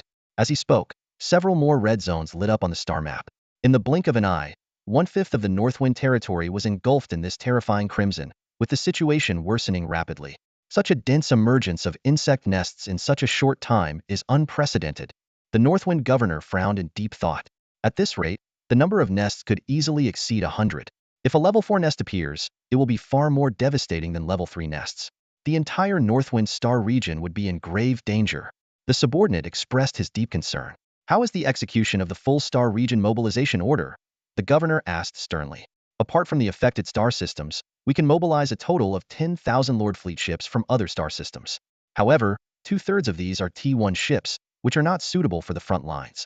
The number of ships truly capable of resisting the insect swarm is less than 3,000. A mere 3,000. Although he had anticipated this, hearing the actual number still made the Northwind governor's heart sink. Mobilizing the Lord Fleet was only a stopgap measure. The real power lay with the Imperial Army. What is the status of our 3-star region core? Nearly 10,000 warships should provide some immediate relief, right? The governor asked eagerly. The 3 corps have already been ordered to provide support, but the affected star systems are too numerous.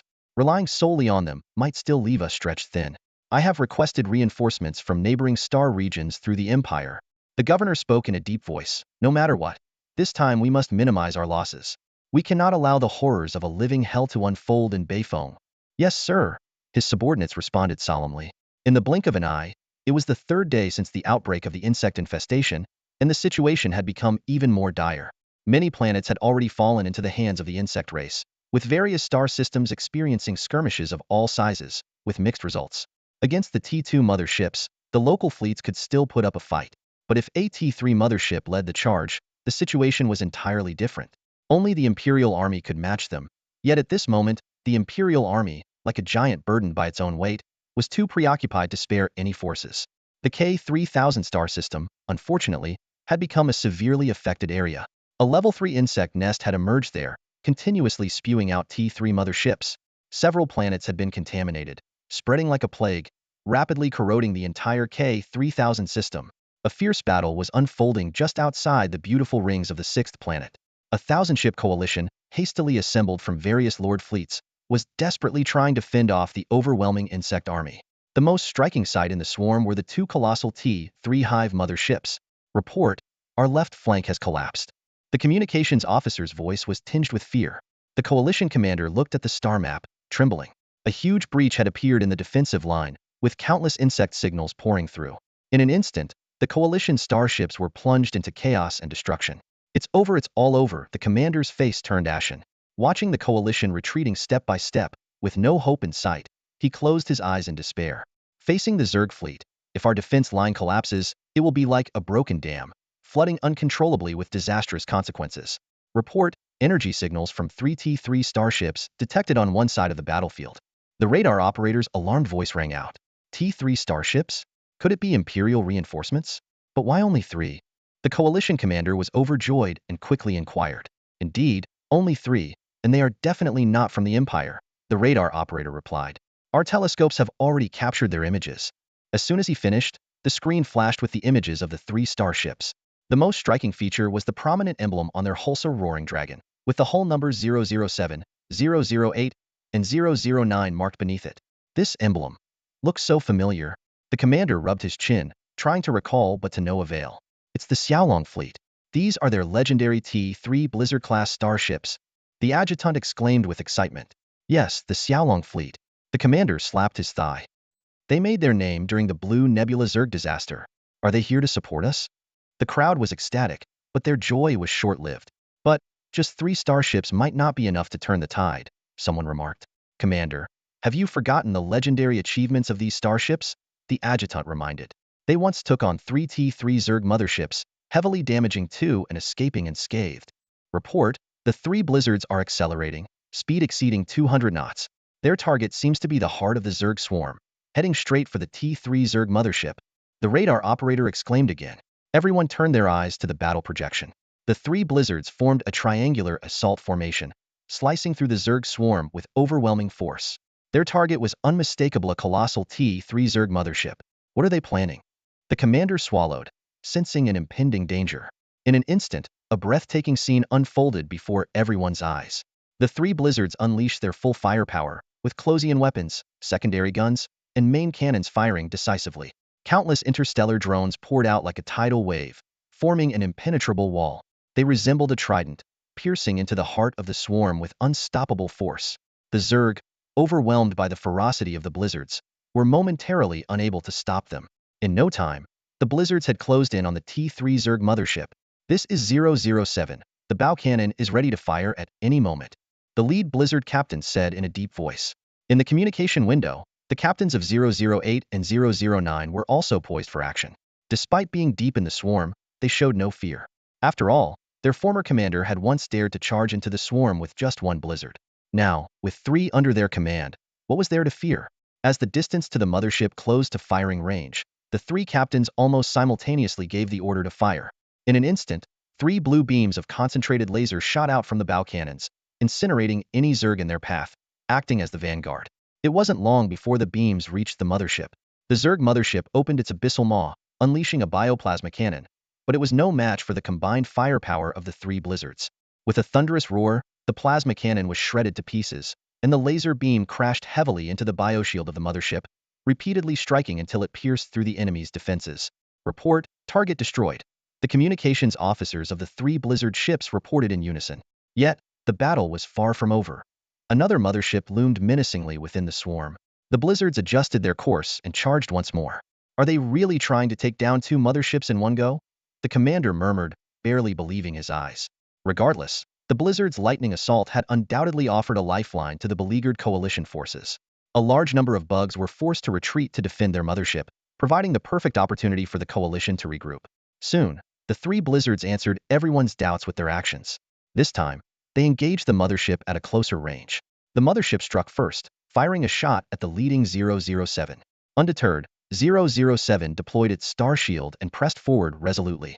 Warning, star shield energy dropping. 60, 57, 54. Alarms blared incessantly on the bridge. The captain of 007 remained steadfast, her eyes fixed intently on the missile range data. With the main cannon still cooling down, they couldn't afford any delay and had to go all in. Report, the second mothership is within optimal missile range. Fire. At the captain's command, the missile launch bays of the three blizzards simultaneously erupted, sending over 50 missiles streaking towards the target in a saturation attack. In an instant, the massive body of the mothership was nearly engulfed in the fiery explosions. Its energy signal is gone, the radar operator exclaimed excitedly. As the smoke cleared, the mothership was reduced to a lifeless, shattered shell. They actually did it. Cheers erupted throughout the coalition forces, morale soaring. In barely 3 minutes, two T3 motherships had been destroyed, as if gods had descended to aid them. The dawn of victory finally broke through the clouds, illuminating everyone's hearts. Quick, contact those three blizzards and tell them we're willing to coordinate with them, the commander ordered jubilantly. But, Commander, the officer's face suddenly changed. It seems those three blizzards have already left. What? Everyone turned to the radar, and sure enough, the signals of the three hero ships were rapidly fading into the distance, showing no signs of stopping. This is unbelievable, they muttered, dumbfounded. Weren't they here to help us? Why are they leaving so soon? Objectively speaking, with the loss of two motherships, the swarm's combat power was significantly reduced. Moreover, the blizzards had decimated a large number of bugs during their assault. Although the remaining forces were still somewhat troublesome for the coalition, as long as they avoided making basic mistakes, there was little danger. Nonetheless, the sudden departure of the blizzards left the coalition forces uneasy. What were the true intentions of these mysterious allies? No one could say for sure. The third planet of the Sapphire star system was in utter chaos. Riots had erupted in major cities, and the ground starports where T1 and T2 starships were docked were packed with tens of thousands of people. The space elevators leading to the near-Earth orbit starport were equally overcrowded. Inside a heavily guarded mansion, Jiang Xiong paced anxiously. Father, is it true that the Zerg are invading? We must evacuate immediately, Zhang Ziwen said urgently. Don't worry, the governor has promised us 300 starship seats, Jiang Xiong sighed. It's just a pity that all our hard-earned assets are at stake. A year ago, they had moved their entire family from the Xiaolong star system to Sapphire and had just managed to establish themselves. Who could have predicted such a disaster would strike so soon? Master, as per your instructions, everything is ready. The armored vehicles outside can escort us to the starport at any time, the butler reported. Jiang Xiong stood up and tried to appear relaxed. Let's go. As long as we're together, there's nothing to fear. Sasha, why are you standing there? We need to leave. Sasha nodded blankly and followed her mother and brother into the vehicle. The city was in chaos, but fortunately, their convoy could fly at low altitude. Through the window, Sasha looked at the city she had just gotten to know, now resembling an apocalyptic scene. She glanced up at the sky, seeing more and more black dots plummeting like meteors toward the ground. In an instant, the city's defense system activated, and alarms blared. Warning! Zerg have breached the space defense line and are invading. Please proceed to the nearest shelter immediately. The city plunged into even greater chaos. Zerg rained down from the sky, turning into fireballs under the defensive cannon fire. Weren't we told that the nearest wave of Zerg would take at least 3 more days to arrive? How? Zhang Ziwen stammered in terror. Zhang's mother was pale with fear, clutching her daughter tightly and praying incessantly. Hurry, get to the starport. The last passenger ship is still there. Jiang Xiong shouted, stomping his foot in urgency. But as the convoy approached, they watched in despair as their last hope lifted off, becoming a tiny speck and disappearing into the horizon. Father, isn't that the ship we were supposed to board? How could it? Jiang Ziwen mumbled in disbelief. Jiang Xiong's face darkened as he repeatedly tried to contact the governor, but there was no response. At that moment, everyone understood they had been abandoned. Master, should we still go to the starport? The butler asked cautiously. Find another ship immediately. Even the smallest shuttle will do. Jiang Xiong gritted his teeth. But under such circumstances, finding a spaceship, let alone a single flying vehicle, was a near impossible task. Where could they go? It's over. We're finished. There's no escape. Jiang Ziwen curled up in despair. Just then, a deafening explosion rocked the sky, the shockwave blowing off the car roof and causing everyone's ears to ring. To their horror, it was the passenger ship that had just taken off. It had been blasted by plasma cannons from several T2 Zerg Hive ships, tearing a massive hole and disintegrating into fragments that rained down like shooting stars. With the appearance of the Hive ships, the wreckage of patrol ships began to fall from the sky one after another, their hulls swarming with Zerg. The creatures poured in through every breach, and the fate of the crew was all too clear. What does this mean? It means the planet's space defenses have collapsed. Meanwhile, the city's defenses are barely holding on, and swarms of insects are emerging from the ground like mushrooms after a rain, slaughtering all life in their path. Screams echo through the air, and a blood-red haze hangs over the city. The Jiang family is in chaos, everyone looking at each other in bewilderment, not knowing what to do. Return to the mansion immediately. Its defense systems might hold out long enough for reinforcements to arrive. Jiang Xiong made a swift decision. The convoy turned around and sped back, witnessing scenes of horror along the way. Fortunately, they were lucky for the moment, and soon reached the mansion. However, their feelings were entirely different from when they had left. Now, everyone was on the verge of collapse.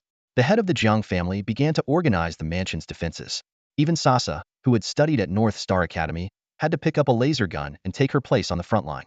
It was her first time facing the insectoids, and their menacing appearance terrified her. Her younger brother was even more frightened, repeatedly dropping his gun and crying out to flee. It took a stern rebuke from Jiang Xiong to get him to stand his ground. Time ticked by, and the entire city, indeed the whole planet, seemed like a grand feast laid out for the insectoids. The Jiang family's ammunition was running low. As the mansion was about to fall, despair gripped everyone, with some even choosing to take their own lives. Is this how it ends? Sasa stared blankly at the scene before her. Her laser gun and ammo clip were empty, leaving her defenseless. As the insect swarm drew closer, she found it hard to believe that her youth would end at this moment. For some reason, the image of that man flashed through her mind. The man who had once been so devoted to her, whom she later had to look up to. She remembered how he had bravely charged into the insect swarm for his sister's safety. If she hadn't left, would he have come for her too? Sasa, did you really make a mistake? She smiled bitterly and closed her eyes, awaiting the end. Just then, a cheer pierced the silence. Look, it's the reinforcements. It's the starships. Sasa's eyes shot open, following the gazes of those around her. Several warships broke through the clouds on the horizon, heading straight for the insect swarm. Fighters roared out of their bays one after another, and drones joined the battle. That's the T3 Blizzard. And that emblem? It's the Xiaolong fleet. Someone shouted excitedly from the crowd. Sasa stared in disbelief at the familiar dragon crest. Was it him? Had he really come to save her? Tears blurred her vision, and her heart was a mix of emotions. Just then, a cannon blast tore a large hole in the swarm. The lead Blizzard ship's main cannon smoked, boldly marked with the number 007. At this very moment, a common sight has emerged on battlefields across the Northern Wind Star Domain. A task force, comprised of 3 T3 Blizzard-class battlecruisers, darting through various star systems like heroes rushing to extinguish fires. Whenever they appear, they swiftly annihilate the T3 motherships within the insect swarm with overwhelming force, then leave without a backward glance, leaving their allies stunned. The news quickly reached the ears of the Northern Wind governor. Multiple T3 Blizzards appearing simultaneously? Impossible, he exclaimed in shock. Absolutely true. His subordinates presented dozens of image records from various fleet monitors, clearly showing the events. At least 9 T3 motherships have been confirmed destroyed. Curiously, they seem interested only in the motherships, ignoring other targets unless they impede their mission. Unheard of, the governor murmured. Get me Zhao Chun immediately. The Blizzard is Zhao Chun's exclusive weapon. Such numbers imply at least a dozen. The Northern Wind governor has always valued his grandson-in-law, but he never expected such a miraculous intervention during this crisis. He had only heard of the Blizzard's reputation, but seeing it in action confirmed the legends. These ships are born for such annihilation missions. Report, we've connected to Viscount Zhao Chun. An adjutant rushed in to announce. The communication window lit up, revealing a blurry scene. Faintly, rapid breathing and chaotic background noises could be heard. Commander, behind you. Less talk. Hit it hard. The sounds of explosions, gunfire, and shrieking filled the air, making it feel like being on the battlefield. The picture gradually cleared, revealing Zhao Qin's face under a tactical helmet. Hey, Northern Wind Governor, what's up? He shouted.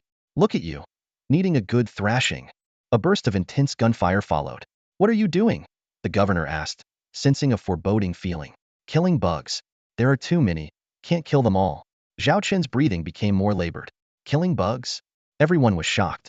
It's complicated to explain. See for yourself, Zhao Qin said nonchalantly. The next second, the camera turned, revealing a monstrous insect face to the Northern Wind Governor. Large hands gripped its head tightly. With a squeeze, insect juices splattered everywhere, creating a gruesome scene. The sudden twist stunned even the most experienced subordinates, and some female clerks covered their mouths, gagging. The camera zoomed out, showing a city burning in flames in the distance, insects swarming like tides, and the defense forces fiercely battling with heavy casualties. In the sky, several T3 blizzards hovered at low altitude, crazily strafing the ground insect swarms. T1 and T2 motherships fell like meteors, creating a horrifying spectacle. Surrounding Zhao Qian were dozens of T2 Black Knight mechs, forming a defensive line against the surging insect tide. Astonishingly, he wielded a peculiar silver-white spear, engaging in close combat. The spear seemed to incorporate some advanced technology, with a magnetic field-emitting tip and laser emitters on the shaft, making it a formidable melee weapon. Judging by the mountain of insect corpses at the bottom of the screen, it seemed that Zhao Chun wasn't standing on soil but on a pile of Zerg remains. Everyone was left dumbfounded, feeling as if the world was spinning around them. Where are you? The governor asked. The third planet of the Sapphire system. Zhao Chun replied without lifting his head, his spear slicing through enemies with ease. The adjutant quickly pulled up the star map, revealing that not only was that area heavily infested, but it also had 2 level 3 Zerg nests, 8 level 2 nests, and 29 level 1 nests, with dozens of planets groaning under the Zerg's iron grip. Unbelievably, Zhao Chun had fought his way to the front lines. You are the fleet commander. You shouldn't be risking your life like this. It's too dangerous, the governor couldn't help but warn. With fewer bugs around him now, Zhao Chun finally had a moment to catch his breath. It's fine. I just couldn't sit still and wanted to stretch my muscles, he said nonchalantly. Stretch your muscles? Who uses Zergs to stretch their muscles? Everyone was speechless, wondering if he was joking. The North Wind Governor had no choice but to switch topics. Your T3 blizzards have appeared on all battlefields, specifically targeting T3 motherships. Was this your plan? Of course. Is there a problem? Zhao Qin asked in return. Why do you only target the motherships and then retreat after destroying them? The governor asked, puzzled. Zhao Qin replied seriously. I believe that the primary task in dealing with the Zerg is to eliminate the T3 motherships. Based on combat experience, without their motherships, the Zerg swarm's combat power significantly decreases. But my T3 blizzards are limited in number. To destroy as many enemies as possible and stabilize the situation, I have to allocate tasks this way. What he didn't mention was that he was doing it to quickly complete a system task. Fantastic. Once this crisis is over, I must throw a banquet in your honor. The governor of the North Wind praised sincerely. You embody the true spirit of leadership. In this time of peril, you stood up, leading by example. Truly commendable and worthy of song. Zhao Chun, however, was indifferent to the praise. He responded earnestly, Governor, while I have your attention, I need to request some permissions. My fleet has been traveling extensively and urgently needs access to the stargates. I've also requisitioned some interstellar transport ships to evacuate the wounded. Although I can control the situation on this planet for now, a massive swarm of insectoid ships is approaching. The planet's fall is only a matter of time. To save more lives, I need your cooperation. Without hesitation, the governor replied, No problem. I'll issue the orders immediately. From now on, the Xiaolong fleet and the transport ships you requisition will be treated as imperial forces with the highest priority. Handle any special situations as you see fit. Thank you, Governor, Zhao Qin said with a smile. The governor, with a serious expression, responded, The one who should be thanking you is me. You've saved countless lives. You've done far more than your duty. At that moment, another swarm of insects appeared on the horizon. There's a new development. I need to go. Take care, Governor, Zhao Qin said hurriedly as he ended the communication. The governor fell into deep thought. Are you tired, sir? A subordinate asked with concern. Shaking his head, the governor murmured, I just feel ashamed. As the governor, this should have been my responsibility. Yet this young man stepped up so courageously. Compared to those hesitant and evasive lords, He is truly commendable. He frowned and asked, how many of the promised 10,000 Lord ships have arrived? The subordinate replied awkwardly, so far, only 4,000. The others claim they need another 3 days to a week to arrive. 3 days to a week? The governor was furious. Do they think this is a picnic? Tell them they have 2 days. If they don't show up, they can forget about keeping their heads. Unaware that these lazy lords were being outshined by Zhao Chun, they were becoming the cannon fodder of this internal struggle. Meanwhile, Zhao Chun returned to the shuttle, exhausted. He tried to press the release button on his armor, but nothing happened. Commander, something might be stuck? Let me help you, a female soldier offered. Zhao Chun waved her off, then forcibly tore open the armor on his chest, rendering the exoskeleton suit useless. He took a deep breath, sat by the window, and gazed at the city below. There were thousands of such cities on this planet, but his limited fleet could only save so many. Despite the relatively few T1 and T2 level insectoid motherships, which his blizzard ships could handle, the sheer number of ground insects made the cleanup difficult. If we hadn't arrived in time, these 2 billion people would have been doomed, Zhao Chun muttered. According to the mission description, this populous planet would fall completely in less than 10 days. The completion of the evacuation would directly affect his mission rewards. The shuttle landed in the hangar of the blizzard ship.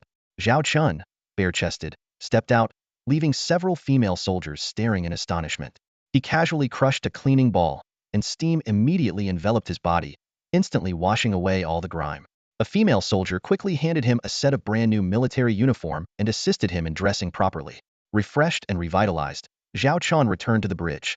Charlotte was busy commanding the battle, while Lilith was handling various intelligence reports. Zhao Chun settled into the captain's chair and asked, what's the status of the other 5 Blizzard squads? They are still on their missions, Lilith reported.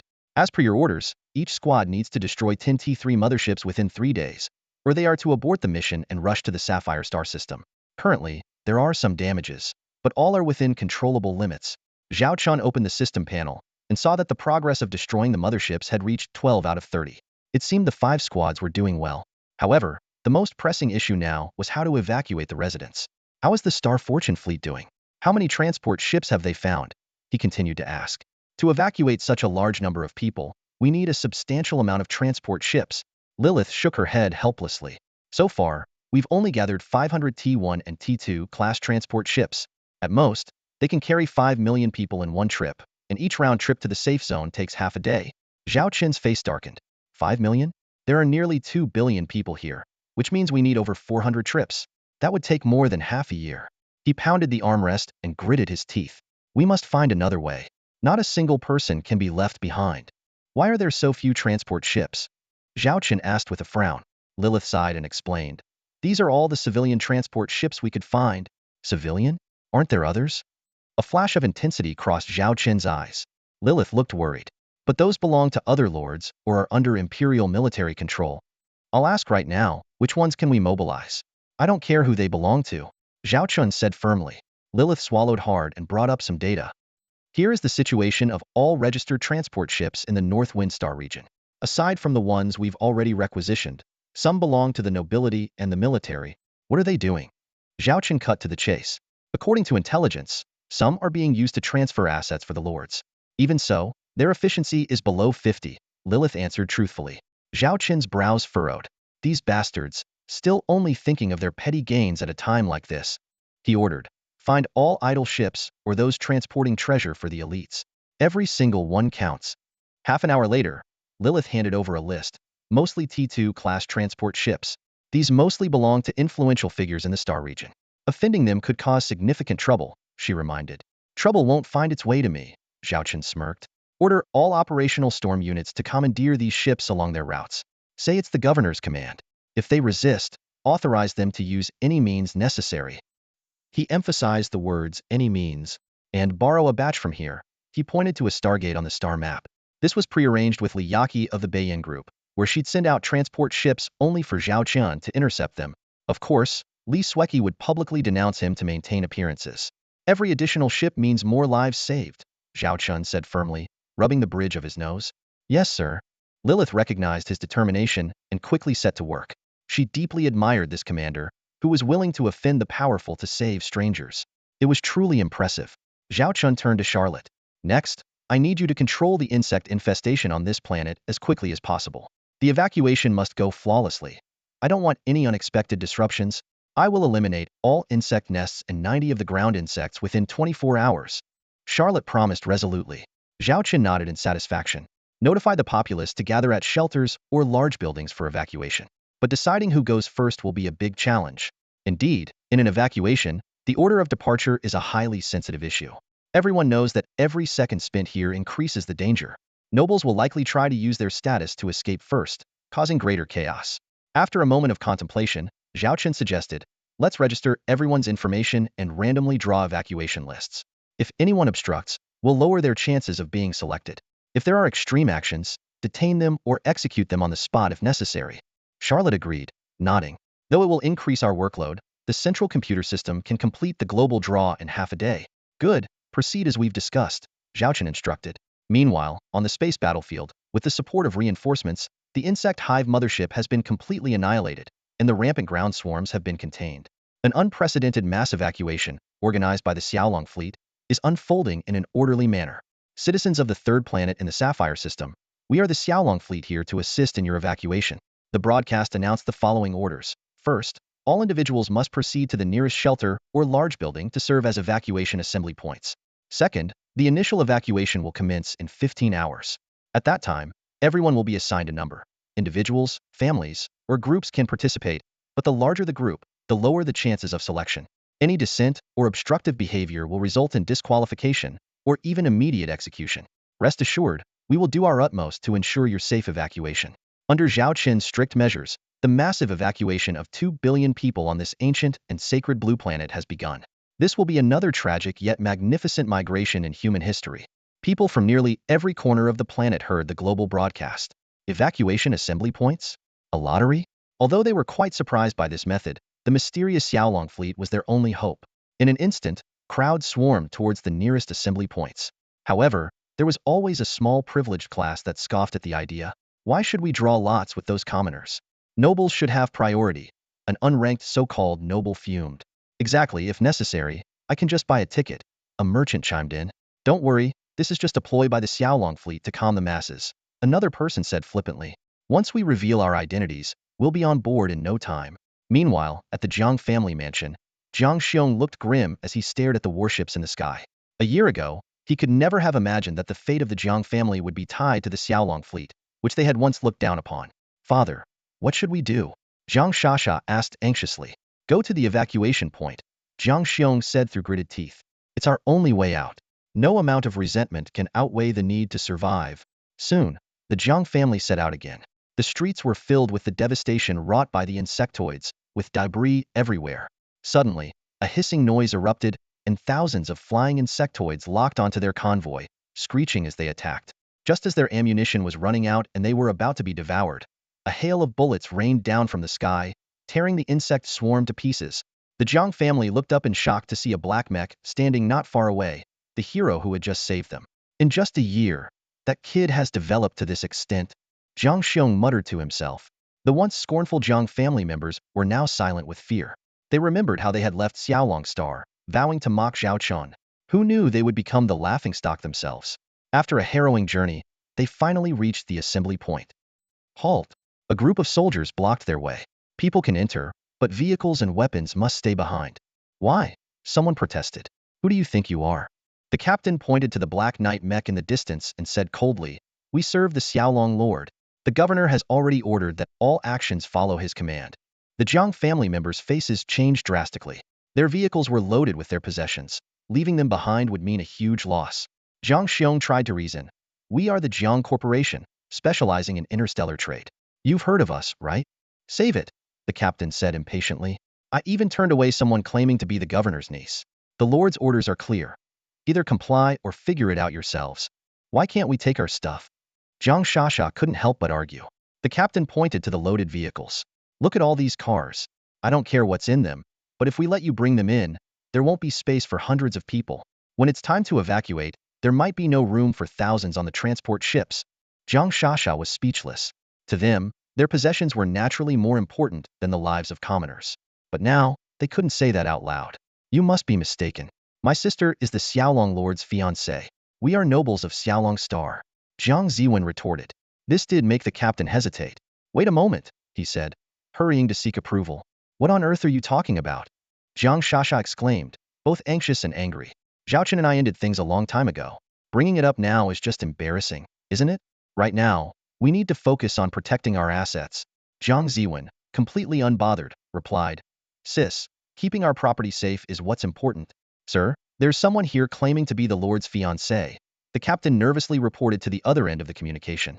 Naturally, he wasn't contacting a high-ranking official of the Xiaolong, but the Black Knight pilot in charge of this assembly point. Fiancé? The Lord doesn't have a fiancé, the female soldier responded in surprise. Indeed, while Zhaochen had many women around him, no one had ever heard of him being engaged. Someone named Jiang? And they claimed to be from the Xiaolong star system? The captain added. The female soldier suddenly understood and scoffed. The Jiangs? Huh. That woman was indeed once the Lord's fiancé, but when Xiaolong was in trouble a year ago, her whole family ran off. Now she has the nerve to call herself the fiancé again? Shameless. The captain immediately grasped the situation and looked at the Jiang family with even more disdain. I know what to do now. Sorry to bother you, he said, cutting off the communication with a cold laugh. You really have some nerve. When the Lord was in trouble, you ran off without a second thought. Now that he's here to rescue you, you suddenly remember your status? Fiancé? Huh. I have no respect for turncoats like you. Jiang Shasha was humiliated and wished she could disappear into the ground. The captain didn't mince words as he issued his final ultimatum. I'll say it one more time. Regardless of your status, follow the rules. If it weren't for the Lord's generosity, I would have left you traitors to fend for yourselves long ago. Although the Jiang family was furious, they could only swallow their pride. Get off the vehicle and unload your gear, Jiang Shong ordered reluctantly. Survival was the priority now. Thus, under the soldiers' mocking jeers, they made their way to the evacuation point. The Lord must have been blind to fancy such people. He's lucky to be rid of them, saving himself a lot of trouble. Some female soldiers remarked openly, pointing and whispering. Jiang Shasha, overwhelmed with shame, covered her face and hurried away. The evacuation point was an open-air stadium, already packed with people. To prevent any incidents, weapons and heavy belongings weren't allowed inside. Besides, with so many people, bringing in all their possessions would turn the place into a sardine can. The Jiang family squeezed into a corner, registered their information, and got their numbers. Should we draw lots as a family? Jiang Xiong asked, looking around. But the relatives, eager to distance themselves, suggested, maybe we should split up into smaller groups. Smaller groups have a higher chance of being picked. Fearing repercussions from the Lord, they quickly severed ties. Jiang Xiong, understanding their concerns and too weary to argue, led his wife and children to get their numbers and began the long wait. 15 hours later, the announcement blared. The first batch of 500,000 is about to evacuate. Drawing numbers now. Everyone stared at their terminals. Within a minute, someone shouted with joy, "It's me. I got picked." Staff members maneuvered hovercars through the crowd, verifying identities and leading the lucky ones to the hovering starship. As hope slipped away, some people lost control. Why not me? I'm a noble. How can you leave me in this hellhole? One person shouted. The captain immediately fired a warning shot, and soldiers aimed their weapons at the troublemakers. One more word and you're out. You won't be allowed back for 3 days. The warning was effective. Most people quieted down, although a few lunatics still tried to grab the soldiers' guns. In the next instant, a laser beam pierced through one of them. Final warning, don't do anything rash, or face the consequences, the captain shouted sternly. Soon, the first batch of evacuees boarded the ship and left. The Jiang family watched them enviously. Jiang Ziwen, huddled in a corner and biting his nails, said fearfully, only 500,000 at a time. With billions of people, we'll never get everyone out. When the insect swarm attacks, we'll all be left behind. Jiang Xiong sighed deeply. His son was right. Evacuating everyone was a hopeless dream. It's all your fault. Jiang Ziwen suddenly lunged at Jiang Shasha, eyes red with anger. If you hadn't offended Zhao Chun and caused your relationship to break down, I would be his brother-in-law by now and wouldn't have to suffer like this. Go beg him right now, he ranted madly. Get on your knees and apologize. Say that if he saves us, you're willing to be his concubine, even his dog if he wants. Smack. Jiang Shasha, overwhelmed with shame and anger, slapped her brother across the face. She had endured the humiliation from outsiders at Northern Star, but she never expected her own family to degrade her like this. What made her even more despondent was seeing the wavering look in her father's eyes. At this moment, Jiang Shasha felt completely disillusioned with her family. Meanwhile, in a distant galaxy, a fleet of noble transport ships was leisurely retreating. Suddenly, 3 T3 blizzards blocked their path. Your fleet has been requisitioned by the Xiaolong fleet. You have no right to protest. Any resistance will be met with all necessary force. The female captain's voice was firm and unquestionable. The nobles hadn't even processed what was happening when they realized their ships were already turning around. What terrified them even more was the sight of a black knight outside the portholes, slowly raising its Arma-heavy laser cannon. It silently scanned each transport ship, a wordless warning that defiance would bring dire consequences. In this moment, the high and mighty nobles finally tasted the bitterness of being overpowered. They realized that no matter how prestigious their status, it was nothing but a worthless piece of paper in the face of absolute power. What was even more frightening was that they had no idea just how terrifying an entity they had crossed. In a galaxy within the Northern Wind Star region, countless interstellar transport ships anxiously waited inside and outside a starport near a stargate. The stargate's route was already overloaded, forcing the ships to wait their turn. Inside a lavish restaurant in the starport, a group of local nobles and wealthy merchants were indulging in luxury, enjoying fine wine and the company of beautiful companions. The tense atmosphere outside did nothing to dampen their spirits. "This is bad luck. Who would have thought our star system would be affected too?" a wealthy merchant complained. "This situation is costing my business at least hundreds of thousands of star coins." "Don't mention it. At least we have ships to run. Those commoners are stuck on the planet, waiting to die," a nobleman said coldly. "Compared to them, we're fortunate." Speaking of which, Gao is really something. With dozens of transport ships, he's making a fortune. Someone glanced at the smug businessman named Gao. "I heard he makes millions just by selling tickets for one trip." Everyone chimed in with flattery, though secretly they despised him. Still, they knew they would do the same in his position. "Not at all, just a stroke of luck," Gao said modestly. A young nobleman, however, was unimpressed. "But Gao, with so many ships, each only carrying 30% capacity, isn't that a waste? Why not lower the prices and take more civilians? You'd save lives and still make money." "Save lives? What's the profit in that?" Gao scoffed. "They say scarcity increases value. If I take too many, the ticket prices would drop." Everyone sneered inwardly at his attitude, but no one dared to say anything openly. Just then, Gao's terminal beeped. He opened the video call to see the captain of one of his transport ships. "Boss, we're in big trouble," the captain said, panic-stricken. "We've been hijacked by 3 battleships. They want us to surrender the ships, or they'll blow us up." Gao frowned. "Who dares to be so bold? Who are they?" "They're 3T3 interstellar battle cruisers, calling themselves the Xiaolong Fleet." "Xiaolong Fleet? Never heard of them," Gao said arrogantly. "Tell them I have connections with an imperial brigadier general. They can't just do whatever they want." Before he could finish, 3 massive ships appeared outside the starport, standing out among the transport ships. Everyone received a notification. "We are the Xiaolong Fleet, commandeering interstellar transport ships by order. All captains must proceed to the designated area within 10 minutes for reassignment. Any resistance will be met with consequences." Instantly, every ship received the pop-up command. The captains exchanged bewildered looks. Gao was bombarded with questions, as nearly half the involved ships were his. "Boss, Xiaolong Fleet is requisitioning our ships." "What should we do?" the captains clamored. "Requisition my foot. Who do they think they are? Tell them to get lost." Gao fumed. "Xiaolong Fleet, isn't that the fleet of the newly titled Viscount Zhao from the Xiaolong system?" Someone suddenly exclaimed. "Yes. He's the son-in-law of Governor Chu He, and also related to the Northern Wind Governor." The crowd buzzed with chatter. Hearing this, Gao began to calculate his next move. The governor of the Northern Wind and the son-in-law of the governor of the Chu River? These are indeed significant titles, but there's a limit to using someone else's power for your own benefit. Forcing me to hand over all my ships? That's cutting off my livelihood. He quickly weighed his options and decided to reach out directly. Soon, the communication connected, and a female captain appeared on the screen. "Hello, I am the owner of the Gao trading fleet," he said, feigning politeness. "The Xiaolong Fleet's assistance is much appreciated, and I am willing to help.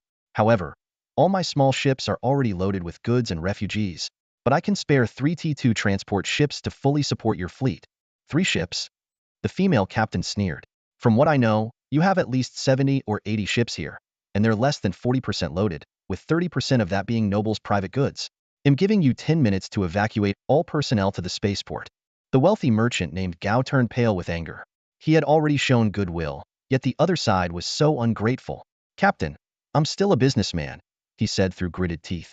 "If you rob me like this, don't blame me for filing a formal complaint afterward. I haven't survived all these years for nothing." His underlying message was clear. "I have connections too." But the female captain remained unfazed. "Our commander has given orders. Those who do not comply will be executed on the spot. If you don't believe me, feel free to test it." Her words left everyone in shock. "Destroy? That's an exaggeration." The wealthy merchant, Mr. Gao, exclaimed incredulously. The people on these ships are either rich or influential. Even if they don't hold titles, their collective power is not to be underestimated. And what about us? Are our lives not worth saving? Voices of agreement rose from the crowd around him. The female captain smiled faintly. According to our data, this starport will be safe for at least another 2 weeks. Evacuating you all would only take a few T2 transport ships. However, you can forget about bringing your collections and valuables. Enough. I will never hand over all my ships. Mr. Gao shouted in fury. I'll report you to the Empire. It seems we don't need to waste any more time, the female captain said, cutting off the communication. Mr. Gao looked around smugly. I don't believe they would dare fire at my ships. Before his words had even settled, the secondary guns of 3 Blizzard-class ships had already locked onto one of the transport vessels. Captain, are we really going to open fire? The deputy captain asked, worried. The commander said to be decisive when necessary. The female captain replied firmly. If we don't show some force now, they won't comply. Target that ship. It's loaded with luxury goods belonging to those elites. Before firing, give them a warning to abandon ship. If they don't leave, it's on them. The female captain ordered. A 30-second ultimatum is more than fair. As the countdown ended, 5 medium-pulse laser cannons mercilessly hit the target. In an instant, the ugly T2 transport ship was riddled with holes and teetering on the edge of destruction. Everyone was stunned. Who would have thought the Dragon Eagle fleet would actually fire? As the crew scrambled to escape, the transport ship disintegrated in a blaze of fire within half a minute. People looked at each other, cold sweat breaking out on their backs. This is just a warning. The female captain's voice rang out again. Evacuate all non-essential personnel and unload all non-essential items within 10 minutes, or face the same fate. This time, no one dared to question the weight of her words. Mr. Gao, drenched in cold sweat, was even more distressed. A T2 ship, with cargo worth at least 1 million star credits. If he had to compensate for that, he'd be ruined. He hurriedly pleaded with the female captain. How about I give you half of my ships? All of them, she replied, leaving no room for negotiation. Mr. Gao swallowed hard. Fine. But we can't unload all that cargo in 10 minutes. People can evacuate in 10 minutes. As for the cargo, just dump it into space, she said coldly. Dump everything? Mr. Gao gasped. If you were transporting civilians, even if it was only 70 or 80% full, I might make an exception, she scoffed. But you chose to prioritize those trinkets over millions of lives. Unbelievable. She issued one final warning. This is our last communication. If you don't comply, don't blame us for what happens next. With that, she cut off the transmission. Mr. Gao was so furious he pounded his chest. Robbers. Bandits. Dragon Eagle fleet. This isn't over. But for now, he had no choice but to order his subordinates to evacuate and unload the cargo. Better to dump it into space himself. Maybe he could retrieve a few items later. 10 minutes later, dozens of transport ships obediently lined up alongside the Blizzard-class ships and then passed through the Stargate, destination unknown. Meanwhile, chaos reigned on Mr. Gao's side. The recently ousted nobles were furious, demanding an explanation from him. Although others hadn't lost much, they took pleasure in seeing him humiliated. It looks like his family's fortune might be completely wiped out. Xiaolong fleet. Zhao Chen. The wealthy merchant surnamed Gao cursed through gritted teeth. I will never coexist with you. With that, he spat out a mouthful of blood, wishing he could devour their flesh and sleep on their hides, determined to share their fate. On the 3rd day of the Falcon fleet's control over the 3rd planet in the Sapphire system, the swarms of insectoid motherships within and outside the planet were largely eradicated, and 95 of the ground-dwelling insects had been wiped out. Only a few stragglers remained, occasionally popping up in the corners. Zhao Chen rubbed his temples. He hadn't had a proper rest in days. Despite the apparent calm, there were undercurrents of tension. What's the situation now? He asked Lilith. Although the frequency of insect nests appearing has decreased, high-level nests remain a significant threat, Lilith reported.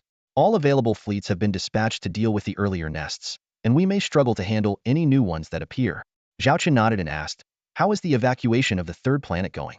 We're on the 6th batch now, Lilith replied. With the increase in transport ships, the number of evacuees per batch has risen from 5 million to 50 million. So far, we've evacuated a total of 100 million people. 100 million? For a planet with a population of over 1 billion, that's less than a tenth, Zhao Chen said, frowning as he looked at the star map. While the insect nests in the Sapphire system have mostly been eliminated, the remaining insects are converging from 3 directions. We originally predicted we had 10 days, but 3 have already passed, leaving us only 7 days to evacuate the remaining billion-plus people. That's going to be extremely difficult. Lilith shook her head. Even though our transport capacity is increasing, the rate of increase has slowed. At most, We can evacuate another billion people in the next 7 days, which means 7 to 800 million might not make it. Zhao Qin's eyebrows knitted together. He had hoped to complete 3 side missions, but now even one seemed challenging. The system panel showed that the completion rate of the rescue mission on the third planet in the Sapphire system was only 6, far from the required 70. What should we do? He muttered to himself. Charlotte, show me the detailed data on the insectoid fleet in the Sapphire system. Charlotte brought up the data. Currently, there are 9 T3 motherships, nearly 100 T2 motherships, and close to 1,000 T1 motherships, attacking from 3 directions and occupying a third of the system's territory. With such a scale, without a Legion-level fleet and adequate supplies, defeating them is impossible. It looks like we have to take the initiative, Zhao Qin mused. When will our main forces arrive? In 2 days, Charlotte replied. I had hoped to keep them hidden for a while longer, but it seems we can't wait, Zhao Qin said, giving his orders. Command the Phoenix and the subsequent T2 fleets to provide support. And remember, keep it confidential. Lilith hesitated. Commander, while the evacuation is going smoothly, the dense crowds are causing unrest and even riots. I have an idea, but you want me to make an appearance? Zhao Qin saw through her thoughts. Lilith nodded. I understand. These people need a symbol. Zhao Qin smiled. I'm the only one here who has saved the faculty and students of the 2 academies, and I can calm them down. As for safety, I've ventured into insect swarms alone before. These civilians are nothing. I'll assign guards to accompany you, and the blizzard will patrol the skies, Lilith quickly added. Zhao Qin didn't respond.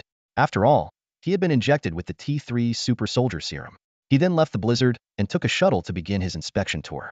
The first stop was a large stadium, where millions had gathered. Upon hearing that the Falcon commander had arrived, everyone was thrilled. The sheriff had cleared a path in advance, ensuring the crowd stayed at least 10 meters away from the leader. As the shuttle landed, the striking female soldiers disembarked first, forming a shield wall. Suddenly, Zhao Qin appeared, drawing everyone's attention. Hello everyone. I'm Viscount Zhao Qin of the Xiaolong fleet, he announced in a resonant voice.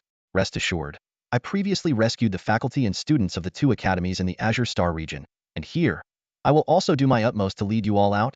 His simple words were like a shot of adrenaline, stirring the crowd into a frenzy. As Zhao Qin was halfway through his inspection, a voice caught his attention. My lord, we are the Jiang family from the Xiaolong star system. A frail man squeezed through the crowd, waving and shouting. Zhao Qin took a closer look. Wasn't this Jiang Ziwen, the brother of his former fiancée who had always looked down on him? Then he saw more familiar faces. Jiang Xiong, Jiang Shasha. Who would have thought that the place they migrated to was the 3rd planet of the Sapphire star system? Ah, it's the head of the Jiang family. Long time no see. Zhao Qin smiled as he looked at these old acquaintances. Seeing this, Jiang Ziwen quickly pulled his father and sister aside, whispering, this is a golden opportunity. As long as we curry favor with Zhao Qin and get special privileges from him, we can escape this wretched place sooner. Ever since she saw Zhao Qin, Jiang Shasha hadn't dared to look him in the eye. Jiang Xiong's expression was complex, but for the sake of the Jiang family's interests, he stepped forward and bowed. Jiang Xiong pays his respects to the Lord. Jiang Shasha remained still, causing Jiang Ziwen to become anxious. He forcefully dragged her forward, saying, Lord, my sister has been thinking about you a lot lately. These are all misunderstandings. Why not take this chance to rekindle old ties? Rekindle old ties? Jiang Shasha was mortified, wishing she could disappear on the spot. Zhao Qin merely smiled without saying a word. Greeting them was already a generous gesture. He had no intention of doing more. Seeing Zhao Qin about to leave, Jiang Xiong made a desperate move and knelt down, kowtowing. My lord, I was truly foolish before. For the sake of the old friendship between the Jiang and Zhao families, please show us mercy and let us leave. I am willing to lead my clan back to Xiaolong and serve you with all my might. I can even give up my position as the head of the family. Zhao Qin stopped and looked at him coldly. I once gave you a chance, and you chose this path. Since that's the case, don't think you can turn back now. Stay here and wait for the lottery. With that, he left without looking back. The Jiang family was filled with despair. Jiang Xiong's expression turned vacant, alternating between foolish laughter and blank stares. Jiang Shasha sat on the ground, eyes empty. Yes, when they chose to abandon Xiaolong, they had already made a grave mistake. The fault lay with Jiang Xiong, Jiang Shasha, and the entire Jiang family. Now, all they could do was pray they could escape this planet alive. After his inspection, Zhao Qin felt he had reassured the people. Returning to the blizzard, he began to check his system tasks. Task 1. Destroy 30 T3 motherships, progress 1930. Task 2. Eliminate 1 billion Zergs, progress 50 million. Task 3. Rescue civilians, 130 million people, earning 13,000 points. Zhao Qin couldn't help but smile. So that's how it is. Task 3 was designed to rack up points. Each 100 million people on this planet meant 10,000 points for him. Thinking this, he looked out at the blue planet, eyes gleaming with greed. On the 5th day of the Xiaolong fleet's control over the Sapphire Star System, a fleet was gathering at the Stargate of the Arctic Fox Star System. Almost all ships bore the Xiaolong insignia, here to assist in combat. The fleet submitted their identification and requested priority passage through the Stargate. It turned out the Xiaolong fleet had now been granted special privileges, allowing them to use any Stargate in the Star Domain first, greatly shortening their travel time. However, a Lord's fleet that had originally reserved the Stargate was told to give way. Seeing the Xiaolong ships cutting in line, they immediately understood. What the hell? Why do they get priority? Aren't we here to assist too? The captain fumed. Captain, look at that crimson behemoth, the lieutenant exclaimed. Is that AT3 heavy carrier? My God, that's impressive. A striking crimson silhouette came into view, dazzling everyone. A carrier is one of the main ships, and this one was a rare T3 class. Is that part of the Xiaolong fleet too? Someone asked in disbelief. They knew Zhao Chun had a T3 Blizzard in his possession, but they never expected him to have a T3 aircraft carrier as well. Just how formidable is the Xiaolong? But upon closer inspection, the crowd noticed something peculiar. The aircraft carrier didn't bear the Xiaolong insignia but rather a golden character Chu. Could it be a vessel from the Chu family? The realization dawned on everyone. It was well known that the Chu family had always placed a high priority on ship development, with multiple research institutes under their name working on T3 ships. Considering Zhao Chun was the Chu family's son-in-law, it all made sense. Soon, this formidable fleet passed through the Stargate and vanished into the void. In the blink of an eye, they appeared in the Sapphire Star System, racing towards the third planet. Meanwhile, 5 Blizzard squads had completed their respective missions, and 15 T3 Blizzards gathered together, reuniting with Zhao Chun's main fleet. The Xiaolong's counterattack was imminent. On the bridge of the T3 Blizzard-class light interstellar battlecruiser, a series of reports echoed. First squad has completed their mission and returned, awaiting orders. The second wave of starships has arrived, awaiting orders. Zhao Chun looked at the fully assembled fleet before him, brimming with confidence. Now that everyone is here, Charlotte, you take over and assign the upcoming battle tasks, he said sternly. Time is of the essence, make it quick. Charlotte nodded and immediately convened over 100 captains in the video conference room to outline the strategic objective, ensuring the complete evacuation of civilians from the third planet in the Sapphire system. The situation is dire, and we must take the initiative, she declared with determination. There are 3 Zerg fleets in the Sapphire system. We need to defeat them one by one, and turn the tide as quickly as possible. After the briefing, Charlotte scanned the room. Everyone clear on the mission? Rest here for 3 hours, then all ships except for 10 Black Rhinos will depart immediately to strike the Zerg stronghold. Yes, the female officers responded in unison, their spirits high. Zhao Chun stood up and smiled at Charlotte. The captain's seat is still yours, he said, preparing to return to his crimson flagship, the T3 Phoenix.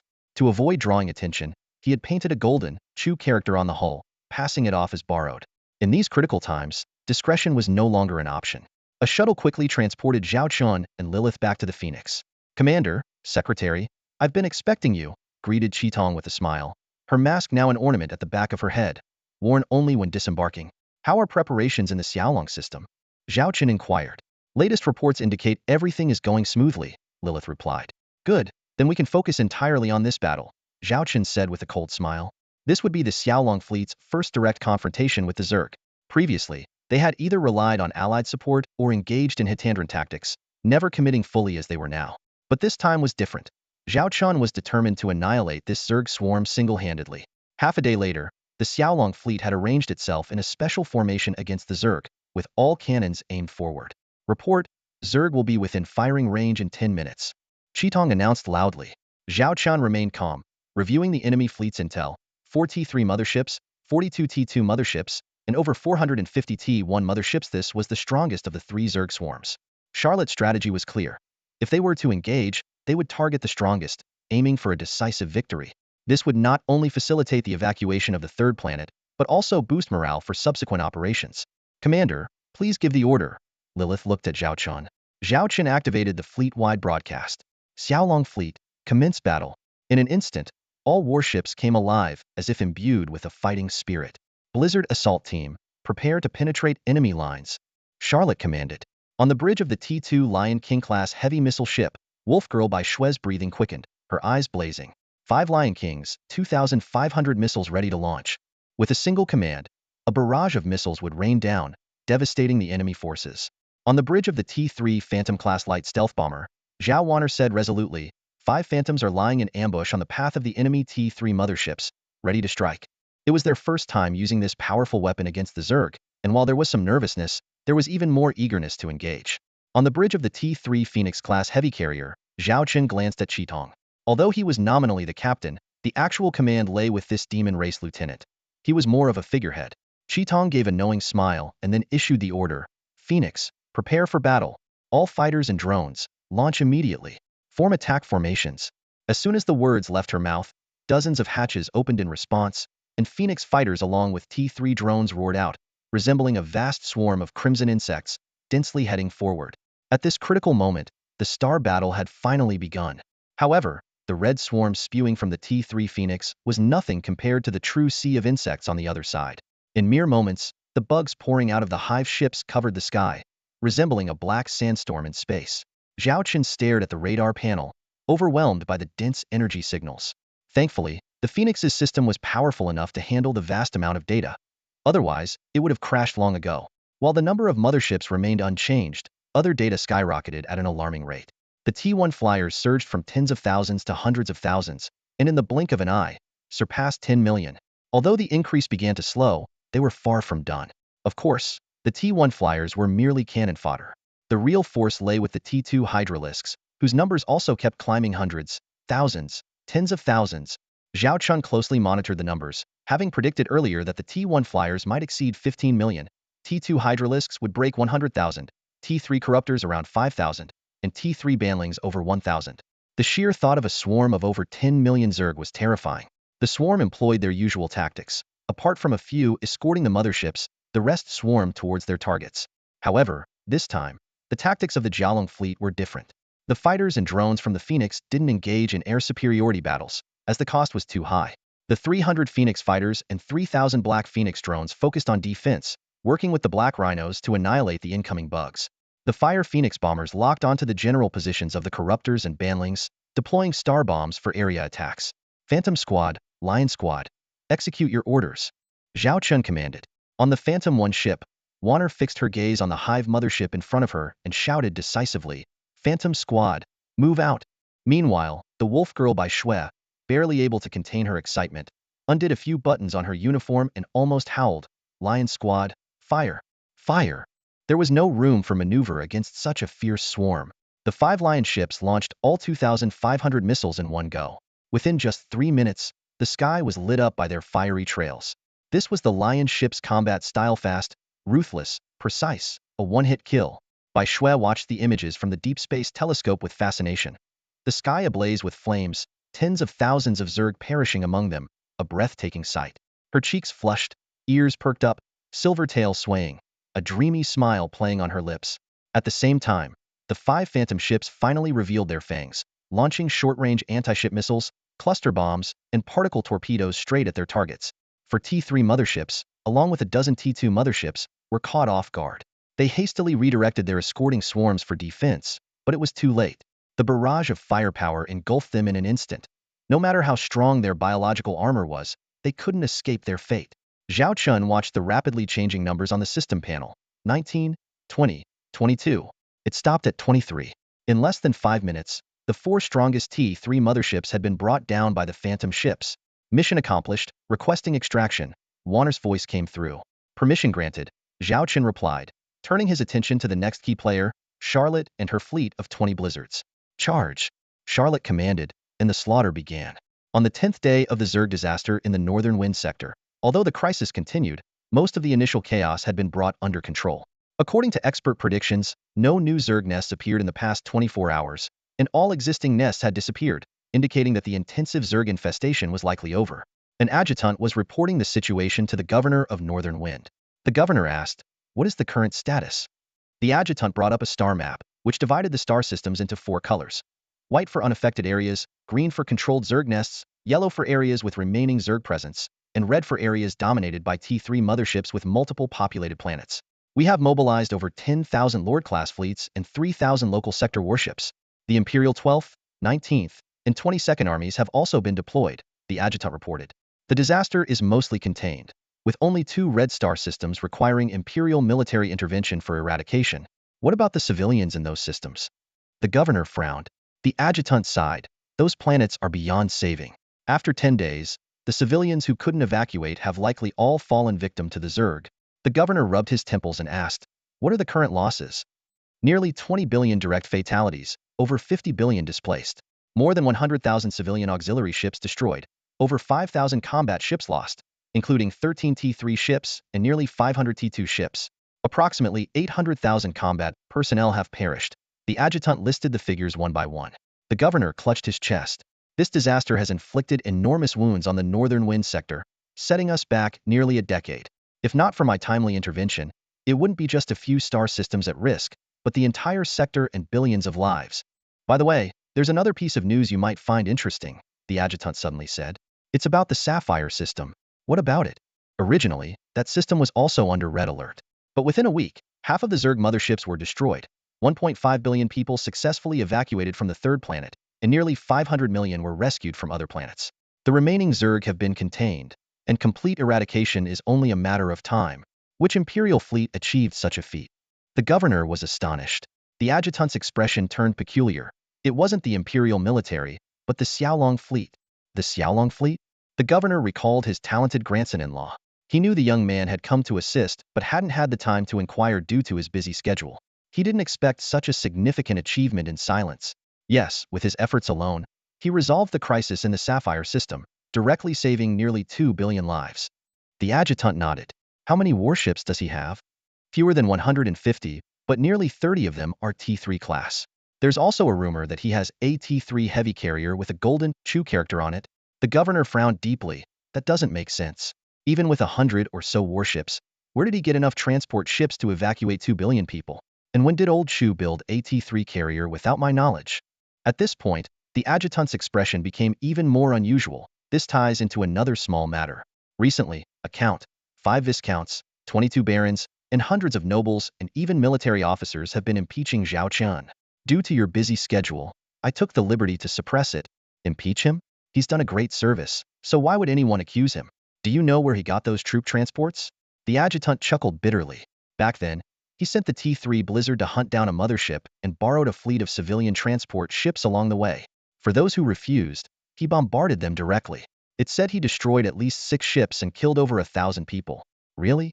Upon closer inspection of the video, he issued a warning before attacking and only targeted non-personnel sections, so casualties wouldn't exceed 50. The claims are highly exaggerated. The adjutant explained. This kid, he sure has guts. The governor laughed, without any hint of blame in his voice. To make decisive moves in a critical moment and turn the tide under immense pressure, such talent is worthy of my granddaughter. What should we do about the impeachment of the Dragon Lord? The adjutant asked cautiously. If it were just 1 or 2, it wouldn't be a big deal, but now there are too many. Even counts and several 1-star generals of the Imperial Army are involved. I really can't suppress it, so I took the time to report to you. The governor of the North Wind responded nonchalantly. The ships that the Dragon Fleet borrowed, they were all private, weren't they? Even if they evacuated civilians, the ticket prices were exorbitant, only affordable for wealthy merchants and nobles. That's correct, the adjutant confirmed. The governor snorted coldly. He despised these people, but as governor, he couldn't openly confront them. Seeing Zhao Qian take decisive action, he almost wanted to applaud. Since they were borrowed, it's not a problem. They will be returned in due course. But what if those lords and officers still want to pursue the matter? The adjutant asked worriedly. The governor's eyes sharpened. If they dare to pursue it further, tell them that this old man would love to investigate some people's cowardice in battle and their failure to save lives. The adjutant's eyes lit up. It was clear the governor intended to protect Zhao Qian. Among those wealthy and powerful people who could claim to be completely clean, the warning in the governor's words was unmistakable. Let's put this matter to rest. If anyone still wants to dig up old grievances, we'll investigate them first. The immediate priority is to clean up the aftermath and eliminate the remaining threats. The governor continued, as per your discussion, the mothership will be destroyed within a month, and the ground insect swarm will be cleared within 6 months, correct? Exactly, the adjutant confirmed. The insects on the planet are more troublesome to eradicate and will take more time. Then proceed accordingly, the governor decided. In the Sapphire star system, after more than a week of fierce battles and a massive evacuation, the third planet was almost completely emptied, save for a few who insisted on staying. The once bustling streets were now desolate. Report, the last batch of transport ships has departed under the escort of 5 Blizzard-class ships, Lilith reported. Good, it's finally done. Zhao Chen exhaled a long sigh of relief. He glanced at the system panel. Side Mission 3 completion rate was at 97, almost done. Looking at the other 3 missions, destroy 30 T3 motherships, progress 2830. Eliminate 1 billion insects, progress 200 million. Rescue 1.8 billion civilians, score 180,000 points. Mission 1 was just 2 motherships short, easily resolved by capturing a few in the neighboring star system. Mission 3 could be endlessly repeated, depending on available time. Only Mission 2's progress was slightly behind, but bombing the occupied planet surfaces to eliminate the insect swarms wasn't difficult. What are our losses over the past 10 days? Zhao Chen asked. Missiles, fighters, and drones are nearly depleted. The starship's energy supplies were replenished several times, Lilith reported. After evacuating the people, the transport ships will return with energy blocks, so energy weapons can be used continuously. Overall, the battle cost nearly 10 million star coins, with close to 100 injuries and no casualties. 6 Black Rhino-class ships and 2 Blizzard-class ships were damaged, but the rest are relatively unscathed. Zhao Chun was quite satisfied with the results. And how about that other arrangement? He asked, referring to the critical military action plan for the Dragon Fleet's next phase. Good news came in half a day ago. Everything went smoothly. We'll receive the goods within 3 hours at the latest, Lilith replied. Zhao Chun nodded and ordered. Then instruct the entire fleet to proceed at a steady pace towards the Stargate and take turns resting. Everyone's had a tough few days. 3 hours later, 10 unfamiliar warships appeared on the fleet's route. As they approached, the Xiaolong fleet remained unguarded, as if expecting their arrival. The 10 ships had graceful curves, unlike the sharp lines of battleships, evoking the image of an ice maiden. Painted in icy blue, their slender bodies carried only minimal defensive weaponry, indicating a focus on internal reserves. Zhao Chen scrutinized these 10 new faces when a video window popped up, revealing a youthful and familiar face. Reporting, Commander. Bessie here, leading 10 T3 Virgins as ordered. Awaiting instructions. Bessie stood at attention. Indeed, these were 10 brand new T3 Virgin-class heavy supply ships. They were originally scheduled to be completed and deployed by the end of March. However, due to the sudden insect plague, Zhao Chun needed these logistical ships more than warships. He urgently revised the shipbuilding plan, instructing Chief Engineer Annie to work around the clock, resulting in the delivery of 10 Virgins within 10 days. Commence operations. Full-speed resupply. We need to proceed to the next mission, Zhao Chen ordered. Yes, sir. Bessie promptly organized the tasks. The 10 Virgins spread out, and the Xiaolong fleet's warships began to converge. Massive mechanical arms and pipelines extended from the Virgins, connecting to the battleships. Various robots busily shuttled to deliver supplies to the warships. Even hundreds of maintenance robots started on-site repairs for the damaged ships. This was the unique feature of the Virgin-class supply ships. They could handle minor battlefield damage to vessels. They were the perfect battlefield caretakers. With such logistical support, the Xiaolong fleet was sure to press forward relentlessly, continuing to sweep away the remaining enemies. It took only 3 hours to resupply Zhao Qin's fleet of over 100 warships. If the Imperial Army's logistics department knew about this efficiency, they'd be shocked. 10 T3 supply ships managed to resupply the Xiaolong fleet, which consists of nearly 30 T3 warships and 70 to 80 T2 warships, in just 3 hours. This efficiency is several times that of the current Imperial T3 supply ships. On the battlefield, logistical efficiency often translates directly into combat effectiveness. If 2 fleets have the same number of ships and firepower, but one can complete resupply faster, that means it can provide more firepower in the same amount of time. The scales of victory would naturally tip in their favor. During those 3 hours, Zhao Chun was also contemplating his next move. He glanced at the 3 side missions and found that one of them was already completed. First up was planet SP-118. It's located in the star system most severely affected by the insect plague. Although it hasn't completely fallen, defending it would be quite challenging. Then he looked at the data on the Morton system and frowned. Strangely, intelligence reports indicated that only 3 secondary insect nests and fewer than 10 primary insect nests had appeared there. Initially, this caused some chaos, but under the suppression of the Lord's fleet and the Imperial Army, the situation had calmed down, leaving only some cleanup work. Now, the insect nests had disappeared, and everything seemed normal. But Zhao Chen felt something was off. The system's side missions are never this simple. Take the recently completed mission on the 3rd planet of the Sapphire system, for instance. If Zhao Chen hadn't boldly borrowed a large number of private transport ships, it would have been impossible to evacuate the civilians safely in such a short time. It's worth noting that half of the insect swarm in the Sapphire system still remains, and the Xiaolong fleet only managed to buy some time without completely annihilating them. Therefore, that side mission carried considerable risk. In contrast, the Morton system situation seemed too calm. The entire system was controlled by a single regiment and 2,000 Lord-class ships. This hardly qualifies as a side mission from the system. It's like showcasing a T1 warship at an exhibition full of T3 warships. How could it not arouse suspicion? Commander, all warships have been resupplied, Lilith reported. The resources carried by the 10 T3 supply ships could resupply the entire fleet 2 more times. That's the advantage of having supply ships on hand. Zhao Chen's fleet was fully operational again, but he wasn't in the mood to celebrate. His mind was preoccupied with the Morton system, filled with unease. Lilith, pull up all the data on the Morton system, Zhao Chen said seriously. Although Lilith didn't understand his intentions, she quickly retrieved the relevant information. Zhao Chen meticulously searched for useful intelligence. It turned out that the Lord of the Morton system was a count who owned 3 star systems. Morton was his most important territory and one of the most resource-rich systems in the North Wind sector. Currently, 30 of the sector's raw materials come from here. The Count had also built the largest raw material processing base in the North Wind sector in this system. In other words, if something happened to Morton, it would be like cutting off an arm of the North Wind sector. Zhao Chen immediately thought of notifying the governor, but quickly dismissed the idea.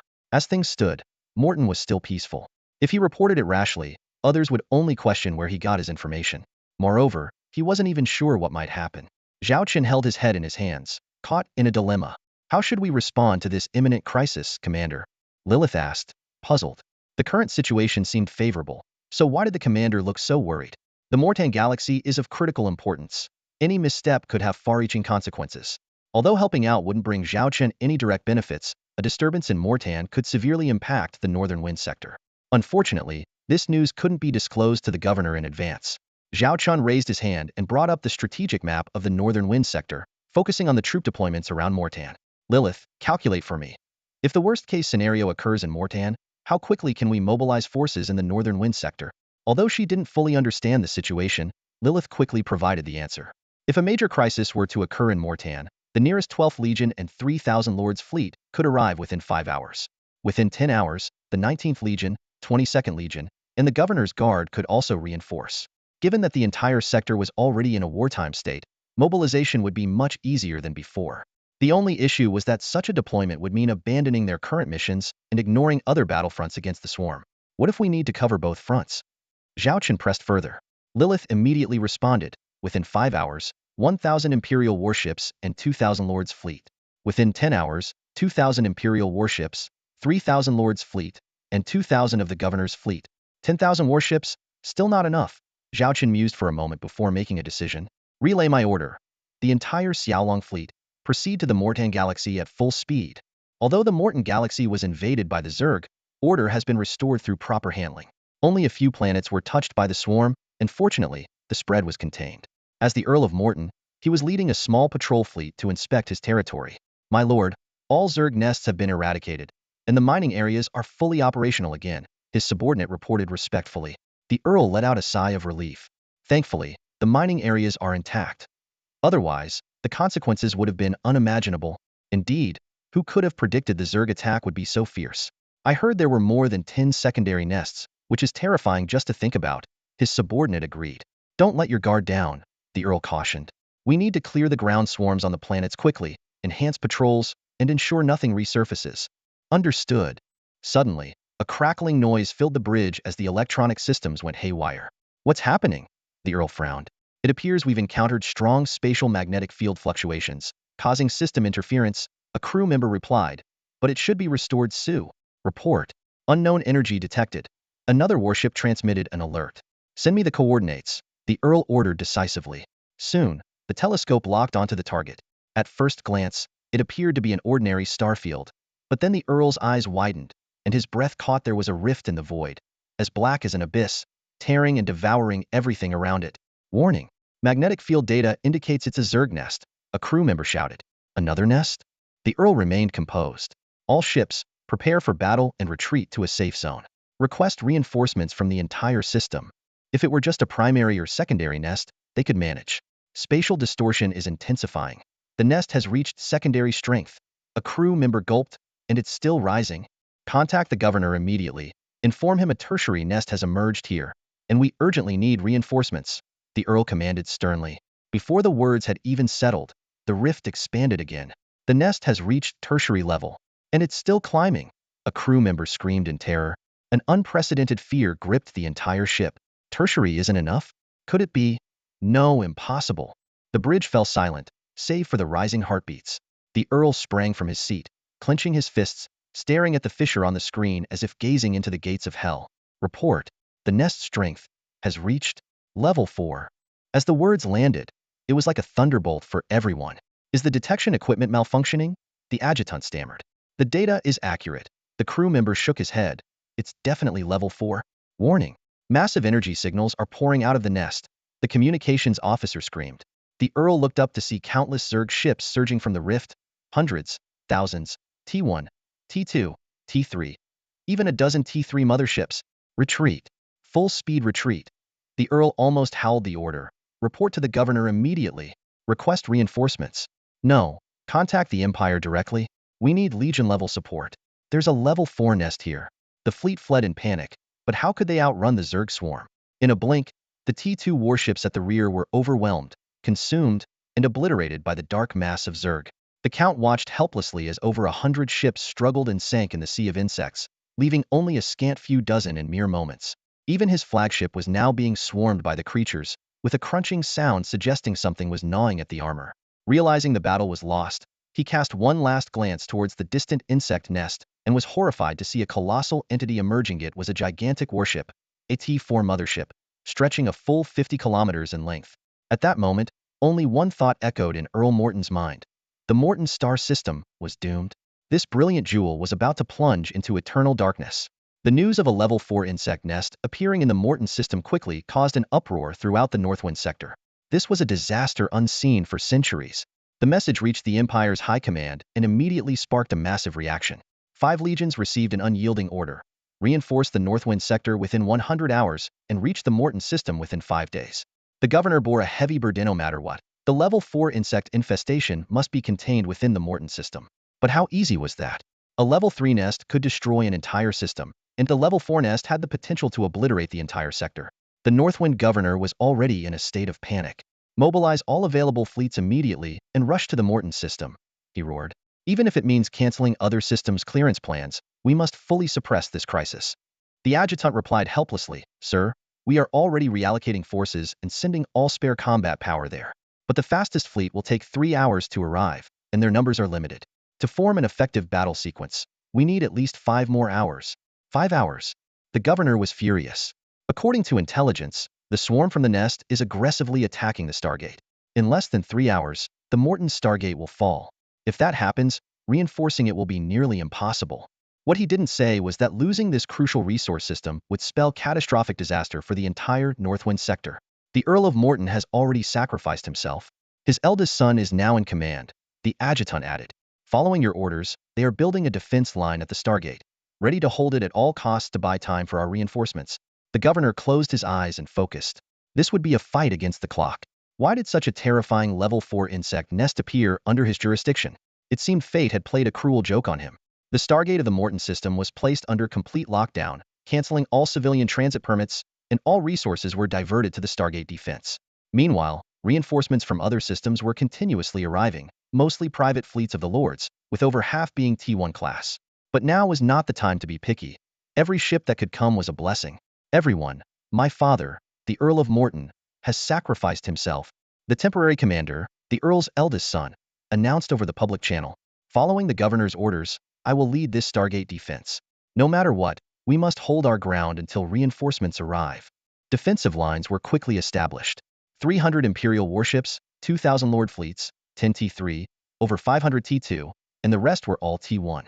Against the oncoming swarm, this was all they had. They had to hold for at least 5 hours. Report. A massive swarm is approaching, heading straight for the Stargate. The alarm from the outpost suddenly blared. The commander stared intently at the radar, where red dots kept flashing 100, 300, 1,000, just the number of motherships. As the swarm approached, the red dots rapidly spread, instantly covering half the radar screen. Even though the commander's flagship was a T3 destroyer, it was hard to calculate the enemy's full strength at this moment. But it didn't matter. They had no choice but to fight to the death here. For the Northwind sector. For Morton. Hold the Stargate and never retreat. He roared into the communications. The battle was about to begin. The swarm descended like an avalanche, overwhelming everything in its path. Initially, the defense line managed to hold for the first few minutes. But soon, the situation deteriorated. More and more battleships were submerged, devoured, and turned into sustenance for the swarm. The first line of defense collapsed. The second line opened fire, covering the retreat of the survivors. The commander ordered. He had expected the first line to hold for at least an hour, but it barely lasted 10 minutes. Right before his eyes, a T3 destroyer, unable to retreat in time, was swallowed by the swarm in an instant. We can't hold them, he thought, clenching his fists in despair. The battle had just begun, and already, all hopes were shattered. At that moment, a crimson figure flashed out from the Stargate, followed by hundreds of warships. Especially striking were 20 ships with ice blue paint, unmistakably T3 class. Report. Over 20 T3 ships have entered the battlefield, the adjutant exclaimed. A communication window popped up, revealing a young and determined face. Hello, I'm Zhao Chun from the Xiaolong fleet, here to assist. The newcomer was succinct. Leave this to us. Focus on defending the Stargate. Once reinforcements arrive, we'll crush the swarm together. Morton's eldest son stared at the screen, speechless for a moment. He couldn't believe that at this critical juncture, the Xiaolong fleet's reinforcements had arrived so timely. This Zhao Chun, who had appeared out of nowhere, seemed like a godsend. His arrival was undoubtedly a much-needed morale boost for the defense line. Perhaps, there was still a glimmer of hope for them. At this critical juncture, a fleet arrives to provide support. The eldest son of Morton stared at the resolute face on the screen, feeling as though his heart might leap out of his chest. A long-lost thrill surged through him, akin to the excitement of a first love. Commander Zhao Chun, your reinforcements couldn't have come at a better time. He stammered with excitement. Thank you so much. We are deeply grateful. Save the thanks for later, Zhao Chun replied sternly. The immediate priority is to hold the Stargate and maintain our position until further reinforcements arrive. I need all battlefield intelligence, but I will personally command the fleet operations. Coordinating hastily without proper planning might backfire. Morton's eldest son admired Zhao Chun's calm demeanor even more. To step forward in such a dire situation and face the overwhelming swarm of bugs with such composure was no ordinary feat, understood. We will fully cooperate, he said without hesitation. But if the Stargate falls, I will cover your retreat. This is Morton's home turf. We cannot let you perish here. Zhao Chun smiled faintly. Don't worry, we will hold Morton. We will. Morton's eldest son felt a refreshing breeze, soothing his heart. It was the first time he felt such a subtle thrill towards another man. After the communication ended, Zhao Chun shivered slightly and muttered, that kid seems nice, but his gaze was a bit odd. Lilith shook her head. I've heard some nobles have peculiar preferences. Zhao Chun grimaced. While he didn't discriminate against others' orientations, being the target of such attention was uncomfortable. Looks like I'll have to keep my distance from him in the future. Do we have the intel yet? He asked seriously. At that moment, the swarm was attacking the defense lines with ferocity, an ocean of bugs that was almost unimaginable in scale, far surpassing the battles he had faced in the Sapphire system. The radar of T3 Phoenix is still scanning, but there are just too many of them, Lilith responded. Zhao Chun turned to Charlotte. How's the fleet deployment? Another 3 minutes to fully deploy, Charlotte reported. The defense lines won't hold much longer. We must stabilize the situation quickly. Good, make it happen. Zhao Chun nodded. Commander, the enemy situation has been updated, Lilith said. But some of the swarm is still outside our detection range, making it impossible to scout them all. Zhao Chun stared at the data screen. The sheer number of enemies was chilling. Nearly 3,000 T1 motherships, 300 T2 motherships, and 30 T3 motherships. Just the last category alone matched the numbers he had spent months battling in the Sapphire system. Not to mention the 70 million T1 bugs, 600,000 T2 hydralisks, 5,000 T3 self-destruct beetles, and 40,000 T3 corrupted dragons. Facing such a terrifying swarm, Morton's current defenses wouldn't last an hour, let alone 5 hours.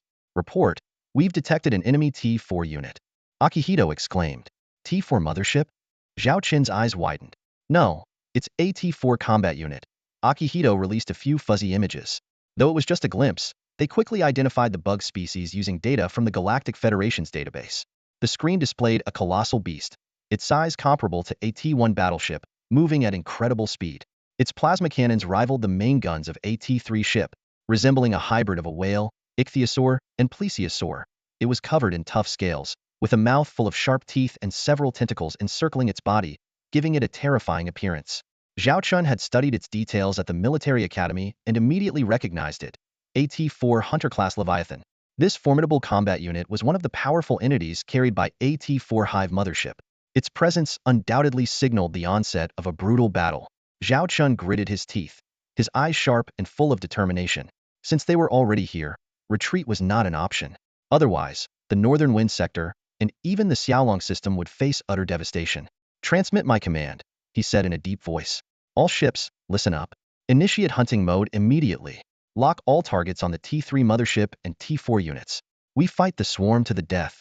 The T4 Hunter-class Leviathan, despite being classified as a T4 creature, only has the overall combat power of a quasi-T4. While its defense matches T4 standards, its attack, speed, and other attributes are merely at T3 level. Right now, the battlefield is swarming with dozens of T4 Hunter-class Leviathans. Among them, a much larger shadow looms, and a terrifying bioplasma cannon blast from it instantly obliterates a T3 Knight-class medium starship. That is the T4 Colossus-class Leviathan. Zhao Chen stared at the image and muttered the name of the perpetrator. Indeed, both the T4 Colossus-class and T4 Hunter-class Leviathans serve under the T4 Hive Mother. The Colossus is several times larger than the Hunter, slower but boasting far superior firepower and armor, with a range multiple times that of the Hunter. It has become an indispensable mainstay in the T4 Hive Mother's swarm. Now, only the T4 Guardian-class Leviathan is missing. Zhao Chen smiled wryly. Commander, 2 of the 5 defense lines at the Morton Stargate have been breached. The defenders are retreating to the 3rd line. Our battle formation is ready and can provide support at any moment. If we don't act soon, they might not hold for another hour. Charlotte urgently reported. Charlotte, hold the line for another hour. Zhao Chen ordered sternly. Understood. 1 hour is no problem, Commander. Charlotte replied confidently. It's all in your hands now. Zhao Chen handed over command of the Xiaolong fleet to this formidable general of the White Tiger, tasking her with repelling the swarm. Yes, sir. Charlotte's eyes widened with determination as she relayed orders to every starship. T3 Phoenix and T2 Queen Bee, deploy all fighters and drones. Follow the defensive strategy to cover the lines and repel the swarm. Do not engage deep into the enemy. Understood. Vice Captain Chi Tong of the T3 Phoenix-class heavy carrier fleet immediately launched wave after wave of Phoenix fighters and drone swarms. From afar, the red hues resembled blooming fiery flowers around the Phoenix-class vessels. T2 Black Rhino and Snow Mastiff, move into the 3rd line of defense at Morton and coordinate to hold back the swarm. Charlotte continued issuing orders. Nearly 50 T2 Xiaolong warships joined the fray. Captain Shan Bing of the T2 Snow Mastiff-class heavy battleship sat in the command chair, filled with excitement. This feeling was something she could never experience in the academy. Every cell in her body was boiling with anticipation. Facing the terrifying swarm, Shan Bing felt no fear, only a surge of adrenaline. Fire! Shan Bing's enthusiastic command echoed across the bridge. Charlotte ordered again. T2 Lion King, provide fire support to critical areas against the swarm's offensive. Captain Bai Shui, remember, our firepower is very limited. Every missile must count. Captain Bai Shui of the T2 Lion King-class missile ship smiled grimly. Rest assured, I will make those bugs taste the art of explosions. 5 T2 Lion King ships lined up, missile launch bays ready to unleash their payloads. All T3 Blizzards, form up in Squadron 331. Prepare for a flanking assault. Target the T4 units and T3 Hive Mothers in the swarm. If the attack is ineffective, retreat immediately. Do not linger in battle. Charlotte commanded the T3 Blizzard-class light battlecruiser squadron. Understood. The T3 Blizzard captains responded in unison. At this moment, the Xiaolong fleet was about to face an unprecedented fierce battle. Zhao Chen knew all too well that, based on the current data, his fleet couldn't possibly hold the Morton Stargate for another 5 hours. But he was Zhao Chen, and if he said they would hold, they would. Fire! He commanded. The first volley from the 5 T2 Lion King ships unleashed a barrage of missiles, their fiery trails streaking across the sky. They soared past Morton's 3rd defense line, detonating amidst the incoming swarm of insects and creating a fiery inferno. The explosions tore through the swarm, igniting the cosmos with intense combat. On the bridge of the T3 class medium interstellar destroyer, the eldest son of Morton was in a state of panic. He never expected that the 2nd line of defense would collapse in less than 8 minutes. The starships retreating to the 3rd line of defense didn't even have time to regroup. At this rate, the 3rd line would fall even faster. As reports of defeat poured in from the starships defending the 3rd line, a terrifying scene unfolded before Morton's eyes. Countless fireballs erupted among the swarm of bugs, tearing them apart. Interstellar missiles? It's the Xiaolong fleet's missile ships, Morton exclaimed. As the name suggests, the interstellar missile fire support provided a momentary respite for the 3rd line defenders. But it was far from enough. Soon after, Crimson Phoenix fighters and drones launched a fierce assault on the approaching swarm, their machine guns raining down like waterfalls, leaving the bugs with nowhere to hide. The T3 Phoenix pilots didn't even need to aim. They just sprayed the enemy swarm with bullets before quickly returning to resupply for the next wave of attacks. Meanwhile, the T2 Black Rhino and Snow Mastiff joined the third line of defense. As their names imply, the T2 Black Rhino was not only powerful in combat, but also an excellent interstellar frigate. Its close-in defense weapons were fully operational, wiping out the approaching bugs one by one. The main cannons of the T2 Snow Mastiff battleship targeted advanced bug units and T2 Bug Hive motherships, with a single shot capable of obliterating a T2 Bug Hive mothership. Clearly, defense alone was not enough. Offense was the key to victory. The T3 Blizzard formation, consisting of 3 ships per team, activated their star shields and charged at full speed into the heart of the bug swarm. They had clear targets, some aimed at T3 Bug Hive motherships, while others set their sights on T4 bug units. The ship Charlotte was locked onto a T4 Colossal Leviathan. Main cannon, fire. As soon as they were within range, Charlotte ordered. Blue clustered lasers pierced through layers of bugs, striking the T4 Colossal Leviathan hard. Although it had near T4 strength, it wasn't a true T4. Moreover, the Blizzard was no ordinary ship. Charlotte kept a close eye on the target, ready to deliver the final blow. Fortunately, the T3 Blizzard's main cannon did not disappoint, blasting the Colossal Leviathan into pieces with a single shot, debris scattering everywhere. It was the first T4 Colossal Leviathan destroyed in this battle. Mission accomplished, Charlotte immediately led her team to retreat, waiting for the main cannon to cool down and reset for the next strike to annihilate the next target. This is unbelievable. What kind of starships are these? Morton's eldest son was dumbfounded. The combat style of this fleet was worlds apart from his defensive fleet. Interstellar missile fire coverage. Continuous strikes from interstellar fighters. Interstellar frigates defending the line like an iron wall. Interstellar battlecruisers charging into the swarm like gods of death. Such a perfect combat scene. He wouldn't even dare to dream of it.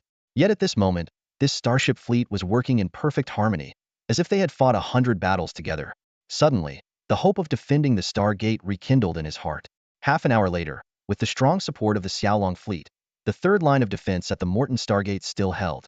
Bessie, immediately lead your T3 Virgo to resupply our forces, especially the T2 Lion Kings. Prioritize them. Zhao Chen ordered. The 5 T2 Lion King ships have unleashed their full firepower, exhausting their stock of interstellar missiles. Understood. Secretary Bessie immediately dispatched 10 T3 Virgo-class heavy supply ships to the front lines. Amid the chaos of battle, these T3 Virgo ships not only provided efficient resupply, but did so with remarkable precision, showcasing their exceptional quality true battlefield healers. Warning! Warning! High-intensity energy detected. At that moment, alarms blared on the T3 Phoenix's bridge.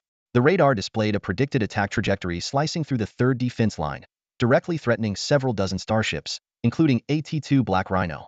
Zhao Chen glanced at the energy readings and the estimated time of impact before connecting to the T2 Black Rhino's bridge. Black Rhino 046, evacuate immediately. This is Zhao Chen. I order you to abandon ship at once.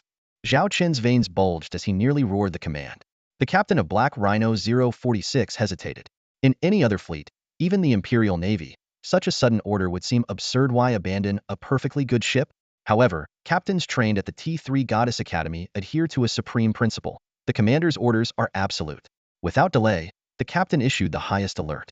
The ship's mechanical voice echoed. Highest alert. Abandon ship immediately. Evacuate the starship. Fortunately, the T2 Black Rhino was relatively small, with only 20 crew members. The evacuation was swift. Within seconds of Zhao Chen's order, the crew had boarded the nearest escape pods. The escape pods auto-ejected, heading toward the Dragonhawk fleet. Almost simultaneously, the Eveready T3 Andromeda-class medical ship dispatched rescue pods to intercept them. The captain of 046 lay in her escape pod, peering through a small window just in time to catch a glimpse of her mothership. Despite following the commander's orders, abandoning her ship filled her with mixed emotions. However, in the next second, a terrifying green beam engulfed the 046. The captain's eyes widened in disbelief. Along with the obliteration of the 046, several dozen starships on the defense line, including 2 precious T3 Do-class medium destroyers, were annihilated without a chance to retaliate. Such a horrific attack could only have one source. Zhao Chen stared intently at the colossal figure on the screen. Yes, it was the T4 Hive mothership, also known as the T4 Leviathan-class Hive mothership, a true interstellar behemoth. The appearance of the T4 Hive mothership. Report. We've detected an energy signal from a T4 Hive mothership at the edge of our T3 Phoenix's radar range. The radar crew's report was laced with panic. Zhao Chen stared intently at the Hive mothership, a vessel he had only seen in Academy records. His mind raced. In the history of the Empire, such a fearsome entity had appeared no more than 30 times. Even a single bio-warship represented the terrifying combat prowess of a T4 class. Activate all observation equipment on the T3 Phoenix. Scan and calculate the combat data of that T4 Hive mothership at any cost. Zhao Chen ordered through gritted teeth, veins bulging. To defeat this behemoth, official intelligence was insufficient. Only by obtaining more first-hand information could they stand a chance. Deputy Captain Qidong understood and immediately mobilized the ship's elite to form a special unit for data analysis. Report. Our observations indicate that the bioplasma cannons on the T4 Hive mothership have a range meeting the Galactic Union's ultra-long-range standards. Their power diminishes with distance, but the strongest output is concentrated in the mid-to-long range, capable of annihilating any of our single ships in an instant. Its only weakness might be its slow speed due to its massive size, a crew member reported, voice trembling. Slow speed, long range, high damage, a moving fortress. How do we take it down? Zhao Chun clenched his fists, nails digging into his palms. With the current strength of the Xiaolong fleet, a frontal assault would be suicidal. Report. The third defensive line might not hold for 10 more minutes. I'm deploying the next tactical maneuvers. Charlotte interjected timely. The T4 Hive mothership had already breached the defense line, further demoralizing the troops. In the face of such a giant, everyone was on edge, abandoning any thoughts of holding the Stargate. The T4's speed is slow, and its plasma cannons likely can't fire frequently. Charlotte, proceed with your original plan. I'll handle everything else. But be vigilant against the T4's attacks. If any crew members' lives are in danger, abandon ship immediately. People are our foundation. Ships, no matter how valuable, are just tools. Zhao Chun maintained his firm stance on the value of his crew. They were his carefully nurtured pillars, not expendable assets. The strength of a fleet depended equally on talent and technology. Even the best car is scrap metal without a top-tier driver. Understood. Charlotte recognized the commander's intentions and decisively ordered the entire fleet to retreat from the third defensive line to the fourth within 10 minutes. Meanwhile, Zhao Chun quickly contacted Morton's eldest son. Commander Zhao, sir. Morton's eldest son looked exhausted, having witnessed the terror of the T4 Hive mothership firsthand. The third defensive line is on the brink of collapse. Our fleet will retreat to the fourth defensive line within 10 minutes. Order your troops to fall back and sink. We'll regroup at the fourth line and plan a counterattack. Zhao Chen's voice was resolute. Retreat, no problem. But shouldn't we leave a rearguard unit for cover? A full retreat exposes our backs to the swarm's claws. Morton's eldest son hesitated. Don't worry about that. I have a comprehensive plan. Trust me, and trust my Xiaolong fleet. Zhao Chen responded decisively. I trust you. I unconditionally trust you, Commander. Morton's eldest son bit his lip. He had witnessed the Xiaolong fleet's valor and prowess firsthand. Without this unexpected reinforcement, the Stargate would have already fallen. Since they were willing to risk their lives, how could he not give his full support? 10 minutes into the battle, starships on the defensive line began retreating rapidly like a receding tide. The swarm, no longer held back by suppressive fire, surged forward like a monstrous wave, ready to engulf the fleeing fleet. Phantom Squad, listen up. Attack immediately. Charlotte roared. Humph, I've been waiting for this, Zhao Warner sneered, her eyes flashing with a bloodthirsty glow. To everyone's surprise, 5 previously cloaked T3 Phantom bombers suddenly revealed themselves, positioning directly between the retreating fleet and the pursuing swarm, cutting off their path. What?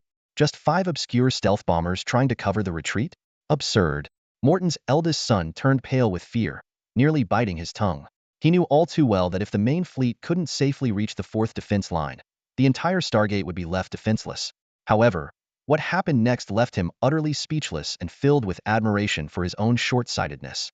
The 5 T3 Phantoms unleashed their full payload of bombs, torpedoes, and missiles in an instant. The ocean turned into a sea of flames, and the massive waves were reduced to ashes. The swarm was completely obliterated, leaving no trace behind. Zhao Chen truly lived up to his reputation as a godlike strategist. With just 5 obscure warships, he turned the tide of battle and performed a miracle. Morton's eldest son was sincerely convinced and couldn't help but feel a deep respect for the young commander. Zhao Chen admired the scene before him. After completing their interception mission, the 5 T3 Spectral Stingers swiftly retreated from the battlefield. Given the nature of this battle, they could not adopt their usual decapitation tactics. Even if they successfully infiltrated close to the target, it would be nearly impossible to retreat unscathed. In fact, Charlotte had already assigned them a special mission to cover the retreat when the third line of defense collapsed, and the fleet moved to the fourth line. Report, the 5 T2 Lion Kings are resupplied and ready for fire support. Wolfwoman Bai Shui was eager for action. Await my command, Charlotte replied calmly. Despite the interception by the T3 Spectral Stingers, the swarm's offensive remained largely unaffected. Considering the sheer size of the swarm, the current losses amounted to just 5, only slightly delaying the fall of the Stargate. Commander Zhao Chun, it is an honor to fight alongside you. The eldest son of the Morton family initiated contact. Your fleet is awe-inspiring, but we are all aware that the Morton Stargate is beyond saving. This fourth line of defense will hold for at most another half hour. After that, our fleet will be unable to construct a fifth line of defense. Though we will ultimately lose the Stargate, the citizens of the Starshine Empire will remember that the Morton fleet fought valiantly for nearly 2 hours. The Morton star system has no cowards. He smiled bitterly. Thank you again for your support. Your identity and legendary deeds precede you. As the Viscount of the Xiaolong star system, you once led a single ship deep into the heart of the insectoid territory to rescue the fleets of the two academies. You and your fleet should not be here sharing our fate. Su Yifan solemnly pledged. Later, we will do everything in our power to cover your retreat. The Stargate will reserve its last passage for you. Please, Viscount Zhaochun, leave immediately. Fulfill my final wish. He placed a hand over his chest and bowed, both solemn and resolute. Fleeing? I have no intention of being branded a coward. Zhaochun chuckled. Besides, who says we can't hold this Stargate? Viscount Zhaochun, such stubbornness. Su Yifan was frantic. My fleet will fight for another half hour. Zhaochun raised his hand to signal for silence. If the situation remains bleak after that, I will lead my forces in retreat. Will that satisfy you? Half an hour. Su Yifan hesitated briefly before nodding in agreement. By the way, what's your name? Zhaochun asked, intrigued by the young man before him. Su Yifan, he replied shyly. Su Yifan, son of the Earl of Morton Star System. It's an honor to meet you. I'll remember you. Zhaochun smiled and ended the communication. The Su family of the Morton Star System is one of the top families in the Northwind Star region, Lilith explained from the side. Controlling a resource-rich star system like Morton is akin to holding half the lifeline of the Northwind Star region. However, with this insectoid disaster, Earl Su, the head of the family, has fallen, and their fleet has suffered severe losses. Once the crisis is over, many forces will covet the Su family's assets. Zhao Qin remained silent, his eyes fixed on the battle. Soon, another ship from the Xiaolong fleet, AT-2 Black Rhino, was targeted by AT-4 Hunter Leviathan. Its armor was on the verge of collapse, and the captain hastily ordered an evacuation. Fortunately, the crew escaped in time and, under the cover of T-3 Phoenix fighters, safely transferred to the T-3 Andromeda medical ship. Zhao Qin interlaced his fingers and pressed them to his lips, his expression grave as he watched the unfolding battle. With each passing second, the defending fleet suffered heavy losses. Although reinforcements continued to arrive through the Stargate, most were T-2 and T-1 ships, and their arrival couldn't keep up with the rate of losses. The original stationed fleet, consisting of over 300 ships, had dwindled to less than 100. Out of 10 T-3 battleships, only 3 remained, struggling to hold the line. The flagship had long been destroyed, and the deputy commander had taken over. All signs pointed to the inevitable fall of the Morton Stargatite was only a matter of time. The current resistance was merely the last gasp before collapse. The fourth line of defense was on the brink of failure, and everyone was on edge, feeling trapped in a hopeless situation. At that moment, Zhao Chan seemed to sense something and turned his gaze towards the Stargate. Suddenly, unique fleets began to emerge through the Stargate, assembling in the forward docking area. Their ships gleamed with golden light, emblazoned with the character Chu. 10 ships, 30 ships, 50 ships. Over 300 ships appeared in a grand display of power. A colossal battleship then rose into view, standing proudly the North Wind God-class heavy battleship, unparalleled in the universe. Its arrival invigorated every Imperial soldier, boosting their morale and spirits. Perhaps, the balance in the Battle of Morton Stargate would be shifted decisively by this mysterious fleet. Zhao Chun and Su Yifan exchanged glances, excitement flashing in their eyes. When the starships bearing the Golden Chu insignia appeared, they immediately drew the attention of all present. The reason was simple. The T-4, God of the North Wind, was just too massive. Even the T-3 Phoenix-class heavy carrier seemed like a child next to an adult in comparison. With a length of 7,800 meters, the T-4, God of the North Wind, became the instant focal point upon its arrival. Soon after, 2 more T-4, God of the North Wind, ships emerged from the Stargate, flanking the first on either side. The appearance of 3 T-4, God of the North Wind, ships could only mean one thing. The governor's fleet of the Chu family had arrived. Su Yifan, the eldest son, was stunned as he gazed at the fleet of just 300 starships, which felt to him like 3 rising suns. His adjutant was moved to tears. Though this was just one of the 10 fleets under Governor Chu, its combat prowess was undeniable. On the bridge of the T-3 Phoenix-class heavy carrier, Zhao Chan watched the fleet with envy. He couldn't help but wonder when his own system would boast a formidable T-3 starship fleet like this. At that moment, His secretary Lilith quickly brought up the configuration data of the Chu fleet. Apart from the 3 T4, God of the North Wind, ships, the rest were exclusively T3 starships. Zhao Qin knew that the governor's fleet was composed of 10 fleets, with the earlier numbers indicating stronger, more elite forces. Suddenly, a video communication request popped up. Zhao Qin accepted, and a familiar figure appeared on the screen. Chu Xin blinked and asked, "Am I late?" She was 5 minutes behind schedule, but given the short notice and the need to mobilize her fleet from the Chu River Star region to the Morton Star system, her punctuality was impressive. Zhao Qin quickly briefed her on the battlefield situation, including the worst news. The enemy Zerg fleet had at least one T4 Hive mothership. Almost simultaneously, Zhao Qian and Chu Xin declared, "Take down that T4 Hive mothership first." The Chu family's third fleet had arrived with a total of 308 starships, ready for battle. When the interstellar battleships with golden Chu character emblems appeared, they immediately caught the attention of all the starships present. The T4, God of the North Wind, was simply colossal, with a hull length of 7,800 meters, making it a behemoth. Even the largest T3 Phoenix-class heavy carrier starship seemed diminutive in comparison, like a child standing next to a giant. Following this, 2 more T4, God of the North Wind, ships surged out of the Stargate, majestically positioning themselves on either side of the C-07, God of the North Wind. Their hulls bore the C-08 and C-09 designations, with the golden Chu emblems shining brightly, resembling 3 blazing suns rising together. The entire star system was shaken by their presence. Such an extravagant display of power could only belong to Governor Chu He. No one else had such might. The arrival of the Chu fleet brought immense joy to Su Yifan, the eldest son. Although the fleet was relatively small, with only about 300 ships, the presence of 3 T4, God of the North Wind, ships made its combat power unparalleled. The adjutant, with tears in his eyes, exclaimed excitedly, "Young master, we are saved. This is the third fleet of Governor Chu He's forces. Even though it's just one of 10 fleets, its combat strength is top-notch." Even the usually composed Zhao Qin couldn't hide his envy and astonishment at the sight of the impressive Chu fleet. As the captain of a T3 Phoenix-class heavy carrier starship, he had never witnessed such grandeur. The 3 T4, God of the North Wind, ships, in particular, left him longing to have them under his command. Lilith, the secretary officer, swiftly brought up the detailed configuration of the Chu family's third fleet.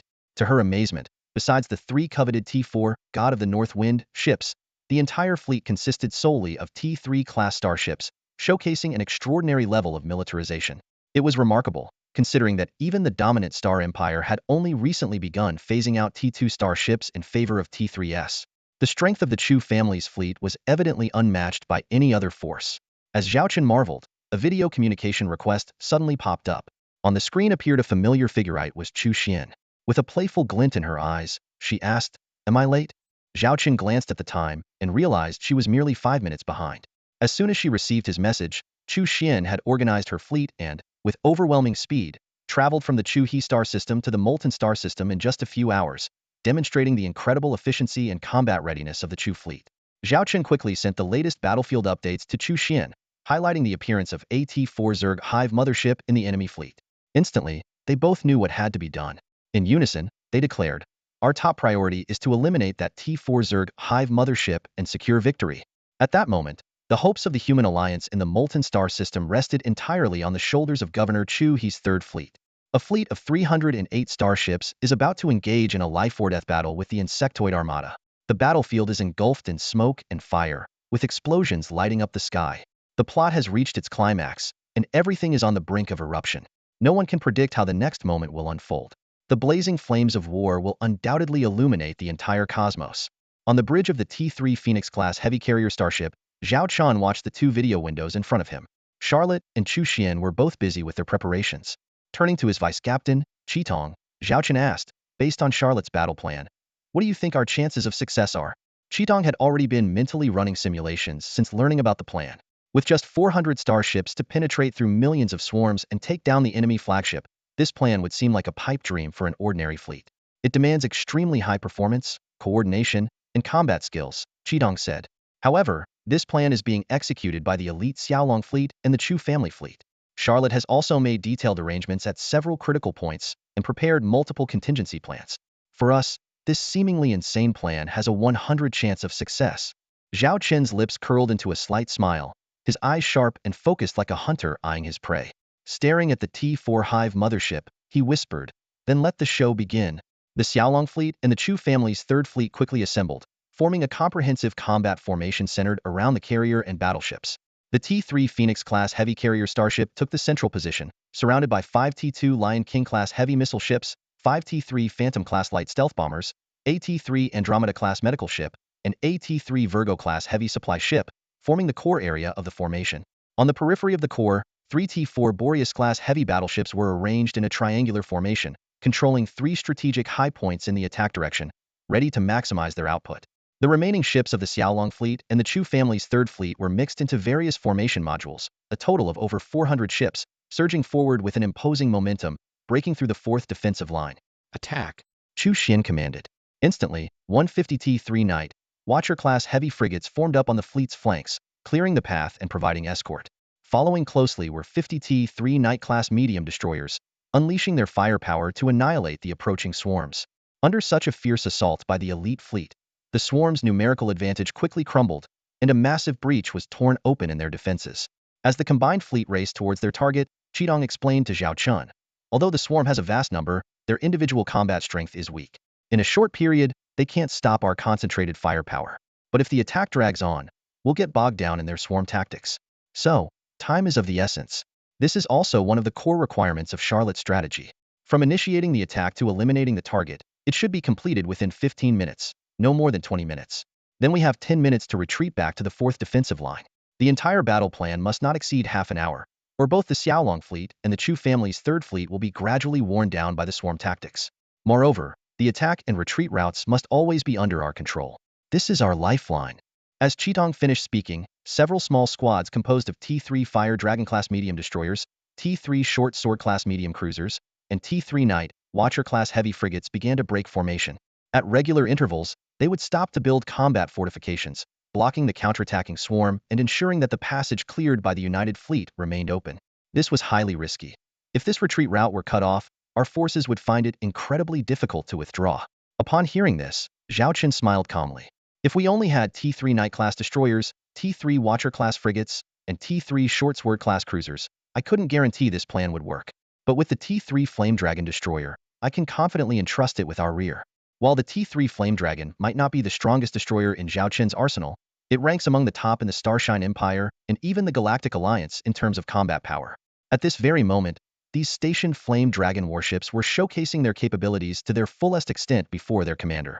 Although the T-3 Flame Dragon isn't the most aggressive, it's fully equipped with energy-based weaponry.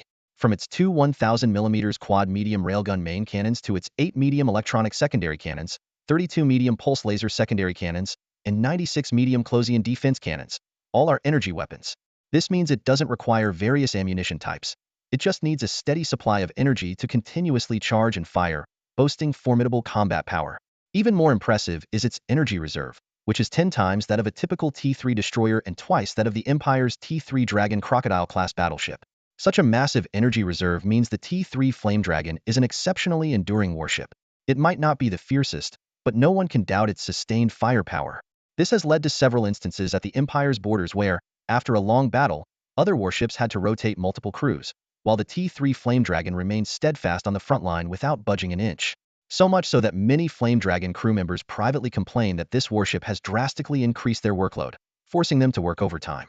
At various defense outposts along the front line, the T-3 Yanlong-class medium interstellar destroyers serve as the core units. This is because the T-3 Yanlong boasts impressive overall performance and firepower that rivals the T-3 Jazz-class destroyers of the Xingyao Empire. Supporting these are the T-3 Dagger-class cruisers, T-3 Jazz-class destroyers, and T-3 Night Watcher-class frigates, which primarily play auxiliary roles. The swarm has begun a fierce counterattack. They've realized our target is the T-4 Hive mothership. Chu Xian's voice interrupted Qi Tong's observations. Immediately, Charlotte turned to Zhao Chun, who raised his hand in a signal. I understand. It's our turn. Let's go. In the hangar of the T-3 Phoenix-class heavy carrier starship, the scene was bustling. Numerous starfighter pilots lay exhausted, some even unconscious from the sheer intensity of their missions. Each had already launched at least 10 high-intensity sorties, reaching the limits of human endurance. Imperial regulations allow for 5 consecutive sorties, but the Xiaolong fleet had raised the standard to 10. Remarkably, these elite pilots from the T-3 Goddess Academy had surpassed even these stringent demands.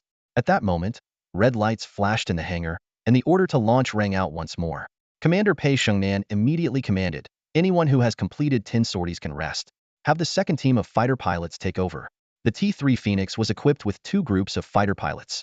Though the Xiaolong fleet had only so many T-3 level pilots, it's worth noting that in the Empire, they are considered minor nobles and can live comfortably after retirement. The pass rate for T-3 pilots at major military academies is a mere 5. Even with the T-3 Goddess Academy, it would take Zhao Chun considerable time to train a large T-3 fighter squadron. Commander Pei, you've launched 15 times already. Your body is at its limit. You must not go out again, the logistics team leader anxiously advised. But Pei Shengnan had already donned her helmet and was seated in the cockpit. I know my body best. Stop dawdling and prepare for launch. Don't try to stop me. You might not know that our Commander Pei holds the record at the Goddess Academy for 28 consecutive T-3 fighter sorties, a record yet to be broken.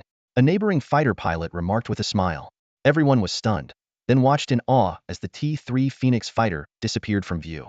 Shortly after, a massive wave of T-3 Phoenix fighters, T-3 Fire Phoenix bombers, and T-3 Black Phoenix drones surged forth, clashing fiercely with the black tide of the swarm. Although our forces were fewer in number, their combat power was superior, devastating everything in their path. This T-3 Phoenix is truly formidable, Chu Xian exclaimed. The Crimson Giant ship, while not as large as our T-4 God of the North, was more than twice the size of the T-3 Warhawk-class carrier.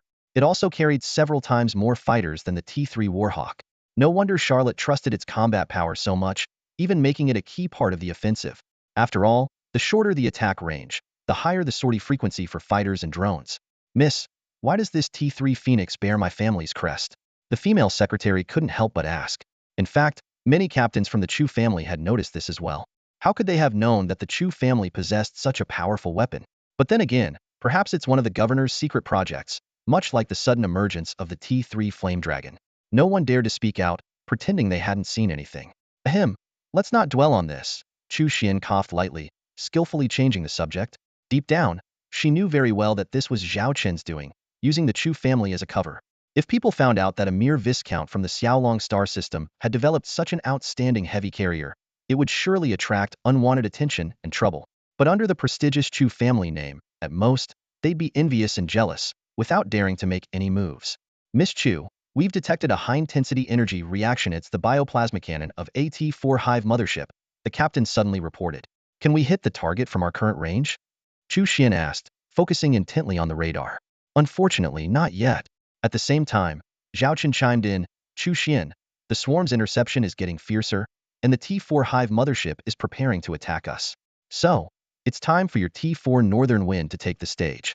All right, Chu Xian immediately ordered, Northern Wind C-09, execute the planned mission. Northern Wind C-09. Roger that. The massive T-4 vessel accelerated forward, quickly reaching the forefront of the Allied fleet, directly in the path of the T-4 Hive Mothership's firing line. The Northern Wind with hull number C-09 activated its full-spectrum star shield, enveloping the entire ship. Simultaneously, its 2 main cannons at the bow began to glow brightly. That was the most powerful weapon of the T-4 Northern Wind, 2 heavy particle beam cannons. In an instant, 2 terrifying beams shot out, obliterating the swarm in front of the Northern Wind. Even the massive T-4 Colossus Leviathans and T-4 Hunter Leviathans couldn't escape the devastating fate of being destroyed in one shot. The scene before them was like the Northern Wind roaring in fury, striking fear into all who witnessed it. At the same time, the T-4 Hive Mothership on the opposite side opened its long-prepared abyssal maw, unleashing a green bioplasma cannon shot. Instantly, the swarm caught between the two forces was mercilessly obliterated, like blades of grass underfoot. Rough estimates indicated that this wave of firepower destroyed hundreds of thousands of unfortunate Zerg units, including a few rare T-4 class Leviathans. Due to the limited range of the T-4 Boreas, its attack ceased just short of the T-4 Hive Mothership. Here, Zhao Chen finally witnessed the grandeur of the T-4 Guardian-class Leviathan, a Zerg creature second in size only to the T-4 Colossus Leviathan, with noticeably thicker bioarmor but fewer attack modules, possessing only a few close defense weapons. As the twin bow cannons of the T-4 Boreas roared, dozens of T-4 Guardian Leviathans quickly intercepted the attack path. Although their range couldn't reach the Hive Mothership behind them, their instinct to protect drove them to act. Ultimately, they sacrificed themselves, absorbing the final remnants of the T-4 Boreas firepower with their burning bodies. Simultaneously, the bioplasma cannon of the T-4 Hive Mothership struck the star shield of the T-4 Boreas C-09.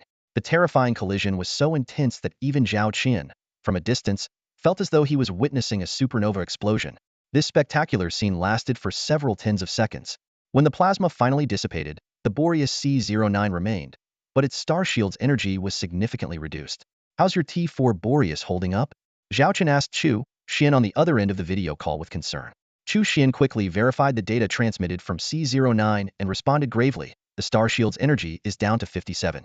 I must say, the bioplasma cannon of that T4 Hive mothership is terrifyingly powerful.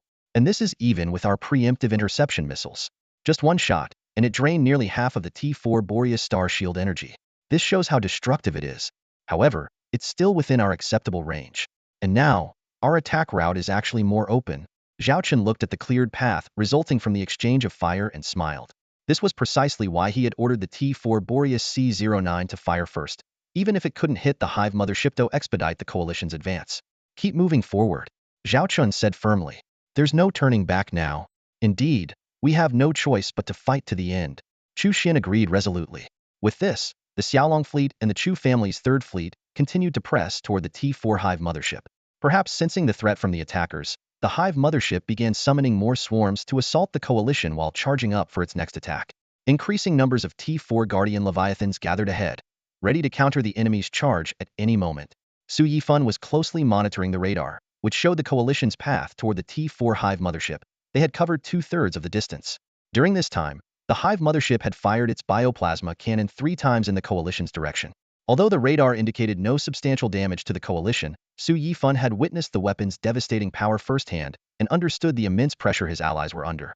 However, it was precisely because of the coalition forces' efforts to hold the line that the pressure on their defenses was significantly reduced.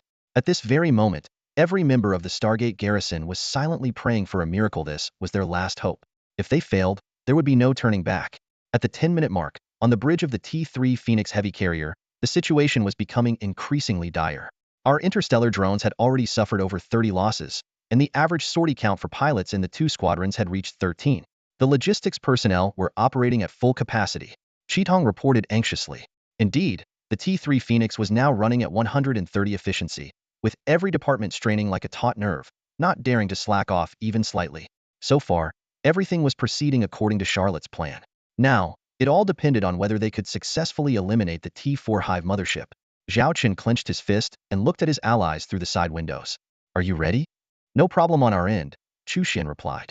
"Everything is set," Charlotte reported. "We're ready to strike at any moment," Qitong declared resolutely. Zhao Chen stood up from the captain's chair, pointed towards the T4 Hive mothership, and shouted, "Then let's kill this big bug." "Yes, sir." Chu Xian, Charlotte, and Qitong responded in unison, their minds focused on one goal: to destroy the T4 Hive mothership. The core phase of the combat plan was finally set into motion. "Execute the final battle plan," Qitong ordered through the T3 Phoenix fighter command channel. In the hangar, Pei Shengnan, who had just finished a round of resupply, put down her energy drink, took a deep breath, and donned her helmet, ready to sortie once more. How many times had she gone out now? 21 or 22? The logistics personnel nearby looked at her battle-scarred fighter and couldn't help but ask, "Who can keep track?" "A lot, that's for sure," her companion shrugged helplessly. At this moment, outside the T3 Phoenix, the starships and drones abandoned their individual strategies and instead formed a tight formation. The fighters circled around the drones, protecting them in the center. "Open fire with everything we've got and clear the path ahead," Chu Xian ordered the designated starships. Immediately, the T3 warships at the forefront of the Third Fleet unleashed their firepower, and even the T4 North Wind God activated all its weapons except for the main cannon amidst the hail of grenades. In no time, a large swath of space ahead of the coalition was cleared. "Lead the way," Pei Shengnan commanded. The T3 Phoenix fighters and T3 Fire Phoenix bombers surged forward, encircling the drone swarm and charging valiantly. Meanwhile, a special detachment consisting of 20 T3 Blizzard destroyers and 5 T3 Phantom cruiser battleships broke away from the main fleet and followed closely.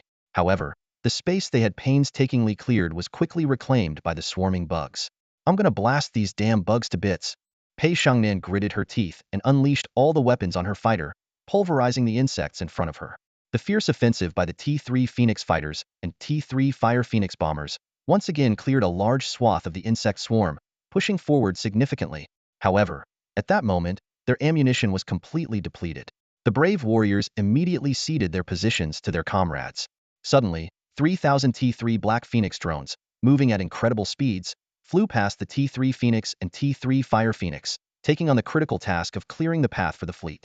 Following closely behind were 20 T3 Blizzard destroyers and 5 T3 Phantom Strike cruisers. Pei Shengnan watched as the Black Phoenix drones zipped past her. Even though she knew they were unmanned, she solemnly saluted, paying respect to these unique comrades. The Phoenix Squadron, having completed their mission, turned back, while the Black Phoenix drones continued flawlessly, carving out a high-speed corridor for the Blizzard and Phantom fleets. T3 Black Phoenix 1320, ammunition nearly depleted. Commencing final mission. Self-destruction, a mechanical voice suddenly rang out. The depleted Black Phoenix 1320 didn't choose to return but accelerated sharply, breaking formation and diving straight into the insect swarm before exploding, taking out a large number of insects with it. Before the mission, these drones had already known this would be their final battle. Self-destruct devices had been installed in their bodies during their last resupply at the mothership. They would continue to clear obstacles for their allies even after expending all their ammunition, using their own remains. 10, 50, 100, 300. Gradually, the sky was filled with the tragic glow of explosions, and more Black Phoenix signals disappeared from the T3 Phoenix mothership screen. A female soldier responsible for the drone squad silently teared up. Although she knew these drones were lifeless and easily replaced, witnessing their heroic sacrifice was still heartbreaking. Thanks to the drones' desperate efforts, by the time over 2,000 Black Phoenix drones had sacrificed themselves, the Blizzard and Phantom fleets had reached a position only one-third of the way from the T4 Hive mothership. Baishue, Zhao Chen suddenly shouted. Here, on the T2 Lion King missile ship 1, the female warrior Baishue, her eyes blood-red with excitement, roared, "Fire!" Then, 2,500 T2 heavy missiles from 5 T2 Lion King ships roared out at high speed, swiftly overtaking the Blizzard and Phantom fleets and even skimming past them. Instantly, explosions engulfed the insect swarm ahead, turning the area into a sea of fire. Watching this spectacle, Baishue's cheeks flushed as she murmured, "So beautiful." In this fierce missile barrage, Charlotte could vaguely see the T4 Hive mothership and hundreds of T4 Guardian Leviathans through the ship's deep space telescope. "Warner, it's our turn," Charlotte said softly. "Phantom Squad, ready?" Zhao Warner responded firmly. Then, under the cover of the 20 Blizzard ships, the 5 Phantom bombers charged at full speed into the thick smoke. The Blizzards fired all their main and secondary guns, unleashed missiles, and even deployed all their fighters. "Report, 5 T3 Hive motherships are approaching," an officer shouted. Charlotte glanced at the 5 energy signals on the radar and made a quick decision. "Form pairs and take them out." "Yes, ma'am." The warships swiftly paired up, with their main cannons precisely targeting the enemies. 10 beams of laser fired simultaneously, and in an instant, the 5 T3 Broodmother ships vanished from the radar without a trace. "Warner, it's time." Charlotte checked their position. They were closing in on the T4 Broodmother ship, with only a small swarm of insects and dozens of T4 Guardians in between. "Phantom Squad, attack!" Zhao Warner commanded. The 5 Phantom battlecruisers immediately unleashed all their torpedoes, bombs, and missiles, targeting the swarm and the Guardians in front of the T4 Broodmother ship. Meanwhile, the Blizzards concentrated their firepower on the T4 Guardians. Main and secondary cannons fired in unison, and one by one, the Guardians fell. Phantom 04, bombs deployed. Phantom 03, bombs deployed. In just moments, all 5 Phantoms had expended their ammunition. "Evasive maneuvers," Charlotte ordered without waiting to see the results of the attack, as 6 terrifying beams of light were already charging up behind them. 3 T4 God of the North-class battleships lined up, with 6 main cannons locked onto the cleared path of the Blizzard fleet. "Fire!" Chu Xian commanded. The 3 God of the North battleships fired simultaneously, creating a spectacular display. 6 beams of light, like divine intervention, reached the vicinity of the T4 Broodmother ship at incredible speed. The surviving Guardians desperately tried to intercept, but were utterly ineffective. Sensing the danger, the T4 Broodmother ship frantically sprayed unknown spores from its sides, attempting to counter the incoming attack with energy pulses. The resulting shockwaves scattered the nearby insect swarm, with those too close being instantly incinerated by the high temperatures. At that moment, Zhao Qian, Chu Xian, Charlotte, and even Su Yifan, who was fiercely fighting on the front lines, held their breath, their eyes fixed on the breathtaking scene, not wanting to miss a single detail. "Our strategy is a blitzkrieg," Charlotte declared firmly. "We'll destroy the enemy T4 Hive mothership in the shortest time possible and then retreat quickly." Chu Xian furrowed her brows, pointing to the distant location of the Hive mothership. "But it's too far. By the time we get close, our fleet might be scattered by the swarm, let alone cause any substantial damage."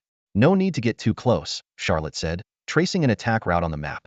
"We just need to reach the optimal firing range of the T4 North Wind's main cannon, right here." Even so, The swarm will heavily defend this area. Not to mention the T4 Guardians. Just these bugs alone could weaken the North Wind's firepower by more than half, Chu Xian countered. Rest assured, Charlotte responded with a serious tone. Our Xiaolong fleet will clear the way for you. Just focus on targeting the big bug. She then sent a detailed battle plan to Chu Xian. Chu Xian quickly skimmed through it and gasped. This plan is bold, but let's do it your way. She never imagined the Xiaolong fleet could actually clear a path for them. On the T4 Northwind C-07 bridge, Chu Xian was in awe. They really did it. Fighter jets paved the way, followed by a barrage of missiles, and finally, the T-3 Blizzard and an unfamiliar bomber launched a fierce attack, carving out a bloody path. Miss, do you think our cannon can take out the big bug? The lieutenant captain beside her asked. They've done their part. If we can't finish this, it would be embarrassing, Chu Xian retorted, rolling her eyes. She knew the captains trained by the elders would follow orders, but prioritize her safety above all else, even if she issued a death command. The lieutenant noticed Chu Xian's displeasure and quickly added, according to the intel, in the current situation, a 3-ship volley from the North Wind has an 80 chance of taking out the Hive mothership. Before he finished speaking, a massive explosion echoed in the distance, louder than anything they'd ever heard. Report. The Hive mothership signal has disappeared from the radar. This news simultaneously reached the bridges of both Chu Xian and Zhao Chun. Chu Xian pumped her fist in excitement, while Zhao Chun calmly sat back in his captain's chair. How are Charlotte and her team? He asked. Charlotte's T3 Blizzard and T3 Phantom have completed their mission and are evading the North Wind's firing line, Qitong reported. They are retreating along the cleared path, with the Xiaolong fleet and the Chu family's 3rd fleet providing cover. So far, it's going smoothly. All ships, retreat along the original route.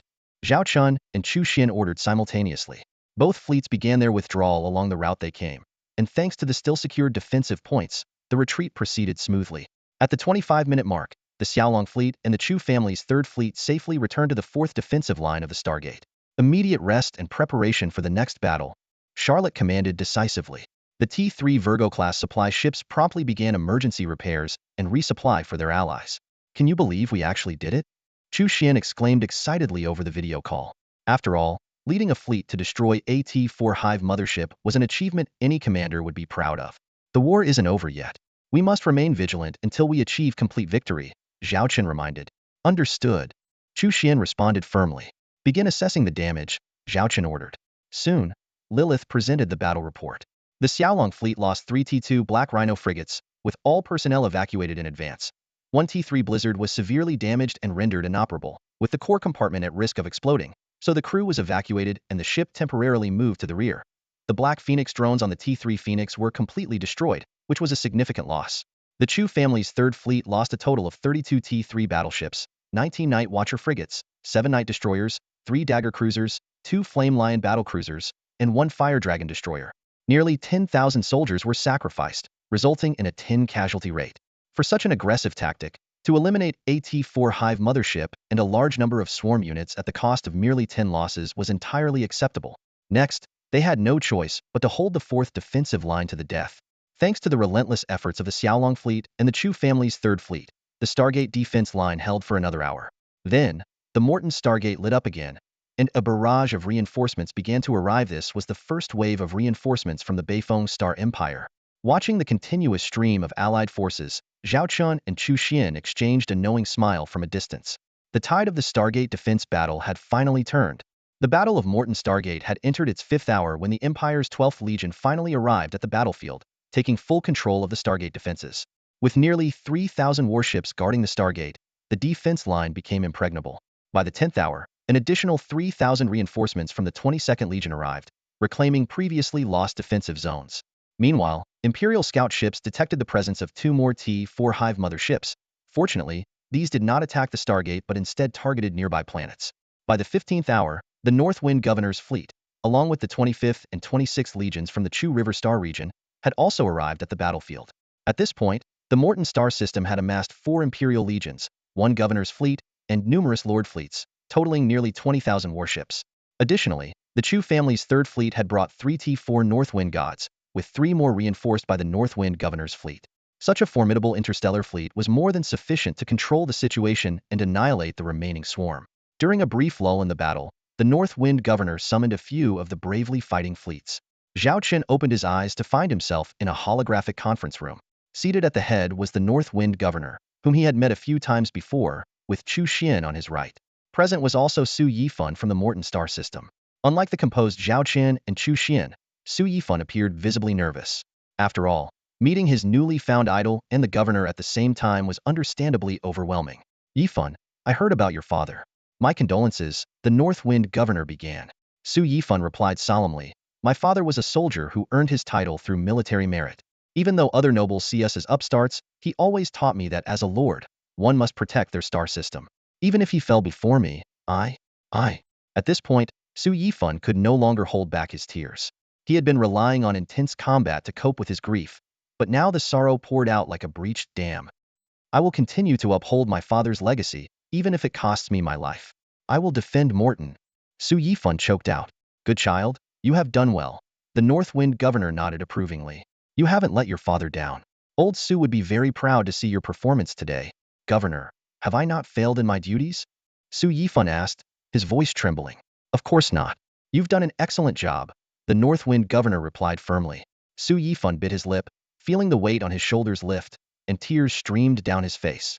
According to imperial law, your father's title will be passed on to you. Although the official ceremony has yet to take place, you must shoulder this responsibility now, the governor stated solemnly. I understand. Su Yifan nodded earnestly. All right, go get some rest. There are still many matters awaiting your attention, the governor said kindly. Yes. Su Yifan bowed deeply to Zhao Chun and Chu Xian before his figure faded away. After Su Yifan left, Governor Bei Feng's face turned somber. He looked at Zhao Chun and Chu Xian with a worried expression. You two have some nerve. With just 400 warships, you dared to head straight for the T4 Zerg mothership?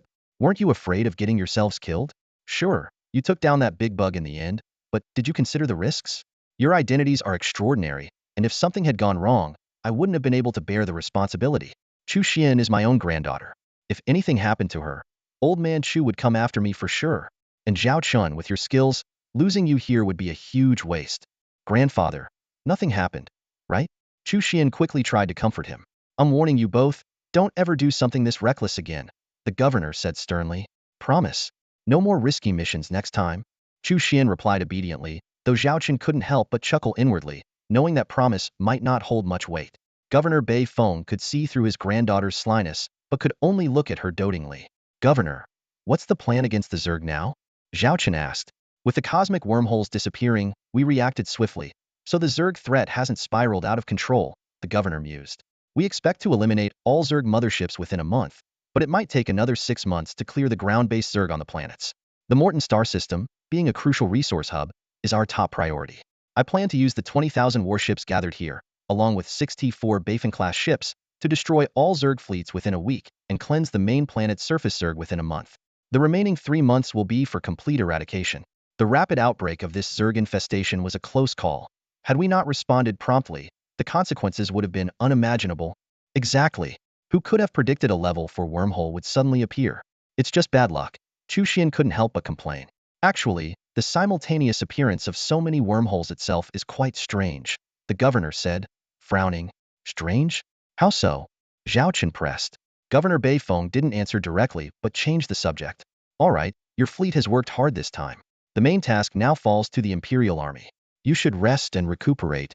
Zhao Chun noticed the governor's evasive look and felt a twinge of unease. Strange? From a conspiracy theory perspective, could this Zerg infestation be no accident? But he quickly dismissed the thought. It wasn't something he could control. The immediate priority was to strengthen himself. Only by becoming more powerful could he handle anything that came his way. Otherwise, knowing too much would only add to his worries.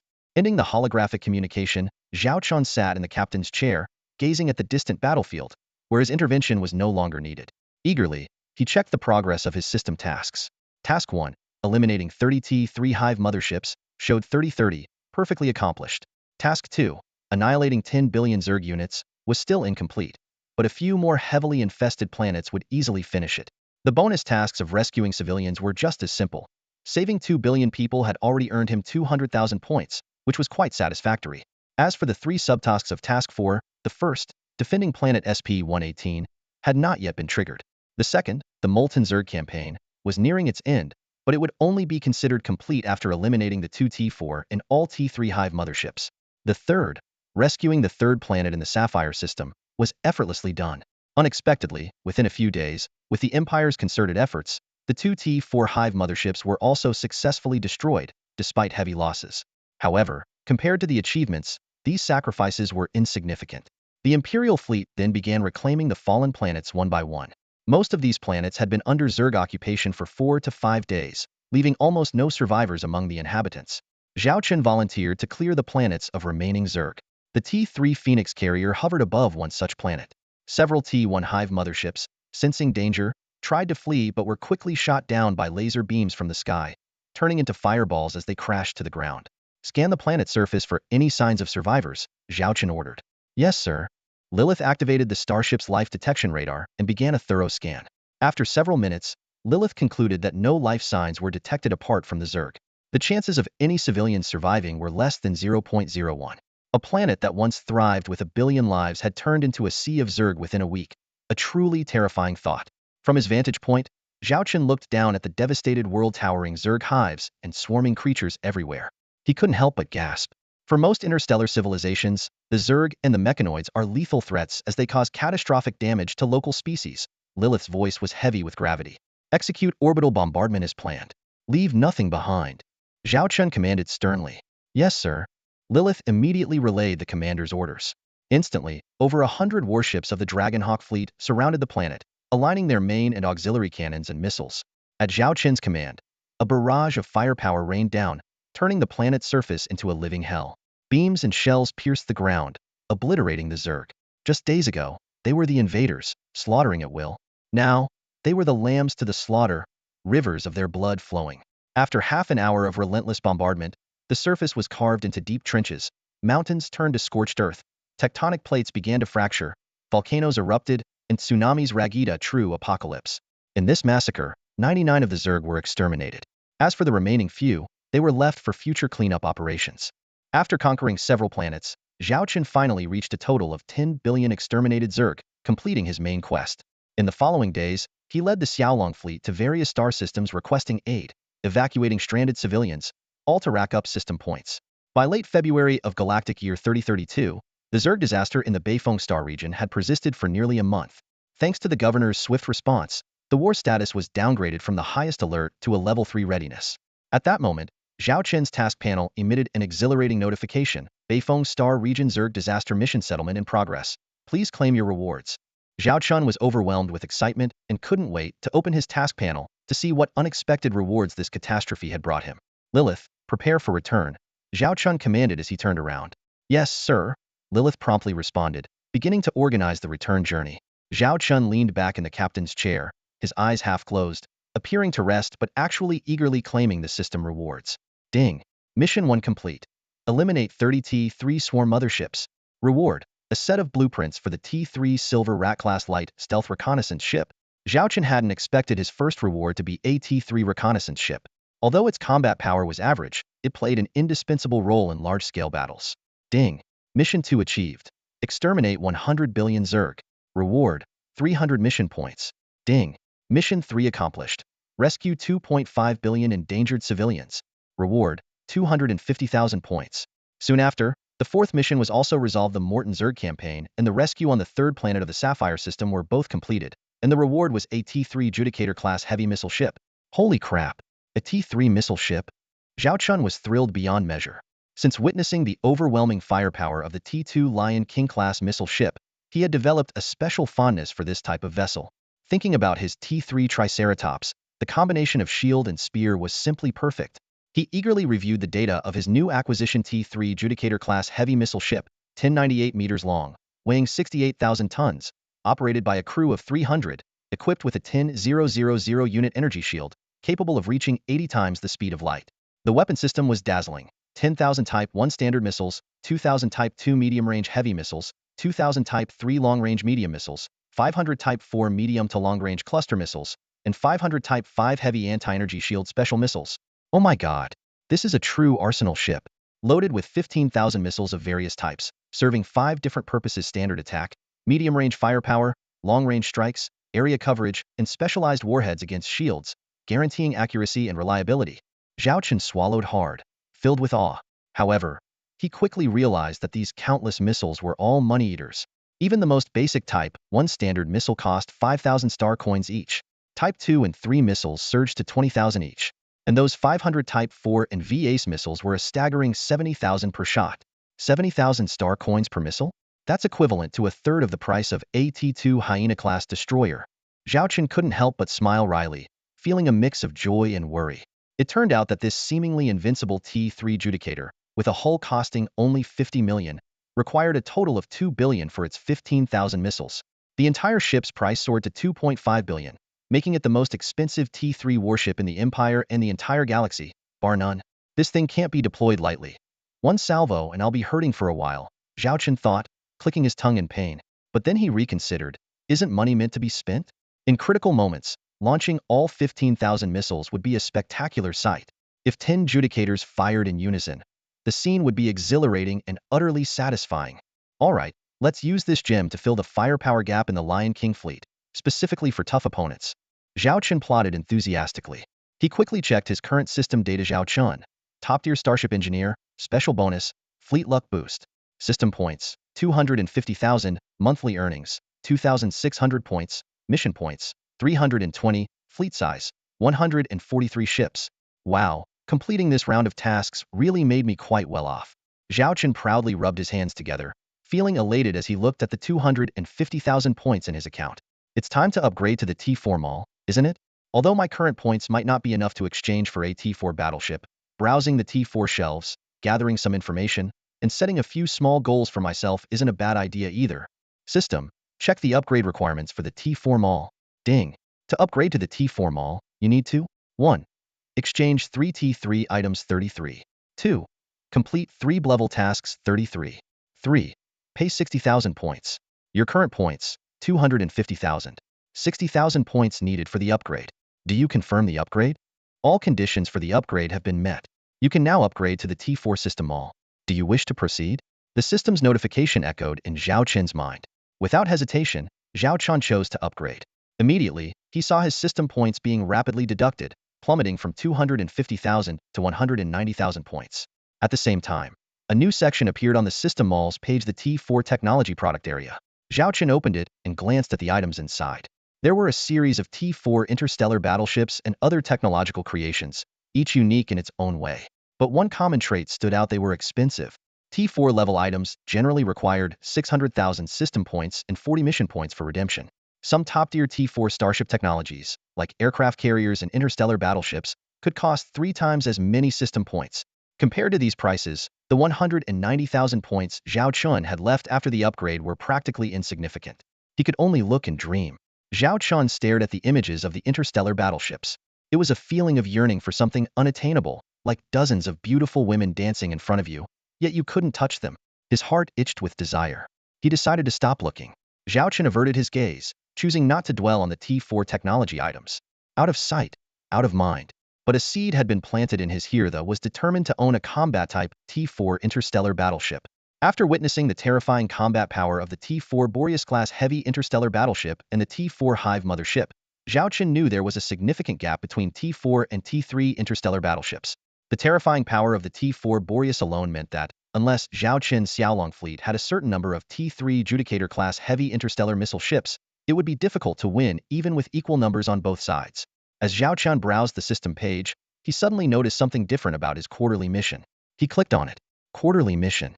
Requirement 1. Exchange for 1 combat type and 1 auxiliary type T3 interstellar battleship blueprint incomplete. Requirement 2. Have 50 T3 interstellar battleships 6150. To his surprise, the second requirement of the quarterly mission was already met. Currently, his active T3 interstellar battleships included 1 T3 Phoenix, 5 T3 Phantom Stingers, and 20 T3 Blizzards all-combat-type ships. Additionally, since the quarterly mission did not specify only combat-type ships, auxiliary-type ships should also count. Zhao Chen also had auxiliary T3 interstellar battleships, including 1 T3 Andromeda, 1 T3 Goddess Academy, 10 T3 Prospector-class heavy interstellar mining ships, and 10 T3 Virgo-class heavy interstellar supply ships that were urgently built due to the Zerg invasion. By the end of the quarter, the number of T3 Forge-class heavy interstellar industrial ships would reach 10. Additionally, there were T3 Triceratops-class heavy assault interstellar frigates in the construction plans for this quarter. Reaching the count of 50 ships was just a matter of time. It seemed that the Xiaolong star system had already rolled out some T3 Triceratops. Unfortunately, they missed the recent Zerg campaign. Zhao Chen muttered regretfully to himself. In that case, if I exchange for 2 T3 interstellar warships, I can complete this quarter's mission. Without further ado, Zhao Chen reopened the system shop and began browsing through the T3 level items. He had a plan all along. He immediately exchanged for a T3 support-type interstellar warship. Do you want to spend 12,000 system points and 10 mission points to exchange for the T3 Silver Eden-class starship blueprint? Confirm. Congratulations, you have obtained the T3 Silver Eden-class starship blueprint. Your remaining system points, 178,000. Your remaining mission points, 310. Indeed, the T3 Silver Eden-class starship, the upgraded version of the T2 Bronze Eden-class, was the support-type interstellar warship Zhao Chen had been eyeing for a long time. Zhao Chen quickly glanced over the technical data of the T3 Silver Eden. Its design philosophy was the same, but the technologies used were cutting-edge T3 level, significantly enhancing its performance. Back when Zhao Chen had the T2 Bronze Eden, he had considered entering the interstellar food trade. However, after weighing the pros and cons, he decided to put it on hold. First, Zhao Chen lacked a protective shield, and the food trade was a substantial market. Second, if he allocated most of his production capacity to the T2 Bronze Eden, it would undoubtedly affect the expansion of the Xiaolong fleet. So, he temporarily shelved the idea, only building one T2 Bronze Eden to meet the Xiaolong fleet's needs. But the moment Zhao Chen saw the annual mission requirements and before issuing the Xiaolong Star System decree, he had already decided to exchange for the T3 Silver Eden. The T3 Silver Eden's food production is 100 times that of the T2 Bronze Eden. If the T2 Bronze Eden was considered advanced technology, then the T3 Silver Eden is the pinnacle of advanced technology. Regardless, this is an astonishing figure. However, the cost of a single T3 Silver Eden is also extremely high, requiring 3 billion star credits and raw materials. But the investment is proportional to the returns. A single T3 Silver Eden's food production can meet the normal living needs of 1 billion people and the minimum needs of 10 billion people in extreme conditions. At the current market price, the annual food production would be worth at least 10 billion star credits. Of course, if the market is flooded with food, the price would fluctuate. Given the current population of the Xiaolong star system, just a few T3 Silver Eden ships would suffice to meet the entire food demand of the system. This is the confidence behind Zhao Chen's high welfare decree. Using the T3 Furnace-class heavy interstellar industrial ship, one T3 Silver Eden can be produced per month. However, there is a special requirement. Constructing a T3 Silver Eden requires an asteroid that meets specific criteria. In reality, calling the T3 Silver Eden a starship is more like calling it a transformed planet. It involves hollowing out a suitable asteroid and transforming it into a unique interstellar warship. Fortunately, the criteria for the asteroid are not too stringent. As Zhao Chen knows, there are at least a dozen asteroids in the Xiaolong star system that meet the requirements, and with a bit more searching, he might find even more. We've finished exploring the Xiaolong galaxy, and next up is the Lion King galaxy. There shouldn't be any issues with the numbers. After redeeming the auxiliary T3 starship, the next logical choice was a combat vessel. Zhao Chen glanced over his fleet's inventory: carriers, battlecruisers, frigates, missile ships, and stealth bombers. To assemble a well-rounded and formidable fleet, a variety of ship types was essential. Currently, there were gaps in the battleship, cruiser, and destroyer categories, which were the mainstays of any fleet. Each of these ships had distinct characteristics. Battleships boasted superior firepower and armor, making them the backbone of any fleet. Cruisers excelled in speed and battlefield support, capable of quick strikes and maneuvers. Destroyers, versatile and agile, could operate in diverse environments, from mountains to oceans to forests. Zhao Chen was tempted by all of them, but knew that limited production capacity meant he couldn't build them all. He rubbed his chin, contemplating his options. Destroyers were quick to produce but could easily provoke enemies. The existing cruisers were sufficient for now. However, on the front lines, relying solely on missile ships and frigates for firepower, supported by carriers, was only effective against small enemy fleets. In a prolonged engagement, the lack of heavy artillery would be a significant disadvantage. Battleships it is. A man needs to go for the heavy guns and big ships. Zhao Chen eagerly browsed through the various battleship options, finally settling on his favorite. Confirm spending 15,000 points and 15 mission tokens to redeem the T3 Emperor-class heavy battleship blueprint. Without hesitation, Zhao Chen clicked the confirm button, delighted to obtain the design for his dream ship. Though his points balance dropped to 163,000 and only 295 mission tokens remained, the T3 Emperor-class battleship was worth every bit. Just hope the name doesn't upset the Emperor, Zhao Chen muttered, then optimistically waved it off. Nah, the Emperor wouldn't be that petty. Besides, this battleship truly deserves the Emperor's name. He eagerly opened the blueprint, marveling at the sleek design of his new flagship T3 Emperor-class heavy battleship, 3,580 meters long, weighing 980,000 tons, equipped with a 59,000 unit energy shield, cruising at 110 times the speed of light, and powered by a level 6 warp engine, with a crew of 500. Its primary weapons included an Emperor-class heavy bow pulse cannon, 6 5,600mm caliber heavy electromagnetic main guns, 68 quad-mounted heavy pulse laser rapid-fire cannons, and 300 fully automated medium-density close-in defense guns. Wow, this isn't just armed to the teeth. It's a walking arsenal. Zhao Qin's jaw dropped in amazement. In terms of sheer firepower, this Emperor-class battleship outclassed the Storm by miles. Of course, such heavy weaponry meant sacrificing speed, with its cruising speed being less than half that of the Storm. But as a battlefield juggernaut, it could take on hundreds of enemies. While it lacked cutting-edge technology, it was packed with advanced systems, making it a masterpiece of T3 battleship engineering. As far as I know, no other T3 battleship in the galaxy can match the Emperor. It could even hold its own against some smaller T4 ships, Zhao Chun said confidently. However, the cost of such an invincible battleship is staggering. Each ship costs 1 billion star coins, and even with the T3 Foundry industrial ship, it would take at least 2 months to build. This is even more expensive than the T3 Phoenix carrier. It looks like we'll have to ramp up production again. Zhao Chun thought to himself, no matter what the Xingyao Empire plans to do, as long as my fists are strong enough, I'll always be invincible. Just as he was lost in his grand vision of the future, a series of urgent beeps pulled him back to reality. It was a communication request from Chu Xian. I heard you're heading back to the Jiaolong star system? Chu Xian asked directly in the video. As the granddaughter of the Northern Wind Governor, she could easily track Zhao Qin's fleet movements through the military system. Yes, the insect infestation is now under control, and my fleet needs to return for repairs after the intense battles, Zhao Qin replied calmly. That's good to hear, Chu Xian said with a blink of her beautiful eyes, clearly pleased. By the way, your Jiaolong fleet has made significant contributions this time. My grandfather says you'll be awarded first-class merit, and a promotion is definitely in order. Plus, you'll receive a hefty reward from the insect campaign. Of course, the official approval will take a month or two. But let me congratulate you in advance. Likewise, Miss Chu. Didn't you personally take down a T4 insect? Your achievements are equally impressive, Zhao Chun responded graciously. Stop it. If it weren't for your fleet's coordination, my 300 ships wouldn't have stood a chance against that giant bug, Chu Xian retorted playfully. Don't think you can get away without taking your fair share of the reward. As you command, Your Majesty, Zhao Chun said with a playful bow. All right, enough joking around. Actually, I'm about to head back to the Chu River Star region. It might be a while before we see each other again, Chu Xian said, playfully flicking her hair. What, are you planning to become a monk? Zhao Chun teased, showing no signs of holding back. You're the one who's out of your mind. Chu Xian shot Zhao Chun a glare before explaining seriously. The Empire has issued an order for my grandfather to lead a fleet and occupy the unclaimed star systems left by the retreating mechanoids. The Holy Light and Warhammer empires are already on the move, and even the greedy corporations are itching to get involved. Although my grandfather is concerned about the reason behind the mechanoids' withdrawal, he has no choice but to obey the imperial decree. I'm going with him on this mission. Hearing this, Zhao Qin's playful expression vanished, and he spoke with a serious tone. Be very careful out there. Even though the mechanoids have pulled out, who knows what tricks they might be planning. If you run into danger, don't try to be a hero run if you have to. You're nagging just like my grandfather, Chu Xian replied, feigning annoyance but with a sparkle of joy in her eyes. Actually, my grandfather isn't really worried about the mechanoids this time. Our scout ships have been tailing them, and if they make any significant moves, we won't miss it. What he's really concerned about are our two allies. At the mention of allies, the sensitive issue of profit distribution flashed through Zhao Qin's mind.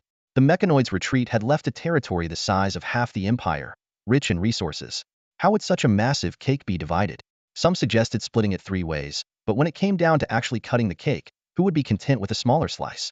The Galactic Alliance had only held together under the threat of the mechanoids. With that threat gone, the cracks between the 3 powers were bound to widen, potentially even affecting the internal politics of the empire.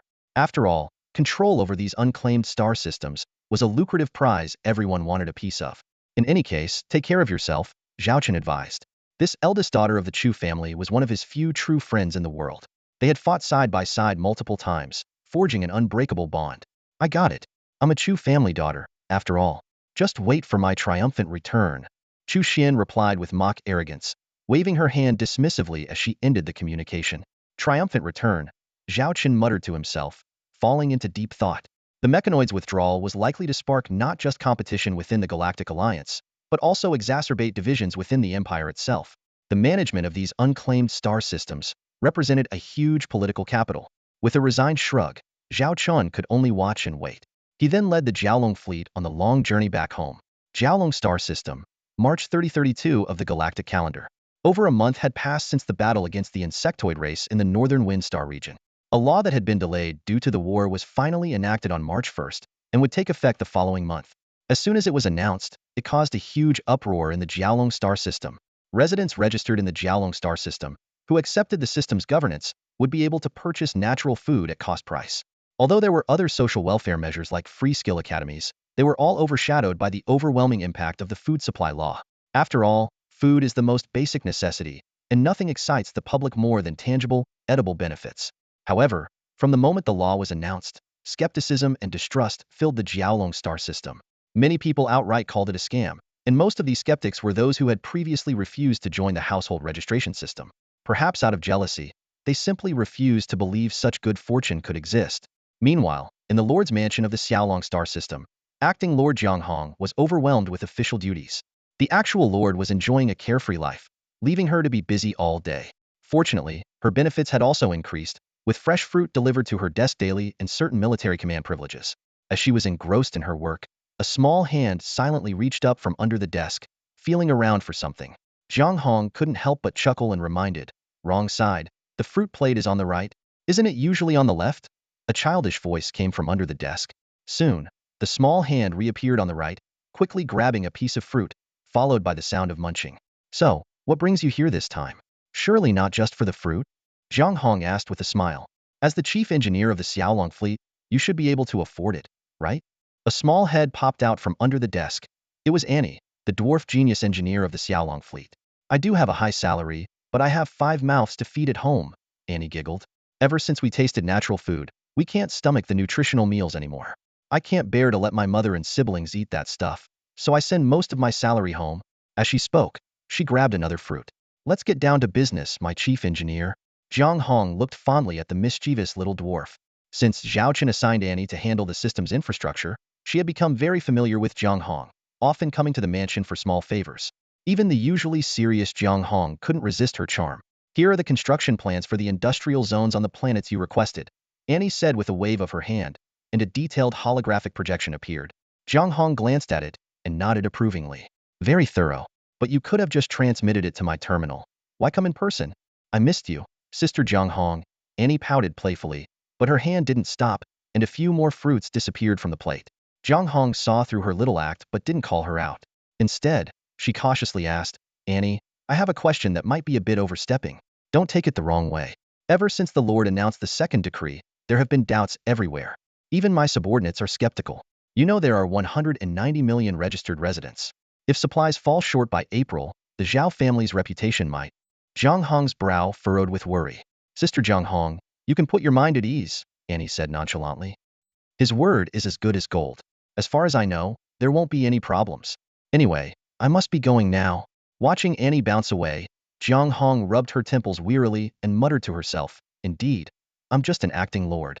Why should I worry so much?" Just as she finished speaking, she habitually reached for the fruit plate, only to find it had disappeared. By the time Zhao Chun returned to the Xiaolong galaxy, it was already mid-March. In just a month and a half, the place had undergone a massive transformation. The most eye-catching feature was the few brand-new starships, gleaming and imposing. T4, Hui Guang-class interstellar jump ship, Chi Tong murmured, staring intently at the ship that looked like a piece of art. Despite lacking any weapon modules, its value surpassed even the T4 Northwind, a main combat ship. Beep beep beep. A communication request came through. It was Chief Engineer Annie. "Commander, I've missed you so much." The image showed a short dwarf with a love-struck expression. "Let's get to business. Has the T4 Hui Guang jump ship been completed?" Zhao Chen asked directly. "Under my brilliant leadership, it was completed half a month ahead of schedule." Annie proudly puffed out her chest. "The test run went smoothly too. We even made a trip to the Lion Star system, and everything was normal." "Excellent." Zhao Chen nodded with satisfaction. He was already planning one jump ship was just the beginning. Ideally, they would come in pairs to enable round trips, working in tandem. But for now, conditions didn't allow it. "Which other ships have been completed?" he continued. Annie began listing the recent accomplishments like a proud collector. "The T4 Rebirth-class cloning ship is more than halfway done and will be completed by mid-year. 4 T3 furnace industrial ships have been built first. The planned 5 T3 Virgo supply ships were increased to 10 due to the insect outbreak and have begun construction. The T4 Huiguang jump ship was delivered on schedule.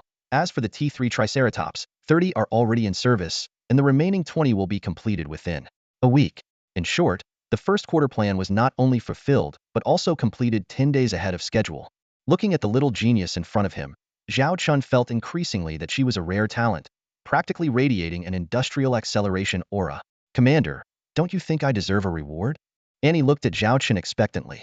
A reward is definitely in order, but our model chief engineer deserves a grand ceremony with a sense of occasion, Zhao Chun said solemnly. Annie beamed with joy, waving her hands modestly. Oh, that's too much. No need for that. None of that modesty. This is an honor you've earned with your skills. Hiding it would be a disgrace. Zhao Chun said firmly. Let's do it tonight. I'll gather the senior staff for a commendation ceremony. That's really.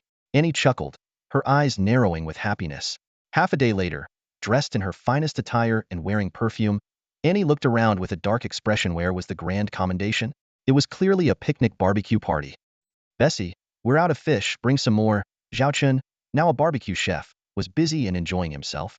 I want 3 more skewers of grilled fish, shouted Charlotte, holding a black fish in one hand and a fish steak in the other, a fish bone in her mouth. Who knew the commander had such skills? He's even better than the robots. Come on, bro. Can machine-made food compare to handmade? Zhao Chun explained while busy grilling. Just check out the fleet's dining hall. The key steps are all done manually. That's what makes it delicious. Absolutely right. Charlotte nodded vigorously in agreement. The commander's cooking is top-notch, Shun Bing also praised. Go try Lilith's dishes over there. Zhao Chun pointed to the adjacent stall. Lilith was gracefully cooking a variety of dishes, a stark contrast to Zhao Chun's frantic efforts. It turns out that Lilith spends her free time learning culinary skills, and even Zhao Chun's afternoon tea snacks are all made by her. Commander, weren't you supposed to hold a commendation ceremony today? Why did it turn into a picnic? Annie suddenly stood up, glaring at Zhao Chun with puffed cheeks. Oh right, the commendation ceremony. Zhao Chun exclaimed, suddenly remembering. Bessie, bring the prizes. Shin Bing, keep an eye on the fire, don't let it burn. He then stood up, wiped his hands on his apron for effect, and cleared his throat ceremoniously. Everyone, please settle down. Lately, Comrade Annie has been diligent and efficient in completing construction tasks, achieving remarkable results, and is a model to us all. Therefore, I hereby award her the title of Outstanding Crew Member of the Xiaolong Fleet. Let's give her a round of applause. The crowd responded with applause. Bessie even set off a small firework, releasing colorful particles behind Annie, making a splendid display. All right, the ceremony is over. Let's continue. Zhao Chun clapped his hands. Charlotte, don't just eat the fish, try something else too. Balance your nutrition. The applause ceased immediately, and everyone went back to eating as if nothing had happened. Annie stood there, bewildered. Commander, is this what you call grand and ceremonial? Oh, I almost forgot. Zhao Chun smacked his forehead and retrieved a tea mug, placing it solemnly in front of Annie. This is my special gift for you.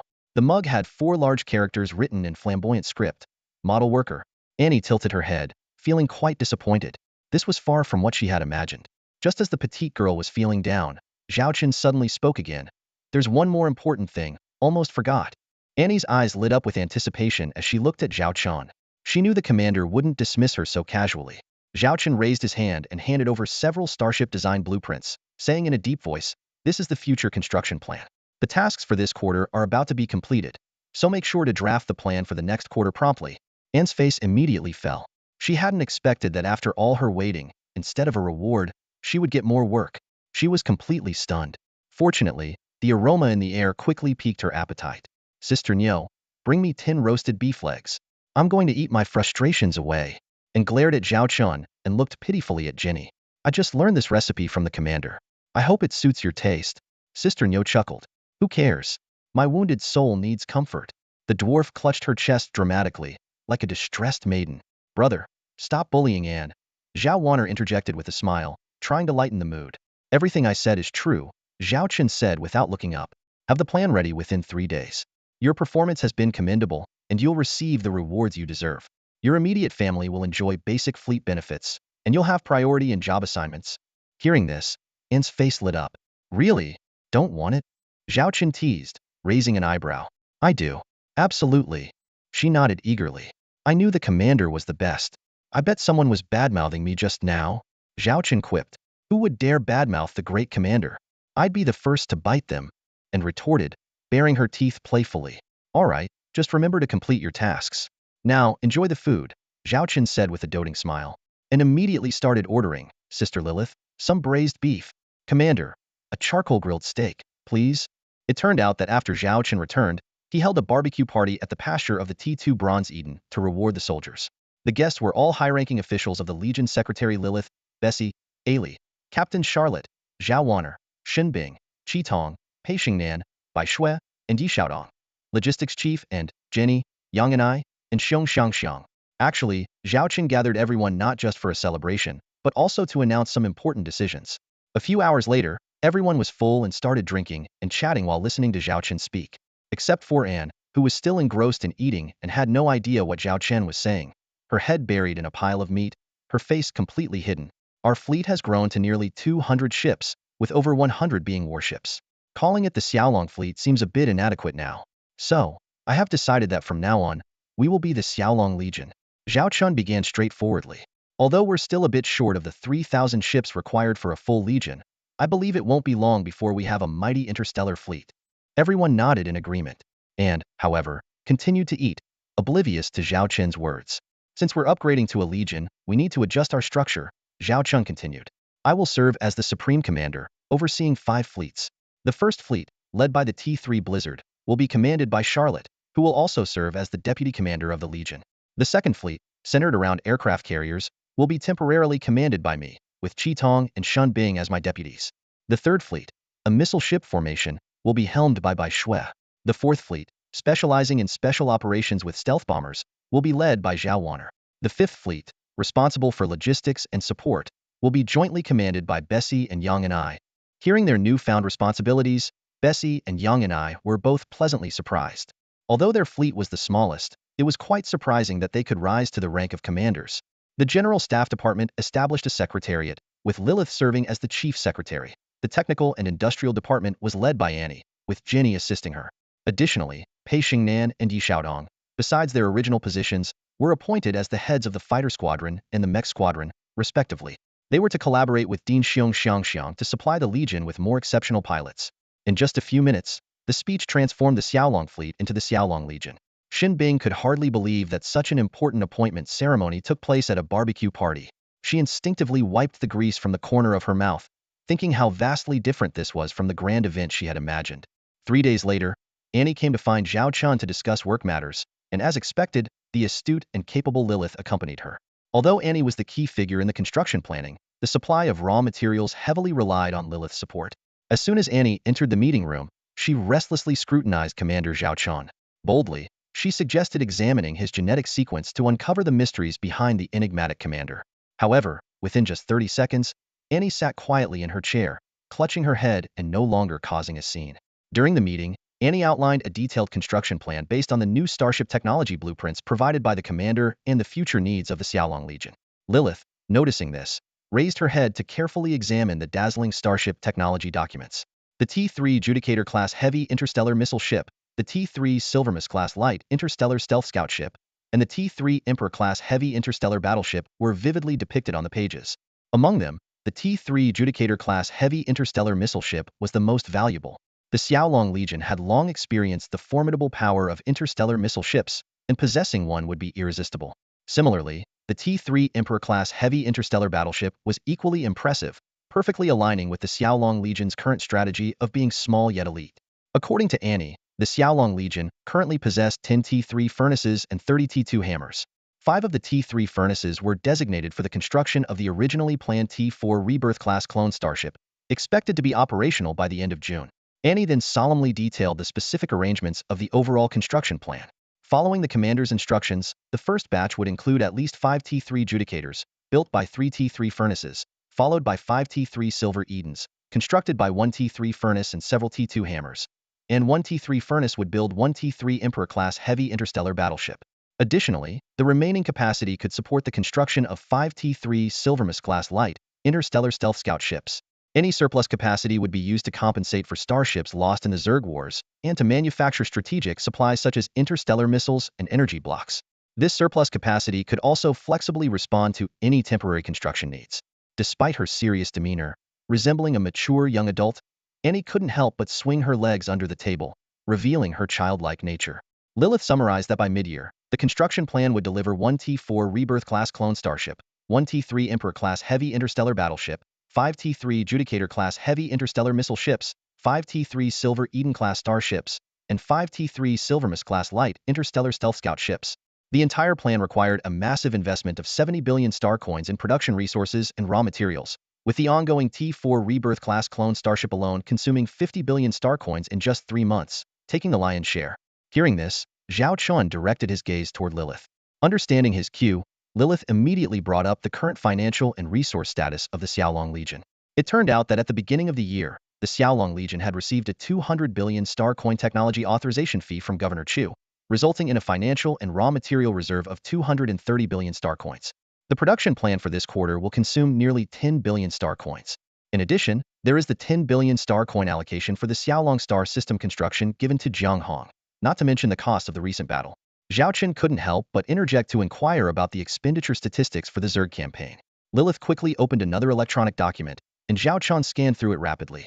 He saw that in this battle, the Xiaolong fleet experienced the first loss of interstellar battleships, including 5 T2 Black Rhinos and 1 T3 Blizzard. Some were destroyed by enemy ships, while others were dismantled on-site due to severe damage, with core technology disposed of before being sold as raw materials to local merchants. Additionally, there were significant losses of T3 Phoenix-class starfighters and drones, totaling over 4,500 T3 Black Phoenix drones and 32 T3 Phoenix-class starfighters. Lilith calculated that excluding the lost battleships, this Zerg campaign alone resulted in a massive expenditure of 1 billion star coins. This figure might seem insignificant in the context of the total expenditure for the Zerg campaign in the Beifeng Star region, but considering that just 100 or so starships incurred such costs, many fleet commanders would be astounded. Extrapolating this ratio, a fleet of 3,000 regiment-level starships would likely cost 30 billion star coins, which is a terrifying thought. Fortunately, even after deducting this 1 billion star coin loss, the Xiaolong Corps still has about 110 billion star coins in funds and raw materials. Lilith added that the current 70 billion star coin construction plan is still within manageable limits. Zhao Chen nodded in approval and authorized the plan to proceed. Although he originally wanted to build another T4 Huigang-class interstellar warp ship, expanding the fleet is urgent, and there is simply no surplus capacity at the moment. He had to temporarily shelve this idea and wait until the second half of the year to expand a batch of T3 furnaces to further enhance the Xiaolong Corps' production capacity, then address the shortage of these starships. It usually takes ordinary people at least a century to forge an elite interstellar fleet. However, under Zhao Chen's command, the Xiaolong Corps has already taken shape in just a few months, yet he still finds the efficiency lacking. If outsiders knew this, they would surely marvel at his unawareness of his good fortune. Among them, the T3 Silver Eden-class starship must be operational by early April at the latest. Zhao Chen emphasized this important matter. Annie nodded repeatedly, assuring that there would be no problem. With that, Zhao Chun declared the meeting adjourned. However, his gaze lingered on Annie, hinting at displeasure. Sensing the tension, Annie quickly made an excuse to leave, claiming she suddenly remembered an urgent task and jumped off her chair to escape. But her clever little mind couldn't evade the grasp of a large hand. Annie, I heard someone is selling things related to me online. Things like a bowl I used, my photos, and even my... A chilling voice came from behind Annie. Gulp. Annie involuntarily swallowed, looking guilty as sin. Annie's secret dealings of selling Commander Zhao Chen's items were uncovered. Surprisingly, after a heartfelt conversation, they reached an agreement. 50% of Annie's profits would be allocated for future gatherings. In other words, Annie would be footing the bill for meals from now on. This revelation left Annie distraught as she exited the bridge, feeling as though her heart was bleeding. Time flew by, and before anyone knew it, it was the end of the first quarter of Galactic Year 3032. This was a day that the North Wind Star region would never forget. Zerg attacks ravaged the area, displacing hundreds of millions and affecting the lives of billions, causing the prices of food and nutrient meals to skyrocket.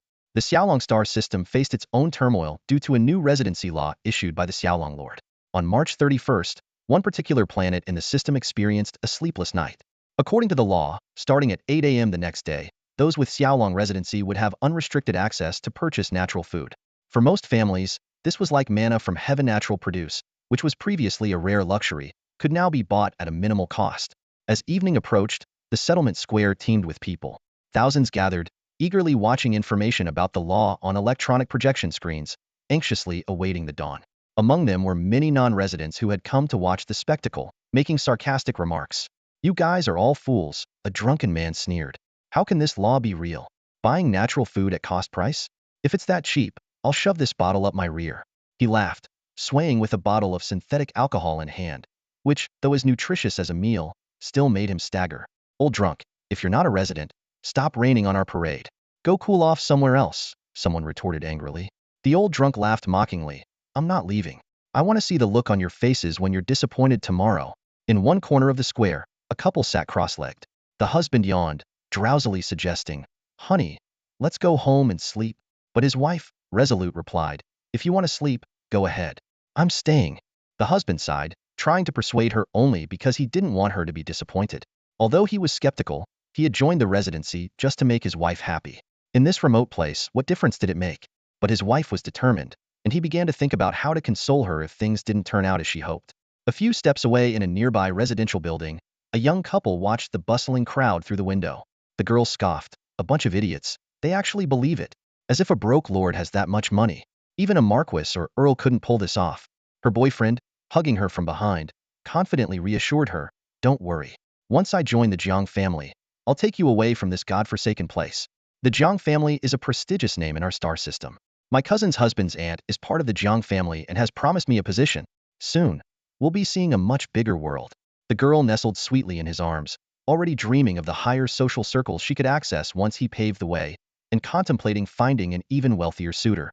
Time ticked by, second by second, as the night quietly faded away and dawn gradually spread its light over the land. In the square, some people groggily opened their sleepy eyes, realizing there were still 4 hours left until 8 o'clock. The crowd around them grew larger and larger, filling the streets to the brim. The situation began to spiral out of control, prompting the settlement managers to urgently deploy the security team to handle the brewing unrest. The Lord brought this trouble upon himself.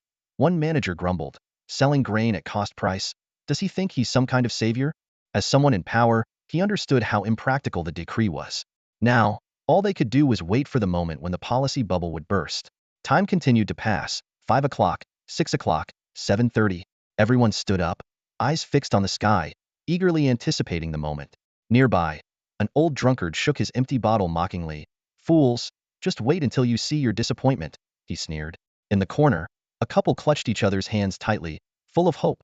A young pair by the window leaned on each other, waiting for the spectacle to unfold. At precisely 8 o'clock, an eerie silence fell over the square. People exchanged bewildered glances. The promised exchange from the decree had not arrived.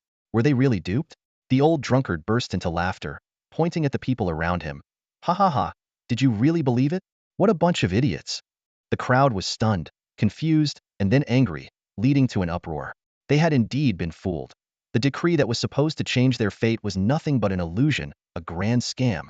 At 8:10, the majority of people in the square were disappointed.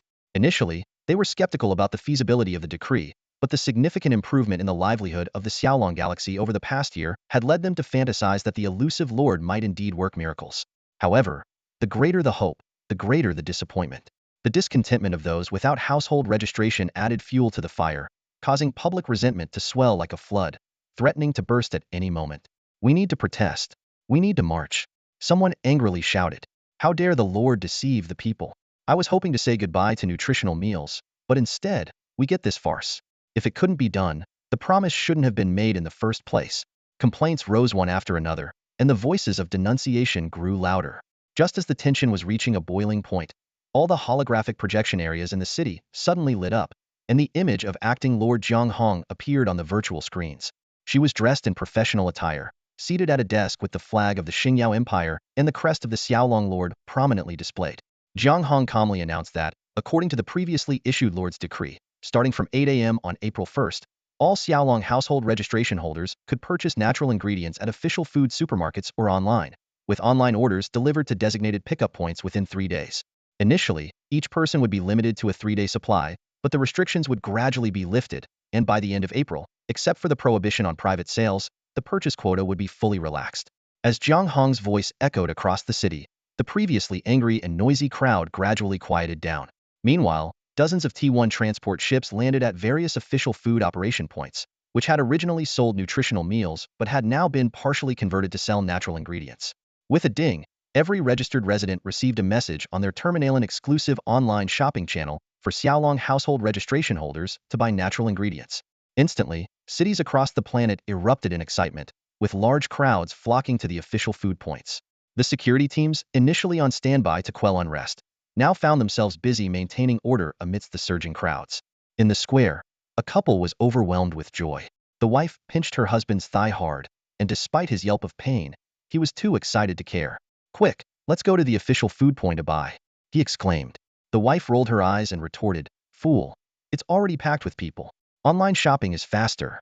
With that, she immediately opened the holographic projection and placed an order. The low prices of the ingredients were astonishing. Even livestock meat was several times cheaper.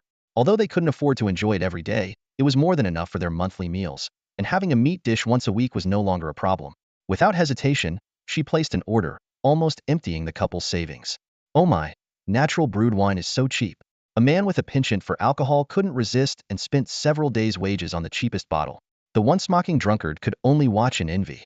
All around the square, the sound of payment confirmations echoed, with messages promising delivery within 3 days. The couple who had been merely spectators were now wide-eyed in disbelief. This is actually real?" The girl murmured in astonishment. Her boyfriend clenched his fists and gritted his teeth, saying, "No way. There must be a trick." "Humph, sour grapes." The neighbor next door, having had enough, stuck his head out and retorted, "People have already bought the real stuff from the official grain store. If you don't believe it, check the forums yourself." It seemed he had tolerated this sarcastic couple for days.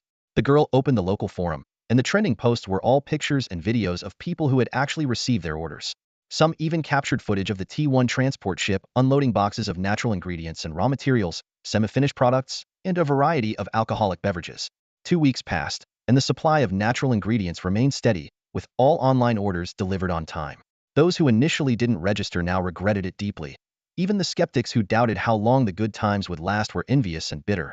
Half a month later, everyone had to admit that the Lord's decree was real. A large number of unregistered individuals began pleading with the government for another chance, leading to family disputes and father-son arguments. Worse still, those who had vehemently discouraged others from registering were now treated like outcasts, resulting in hundreds of violent incidents. In the square, a drunkard had turned into a complete lunatic, mumbling, "It's all fake. It's all fake." From that moment on, the prestige of the Xiaolong Lord soared to unprecedented heights within the galaxy. Anyone daring to slander the Lord or the Zhao family would undoubtedly face public disgrace and scorn. On the bridge of the T3 Phoenix-class heavy carrier starship, everything was running smoothly. As the sale of natural food ingredients gradually gained traction, the supply and demand were balancing out, significantly improving the residents' quality of life and work attitudes. Even those who had not yet obtained citizenship were inspired by this policy and flocked to vocational and technical schools to enhance their skills. In a video window, acting Lord Jianghong was reporting the significant changes in the Xiaolong star system over the past 2 weeks. Zhao Qin nodded approvingly. "Excellent. Establishing such good order so quickly shows that your groundwork was solid." Jiang Hong humbly responded, "Commander, it was the supply of natural food ingredients you provided that made the decisive difference. Without adequate supply, this process wouldn't have functioned." Zhao Qin reassured her, "Don't worry. Bessie will coordinate with you to ensure that the monthly food supply won't be interrupted." Though surprised by Zhao Qin's allocation of such a large portion of food, Jiang Hong didn't question it. She only knew that at the end of March, several large T2 interstellar transport ships had departed from the Xiaolong military zone, delivering batches of food to her, which she then redistributed to various planets using T1 interstellar transport ships. "There is another matter." Jiang Hong hesitated. "It's about the household registration policy. Some are pressuring for more quotas." Zhao Qin sneered. "Now that they see tangible benefits, they're in a hurry?" Apart from the first group of unconditional joiners, subsequent registrations must meet the criteria: technical talents, years of service, meritorious performance, family members of female soldiers, or investment-based residents. No exceptions. "Some opportunities, once missed, are gone forever," he added. "Anyone causing trouble over this will be permanently expelled, and those who are serious offenders will be sentenced to mining." Jiang Hong nodded in agreement. In fact, she and Zhao Chun were on the same page. 1 million household registrations were already a considerable achievement. By making them scarce, it would motivate non-citizens to find legitimate ways to gain citizenship while giving current citizens a sense of superiority and cohesion. As the meeting ended, Zhao Qin glanced at the system task interface. The quality of life for residents in the Xiaolong star system had skyrocketed from 0.6 points at the beginning of the year to 2 points in just 2 weeks. This is what the people need: assurance of 3 meals a day and hope for the future. The value continued to rise, almost daily. Next, with the gradual distribution of benefits like pensions, housing, healthcare, and education, Zhao Qin was confident that he could turn the Xiaolong star system into a land of opportunity, attracting talents from all over. He looked out the porthole at the colossal T3 Silver Eden 001 ship standing in the starry sea. Its internal structure was like a small world unto itself. It was thanks to its commissioning that the food policy could be successfully implemented. Commander, the food trade from this T3 Silver Eden can contribute nearly 10 billion star coins in annual profit, Lilith analyzed beside him. Despite selling food at low prices to Xiaolong registered residents, Zhao Chun could still make a profit, albeit not as high as market rates. This profit could maintain fleet operations, with the remaining funds allocated to Jianghong for improving public welfare, creating a virtuous cycle. Zhao Chun nodded. Food trade is on par with arms trade as a pillar of interstellar commerce. Although the profit margins are not high, the vast supply and demand create a huge market. Once we have enough T3 Silver Eden, we can establish a specialized interstellar food trading group to sell food externally and generate revenue. Lilith wholeheartedly agreed. Speaking of trade, Zhao Chun remembered the quarterly Tastocell 100 system-produced starships, which must be built by his fleet. This isn't too difficult, but the question is, who to sell them to? This needs careful consideration. Suddenly, Zhao Chen's terminal flashed, indicating an urgent communication request. It was from Liyaki. Her face was pale, her expression anxious and distressed, with a hint of guilt. Without any preamble, she said, Lord Zhao Chun, something has happened in Beiyin. Zhao Chun looked at Liyaki, whose face was pale and clearly unwell. She stammered. The industrial park under Beiyin Corporation was attacked by unknown forces a day ago. Over 90% of the Starship production lines were destroyed, including all T2 Mastiff production lines and hundreds of Mastiffs under construction. Zhao Chun asked if there were any clues about the attackers, but Liyaki shook her head. The attack was too sudden. By the time our people arrived, it was nothing but ruins, with numerous Zerg corpses found at the scene. Interestingly, there are no known Zerg hives in our star system, and the industrial park was guarded by an entire Legion fleet. If it was a Zerg attack, there would have been some warning. Even more bizarre, traces of what appear to be T3-level starship weapons were found among the ruins. Liyaki angrily continued. I've reported this to the local system lord and the governor of Beifeng, but the feedback was that they would investigate. However, internal sources say no compelling evidence has been found, and it will likely be classified as an attack by a rogue Zerg fleet. But without direct evidence, anything I say is in vain. Zhao Chen understood. The Beiyin Corporation's industrial park was located in a system directly under the jurisdiction of the Beifeng governor. Normally, the governor wouldn't ignore this rising commercial giant and would certainly investigate thoroughly. However, the Beifeng star region was currently in turmoil. The recent Zerg disaster had just been quelled, and many affected star systems urgently needed resettlement, making it difficult to allocate resources to address Beiyin's predicament. Zhao Chen whispered, if someone is indeed behind this, they're likely a competitor eyeing the military procurement contracts.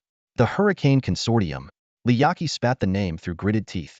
It was well known that the Hurricane Consortium was Beiyin's biggest rival. In the recent military procurement meeting, Beiyin had relied on the T2 Mastiff to cut off the Hurricane Consortium's cash cow, knocking them off their pedestal. The enmity between the two was obvious. The Hurricane Consortium likely had even more powerful backers, but with the current evidence, revenge would have to wait. The immediate priority was completing the military procurement order.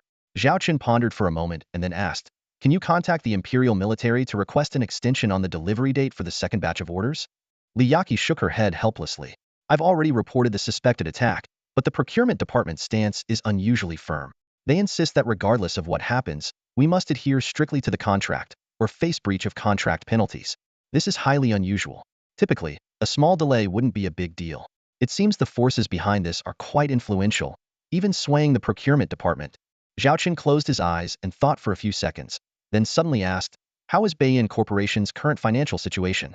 Liyaki, surprised, answered honestly, we've used the sales revenue from T1 Wolf Fleet-class destroyers and other starships to expand the T2 Mastiff production base.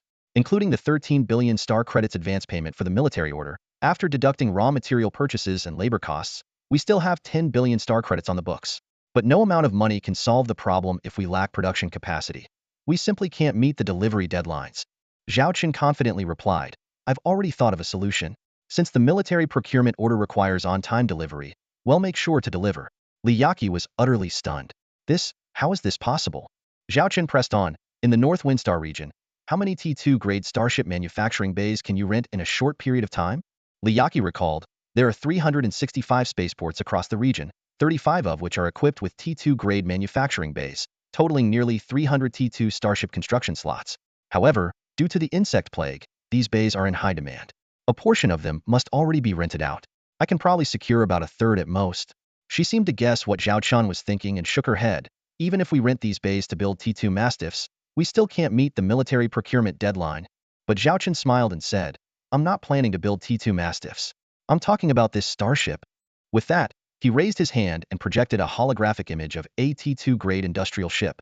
Now, you need to secure the rental rights to those bays as quickly as possible and immediately arrange for the technical staff to be on standby. Time is indeed tight, but I'll find a way to get us an extension.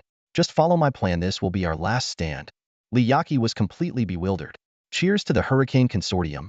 Feng Xiaowei exclaimed excitedly, raising his glass. Feng Weihao and Feng Dawei smiled as they looked at Marshal Huang Zhixiong and Governor Bailan sitting across from them. This is truly a blessing from heaven. Who would have thought that at this critical moment, the Northern Wind Star region would suffer such a massive insect infestation? Our sabotage of the Northern Goose Industrial Park has been perfectly blamed on the insect race, leaving no evidence. That woman Li Yaqi can only suffer in silence. Haha, this is sweet revenge for the Hurricane Consortium. Feng Xiaowei downed several more drinks in high spirits. Feng Weihao glared at his overexcited son and looked apologetically at the two bigwigs. Huang Zhixiong waved his hand with a smile. It's fine. Young men are full of vigor. Governor Bailan also smiled. The second batch of military procurement orders from Northern Goose will undoubtedly be delayed. I've already communicated with the procurement department. They won't give Li Yaqi any breathing room. I also plan to spread the news about the destruction of the Northern Goose Industrial Park. Once the whole nation knows that Northern Goose has lost all production capacity and can't fulfill orders, those buyers will turn against them. Feng Dawei smirked coldly. They'll be done for. Feng Weihao cautiously asked. And after that, the T2 Mastiff technology that Northern Goose defaulted on, Governor Bailan replied calmly. I've discussed it with the higher-ups. We'll establish a military trade group under the name of a certain prince to specifically sell the T2 Mastiff. Of course, the prince won't personally manage it. He will give us a 50 stake to oversee it. Neither Marshal Huang nor I have the time for this, so we plan to outsource the business to your Hurricane Consortium.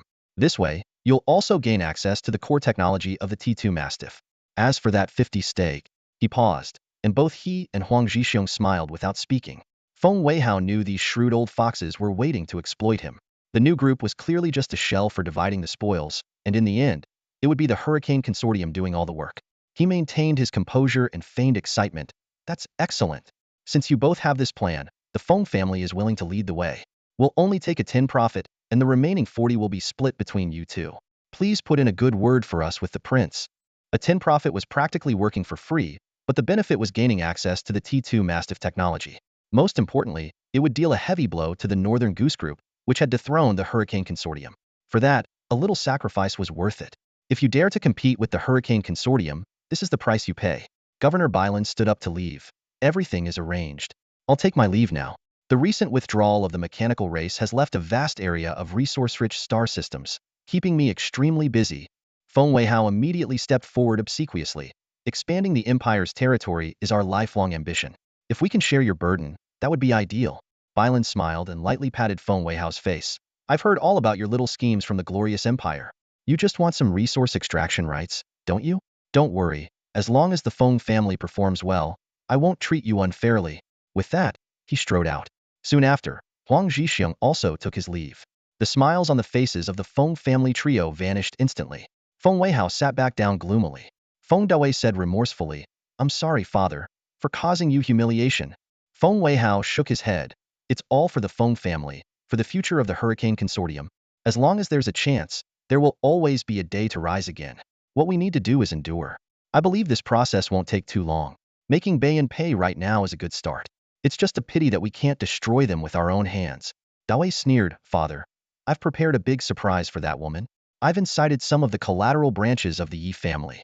They're currently adding insult to injury, giving Li Yaqi a hard time. Weihao laughed heartily. That's my son. Feng Weihao's son. Let everyone see what happens when you offend the Hurricane Consortium. Beside them, the drunken Feng Xiaowei leaned on him, mumbling, another drink, another drink.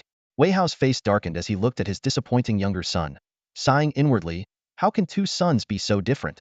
Meanwhile, at the headquarters of Bayan Group, a farcical coup was unfolding. A group of uncles surrounded Li Yaqi's father, seething with anger. The production line is destroyed. The military procurement orders can't be fulfilled. We'll have to pay 10 times the penalty. I always said we shouldn't enter the defense industry. Now the Li family's fortune is going to be wiped out. It's over, all over. Brother, look at the mess your good daughter has made. Not long ago, these same people were praising Li Yaqi's cleverness in front of the Li family head. and when she secured a big order at the military procurement meeting, they were all eager to ingratiate themselves and insert their people into her manufacturing department. Now, with the wind shifted, they were eager to distance themselves and shift the blame. The Lee family head was filled with sorrow and disappointment in these relatives, even contemplating disbanding the family. Someone started shouting, "Where is Liyaki? After causing such a big mess, she's hiding." The family head felt utterly exhausted. At this moment, Liyaki in the adjacent room couldn't help but want to rush out, but her mother grabbed her tightly. "Yaki, your father instructed that no matter what happens outside, you must not go out," her mother earnestly advised. Liyaki clenched her fists in frustration. These useless people. When I was making money, they all acted like they were my best friends. Now that there's trouble, they can't distance themselves fast enough. Her mother sighed. That's human nature. When disaster strikes, everyone looks out for themselves. I just can't swallow this anger, Liyaki said indignantly. At that moment, her wrist terminal started flashing. Seeing this, she quickly bade her mother farewell and headed straight to the office in the inner room, entering the virtual network space. Lord Zhaochun.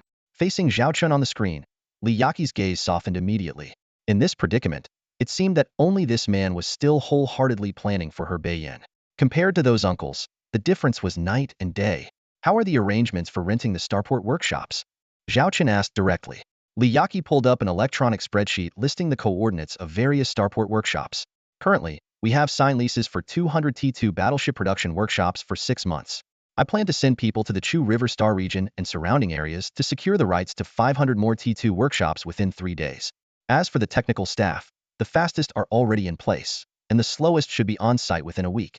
Very impressive, Zhaochun praised sincerely. The ability to secure over 500 starport workshops was remarkable. He immediately sent her an electronic document. A T2 Hammer-class heavy interstellar industrial ship? Liyaki scanned the document in surprise. The production efficiency of this T2 industrial ship far surpassed ordinary starship factories and workshops. Zhaochun explained patiently, my plan is for your starport workshops to focus entirely on building T2 hammers. Once completed, they will be transferred to the Beiyan base to specialize in producing T2 mastiffs.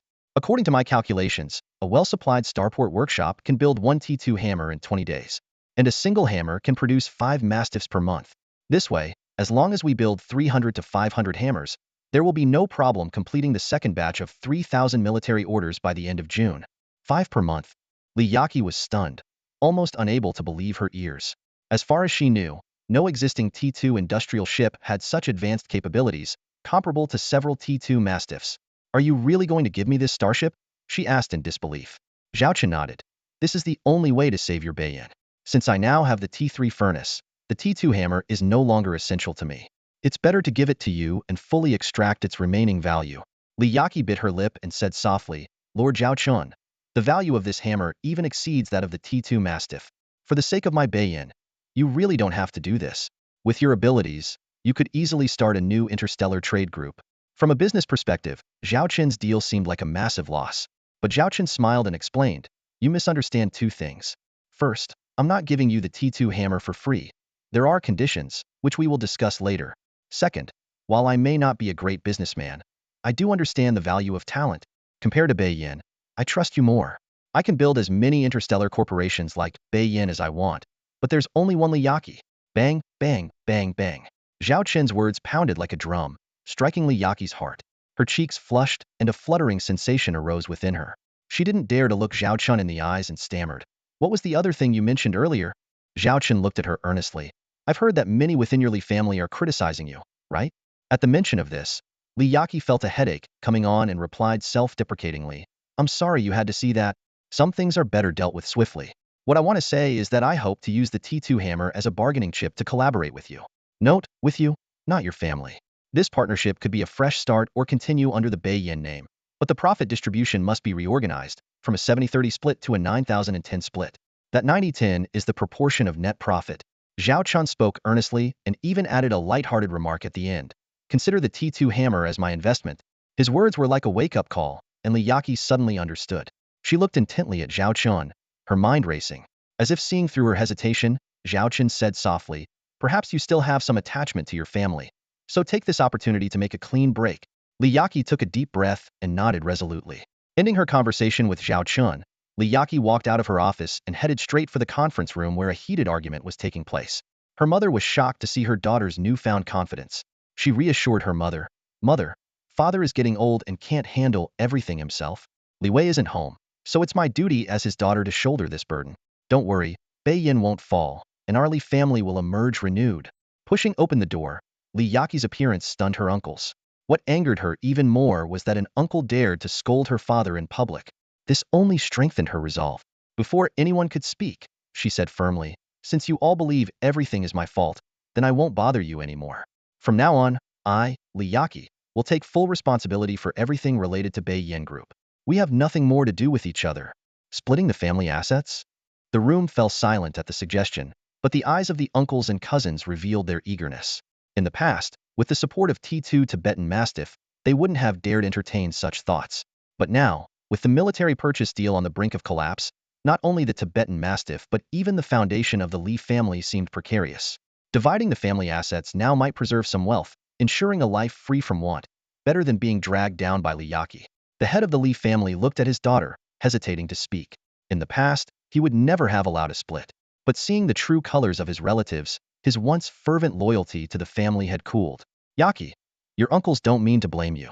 It's just that given the current situation, one uncle began, feigning kindness. But the head's younger brother, who had just publicly scolded him, interrupted. Fine. Remember, this was your idea. Don't blame us for forcing you. We can split the assets. But as for the original holdings of Bei Yin, it became clear that Bei Yin had other assets when it first started.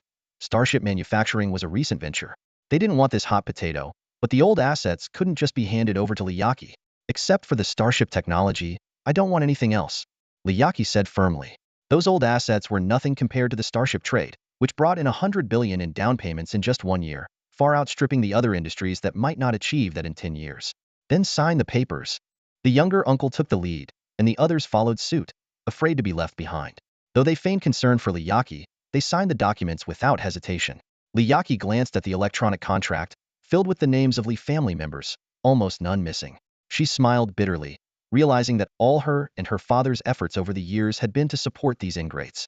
She decisively signed her name and then walked over to her father, who had been sitting silently. Leaning close to his ear, she said firmly, Dad, I suggested splitting the family assets long ago, but you insisted on keeping it together. Now you see, they can't wait to sever ties. Blood relations, what do they mean? If you sign, I guarantee Bei Yin will rise again, and they'll regret their decision. Father Li looked around the room and sighed deeply. Fine. If you're all so determined, let's cut ties completely. From now on, we go our separate ways, and my daughter and I will have nothing more to do with you. With that, he shakily signed his name. Thus, the family officially split. The electronic contract took effect immediately, and everyone received a copy. This marked the disintegration of the once mighty Bei Yin. One more thing. According to the agreement, the name Bei Yin belongs to us. You are no longer allowed to use it. If there's nothing else, please leave. Li Yaqi issued the eviction order, knowing full well that Bei Yin was now a pariah, shunned by all. In no time, the large conference room was empty, leaving only the father and daughter. Who would have thought? A century-old family business, ruined by my hand, Father Li said with a bitter smile, looking as if he had aged 10 years. Dad, I have a plan for this crisis. Bei Yin won't fall, Li Yaqi reassured him confidently. Father Li looked at his daughter knowingly. Is it that mysterious partner of yours who's stepping in to help?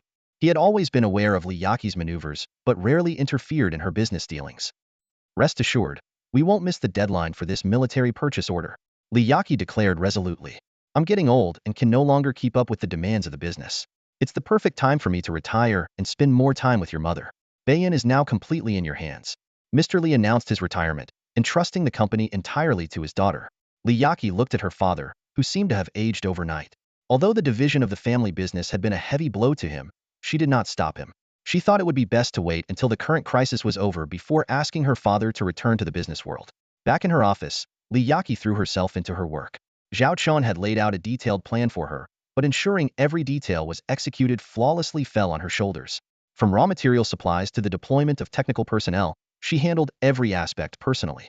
The need to rush the production of the T2 hammers in the Shingang workshop meant a significant increase in costs. The rent alone for nearly 500 construction slots for half a year was a staggering 3 billion star coins, not to mention the expenses for technical personnel and raw materials, and the procurement of materials for the T2 Mastiff orders. Li Yaqi was overwhelmed with work, but she firmly believed that if she followed Zhao Qin's plan meticulously, they could overcome the challenges and defeat those who had schemed against Bei Yin. After working non-stop for several hours, Li Yaqi stretched and opened the holographic image of the T2 hammer, carefully examining the nearly perfect interstellar industrial ship. She marveled at how every starship Zhao Chen had given her was so exquisitely designed, wondering how many more astonishing creations this man had up his sleeve. Gazing through the floor-to-ceiling windows at the vast expanse of space, Li Yaqi's eyes were sharp and determined. Hurricane Consortium. If you are indeed behind all this, I, Li Yaqi, will make you pay dearly and regret it. Soon, across the entire Beifeng Star region and even the neighboring Chuha Star region, numerous Xingang workshops were being leased long-term by Beiyan. Raw materials and technical talents were pouring in like a tide. Meanwhile, news of the Beiyan Group's split spread quickly. In the galactic year 3032, mid-May, rumors were rampant about the destruction of the starship manufacturing industrial park of the Northern Goose Group and the risks of military procurement contract breaches. Even its parent company, Northern Yin Interstellar Trade Group, was reported to be in chaos, with the Li family members fleeing in all directions. Interstellar forces that had originally placed orders with Northern Goose were demanding cancellations, pushing the situation to the brink of chaos. In mid-April, Li Yaqi held a press conference, openly admitting that while Northern Goose's production lines were affected, the military procurement orders would be delivered on time, and other orders would not be delayed. For those requesting cancellations, Northern Goose would deduct 1/3 of the deposit as a penalty and refund the remaining amount immediately, but would cease cooperation for the next 20 years. Li Yaqi's firm stance shocked many, clearly warning that cancellations were possible, money would be refunded, but future cooperation would be off the table. If Northern Goose was truly in such dire straits as rumored, how could they afford to be so aggressive? Could it be that they were confident in meeting the delivery deadlines? Some partners began to waver, as missing out on the highly cost-effective T2 Tibetan Mastiff destroyer would be a significant loss, with no substitute available for the next 20 years. This hesitation caused some clients to reconsider their cancellation decisions. Of course, some were resolute in their decision to leave, and Northern Goose promptly refunded them and publicly announced a cessation of cooperation for the next 20 years. Meanwhile, at the Xiaolong base, Zhao Chun was admiring two newly commissioned Stady-Off-Tart warships, the T3 Judicator-class heavy interstellar missile ship and the T3 Silver Mouse-class light interstellar stealth reconnaissance ship. The Judicator's appearance is truly beautiful, like a righteous angel of judgment wielding a sword and shield, Zhao Chen remarked. Unlike typical warships, the T3 Judicator's height far exceeded its length, giving it a majestic and imposing presence. When you spend that much money, it better look good, Lilith said with a wry smile. Just the shipborne missiles alone cost 2.5 billion star coins. Firing 5 ships worth would be like throwing away tens of billions. This isn't warfare. It's burning money. As the secretary officer, she couldn't help but feel a pang of financial pain. Zhao Chen's gaze then fell on the petite T3 Silver Mouse reconnaissance ship beside it. It was just 300 meters long, similar to common T2 warships, with an unimpressive exterior. But this little ship had an astonishing speed, second only to the T3 Blizzard in extreme navigation mode among T3 ships, and its maneuverability far surpassed the latter. With its incredible speed, small size, and full stealth capability, it was tailor-made for reconnaissance missions. Even more valuable, it could intercept enemy communications, gather intelligence, and encrypt communications for allies, significantly enhancing command efficiency. In short, it was the perfect scout on the battlefield. Have the captains for these new ships been decided? Given that it's their first deployment, starting from scratch, the requirements for the captains are quite high, Zhao Chen asked. The captain for the T3 Judicator has long been decided. It's the 3rd Fleet Commander, She-Wolf by Shui. She's had her eye on this missile ship for a while now. She practically wanted to sleep on the bridge during the trial run and is still clinging to it. As for the T3 Silver Mouse, the captain is an outstanding graduate from your alma mater, Northern Star. You've mentioned her before. This is a good opportunity to test her true capabilities, Lilith responded. As they spoke, Lilith's terminal rang. She glanced at the message and exclaimed in surprise, "My lord, we have news from the Leo Star System." The Leo Star System? Zhao Chun was taken aback. It had been a long time since he last visited there, as his recent focus had been on the Xiaolong Star System. Yes, it's Queen Medusa of the Serpent Clan. She wants to discuss purchasing interstellar warships with you, Lilith added. Zhao Chen's eyes lit up instantly. He could almost smell the scent of money, and his quarterly targets seemed within reach. He had been pondering potential buyers for the ships, with the primary condition being that the Xiaolong territory's secrets must not be exposed. If the Starlight Empire discovered he was privately selling warships, it would draw too much attention. However, selling to Queen Medusa of the Leo Star System posed no such risk. After all, in the remote Reef Star region, who would recognize the Lord of Xiaolong? Prepare immediately. I'm heading to the Leo Star System, Zhao Chen instructed enthusiastically. Traveling to the Leo Star System was much more convenient now, no longer taking half a month. A few minutes later, the T3 Phoenix-class heavy carrier emerged from the Huayue-2 stargate in the Leo star system. Zhao Chen eagerly contacted Queen Medusa to arrange a virtual meeting. To his surprise, she responded almost instantly and let Zhao Chen choose the time. It seemed Queen Medusa was quite anxious. Rubbing his chin, Zhao Chen wondered what could be driving a ruler in the Reef Star region to urgently seek warships. Could there have been some upheaval in the Reef Star region? Zhao Chen looked at Queen Medusa and asked directly, "I heard that your majesty is interested in purchasing interstellar warships?" Medusa nodded in confirmation. "You mentioned before that the starships in your possession are for sale. My fleet is currently in need of some warships. Which models are you interested in?" Zhao Chen inquired respectfully. 3 T3 Blizzards, 10 T2 Snow Mastiffs, and 100 T2 Black Rhinos, Medusa replied decisively, indicating she had already made up her mind before coming. The total value exceeds 2 billion star credits, likely representing the entire wealth of the Serpentine clan. "But I have one condition," Medusa added earnestly. "They must be delivered by the end of June. The price is negotiable. I'm willing to pay 30 above your original price." Zhao Chen pondered for a moment. "The order and your requirements are clear, but I have a question. Why the urgency to expand your fleet? Are you facing some difficulties?" Medusa sighed deeply and admitted, "You've probably heard about the withdrawal of the Mechanoids. Our Reef Nebula lies between the Mechanoids and the Galactic Alliance, a chaotic no man's land. Because it's strategically insignificant and resource-poor, we've managed to survive by scavenging from battlefield remnants. But now that the Mechanoids are gone, we are vulnerable. Even though this place is of little value, no one wants a potential threat right on their doorstep. It's only a matter of time before the Warhammers or the Starshines annex us, and everyone is on edge." Zhao Chen nodded. "So you plan to prepare in advance by strengthening your defenses?" "Exactly. In turbulent times, only by being strong can we ensure our survival," Medusa asserted firmly. "But in the long run, you'll need a more sustainable solution, right?" Zhao Chen pressed. "The major powers in the Reef Nebula have already discussed this privately. There are mainly 3 schools of thought. One is to align with the Starshines, another is to depend on the Warhammers, provided they pardon our past offenses and meet our conditions," Medusa explained. Zhao Chen nodded in understanding. "That seems like the most practical choice for now. The third faction advocates for us to join the Galactic Alliance as a neutral entity," Medusa said, her eyes filled with hope. "Are you part of that faction?" Zhao Chen asked. "Yes. Aligning with the Starshines or Warhammers would make us beholden to them, and we could be purged at any moment. Only by maintaining our independence can we ensure our safety. While it's unrealistic to continue as we have, joining the Alliance as a new member, like any of the hundreds of ordinary members, is worth a try. It's a sound idea, but probably the most challenging of the 3, right?" Zhao Chen pointed out objectively. Medusa sighed in resignation. "Indeed, very few support my faction. The 3 sides are deadlocked, and no one can convince the others. I'm even worried that an internal conflict might soon erupt in the Reef Nebula. For the sake of the Serpentine clan's interests and survival, we must rapidly build our strength." Zhao Chen smiled. "I'll take your order, but delivering brand new warships by the end of June is a bit tight. However, I have some second-hand ships that are of excellent quality. How about that?" "No problem, as long as they can be delivered on time." Medusa agreed without hesitation. Zhao Chen calculated in his mind that although the quarterly target required selling 100 ships, it didn't specify they had to be new ones. Seizing this loophole, he continued, "All right, let's settle it then. Mid-June at the Stargate of the Lion King system. Payment on delivery. The total is 2.3 billion star coins, but I'll round it down to 2.3 billion.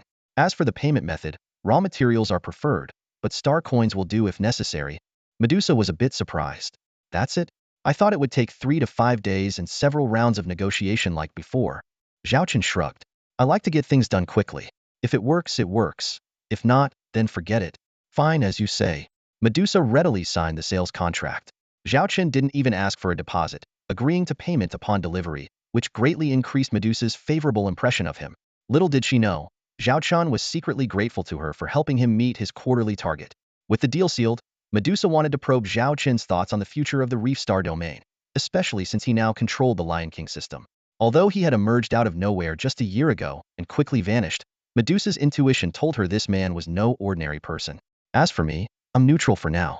I prefer not to make decisions prematurely. I'll act according to the situation when the time comes," Zhao Chen said, adopting a nonchalant attitude. "I hope you'll join us in battle. After all, we were once comrades who fought side by side," Medusa hinted, clearly extending an olive branch. "I'll think about it," Zhao Chen replied noncommittally. He wasn't ready to dive into the murky waters of the Reef Star domain just yet. After all, the smart ones always enter the game last. In the Xiaolong Galaxy, at the Xiaolong base, Zhao Chen handed over Queen Medusa's starship order to Lilith and Annie, demanding delivery by mid-June without disrupting the existing production schedule. Chief Engineer Annie glanced at the order numbers and jumped up in shock, shaking her head repeatedly. Even if you split me in two, we can't build that many warships in such a short time. Lilith carefully reviewed the list. 3 T3 Blizzards, 10 T2 Snow Mastiffs, and 100 T2 Black Rhinosa, substantial number indeed. She objectively remarked. While we do have some excess capacity, completing this order by mid-June will be quite challenging. Zhao Chen explained. You don't need to build new ones. Just decommission some of the older ships in active service, sell them off, and gradually replenish the fleet later. Hearing this, Annie felt relieved but then thought, isn't this just selling second-hand goods at the original price? She blushed and, with a glint of tears in her eyes, replied honestly, if we follow your instructions, we can deliver by the end of June. And we can fill our gaps by mid-July. Zhao Chen stared at Annie's rosy cheeks, thinking to himself, feels nice? Sensing his gaze, Annie quickly hid behind Lilith and muttered softly, if he pinches me again, it'll swell up. Clearing his throat, Zhao Chen said, all right, let's go with this plan. Just make sure the ships are fully functional. Tweak their appearance a bit, and don't forget to install the backdoor program. Annie squinted, about to speak, but the stinging sensation on her cheek made her swallow her words. She couldn't help but curse inwardly, cunning old fox. Zhao Chen's glance made Annie scatter like birds, fearing her cheeks might suffer again if she lingered. Commander, the reef starfield is on the brink of chaos, Lilith noted, her vision far-reaching. The withdrawal of the mechanical forces has triggered a series of chain reactions, disrupting the existing balance. Our Lion King galaxy might not remain unscathed in this turmoil. We must prepare in advance. Zhao Chen nodded in agreement. Suddenly, a system task notification sounded in his mind. System task triggered. Reef Starfield Campaign 13? Reef Starfield Campaign? Zhao Chen pondered. Looks like the system is keeping up with current events. The task continued. Reef Starfield Campaign 13. Please choose a faction. Surrender to the Starlight Empire, surrender to the Warhammer Star Federation, or independence. These were exactly the three factions Medusa had mentioned earlier. Surrendering to Starlight was clearly out of the question. It went against their principles. While aligning with Warhammer was feasible, the initiative would be in their hands, and any betrayal would spell disaster for them. Independence offered the highest degree of freedom. Choose independence. Zhao Chen decided firmly. Reef Starfield Campaign 13, Independence chosen. Complete the first stage task. During the chaos in the Reef Starfield, help the Independence faction rise and defeat the main military forces of the other two factions. After a brief consideration, Zhao Chen understood the task's essence. In terms of strength, the Independence faction was undoubtedly the weakest, as the other two factions would certainly receive covert support from Starlight and Warhammer. Otherwise, Medusa wouldn't have been so desperate to purchase warships. Commander. Commander?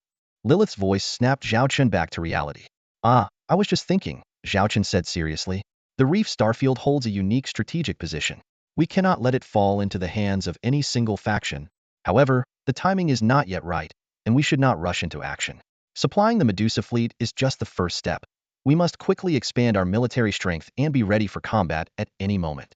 While we may appear inactive on the surface, we can dispatch T3 Silver Mice to infiltrate various locations within the reef sector to gather intelligence and monitor the situation in real time, allowing us to act when the opportunity arises. Lilith understood Zhao Chen's intentions and agreed with him. Currently, internal conflicts within Xingyao are intense, and in the future, we might need to rely on the Lion King galaxy or even the reef sector to avoid the brunt of the conflict. In short, the priority is to strengthen ourselves and watch the situation closely. Zhao Chen reiterated, exactly, we will observe from a distance, focus on enhancing our capabilities, and strike when the time is right. Time flies, and soon it is mid-June in the galactic calendar year 3032. As the delivery date for the second batch of military purchases from the Northern Goose Group approaches, related events have reached a fever pitch. Simultaneously, several armed conflicts have erupted in the reef sector. Originally, the various factions were discussing their future paths, but none could convince the others, leading to a large-scale arms race. A significant number of warships produced by Xingyao and Warhammer have flooded into the hands of different factions within the reef sector, creating a highly volatile situation. The Independence faction, lacking access to advanced warship procurement channels, is gradually weakening. Many interstellar forces that previously supported Independence are now switching sides, joining the other two major factions. At the Lion King Galaxy Stargate, the Medusa Queen, who had been waiting there for some time, immediately led her reserve crew to the meeting point upon receiving Zhao Chen's detailed delivery schedule. At this moment, she is pacing anxiously on the bridge of a T3 Scorpion-class medium cruiser. The ongoing turmoil in the reef sector over the past few days has taken a toll on her, leaving her looking visibly weary. Finally, a large number of starship energy signals appeared on the radar. In the Leo constellation, the only fleet capable of having over 100 T2-class warships is Zhao Qin's. Soon, a video call request popped up. It was from Zhao Qian. Medusa eagerly pressed the answer button. Your Majesty, Zhao Qian greeted with a smile. Medusa responded, as agreed. I have brought the payment. Part of it has been transferred to your designated account through the Galactic Union. As she finished speaking, an image window appeared behind her, showcasing a transport fleet docked within her fleet, loaded with a large amount of raw materials as payment. All right. Based on your requirements, 100 T2 Black Rhinos, 10 T2 Snow Mastiffs, and 3 T3 Blizzards are ready for handover at any time, Zhao Qian said, as his fleet arrived near the Stargate. Through the telescope, both sides could clearly see each other's warships. Medusa noticed some slight modifications to the warships Zhao Qian was delivering compared to the original designs. These changes won't affect their combat capabilities. You can rest assured, Your Majesty. Feel free to test them now. We can also provide subsequent support services, though they come at an additional cost, Zhao Qian explained. Thank you so much for providing so many warships in such a short time. Medusa expressed her heartfelt gratitude. She had witnessed the formidable power of these warships firsthand. Though few in number, each could take on multiple enemies. The transfer process then began and took several hours. During this time, Zhao Qian and Medusa engaged in casual conversation. I've heard that the situation in the Reef Star region is unstable and that small-scale skirmishes have already broken out? Zhao Qian asked nonchalantly. This intelligence naturally came from his T3 Silver Mouse reconnaissance ships. Medusa nodded. That's correct. The Reef Star region contains 148 star systems, most of which are resource-poor, but a few still have some resources left. These resource-rich systems have now become prime targets. Once war breaks out, they will be the first to be contested. Zhao Qian understood. Short-term combat is manageable, but if it turns into a prolonged conflict, the strategic reserves of all parties will be stretched thin, especially the fleet's fuel energy blocks. While external purchases can fill some gaps, they can't solve the immediate needs. If supply lines are cut, fleets will be at the mercy of others. Whoever controls the resource-rich systems and continuously mines energy will have the upper hand. Your Majesty, could you share more details about the current situation in the Reef Star region? Zhao Qian asked, feigning curiosity. In reality, he already had most of the intelligence and just wanted to confirm it through Medusa. Seeing Zhao Qian's interest, Medusa began to speak at length, eager to recruit him to her cause. The Reef Star region is controlled by 8 major interstellar powers. Some are coalitions of dozens of smaller factions, while others, like our Serpent Clan, control a few star systems and trade channels as neutral forces. These 8 powers control 2/3 of the Reef Star region. Thanks to our recent joint actions that annexed several star systems, our Serpent Clan now controls the most star systems among individual factions. Among the 8 major factions, 3 are aligned with Starshine and 3 with Warhammer, leaving just us and the Thorn Group as the independents. Medusa said this, and Zhao Qian interjected, Isn't the Thorn Group supposed to be neutral? Medusa shook her head with a smile. In matters concerning the fate of the Reef Star region, no one can remain neutral forever. This seemed to hint at Zhao Qian's Lion King galaxy. Currently, the faction supporting Warhammer is the strongest, controlling 63 star systems, including 3 resource-rich systems, and boasting a fleet of 100,000 warships. However, with their backers' support, only about 100 of these are T3 warships, with over 90 being T1 class. Medusa paused, her tone filled with resignation. This is the current state of the Reef Star Regione Grand Show, but mostly a ragtag collection of forces, far inferior in quality to Starshine's second-line forces. The faction supporting Starshine controls 56 star systems, also including 3 resource-rich systems, with around 80,000 ships, of which an estimated 70 are T3 warships. Medusa's expression grew more despondent. And we, the independents, are the weakest. We control 29 star systems, 1 resource-rich system, and have a fleet of 20,000 ships, with only about 30 T3 warships. Zhao Qian remarked. The disparity between you is quite significant. Medusa quickly explained. But it's not without hope. You've seen it yourself. The general quality of warships in the Reef Star region is low. The real game changers are the T2 and T3 ships. That's why I've been heavily investing in high-quality warships to win through superiority. If you, Zhao Qian, are willing to join us, I believe we can stand a fighting chance. Faced with Medusa's earnest gaze, Zhao Qian didn't commit directly but said he needed more time to consider, promising not to join either Starshine or Warhammer. Though he didn't give a definite answer, Medusa managed to secure the much-needed warships. She remained hopeful. I believe that one day, we will fight side by side. With that, she left the Lion King galaxy with her new fleet through the Stargate.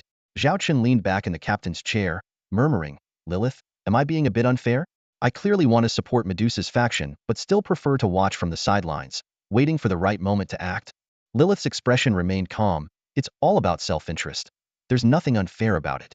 Besides, if you want to control the independence, timing your intervention is crucial. Everyone understands the value of helping when it's most needed. Zhao Chen fell silent. When it came to strategy and scheming, he still had a long way to go. The quarterly task has been completed, and the rewards can now be claimed. After formally handing over 113 battleships, Zhao Chun received a system notification. With a thought, he opened the task interface and selected the option to claim his reward. Congratulations, you have obtained the technical blueprint for the T3 Great White Whale class heavy interstellar transport ship, echoed the system's voice in his mind. This reward was a T3 support ship, perfect for future interstellar trade operations. Zhao Chen mused to himself that if Li Yaqi saw this, she would be as excited as if she had discovered a treasure. In the realm of interstellar commerce, mining ships and transport ships are the two pillars, representing the core market of interstellar trade. Commander, the Serpent Fleet has fully retreated, Lilith reminded him from the side. Let's prepare to head back then, Zhao Chen instructed, but keep a close watch on the Reef Star sector. Report any disturbances to me immediately. Yes, sir, Lilith responded. The Reef Star sector was like a pile of dry tinder. It would take only a spark to ignite a raging fire. Now, they just had to wait for the right opportunity. Back at the Xiaolong base, Zhao Chun received a message from Annie. The T4 Resurrector-class clone starship had been completed. This news was even more exhilarating than selling 100 battleships. Zhao Chen immediately piloted his T3 Phoenix to the T4 Resurrector's construction site. There, 5 T3 Forge industrial ships were finishing up, preparing to head to their next project. In the center stood the brand new T4 Resurrector. The starship appeared unremarkable, with no visible weapons or even Closian defense systems, looking completely harmless. Who would have thought that such an unassuming vessel held the prestigious T4 status and contained powerful black technology? Can we board and take a look now? Zhao Chen asked Annie. Of course, the starship has passed all basic performance tests, Annie replied. Let's go check it out, Zhao Chen said, eager to see the T4 warship that had taken 6 months and billions of star coins to build. He and Lilith boarded the T4 Resurrector's hangar via a shuttle. Annie had been waiting for them. How do you like it? I completed this massive project, Annie boasted, only to be ignored as Zhao Chen walked straight past her without a glance, leaving her feeling like a forgotten clown, awkwardly standing there. T4 Resurrector-class clone starship, Unit 1. The system prompted, detecting host system, beginning link. Please wait 300 seconds. A soft female voice resonated in Zhao Chen's mind, followed by a stream of data flashing before his eyes. Commander, since this is your first time on board, allow me to introduce this T4 warship to you. Annie began, but Zhao Chen raised his hand to open a technical panel, cutting her off. Let's first check out the core chamber, he said, summoning a floating elevator with the air of an owner. Lilith followed closely behind, and Annie, bewildered, trailed after them. She looked up at Zhao Chen, puzzled. Although Zhao Chen had provided the technical blueprints, this was his first time on the ship. How could he be so familiar with it? She had planned to show off her skills, but now it felt like punching into a cloud, with nowhere to exert her strength. The elevator quickly stopped, and they arrived at one of the core chambers of the T4 Resurrector. This is a massive, oval-shaped, honeycomb-like space. Zhao Chen stood in the center, looking up to see dozens of cultivation pods arranged in an orderly manner. Looking down, there were also densely packed cultivation pods. This is giving me the creeps, Lilith said as she glanced around, shivering. The entire chamber was bathed in dim lighting, adding an eerie atmosphere. Just as Annie was about to explain, Zhao Chen interrupted. These are T4 reborn clone pods. By collecting genes, we can quickly cultivate clones. Inside these pods, 1 hour equates to 20 years outside, accelerating the growth of the clones. Once cultivation is complete, specialized robots transfer them to the recovery room. A clone needs a week to fully adapt to its body after birth. Annie, feeling upstaged, pouted, crossed her arms, and looked displeased. Zhao Chen continued, there are 100 rooms like this on the entire ship, totaling 1 million cultivation pods. If they operate 247, they can produce 24 million clones a day. All this information was automatically uploaded to my brain when the system linked with the warship. After speaking, Zhao Chen proceeded to the next location in the elevator. Eventually, the elevator stopped before a tightly closed door. To be honest, this place is strange. Even my access level can't open this door, Annie said, pointing at the door, her tone filled with confusion. Lilith was secretly amazed. It was known that Annie's access level was on par with hers, allowing her to board any ship in the Xiaolong fleet at any time. A supreme privilege granted by Zhao Chen himself. Wait here, Zhao Chen said solemnly, striding towards the door. The access system sensed his presence and opened automatically, closing quietly behind him once he entered. Annie, Curious, tried to follow but was stopped by a cold electronic voice. Unauthorized personnel detected. Entry into this area is prohibited. Any violation will result in a high-voltage electric shock. As soon as the voice finished, 6 electromagnetic emitters emerged from both sides of the door frame, their black barrels aimed at Annie's head. She instinctively swallowed, stepped back repeatedly, and obediently put her hands behind her back, muttering softly, "This is strange. I don't remember there being electromagnetic cannons here. Good thing I didn't try to sneak in earlier, or my head would have been blown off." Zhao Qin surveyed the cabin in front of him. It was a space of no more than 200 square meters. In the center stood a machine resembling a computer core, with unknown particles flickering and dancing inside it. Unexpectedly, Zhao Qin felt a subtle connection with it. "Welcome, Commander, to the starship's core system cabin." A holographic image of a pure and innocent-looking girl, appearing to be around 17 or 18 years old, materialized. "Who are you?" Zhao Qin asked in astonishment. "I am the advanced artificial intelligence of this starship," the girl replied. Advanced artificial intelligence? Zhao Qin thought to himself. If the Galactic Union found out he possessed such a starship and had privately developed advanced AI and cloning technology, even Governor Chu he wouldn't be able to protect him from such severe charges. Data link complete. Please confirm if the following individuals are official members of the Xiaolong fleet. Their genetic information will be shared with the T4 Reborn class clone starship database. Additionally, confirm if they will be automatically enlisted as new crew members of the Xiaolong fleet in the future. The voice in Zhao Qin's mind and the words of the AI girl overlapped almost perfectly. Suddenly, a vast array of personnel records appeared before Zhao Qin, numbering in the tens of thousands. Most of them were strangers to him, but with just a thought, familiar faces like Charlotte, Lilith, Zhao Wanner, and Annie emerged vividly. As long as you confirm these individuals' information, they can be reborn here if they sacrifice themselves, the AI girl said softly. Impressed by the advanced technology, Zhao Qin noted that even at the T4 level, it was directly linked to his system. He frowned and asked, "I have a question. After these female crew members are resurrected as clones, are they still the same people?" This doubt always lingered in his mind whenever he faced the T4 Reborn class clone starship. As his relationships with Lilith, Charlotte, Annie, and others grew deeper, they were more than subordinates. They were like family. He had to protect this family. "Please rest assured, Commander. We use clone bodies to better match the reborn individuals." The AI girl smiled and countered. "Do you think the reborn individuals in those time travel novels are still the same people?" This question seemed to probe Zhao Qin's soul. The current Zhao Qin, is he the Zhao Qin of this world, or the one who traversed here? In terms of consciousness, Zhao Qin undoubtedly believed he was the same person who crossed time and space. This also meant that the resurrected female crew members would be no different from their original selves. This starship does not create clones out of thin air. Only upon receiving a death signal from the individuals on the list does the resurrection program initiate. But what if they are thousands of miles apart, like at opposite ends of the universe? Or if they die under special circumstances? Zhao Qin pressed on. The AI girl smiled and explained, "Please do not doubt the technology of this warship.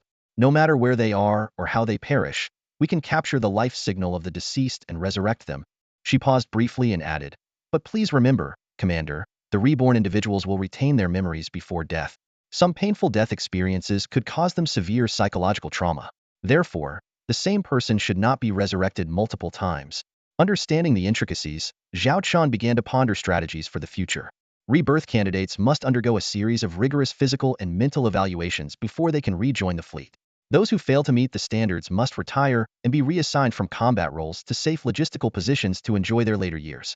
This is effectively equivalent to formal retirement. He let out a long sigh, gazing at the high-tech marvel before him, and muttered to himself, "I hope I never have to use this." With that, he turned and left, and the holographic image of the AI girl vanished with him. The current female crew members of the Xiaolong fleet were unaware that from this moment on, they had embarked on a path of no return under the leadership of their great commander. An immortal, indestructible super-interstellar legion had officially set sail. By the end of June in the year 3032 of the galactic calendar, nearly everyone in the Starshine Empire was focused on one thing: the delivery date for Bayan Group's military procurement order. If Bayan failed to deliver 3,000 T2 Mastiffs on time, they would face severe penalties for breach of contract. In an office of the Starshine Empire's military procurement department, Marshal Huang Zhixiang was enjoying drinks with two officials. "Marshal, there's no need for you to come in person. We'll definitely get the job done as you instructed," one official flattered. Huang Zhixiang laughed. "Oh, I'm just here to visit some old classmates. We were schoolmates back in the day after all." The room erupted in laughter. Huang Zhixiang continued, "Old Zhang, I've arranged for your son to be promoted to Brigadier General by the end of this year." "Old Wang, I've also arranged for your son to be transferred to the Ministry of Finance.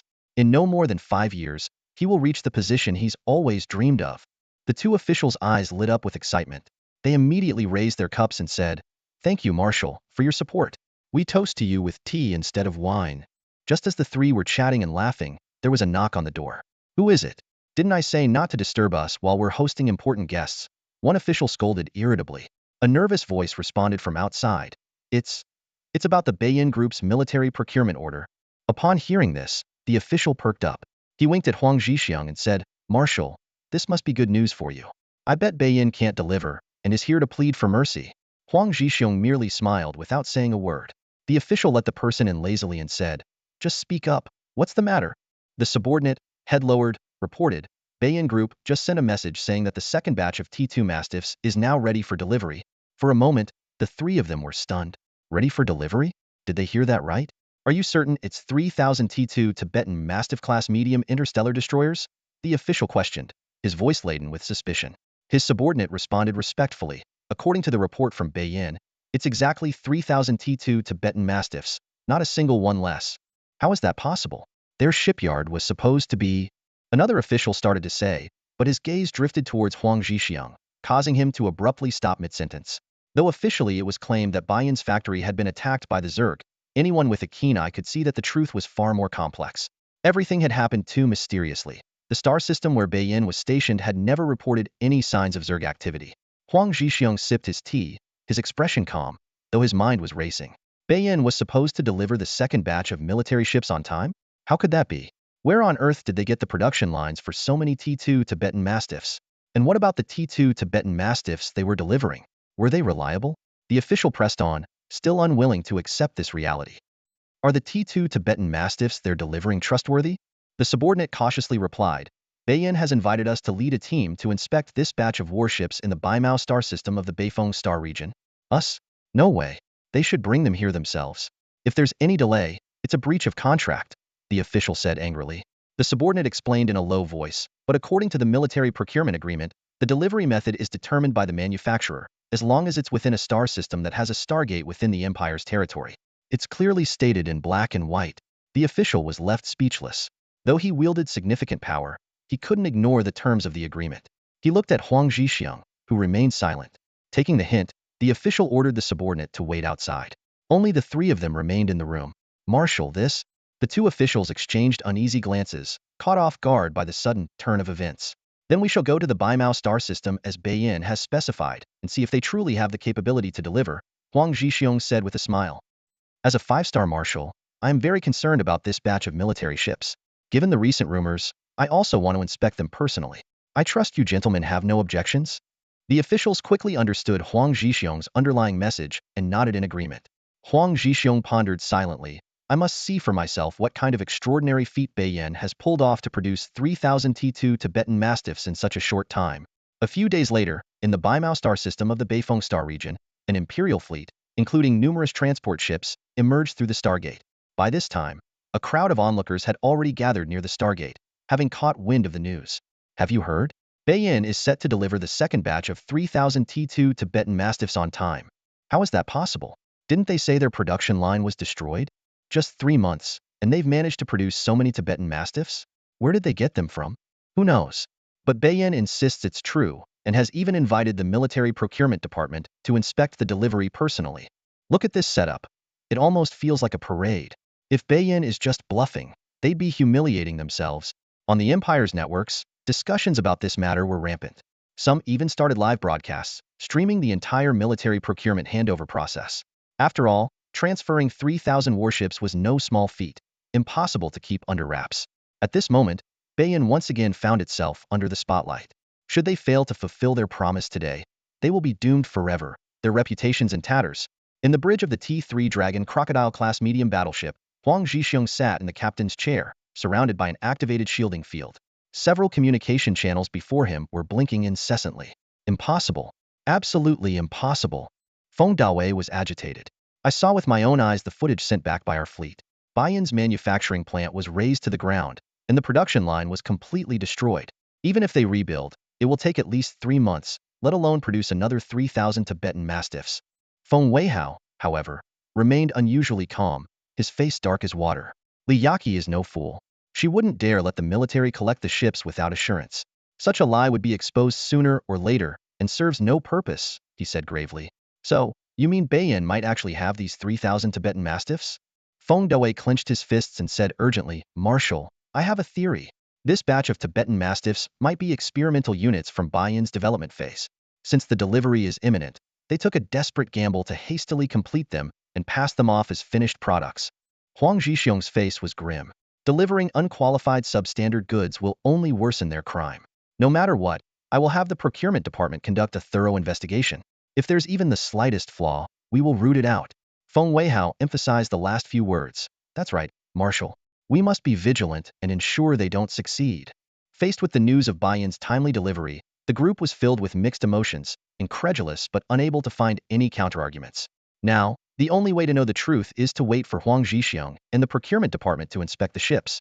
Only then will the truth be revealed, and it will all come down to Baiyin's capabilities. The Stargate in the White Feather Galaxy was about 3 hours away from the designated delivery point set by the Northern Goose Group. 3 hours might not seem long, but it was enough to arouse suspicion. Unexpectedly, the delivery point turned out to be a region surrounded by an asteroid belt, with the fleet under Governor Beifeng patrolling its perimeter. Officially declared a special restricted zone, no one could enter without permission. Clearly, this was a precautionary measure by Governor Beifeng in the aftermath of the insect plague.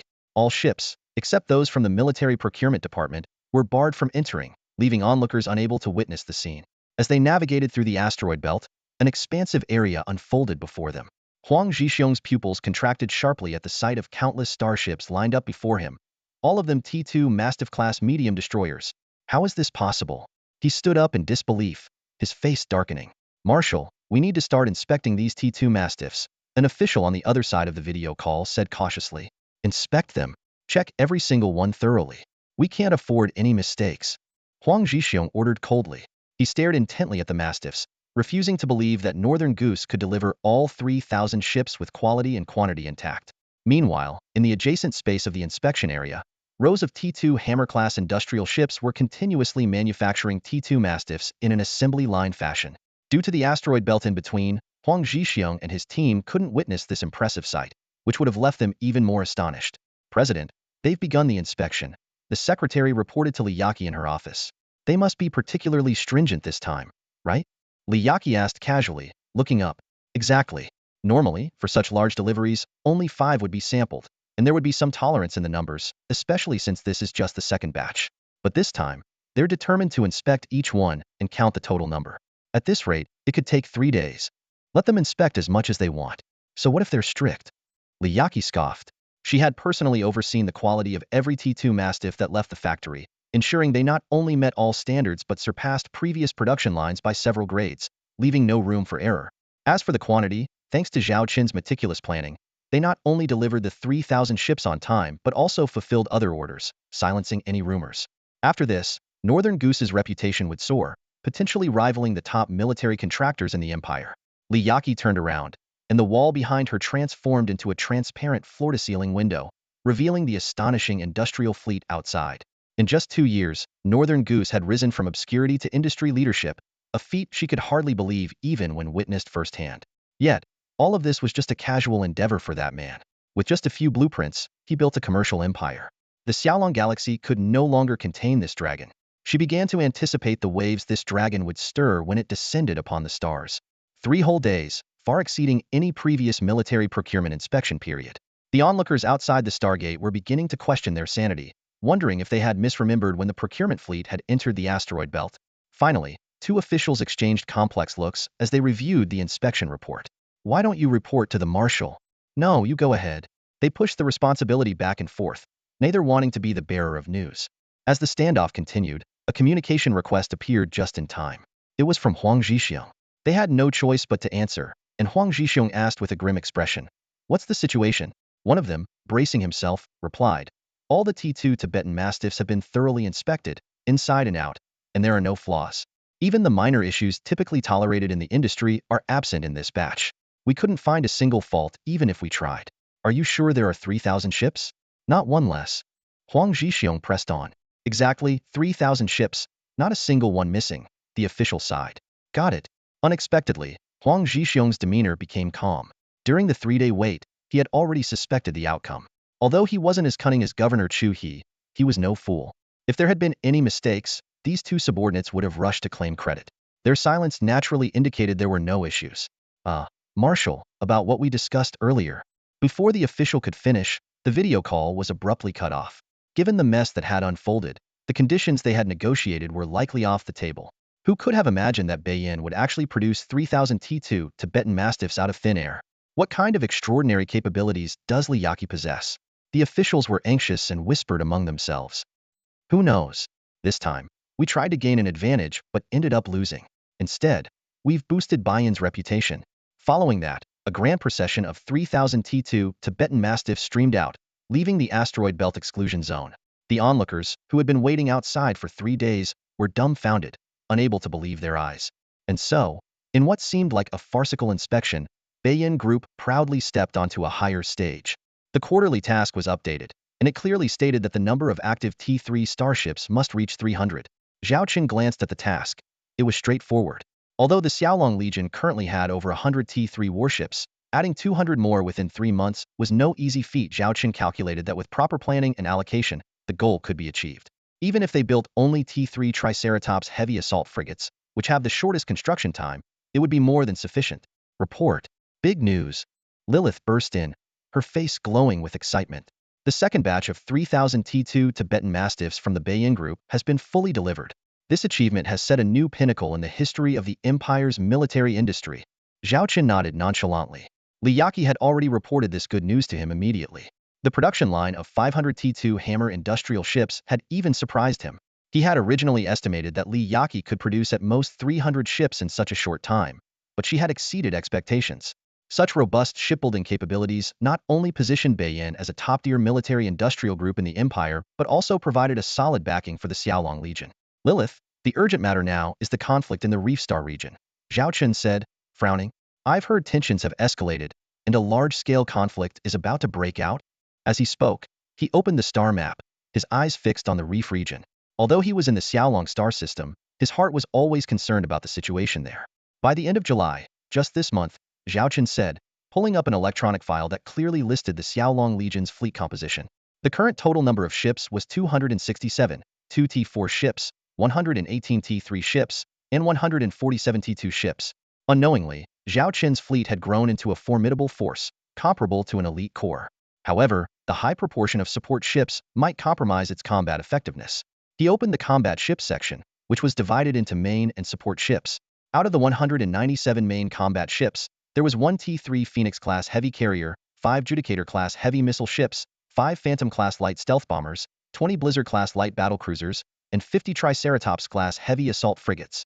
The T2 lineup included 1 Queen B-class heavy carrier, 5 Lion-class heavy missile ships, 10 Snow Mastiff-class heavy battleships, and 100 Black Rhino-class heavy assault frigates.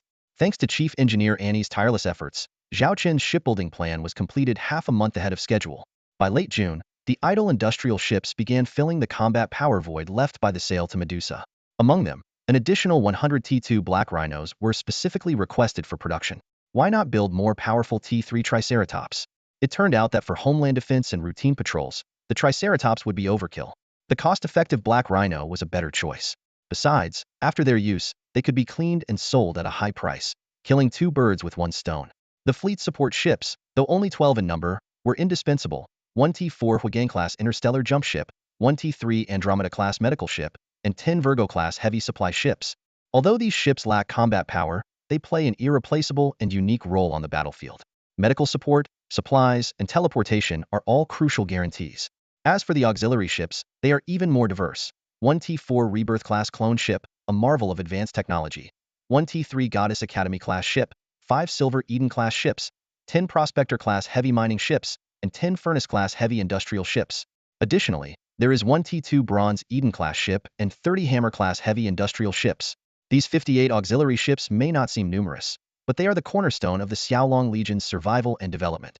Without their silent support, everything would be a castle in the air, an illusion. Surveying the fleet data, Zhao Qin felt a surge of pride. This formidable force is the culmination of his 2 years of painstaking effort and meticulous planning. Although it may seem somewhat inadequate in the chaotic situation of the Reef Star region, he is confident that with rational quarterly planning, the Xiaolong Legion will be unstoppable. Lilith, connect me to Annie, Zhao Chen ordered. As the manufacturing brain of the Xiaolong Legion, Annie's involvement is indispensable. Yes. The secretary immediately sent out a video communication request. However, unexpectedly, 10 seconds passed with no response. Commander, Annie is not answering. Lilith reported with a hint of nervousness. Zhao Chen frowned slightly. This was unusual. According to Legion regulations, whether at work or on leave, any call from a superior must be answered immediately. Could something have happened to her? He immediately used his highest authority to send another communication request.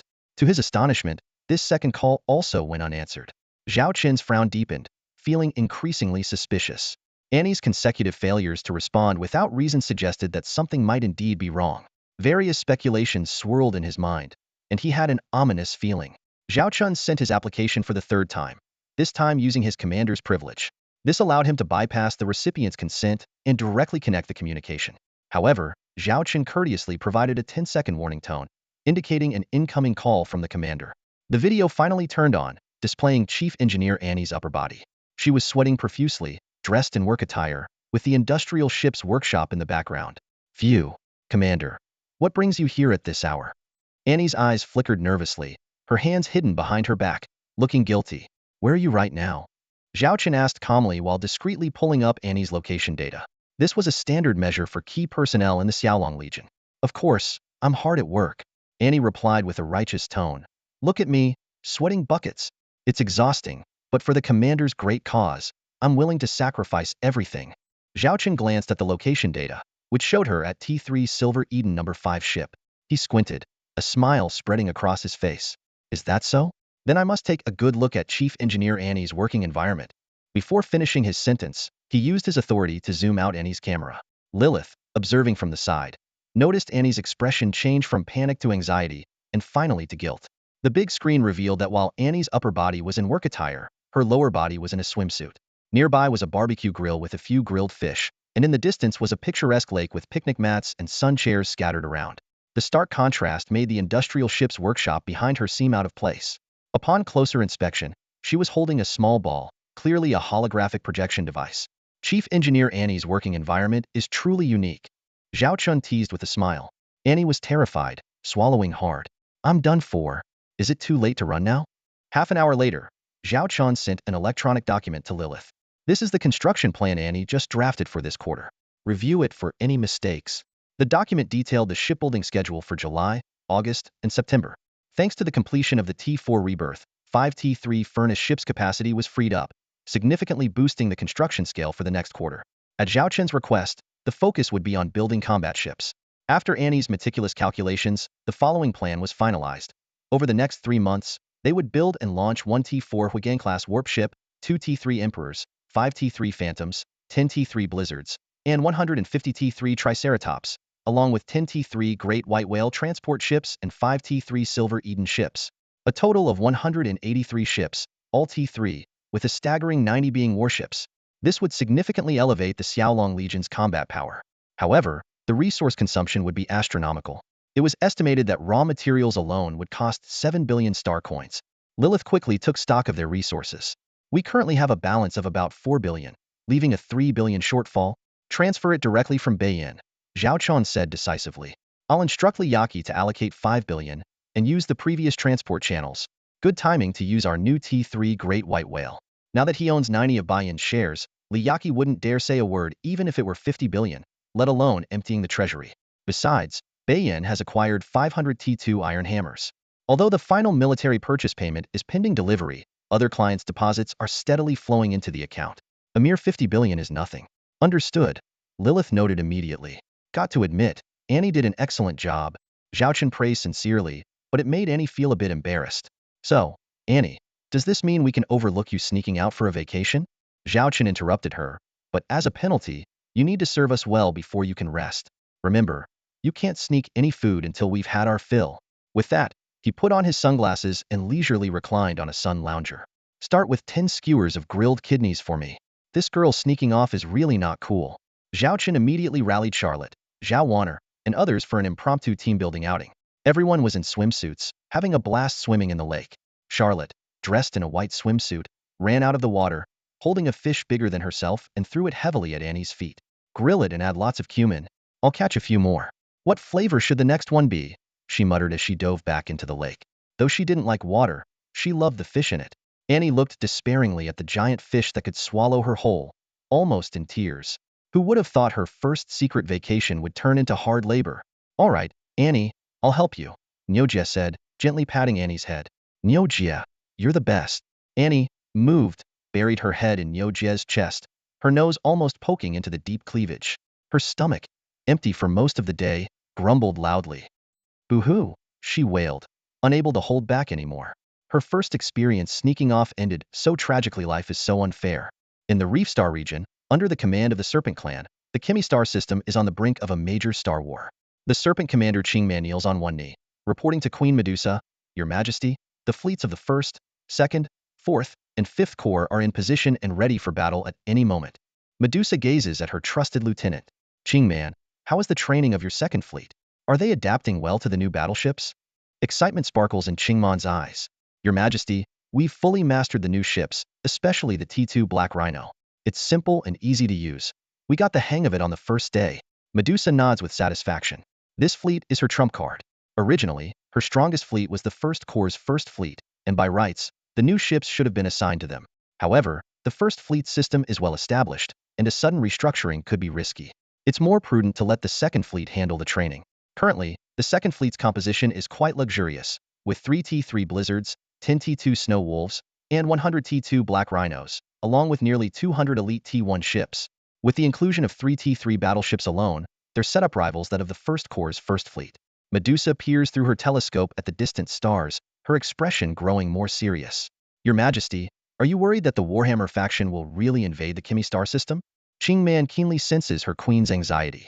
Though the Kimi star system isn't the Serpent Clan's main stronghold, 2/3 of their forces are currently concentrated here. The reason is simple. It's one of the few resource-rich star systems they have, and it borders the territory of the Warhammer faction's Ogre clan. The Ogres are one of the dominant forces in the Reef Star region and form the backbone of the Warhammer faction. Currently, the Reef Star region is dominated by 3 major factions, with the Warhammer faction being the most prominent. Many of its members hail from the Warhammer Interstellar Federation, and they are eager to align with the Warhammer faction. Reports indicate that the Starshine Empire's expeditionary force is the closest to the Reef, and the Warhammer faction is growing impatient. Medusa speaks gravely. They want to eliminate our independent faction first, then crush the Starshine faction in one fell swoop. By then, the Reef Star region will be rightfully theirs, and the Starshine Empire won't risk a conflict with Warhammer over this territory. This time, the Warhammer faction means business. Because of this, Medusa has mobilized all 4 corps, totaling 12,000 battleships, to defend the Kimi star system at all costs. Suddenly, a cluster of red dots flashes on the radar screen's edge. Report. Our interstellar scout ships have detected a large ogre fleet at the border. The duty officer shouts. They're here. Medusa takes a deep breath and decisively orders, relay my command. The 1st, 2nd, 4th, and 5th Corps are to enter a state of war and prepare for battle. Also, notify the other star systems and the Thorn Free Trade Group to stand by for reinforcements. Yes, Your Majesty. The Serpent Clan's fleet quickly forms its battle lines, the roar of engines and the beat of war drums signaling the inevitable clash. Meanwhile, in the shadows of deep space, a T3 Silver Rat light stealth reconnaissance ship is lurking, observing everything. On the bridge, the young Captain Zhong Xiaoxia is intensely focused on the radar and the surrounding flood of intelligence data. From the positions and movements of every Serpent Clan warship to the advancing Warhammer fleet, nothing escapes her notice. The various departments on the ship are bustling, processing these crucial battlefield reports. Zhong Xiaoxian looked around. Although she had grown accustomed to everything, the initial awe she felt when she first took command of this advanced reconnaissance ship was indescribable. This T3 class warship surpassed everything she had studied in her textbooks at North Star Academy. Born into a fallen noble family as the youngest daughter of a concubine, she had managed to enroll in the academy thanks to her mother's meager savings. Fortunately, her exceptional intelligence earned her a scholarship, allowing her to complete 6 years of education and even participate in the Joint Fleet's practical exercises. It was during one such mission that she first encountered that man. Fearless in the face of danger, he charged into battle. Undeterred by authority, he stood up for his soldiers, and the meals on his ship were so abundant, she couldn't help but feel envious. According to a Halford crew member, this was just their regular fare. Serving on such a ship was a dream come true.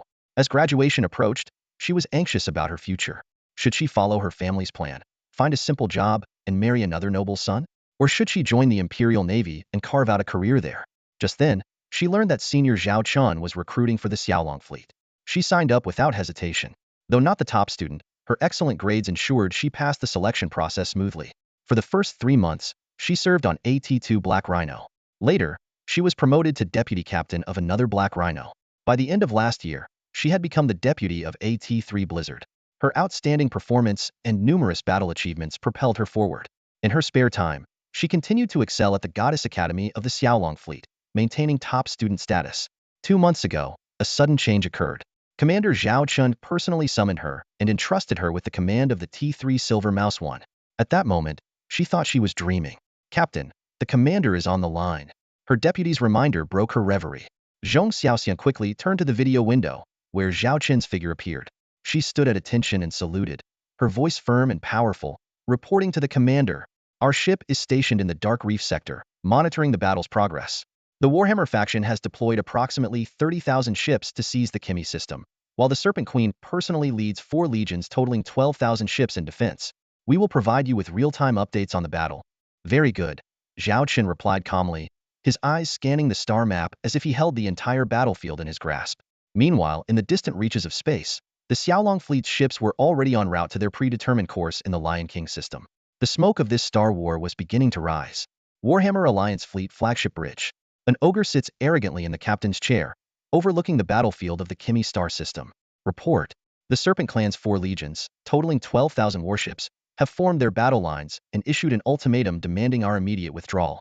Failure to comply will be seen as a declaration of war, and we will bear the consequences. The adjutant reports respectfully from the side. The ogre commander spreads his arms disdainfully and sneers. Bear the consequences? Those mere serpents dare to challenge me? They think 12,000 ships can stop our 30,000 ironclad fleet? Today, we will show them our might. Queen Medusa? I'll personally put a collar on her and make her my lowest servant. Give the order. All forces attack? Yes, sir. All forces attack, the adjutant shouts. In an instant, the vast expanse of space is filled with the overwhelming tide of 30,000 warships surging towards the Serpent Clan's formation, an unstoppable force. Your Majesty, the enemy is ignoring our warnings and is advancing at full speed. They will enter our firing range in 15 minutes. A servant anxiously reports on the Serpent Clan's flagship. Medusa stands up, her image appearing on the screens of all the warships. Warriors of the Serpent Clan, the enemy seeks to invade our home. Let them feel our venom. Against the invaders, we will fight to the death. Fight to the death. The soldiers shout in unison, their morale soaring. Medusa then turns to several display windows showing the commanders of various legions and battalions.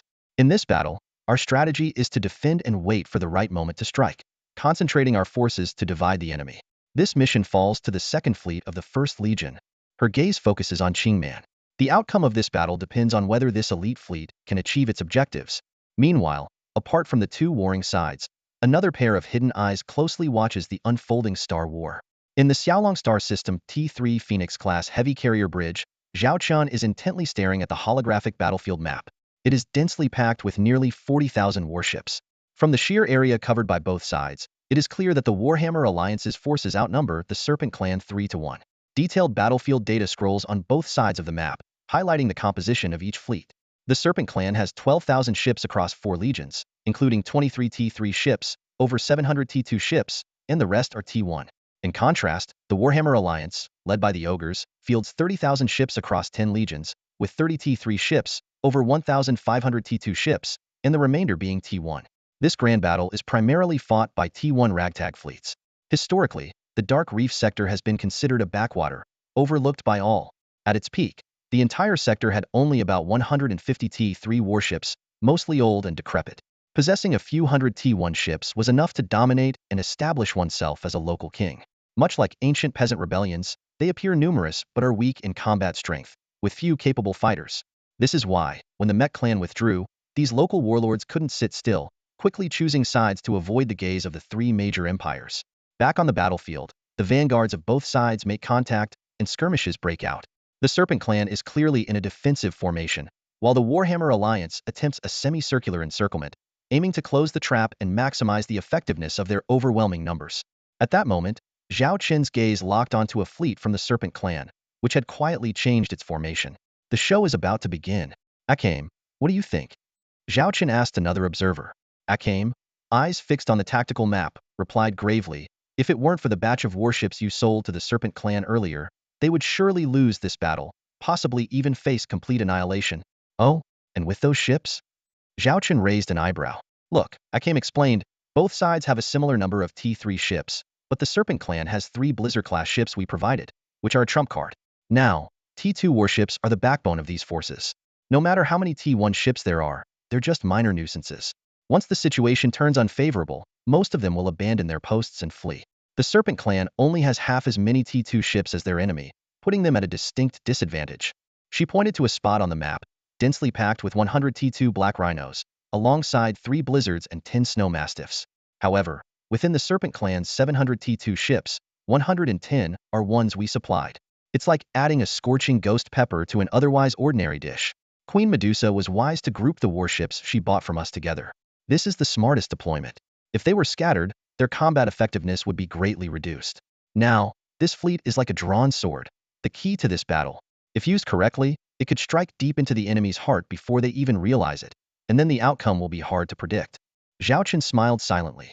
Akame's thoughts aligned perfectly with his own. The warships he provided to Medusa, even the weakest T2 black rhinos, were formidable forces in the Reef starfield. At this moment, the vanguards of both sides had already engaged in multiple skirmishes. The Warhammer Coalition's encirclement was slowly tightening. Meanwhile, the Serpent Clan's second fleet, which had been lying in wait, finally made its move. The grand spectacle was about to unfold. Zhao Chen stared at the interstellar battlefield map, focusing on the 300 starships of the Serpent People's 1st Legion, 2nd Fleet. This fleet was commanded by Qing Man, a serpent woman he had met a few times. The fleet chose to launch its attack in the 3rd hour of the battle, a brilliantly timed move.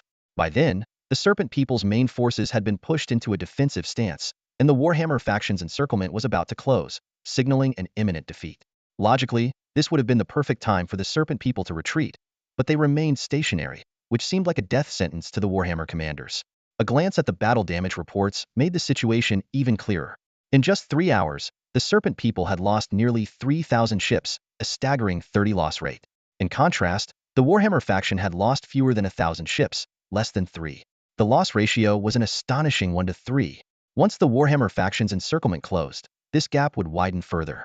At this critical moment, the specially organized Serpent Fleet finally launched its assault.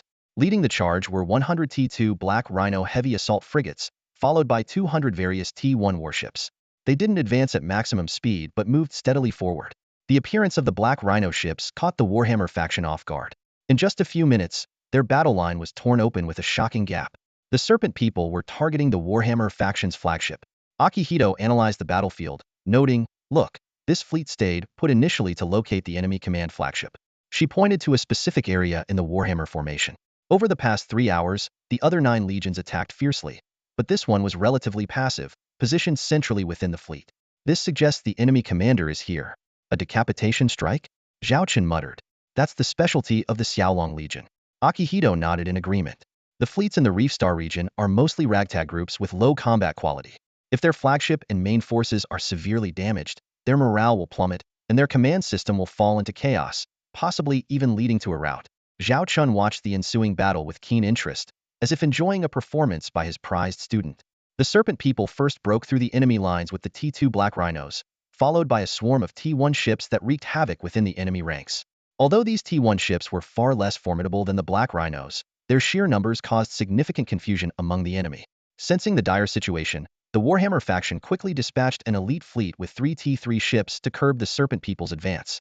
Unexpectedly, the 100 T2 Black Rhinos did not retreat, but instead charged even more ferociously, accelerating towards the T3s. This sudden tactical shift caught the Warhammer faction by surprise. To make matters worse for them, the Black Rhinos' defense was astonishingly strong. T1 attacks were mere scratches, and even T2 firepower couldn't faze them. Only the T3 main guns could make these formidable ships hesitate. At this critical moment, the Warhammer faction had a mere 3 T3 ships, facing a formidable fleet of 100 T2 Black Rhinos. What unfolded next left the Warhammer faction utterly dumbfounded. One Black Rhino after another, like arrows released from a bow, charged directly at the T3 ships. First 10, then 20, 30. Have you ever seen the spectacle of over 30 ships ramming into another? For the 3 unfortunate T3 captains, it was an unprecedented experience. Though skirmishes were commonplace in the Reef Nebula, this tactic was anything but conventional. In a matter of moments, the three T3 ships met a tragic and humiliating end. Their battered hulls bore the marks of countless collisions, with the worst-hit ship even split in two. The entire ordeal lasted barely 10 minutes. Then, an even more shocking scene unfolded. Seizing the moment while the enemy was still in disarray, three T3 Serpent ships sprang into action, making a beeline for the enemy command corps. The Warhammer commanders broke into a cold sweat, knowing full well that their expedition's leader was hidden there.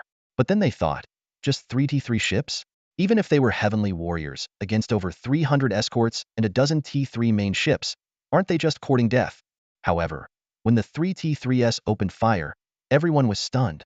Each ship launched a single bow cannon shot, destroying a T3 Porcupine destroyer along with its stellar shield defenses in one clean hit.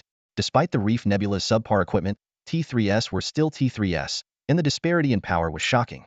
Simultaneously, the three aggressive T3s unleashed their secondary and primary cannons, combined with dense Closian defense fire, forcing the surrounding T2 ships to keep their distance. The weaker T1 ships didn't stand a chance. Seeing the tide of battle turn, Queen Medusa's blood boiled with excitement. She immediately ordered a live broadcast of the scene to all ships to boost morale. Leading the charge was Commander Chingman, who personally piloted the T3 Blizzard 1, charging menacingly towards the enemy flagship. The intent was clear: to take the enemy commander's head and avenge the humiliation of this battle. The Ogre commander was stunned. He stared at the three Serpent T3 starships steadily closing in on his flagship and shouted in disbelief, "How is this possible? Where did those three ships come from? Why do they have such powerful bow cannons?" The adjutant wiped the cold sweat from his forehead and stammered, "You don't know either. There's no data on these T3s or those T2s in our database." "Damn it! Mobilize all nearby fleets and intercept them," the Ogre roared, then ordered his flagship to slowly retreat to a safe distance. What unfolded next on the battlefield was a true display of dominance. The three T3 Blizzards and 100 T2 Black Rhinos engaged in a frenzied slaughter, driven by bloodlust. Fight! Fight! Fight! The commanders of these starships were consumed by the fervor of battle, their minds solely focused on combat. It was exhilarating. They had never commanded such exceptional warships before. Even the pilots realized how simple space warfare could be: their ramming into the enemy ships, watching their armor shatter like tofu, or aiming the cannons, pulling the trigger, and enjoying the fireworks in the distance. Simple. It was just that simple. In the face of true ace warships, combat was effortless. In the presence of genuine starships, battle was this straightforward. Zhao Chun commented nonchalantly, "In just 1 hour, this Serpent fleet annihilated an enemy force 5 times their size, including over a dozen T3s. 80% of the T3s lost by the Warhammer Coalition were taken down by them, and of those, 80% were the handiwork of those three Blizzards. A glorious victory, well-deserved." "The battle is over," Chitong said calmly beside Zhao Chun. The latter nodded in agreement. After 5 hours of fierce fighting, on the surface, the Warhammer faction still seemed to have the upper hand. The Serpent fleet lost 6,000 ships, nearly half of their force, while the Warhammer faction only lost 5,000. However, a detailed analysis of the data revealed that a third of the Warhammer Coalition's casualties were inflicted by the elite Serpent fleet, which specifically targeted T3s and T2s. As a result, the Warhammer faction's T3 loss rate was as high as 50, and T2 losses exceeded half, with 800 ships lost, half of which fell to the Longhorn T2s. In contrast, T1s had the lowest loss rate at less than 15. What does this indicate? It shows that while the Warhammer faction's losses may not seem significant numerically, they are critical. The Serpent fleet, although suffering greater losses, mostly lost T1 cannon fodder. The three meritorious T3s remained unscathed, and only a dozen of the 100 Great Horn starships were lost. If the battle continued, even if the Warhammer faction won, their losses would be devastating. They still hoped to go all out in a decisive battle with the Xingyao faction. Ultimately, this space battle lasted only 5 hours and ended with the Warhammer faction's hasty retreat, leaving a sky full of wreckage. What are your thoughts? Zhao Chen asked Chitong beside him. "All show, no substance. Their combat effectiveness is weak," Chitong said bluntly. "Even if some units have a bit of combat training, most are just fair-weather soldiers, swaying with the wind. Such mercenaries are not worth mentioning. This is the difference between a regular army and a ragtag band." Zhao Chen then asked, "If the Serpent clan sends out our Xiaolong Legion this time and you were in command, what would the outcome be?" Chitong chuckled lightly and said confidently, "I could ensure that none of the 30,000 Warhammer ships return." Holding less than 300 ships and daring to claim that 30,000 enemy ships would have no chance of returning, only the commanders of the Xiaolong Legion could possess such confidence. And this confidence stems from the elite force they lead. That's just how bold they are. "Alright, we've already figured out the details about these local tyrants in the Reef Star region," Zhao Chun said with a smile. Even the Queen has witnessed the power of our fleet. Next, I need to go meet her. At this moment, the Xiaolong Legion's fleet was fully prepared, gathering towards the Lion King system. They were on high alert, ready to engage in the next battle at any moment. Meanwhile, good news came from the Whitehair system. Report: the Warhammer faction's fleet has completely withdrawn from the Whitehair system. We have sent reconnaissance ships to follow and ensure they return to their own territory, the adjutant reported to Medusa. Immediately clean up the battlefield and recover any wreckage that can be repaired. Also, prioritize repairing our damaged ships, especially the second fleet of Qingman. Medusa ordered decisively. Yes, Your Majesty. At this moment, a video window popped up, showing the commander of the Qingman fleet. Congratulations, Your Majesty, Qingman said, her face glowing with the exhilaration of battle. This victory is all thanks to your brilliant command and these excellent new warships. Qingman, you performed exceptionally well this time. Medusa praised, then asked, what about the damage to your fleet? Qingman stood up and reported formally, Your Majesty, we destroyed nearly 2,000 enemy ships, including 18 T3 ships and over 500 T2 ships. Our losses include 37 T2 Black Rhinos, 1 T3 Blizzard heavily damaged, and 27 T2 Black Rhinos partially damaged. Medusa frowned slightly, feeling the pain of losing more than half of the newly acquired ships. She couldn't help but think of that man again. With such powerful warships, if only she could persuade him to join the Independents. That's all for today. Thank you so much for watching. I hope you guys enjoyed. If you wish to have another part of this recap, please give us at least 1,000 likes. Please don't forget to comment and subscribe to our channel for more content like this. Until next time.